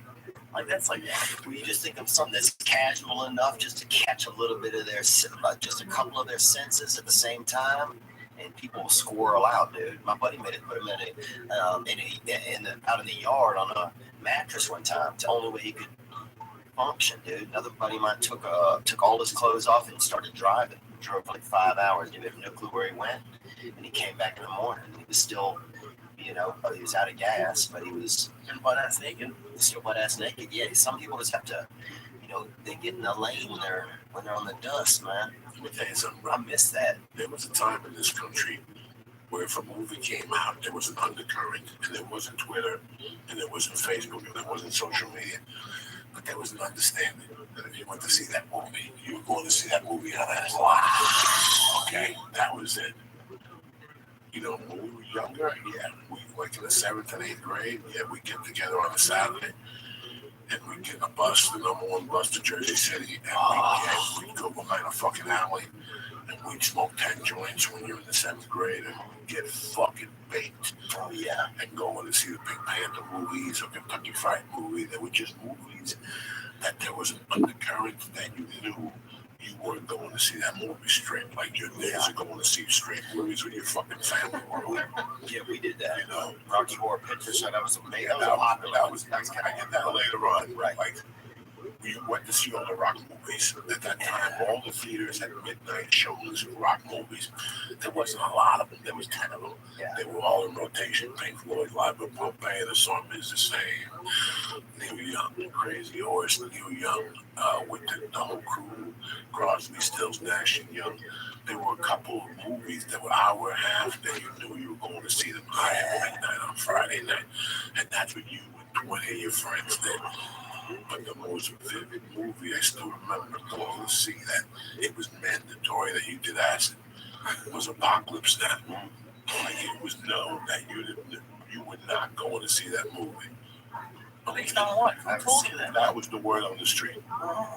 Before the movie even came out, like that was it. We're going to see it on acid. Bro, that was it. Everybody's doing acid and going in. Like 20 of us would go and do fucking acid outside. You would hear people, it was 3D glasses without the 3D glasses. When they were doing the fucking scenes with the strippers and shit, that scene blew my mind because they did the Redux and they had all the Dutch scenes and shit. This is before all that. Fuck the Dutch. So when they were bombing them with the things, you're tripping your fucking balls off in the movie theater. We ate this acid that was double barrel sunshine. And we all went to see. I still remember vividly who I went to see that movie with. And but one of the guys did. This guy John Crowley there was a Carvel in that mall. This was a Fairview Cinema. The Carvel cakes with ice cream. Yeah, but there was a front store that gave you the cone. And somebody went into the movie theater and threw the cone down, and it was melting. And then a few ants around it. And there was a long line. And he goes, watch, I'll cut in front of the line. And he picked up the fucking ice cream and stuff. We were all on acid. Oh, yeah. His name was John Crowley. Started eating the ice cream. And everybody in that line fucking froze. And we just walked in like we owned the joint. People on acid were fucking eating And I know people on acid were watching my friend eat a cone of ice cream that was melting with ants on it. He picked it up and ate it. You think people were going to fuck with him after that? And then, before the movie started, he went up on stage. We dared him to go ahead and go up there on stage and tell the people. He was so fucked up on acid. He went up there. He's like, "Can I have your attention, please, ladies and gentlemen?" And then people were fucking howling because they had just seen me the fucking ice cream cone outside with ants on it and shit. You know, like I went to all those. Another time, I went to a movie. I went to see AC/DC with a friend of mine, Kurt DiLorenzo, God bless his soul. And we did coke that night instead of booze. Oh, yeah. Drank like blackberry brandy. We were tight. And one night we pulled the lead on him. Him and his kid, Louis Castellino, went to a movie. I can't remember what movie it was. But on the way home, we were on fucking fire. Yeah. Like the acid was beaming. We were tripping. We were seeing shit. That's crazy, bro. And I think it was Louis Castellino kept saying, "Guys, I keep hearing sirens," and there were sirens. But I kept telling him, "I don't hear no sirens." And now the dude played along. He's like, "I don't hear no sirens." We kept walking.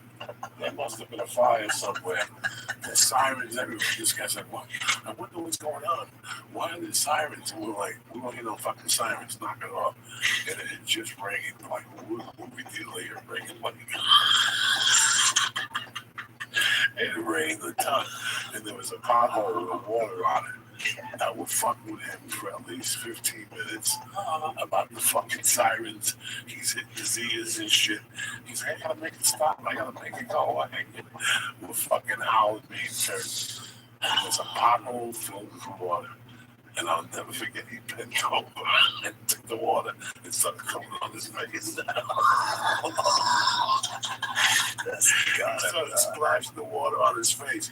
And he kept saying, "I still hear the sirens." We're like, "Listen, knock it off. There's no fucking sirens." And after about another block of getting tortured, he just took off. Yeah, the next day we saw him, that was fucked up last night. He was like, "What the whole fucking sirens?" Oh my God. That is the best when you take somebody when he knelt down on Kennedy Boulevard door and splashed water on his face. From the pothole, ideally, find it was right across from Fairview fucking Diner. We enjoyed it. And there was a little hill, so all the water ran into that pothole. Oh, nice. There was a couple inches of water when he bent. The street was still wet. But when he bent over and splashed water on his face, that was the killer right there. I wonder if there's like an increase in like mental institution, like in that acid from just Joey. Oh, just like from the age of Joey, yeah. Yeah, I mean, acid was like a $6. People were always like, acid was more popular on young. You know, for $6, you might fucking die, bro. You know what I'm saying? You don't know what was gonna happen with acid. That's the beauty of it. Yeah, that was the thing. That's the beauty of it. That's what I loved about it. It was like, and people would always complain like this acid's no good. Like it was $6 fucking, bro. You know what I'm saying? It was $3. Yeah, you're lucky you're not dead. You're lucky you're not dead. Dude, we had this boy Barry Shirts, and he would this dude, he took a hit too hard. Had a bump out. He might have taken like 10 or 20 hits one time, and he would start to keep an extra shirt with him, right, and change his shirt when he was tripping. And then eventually it was like 2 shirts in a bag, 2 shirts, 3 shirts. He was just sweating. Oh, just no, not even sweating, just switching shirts, bro. So you'd be hanging out with him, he'd leave the room, and he would come back in a different shirt. And so then if you were on acid with him and you didn't know he did that shit, you didn't know he just had this kind of little psychosis thing he was going through. He's just switching shirts, just fucking. So then every 40 minutes, you know, on a different colored shirt. So if you were a new person, you didn't know. You'd be like, "What the fuck, man?" You'd think you were tripping even harder.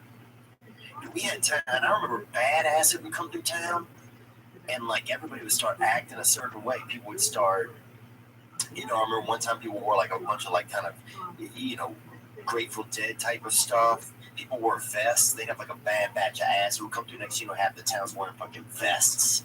You know, women are gelling their hair down. I remember one time.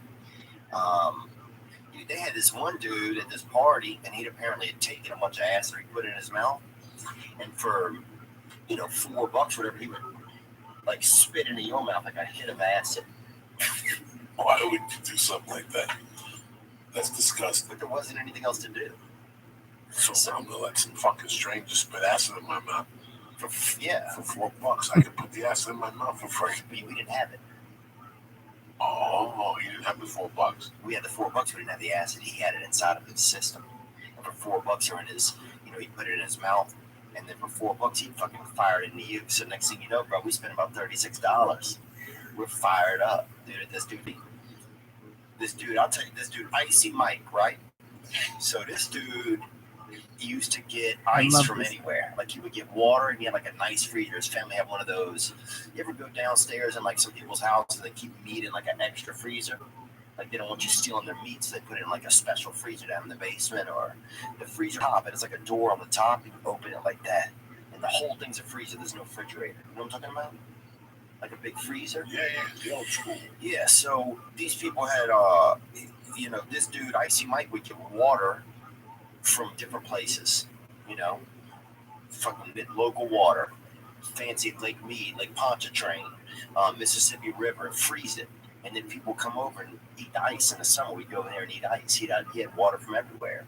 He had water from Ireland, France, Lake Powell. You know what I'm saying? So we go by Icy Mike's and fucking have a piece of ice. He'd break you off with some fucking chunk of ice. Everybody's sitting having ice from other places. It's kind of. Are you sure this wasn't? He just didn't write it on the bottle. Like it was off of his faucet. Oh no, you could taste it from different places, man. Some of it was brackish. Some of the shit was fucking, Iceland. Some of it Icy Mike get fucking water from different places, man. he went himself. Oh, maybe his family went. I think his dad did some kind of traveling work. You thought he brought back gallons of fucking water? You lost your goddamn mind. But I'm telling you, there's no other way. I got tricked. Nah, there's no way he could have gotten these flavors in this water. What fucking flavors? They did this. Remember what Penn and Teller did the show called Bullshit? Yeah. 10 years ago in this fucking town in Beverly Hills, there was a water park. Mm-hmm. We used to each one of them. They would drink fresh water, different rated waters. Sounds good. So one day, fucking Penn and Teller went in there, and they took the hose from the back, and they gave people that hose water. And they asked them one day, and you should have seen my people making assholes of themselves. Wow. This water is nutty, it's tasty. And they would give 3 glasses of the same water. And these fucking morons. Dude, this guy wasn't smart enough to do that, though. Yes, he did. He tricked you motherfuckers. But He had no proof. You got ice from around the world. Yeah, but if you send me a gallon of water, call. Who the fuck are you going to call? I don't know. We loved it. It was good, man. Water from the fucking neighborhood, like his face. I'm telling you. But look, let me tell you what happened, dude. Are you fucking crazy? Oh yeah, it was exotic shit, man. If you could see the bottles and stuff, and he had it like in the, we'd get the trays of it and break everybody off a fucking cube. We'd all be sitting there having something, All he did was he sold you a drink, which was cool that he did that. He was a great guy for doing that. It was brilliant. Yeah. He took your mind away from the fucking whole them day bullshit. He said, I got this from Antarctica, and there you are. Someday I'm going to Antarctica. That's what happens. Okay. It happens. Trust me. Listen, when I lived in Jersey, I drank. I drank to fucking getting out of Jersey. Yeah. When you hear Bon Jovi, I love Bon Jovi because Bon Jovi is really from New Jersey. Yeah. When he did Slippery When Wet, the one after that, there's some songs in his lyrics. And that one, Never Say Goodbye, like that Slippery When Wet song, like we were trying to break loose. Like when I was a kid, that's all I always knew there was something out there. Right. Like I love New Jersey, and I love North Bergen, I love my friends. But I gotta tell you something, I always knew there was something out there. I wasn't gonna stay there. I knew that was not gonna be my calling. I knew I was not, and I lived 8 minutes from New York City. Wow. The place where everybody wants to be. And I loved it. I was telling my wife, my most favorite neighborhood in the world is the Bronx. If I could go back into a city that was the way it was in the 80s, Yeah. in the 70s, I loved the Bronx in Yeah. the 70s. It was a murder zone. But the food was out of this fucking world. Yeah. The people were out of this world. My mother had a dry cleaner up there until about 1971. And I would spend my weekends up there. It was fucking great. I got bit by a dog. I got chased by gangs. I love crack I cocaine too. love The smell of that. I love the fucking Bronx. Like, I love all that type of. Now it's very gentrified and stuff. Oh yeah, New York's changed, man. Fuck, I go back to New York and I can't believe it. What is it now? The city is all, everybody's just rich people. I can't believe it. I You can't. can't even get mugged in Alphabet City anymore. Bro, there's not even people out at night, like 2 or 3 in the morning, like they used to. This very select. The streets are empty. I remember closing the bar and taking the fucking bridge over, Yeah. the tunnel over, and just like going, what do you want to do, dog? Whatever. Let's go over, get a brown bag of beer, and sit on the fucking corner. That's what we do. Yeah. You got a job, come on, no, we do it. You got 20, I got 20. Let's go to the city, pick up a 20. 4 for the toll. We'll get a 6-pack, 2 6-packs, and we'll bring up the fucking You sun. can't have any fun anymore. I remember, the first time I went, dude, he was eating. I remember a couple of lesbians brought me back to their apartment, and I ended up stealing a sex toy out of there because I got a little bit keyed up on some cocaine and got nervous, but you could have fun, though. Did you sniff it or jerk off? Is that why you stole the sex toy? Dude, well, I whenever I these, used to steal chicks' panties. oh, bro, I would steal something every time. On the way home, I jerk off in the panties and throw them out of the fucking car like a savage. Bro, one time I was with this girl and I was so drunk, bro. She was driving us and I had to puke so bad. And I just took my hat off my head, filled it, just vomited right to it, right? Just threw it right out the window and just kept talking to her like nothing had happened. Dude, another time, this dude, my buddy Billy Conforto, rest in peace, bro. He died. He drove into an embankment, but he used to do pills and everything, and we were bus boys together. We were co-bus boys. He was about 35 or 40. He looked like Don Flamenco. You know who that is from Mike Tyson's Punch Out, the little Italian guy. And he's like, he looked like that guy, but without the roses and about an extra 20 pounds. And he was also homosexual. But he gave me some pills, gave me some somas one night or something. I think trying to maybe take advantage of me. I don't remember. That's the good thing about pills is, you know what I'm saying? If you didn't get molested, you don't really have to remember it. But I remember this girl, this hot chick that I knew, was at this bar we ended up at, and I was like, I need a ride home. I mean, I sat in my passenger seat. She drove us home. While she's driving, I vomited all over her, right? And the only thing I remember is we made plans to go to church the next morning. So in the morning, I come out of my house and blew. How I got home, opened the car door, and there's vomit everywhere except like in the shape of this woman right on the front car seat. And I went and walked over to church, and she was there. And she looked at me like I was the devil himself, man. Walking on this poor girl. Yeah, she was a sweet girl too, man. And she has children now because I seen on Instagram she has some children. You still follow her? Yeah, I still kind of peep at her shit sometimes, dude. But I miss the old day, man. I miss doing acid. I miss. You miss doing drug. Do you? Uh, Does your mind? There was a time where if I didn't have coke, there was no reason to go out. yeah, I'm not going to that bar. So I'm not starting. yeah. There's no reason. Like that, I quit later. It was the equivalent. Like, if I didn't have coke, I couldn't have fun. I don't want to see nothing. So once I stopped smoking coke, that whole world disappeared. Which I wanted gone anyway. That was the part I didn't like about the drugs. Yeah, it's a dirty world after a It's while. a dirty world after a while. So Since you up late with a bunch of creeps. I didn't like that anymore. Like at the end, the last 5 or 6 years, I snorted by myself. Yeah, that's how. If you were a girl and I knew you were going to give it up, like there was no, before you went up into my cave, or your cave, I'm letting you know right now, or I give you half this coat, I'm going to eat your asshole later. Yeah. I would let them know. I don't get, that's the only way. And if they would start imitating me, then I'd fucking get pissed. Yeah. It wouldn't be worth the blowjob because they would drive me fucking crazy all fucking night. I'd rather hang out by myself because people drove me crazy. Yeah, maybe that's how I think I got, man. That's my fear. I was very antisocial. Yeah, I got very antisocial. antisocial. I was social for what was necessary. Yes. But when it came to that shit, and it's still like that at times. Like I still have. Right, because you have that thing in you that was never going to change. That was never going to change. The coke was just a side effect of, a progression of that feeling or whatever that was. Because cocaine allows you to be by yourself. You're like, it gives your brain a quick reason. Oh, I got to go do this by myself. Anyway, that's what it did for me. Anyway. It did for me too. Like now I have fun. Like Yeah. It took me 2 or 3 years after the coke to even have like when I first got into comedy. It was a new thing for me. Like I fell in love. Wow. It was that was it. And that road life, you just meet girls. Oh, road's fun, man. And they know what time it is. Yeah. They take you back to this piece of ass, and I'm leaving in the morning. Oh, yeah. And communication is zero. Ain't nobody falling in love with you. You know what I'm saying?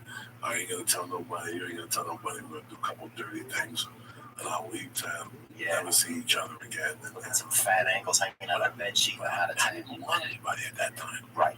I loved comedy so much. I didn't want anybody.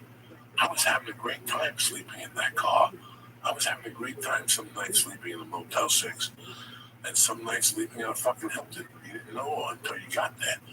You know, this week we stayed at the condo in Denver. Yeah. That's his introduction. Fucking luxury, bro. Oh, no. Really taking it easy, dude. He goes to the condo in Albuquerque. Yeah. And they got sperm on the sheets. Wait till you get out there. And, you know, and like I said, you know, I got a belief for you to make that level in your life jump. There's got to be a little suffering. You got to do a little something somewhere along the line. You have to get, Thinking that your world is never going to break apart. You never know what it is to fall in love with something, and nothing means nothing. You got to get attacked somewhere. You have no idea what it's like to fall in love with comedy, where nothing means nothing. Your mother, your father, Nothing, bro. your car is your best friend, Can't even see. and your notebook next to you. Yeah. Your computer, your clothes are hanging in the back, your truck's got a spare tire, You come in the trunk. a blanket, a fucking knapsack, you got a stove back there, you got a P.O. box, and you got a pager. You don't even call people no more. Everything's done on the computer. You know what that life is, and to have zero money in the bank and just depend on your comedy? No. It's a fucking adventure, and that's what life is, Lee. Yeah.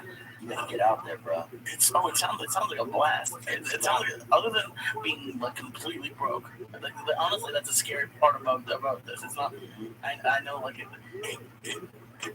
lets you know, because for years I thought you weren't anything until you have money. Yeah. I really believed that. I was really under the impression that society forces you to believe that you're nobody if you don't have all those things. And guess what? When I fell in love with comedy, I didn't want those things anymore. I didn't need them. It was the weirdest fucking thing. You got a new currency now. 28 fucking years. All I wanted was to sell drugs and be a kingpin and be that guy that would go to a bar and buy Dom Perignon. And by the age of 31, when I got divorced, I didn't want to make a salary. Yeah. I wanted to live off the fat of the land. I wanted to pay for my sins. Yeah. And that was it. Like, it was great not having credit cards. Like, I had I went from having every credit card to having none. Yeah. Everything was done by cash. You know that Gilbert Escobar has a good joke about it. You know, he does an imitation of that dude. If you're a Mexican, if you cash your checks, you're a Mexican if you cash your checks at the liquor store. Yeah. That was me. I cashed my checks on Whitley in Hollywood, from $15 ones to $60 ones, and they were all special. You know what I'm saying? Yeah. Like, Oh, yeah. that's, You're running that, moment to moment. and that's what happens to people. They don't know that side of the coin. So when they come here and there's a little disappointment, I'm going to become a director or a producer. Yeah. Or you know what? I'm going to shoot commercials. No fuck no shit. Just self, that's what I say. You never understood. You never forced yourself Yeah. into that next level of your life. You never Life's not going to force yourself into that. You have to force yourself. I accepted it. I was like, you know what? I don't give a fuck. Yeah, I worry now that somehow I feel like one of my biggest fears is getting too comfortable. Sometimes one of my biggest fears is getting comfortable. No, you never get comfortable.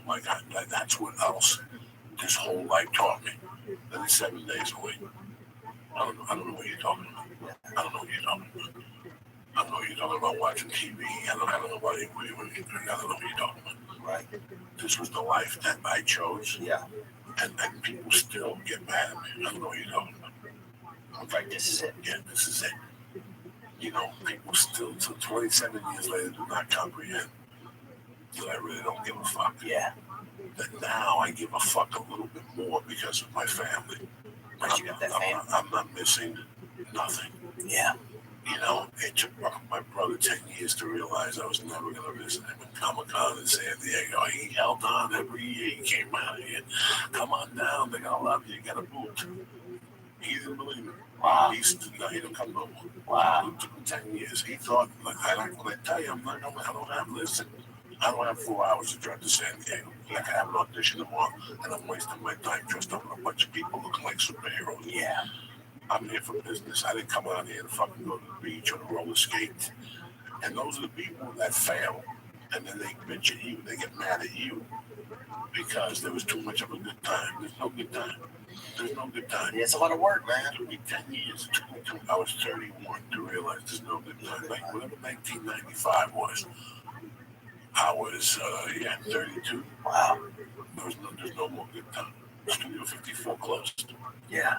That was it. It was totally better cocksucker. Yeah, I think about that sometimes. Yeah, I think about that sometimes, man. And then people complain when their life doesn't work out, but they didn't sacrifice. I wanna be around to pick up the pieces when somebody breaks. You think that ice was fake, man? Fuck yeah. Don't worry about that manager. Niggas ruined his childhood. I say, No, he took you away for the day like the drugs. He made you think you were in Morocco. They had that fucking water from Michigan, that Flint water. Somebody who will swear Man, we had some shit from Lake Powell one time that was fucking as you used to do with me. pretty hardy. Who'll leave you to I miss learn those days, man. that mystery loves company. Good acid. LSD. I wanna be. No, I miss that. I miss it and I don't miss it. I miss it and I don't miss it. I do not ever want to be in that world again, man. Ever. Do you feel like you made the? You probably have a feeling you feel like you made the most out of that time. That you got the most out of that time. It started when I was 16 and ended when I was 40, fucking 4 years old. Yeah. That wasn't. I had ups and downs. I went to prison, and it was all that drug. And now I see when people have problems. It takes me just a little while, and I'll figure out why they have problems. Yeah. It's a drug. It's a drug. Yeah. And you did the right thing when you look at all the famous comics and look at the ones that fucked around with drugs. It didn't good for nobody. Yeah. Prior to the Kennisons, the Mitch Hedbergs, doesn't end good. Mitch Hedberg was on another level, man. Dog, I saw that motherfucker on another level. Really? Dog, I was here when they showed. Dog, I was here when they closed the Improv on a Monday and Tuesday. Yeah. To showcase Mitch Hedberg. Monday was for fucking writers and producers, and Tuesday was for show writers. Wow. Like, that's the strength of Mitch Hedberg. They don't even do like that shit anymore. Like when Mitch Hedberg died, I was furious that day. I still remember like cursing him to somebody like that dumb motherfucker. Wow. And like a year later, I had to call that person. I was just angry because people die to get to that level. Yeah. I love Mitch. I didn't talk to Mitch probably the last couple of years of his life. I didn't really see him. I didn't see him. He was living on the road in a fucking trailer with the girl. Yeah. God bless his soul. Yeah, when you get bent up, you're not spending time with your friends. You're not spending time with your loved ones. No. You know what I'm saying? Whenever you're fucked up, whenever you're really getting fucked up like him, I'm sure, you're not hanging out with your buddies, your sister. You know what I'm saying? You hang out with other people that are partying. It's funny. There was a time where I thought maybe someday, with the grace of God, I could get Eddie Murphy done. And I'd be doing coke and have my entourage. That's not what I want. Yeah. It's never. I don't like the entourages or, fucking, you know what I'm saying? I just didn't. I've always been only fucking, I love it. Yeah, I love doing what I do. I enjoy it. I'm really happy that I got to find, like, how happy are you that you got to find what you're going to do the rest of your life? We're all very uncertain. Yeah. I knew when I thought about getting a job in New York, like a friend of mine said to me, listen, I can still get you like a brother job. We'll have to cover up the felony and everything. I thought about it for a while. I'm like, I want to do that. Yeah. I thought I wanted to do it. I really thought it was adventurous. But once I heard the comedy lifestyle, and I read the books, and I did the unknowing, just knowing I want to pick up $50. Right. Yeah. To cover my hotel, but guess what? Today I'm doing what I love doing. What the fuck? What the fuck? You're gonna get a job that you hate, and then meet a girl. You're gonna marry her. You're both gonna get fucking fat, and you're gonna start owing money, and now your job owns you. You gotta work 6 days a week to make that fucking money. And guess what happens? One day you just die from the fucking stress. You know, one day you just die from the fucking stress. We were talking about studios before. I'm an account major. I always look at numbers. Yeah. You know, and that's why I said to you, me and him had 1,000 arguments about things and different situations. We went to see an office one time with Van Nuys. The guy wanted $1,600. That means the first 16 you make on this podcast. Yeah. Yeah. You know what I'm saying? Like, just to have luxurious offices. I'm not one of those guys. I drive a fucking suit. Right. So that I was looking at, they had the new cars that were coming out. $200,000 for a car, $100,000 for an Escalade. Really? Are you fucking kidding me? Yeah, that's crazy. There's a lot more in life than fucking paying that shit to impress your fucking friends and the people around you. Yeah, we had a Ford Festiva, man. Yeah, that's it. It doesn't matter what the fuck you drive. I sat that night on my birthday before the comedy store. I went to Dan Tanner's and I sat out there and watched the people drive and what they were pulling up with. I pulled up with a white fucking Subaru. And people were looking at me. You know what, man? That makes me happy. I don't live for nobody. I don't need to drive a BMW. Yeah. It's such a great thing that I let go. That's what comedy did for me. It made me thwart that thinking that money made you. Money doesn't make you at all. Money don't do shit for you. Yeah. Money don't do shit for you at the end of the fucking day. When you realize that money don't do shit for you, your life changes completely. Your mood and your day is created by you. I love that. I love that. It's the fucking truth. I felt good without money, and I felt good with money. I felt good in both avenues. Because sometimes without money, I'm telling you, I'm in a hotel condo. I'm in Milwaukee, Wisconsin. The condo smells like foot and ass. I just had a Chinese lunch, joints, and the waitress is getting me a half gram of Coke tonight, and I'm still gonna have $10 left over for tomorrow to get a sandwich at fucking Subway. Yeah. I'd sit there and watch TV all day and write fucking stupid jokes, but at least it was not doing something I didn't want to fucking do. Right. I was towards the end when I sold cars. The last year I sold cars, I got fired from every job.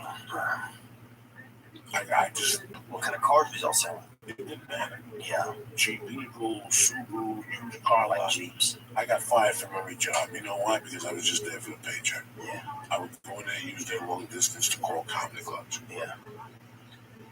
And then I wouldn't even sell cars. And I took the $250 salary a week. And they do that for 90 days until they fire you. I was very happy with the $250. It helped out my cause. My cause was comedy. It was Keep it cruising. Yeah, I was just looking for a job. That's why you get yourself those no-responsible telemarketing jobs. Yeah, the Tony Little Gazelle freestyle. Yeah, you pay $18 an hour, anywhere from 12 to 18 an hour. No, you can make anywhere from 12 to 18 an hour. This Voodoo's magic shirt. It's up to you to fucking sell people on the phone. Remember how you guys are both young. 20 years ago, the cigar business got hot in this country because Demi Moore took a cigar and smoked it on Vanity magazine or some fucking magazine cover. So you would go to bars and women would be smoking cigars. Oh, that's hilarious. It was terrible in Hollywood. Women smoking cigars. I'd love to see some big tits with a fucking cigar ash on them, bro. Oh, they all had them. All of them. All of them were smoking cigars. So the hot thing was when you went to a bodega like Harlem, you could buy a cigar. They would have a humidor, like a fake humidor. So I would sell you the whole package for $300 on the phone, and my commission was like $1.25. I could negotiate. I could do it for $2.75 if I wanted to, and still make a yardstick. I would sell 3 of those a fucking day and go home. And you're not knowing. That's the side of comedy that you have to understand, is not knowing sometimes. Yeah, I guess guess there were times like that for sure, you know, where it's like, I guess there were times where I felt like, fuck, is this the thing for me?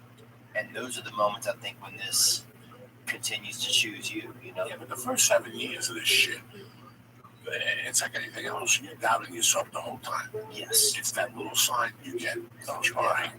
You get a little sign for trying. Every 90 days, you get a little like a reward for sticking with it. Yeah. And next thing you know, you've been doing it for 3 years. And next thing you know, you've been doing it for 4 years. Next thing you know, you're doing it for 7 years. Now, guess what? Now you're at a crossroads in your life. And that's what anything you're doing at 7 years. Yeah. Either you're going to continue to do it or you're going to dive into it. And at the 7-year mark, you're pretty much co-headlining or featuring. Yeah. You know, and now you have to make a move for it. Yeah, that's the That's crazy the part. craziest part. Leaving Boston, leaving Chicago, leaving Indiana, leaving those other cities to go to New York, to showcase cities. And do, you know, you watch Crashing.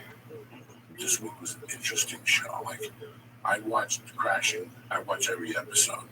And I can't tell you that I don't like every episode. Like, not every episode is my favorite. But this season, it's really picked up. Last week, it was about Artie, about him confronting Artie about his drug problem, trying to help Artie out. And this week, it was about when the comic dates a girl. But it was very interesting. That's how you know it was written by a comic. A comic dates another female comic. They start dating, they start fucking. You both go to the same open mics, you write together. It's like a faggy fucking dumb shit that's stupid. Don't date a female fucking comic. You want to fuck successful. And that's where the tension starts, so they both go to NACA. It's a very good episode. This is something that if you're a young comic, listen to this. This is a very good episode. And you're going to know exactly what I'm talking about. So they get to NACA. For those who don't know what NACA is, it's a convention that you go to, and there's a bunch of colleges there. It's the worst. You get on stage, and a bunch of colleges bid for you. I bombed at that. And sometimes you could take that you bond because you were yourself. Yes. So what happened is they get to NACA, him and her go downstairs, and they get an orientation. By the way, you can't talk about rape. This, that, the Hair loss, anything. Diabetes. So she went up the first night and did her fucking act.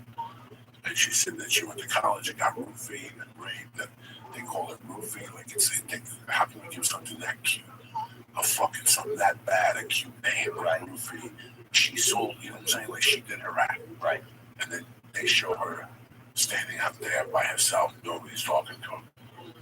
And then Maria Villasenor, she was getting people. She was giving away buttons. So, what's his name? So people would stop by him. And it said, the shirt said, gas it up. So he went back and signed. He bought a bunch of shirts for $2 a piece. And he signed them. And he wrote a joke about the shirt. So he went out there, he watched what was working, and he did it. He didn't do his act. You know what I'm saying? Like he watched what was working. Our guys, college kids, you know. The big guys cut duct tape and the kids are laughing, and he was doing material that college kids laugh at. Right. And, yeah, I didn't. And then afterward, he wrote a joke about he did an Arnold Schwarzenegger. He ended with an Arnold Schwarzenegger impression. Yeah. He says, "Guys, sit up." And afterward, he got like 6 to 8 colleges. People loved him. He did great. And in the room, she confronted him. And she goes, "I fucking don't date the guy that did the dump on fucking stage tonight." And what it means is that a lot of comics come here. Bro, I knew 20 comics I saw on the road. I'm like, these motherfuckers are gonna be stars. But they move to LA and they take advice from their agents. Yeah. And they start writing material to sell a TV show instead of writing material that comes from their heart, what they really, really say. Because what comedy is your world colliding with another world and how you live in it. That's it. How you see, that's what comedy is. How I collide with the world. You know what I'm saying? That's a sign. You either can stop or you fucking go through it. You know what I'm saying? Like, yeah. You comic, you need that little je ne sais quoi of rebel in you. There's got to be a little. You got that touch. There's got to be a little original rebellion in you. A wigger, it was a free wigger. It was a great episode because she told him, "You played for them. You didn't do your act." And what did he say? That's broke, and this is a career move, which a lot of people that have done your colleges and They do great. Colleges pay great. It's a great living. But like I said, you can't live on the ship. I have nothing against it. It's a fucking living. Yeah. You hear that siren? I don't hear nothing. The ship I could do, but I couldn't. I remember going to NACA in Nashville, and I ate it, bro. But I did my One college. I did my shit. I booked a couple of them. Did you like doing them? No, I didn't like it. Let me give some shout outs real quick. My man D from Colorado who showed up with 22 pounds. I'm sorry I didn't get to see you. John E. McClain, Roster Jeff, you bad motherfucker.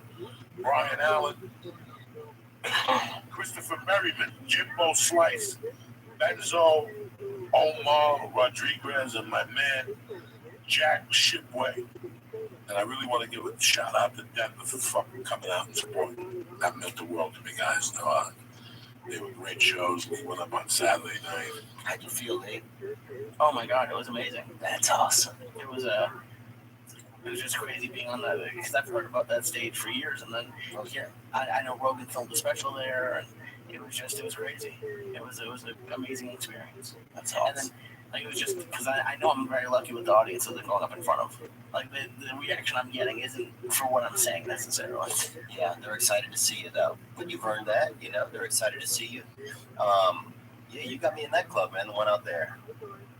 Thank you. Yeah, she's a nice lady. Yeah, they're cool. It's a great club. Yeah. It's been there for fucking since I started, and it was there 10 years before I started. Wow. And she does a great job with the club. If you look at the lineup when you're there, it's a great variety. Did you notice something differently this weekend? Well, I noticed like the opener and the host change, which is weird. I've never seen that before. Did you notice about the feature and the host? They were all very good. And diverse. They were from the area. And they were younger. They were clean. Really? She knows how. See, people think that I want a guy in front of me cursing. Right. She knows that already. She understands that. Wendy is a fucking genius where other people, that's why you have to bring a feature or something. There's just a bunch of clubs that they pair you up with their favorites. Yeah. Because they're dirty. And now the people here, three common fuck. Yeah, it's a rap. Wendy's a genius. You understand? I didn't That's why I don't want to do dirty shows. Right. Because I'm out in the headline after 10 comics going up there and being dirty. Yeah. Yeah, it's the worst, man. That's it. Yeah, that's it. So she's brilliant. You didn't catch that. No, I didn't see them. They didn't even say fuck. That's why the audiences were so good. Because she's brilliant. She knows how to book a fucking room. Yeah, burn them out before. And she puts heat in front of you. Yeah. Like the various rooms in the country because those guys got headliners that are in town that week. Wow. Like a lot of times, when I was opening up down there, like when I first started going down there, you went down there on a Thursday. Ooh, you gotta follow Todd Jordan, Rick Kearns, Rory Callahan. They're all headliners. They're all headliners. Yeah, hitters. And you're going down there as the headliner going, dog, I'm working double quick. Yeah. I'm working I double hated that, man. But that put you on the spot. I mean, I had weekends. I had a weekend in Missouri one time. I was like, fuck, this feature is better than me. And I got to step my game up.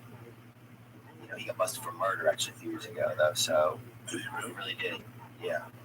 But what are you special, cuz? What are you hearing? What are you doing? I'm trying to get Netflix wants to come out and see me in a couple of weeks. So we're trying to find a date right now to do that.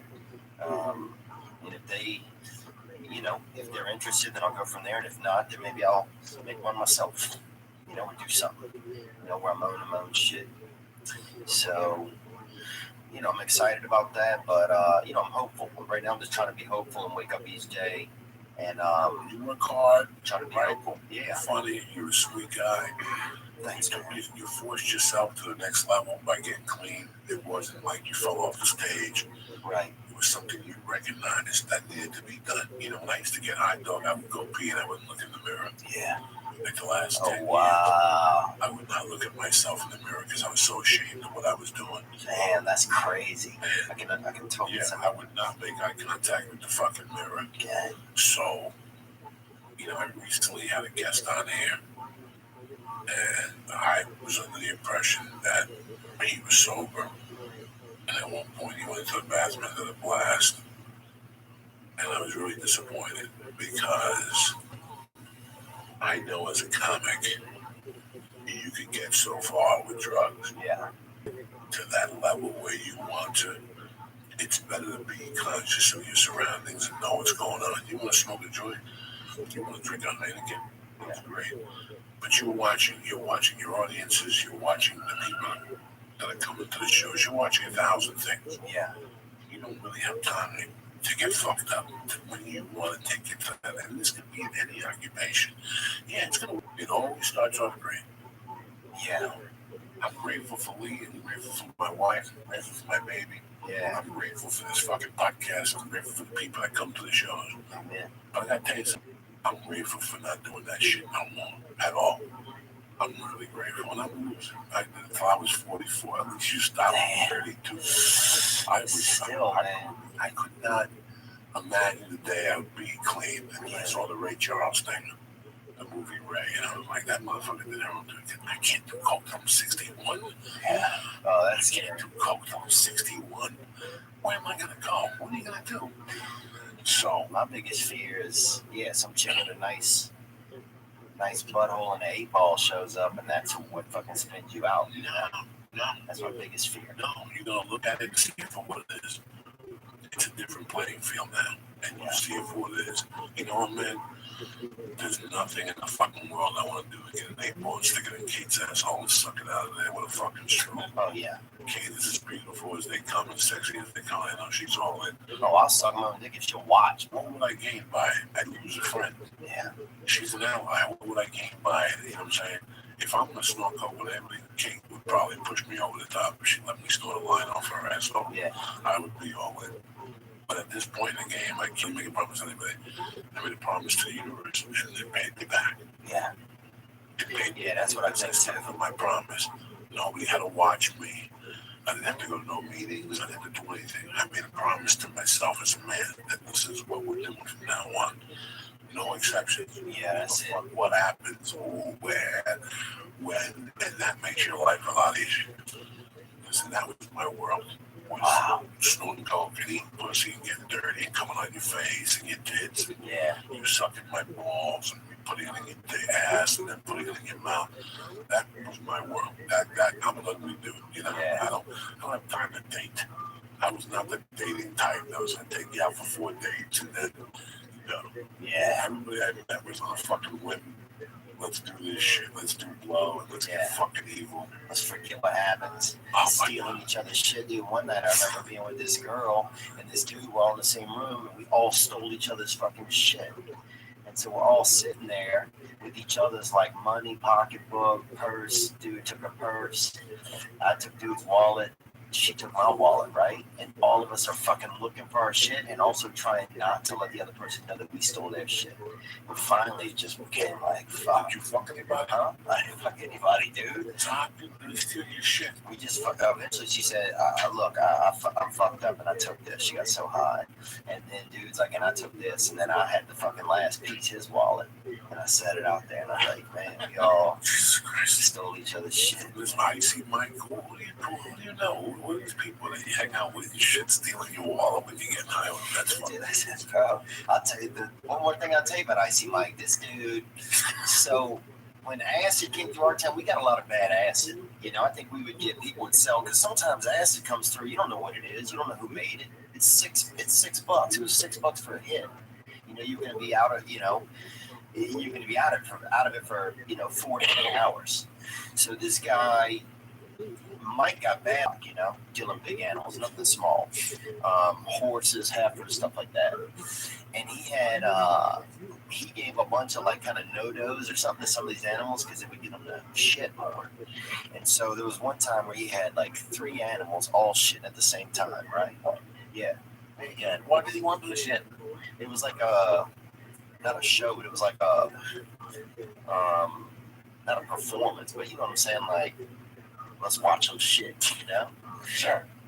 And I went over there one time, dude, and everybody was eating acid. We probably watched these cows shit for maybe 15 minutes straight. Like nothing you've ever seen, man. I don't think I want to see that, to be honest. You get all three of them do it at once. You know, and that's the kind of shit that took me to another level, man. Yeah, we had this other girl one time, Charlotte, bigger girl, biggest girl we knew. So biggest girl we'd ever met. And she ate some acid one time and got locked in this room. People kept kind of dripping kind of warm water on her all night, bro. Fucked up. You know, those are the things I miss. Cooked a pizza in a dryer once. What else do we do? Throwing rocks at fucking invisible animals and shit in the woods. Just, you know, fun, man. Joy. You're a crazy friend. You're crazy, man, my friend. Looking for joy, man. But that's why you're crazy as a comic, and that's what makes you a good comic. That's what makes you a good comic, guys. I miss it. Don't get missing it. Yeah. You know what, man? Nobody does one line, goes out. You know, it always ends bad. It always gonna end bad. You know. Yeah. You want to take a Vicodin one night with them, you know, you want to take a Xanax and that wine, man, that shit, you know, it's probably going to tear that. It's going to decrease that anxiety the other will give you. Yeah. Those things don't even do nothing to me sometimes. Sometimes I eat a Vicodin and I get high. Sometimes I eat one that'll do good sense, you know. And I'm pretty fucking safe with the reefer, bro. I don't miss tech. Yeah. I miss, I don't have no regrets, though. I'll tell you that much. At this point now, I had a good time. It happened. There's nothing I can do to take it back. Whether it's time, whether it's anything bad I did, or anything good I did, there's nothing I can do to take it back. That's it. You Yeah. peace with yourself at some point, and you said what the fuck you're gonna be, and that was it. Like I said, I'm very fortunate to even be in this fucking office sitting next to you. Like, I know that. I never even considered Los Angeles when I started doing comedy. Wow. It wasn't even on my back. New York only. No. I didn't even do comedy in New York. I did comedy in New York for 9 months as an open mic, but I knew it wasn't for me. That was a torture chamber. Colorado. People just called you, put you on stage. Yeah. You'd have to show up with 10 people and sell tickets outside. And no, that's animals. That's a different type of fucking world. Yeah. I developed in a smaller market. Everybody knew each other. People just called you, put you on stage. You know, you could just call people. You know, to show up with 20 people. Maybe the guy would That's pass out 50 flyers. Yeah, you know. Yeah, when I came out here, they made us like you had to get. I did a couple of bringer shows. One time I had to pay to go. Yeah, one time I had to pay to go on. You know, but I knew that. I don't know. I did know that. I don't know. I knew that I came from a place where I had something to say that other people didn't have to say. Like that's the thing that gets me the most about comedy. I look around and I'm like, half these motherfuckers don't have a story. Like they don't have any. They're writers. You know, half these guys are writers. You know, and I go, that person has been through something that I want to know about, because that's what makes me jealous. Like I want to be a little bit jealous when I'm watching somebody, you know, of their life, even if the life was good or bad. You know, sometimes when I see somebody even in a struggle, you know, I'm like, fuck, I get jealous. Because like I want to be whatever that is, that struggle, whatever it is. And I really remember this kid had a stutter, this boy Douglas, you know, Douglas Hugh Hall, he had a stutter, he stuttered. And I remember when I met him, I was like, fuck, man, so jealous. I wish I could stutter. Yeah, he's different, man. Look at this guy has, man. Everybody I'd ever met up at that point in my life sounded the same. And then Douglas had a stutter and I wanted to be him. So I would impersonate him. And then the teacher said, she put me in trouble, you know, so you're making fun of him. I said, I'm not making it. I tried to explain my case, but they wouldn't even fantasize it, you know. You're not making fun of him. I'm like, I'm not making fun of him. I want that.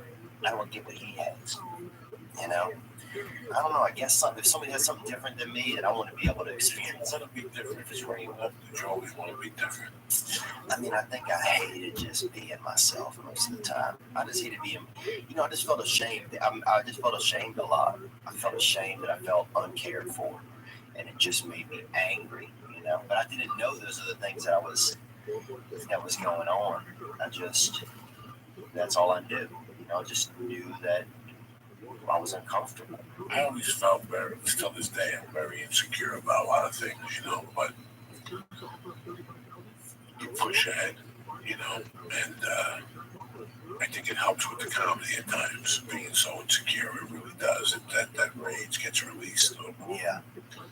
It's an interesting life when you commit to something and you know, comedy is not about being in a comfortable situation. I never, ever, ever wanted to be a cookie cutter person. I always knew that. I didn't want to do what other people were doing. Yeah, I didn't want that. I always felt like life was playing a trick on me for years. Like, until I started getting high. So for a year, when the second Saturday Night Live to me sucked. Like all these people come up to me, oh my God, we go home on Saturday Night Live. We go to Saturday Night Live, and I would go home, and I would go to a baby, a girl would babysit in my neighborhood. Oh yeah. And everybody would go over there at 11:30, and they would all be giggling like this. But are they playing a trick on me? Like, is this? I'm supposed to laugh at this, Right. Like I'm supposed to like this fucking music because these 20 people in the room, like it was terrible. Like I kept seeing that over and over again when I was young. And I'm like, I'm never gonna fucking do that when I get older. If I don't like something, I'm gonna fucking say it. You know, like if I don't like something, I'm gonna fucking say it. I would see 20 people in the room and I thought they'd be putting me on. It's like I go to a concert and I knew the concert sucked. The guy was off that night. But there'd be 20 people that would say, oh my God, it was tremendous. I did not want to be one of those people at all. Like it bothered me. And when I see them today, it's the weirdest thing. When I see those people, I know they don't like me. So for 3 or 4 minutes, I feel really insecure about myself. But then I realized I wouldn't want to hang out with them either. Right. I wouldn't want to be in a room with them either. Like to the party where they would say a minute each, say who we're thankful for. Yeah. And some asshole gets up, I'm thankful to be here with all you guys. Oh, and everybody says, oh, that's so sweet. That's never been me. Yeah. I don't want to do that shit. Yeah. Just talk to me from the fucking heart. Don't talk to me at all. Yeah, say what's up. I was telling me for years, I go, why be like everybody else? You know, it's like, this is a hot restaurant. It's a hot breakfast spot. It's eggs. Yeah. It's eggs and bacon. It's eggs and bacon. And you want to go stand online because your friends say it's, you know, it's like today I drove past East at 9 in the morning. I see 15 people standing online outside. That's crazy. And I feel horrible. Ugh. I feel like you don't have a fucking life. You're waiting for fucking eggs and bacon. The breakfast is that much better. That's what you're telling me. Yeah. That you will stand on a fucking line. Nothing prepared me wrong. And I stood online for 6 hours. Really? I think you're a fucking idiot. Yeah. Yeah, I never You was just that. wasted 6 hours of your fucking life. I go to a fucking restaurant, they tell me 15 minutes, I tell them to go fuck themselves. I'm out of there. Yeah. I'm out of there. I'm not waiting, not a fucking minute.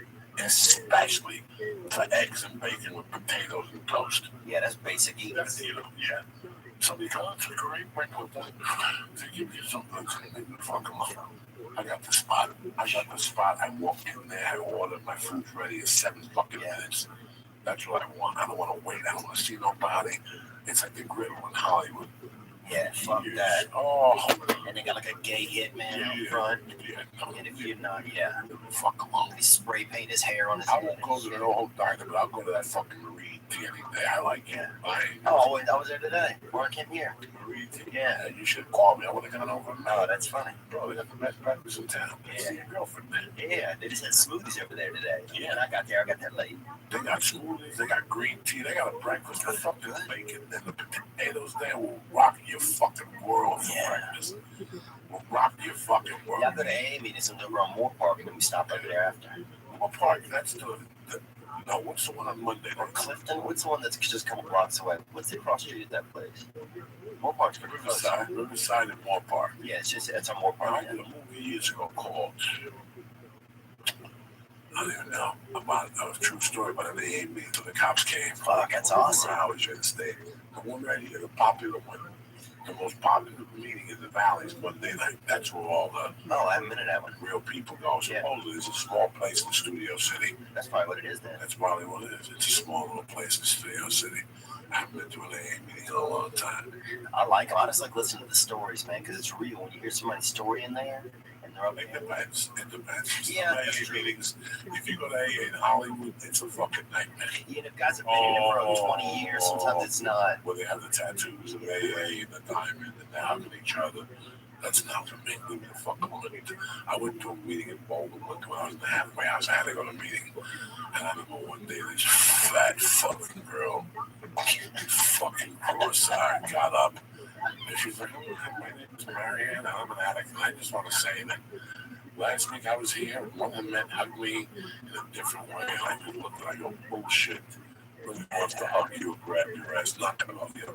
People just go there. Some of those meetings, like, really help, but there's people who go there for the wrong reasons. Yeah. You know, like I would go. Oh, there's some network. Yeah. There's people who go to AA, especially here in LA. Yeah. They go to AA for all the wrong reasons.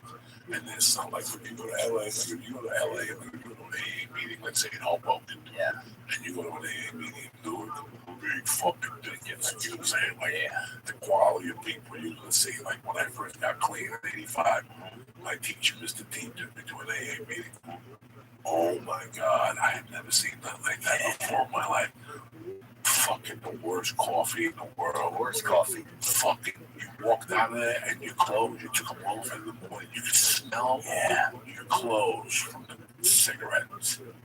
You have no idea what that's like, Lisa. I had popping your head up in the morning, putting your feet on the floor and your clothes are on the floor, and you can smell the cigarette smoke from your fucking clothes from those AA meetings. You can smell people's poor choices, man.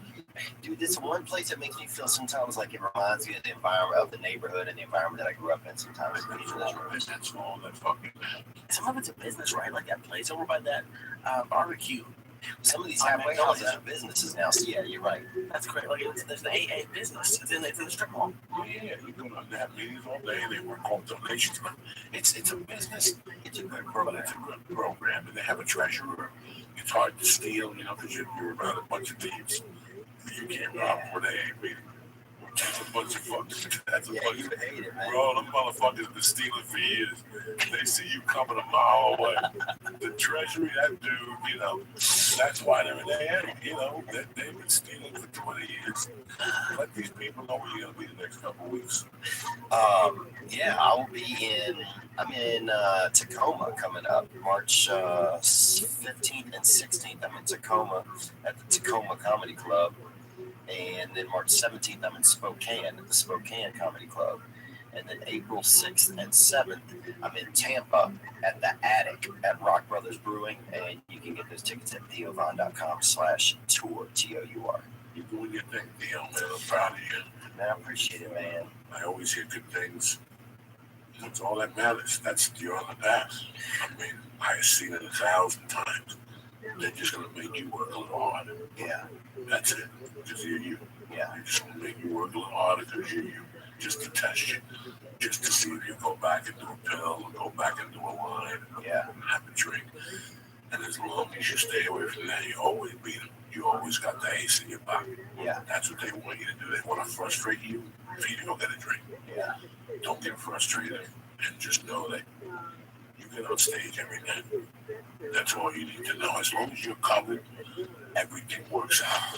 You know what I'm saying? Like that's what, as long as you're covered, everything works out. You know, we know you did 12 spots 2 weeks ago. You've had a look on your face all night, like you've had a shit. You did 2 buckets, you okay? I'm fine. You're all spotty and shit. Yeah, I'm fine. Listen, you know, I really go deep tonight. It's because I'm dying here. Wednesday, Danny Brown's in town. If he ain't working, we're gonna eat 2,000, fucking 29,000 milligrams. Buzz Aldrin, We might not baby. even do a fucking podcast Wednesday. I don't know when he can come back. Tomorrow we might do one just in case. So prepare, eat good tomorrow. Because if I get off work by 5, I always eat something with dairy in it before I come here because I know like I have to prepare. tomorrow double up on the dairy. Eat a fucking ice cream off the concrete, baby. We're eating shit you haven't seen tomorrow night. Tea, boy. We're going deep. You can eat some fucking watermelon asshole, boy. I want to apologize to the people until I had to cancel because I'm thinking I'm dying up here, but I will reschedule.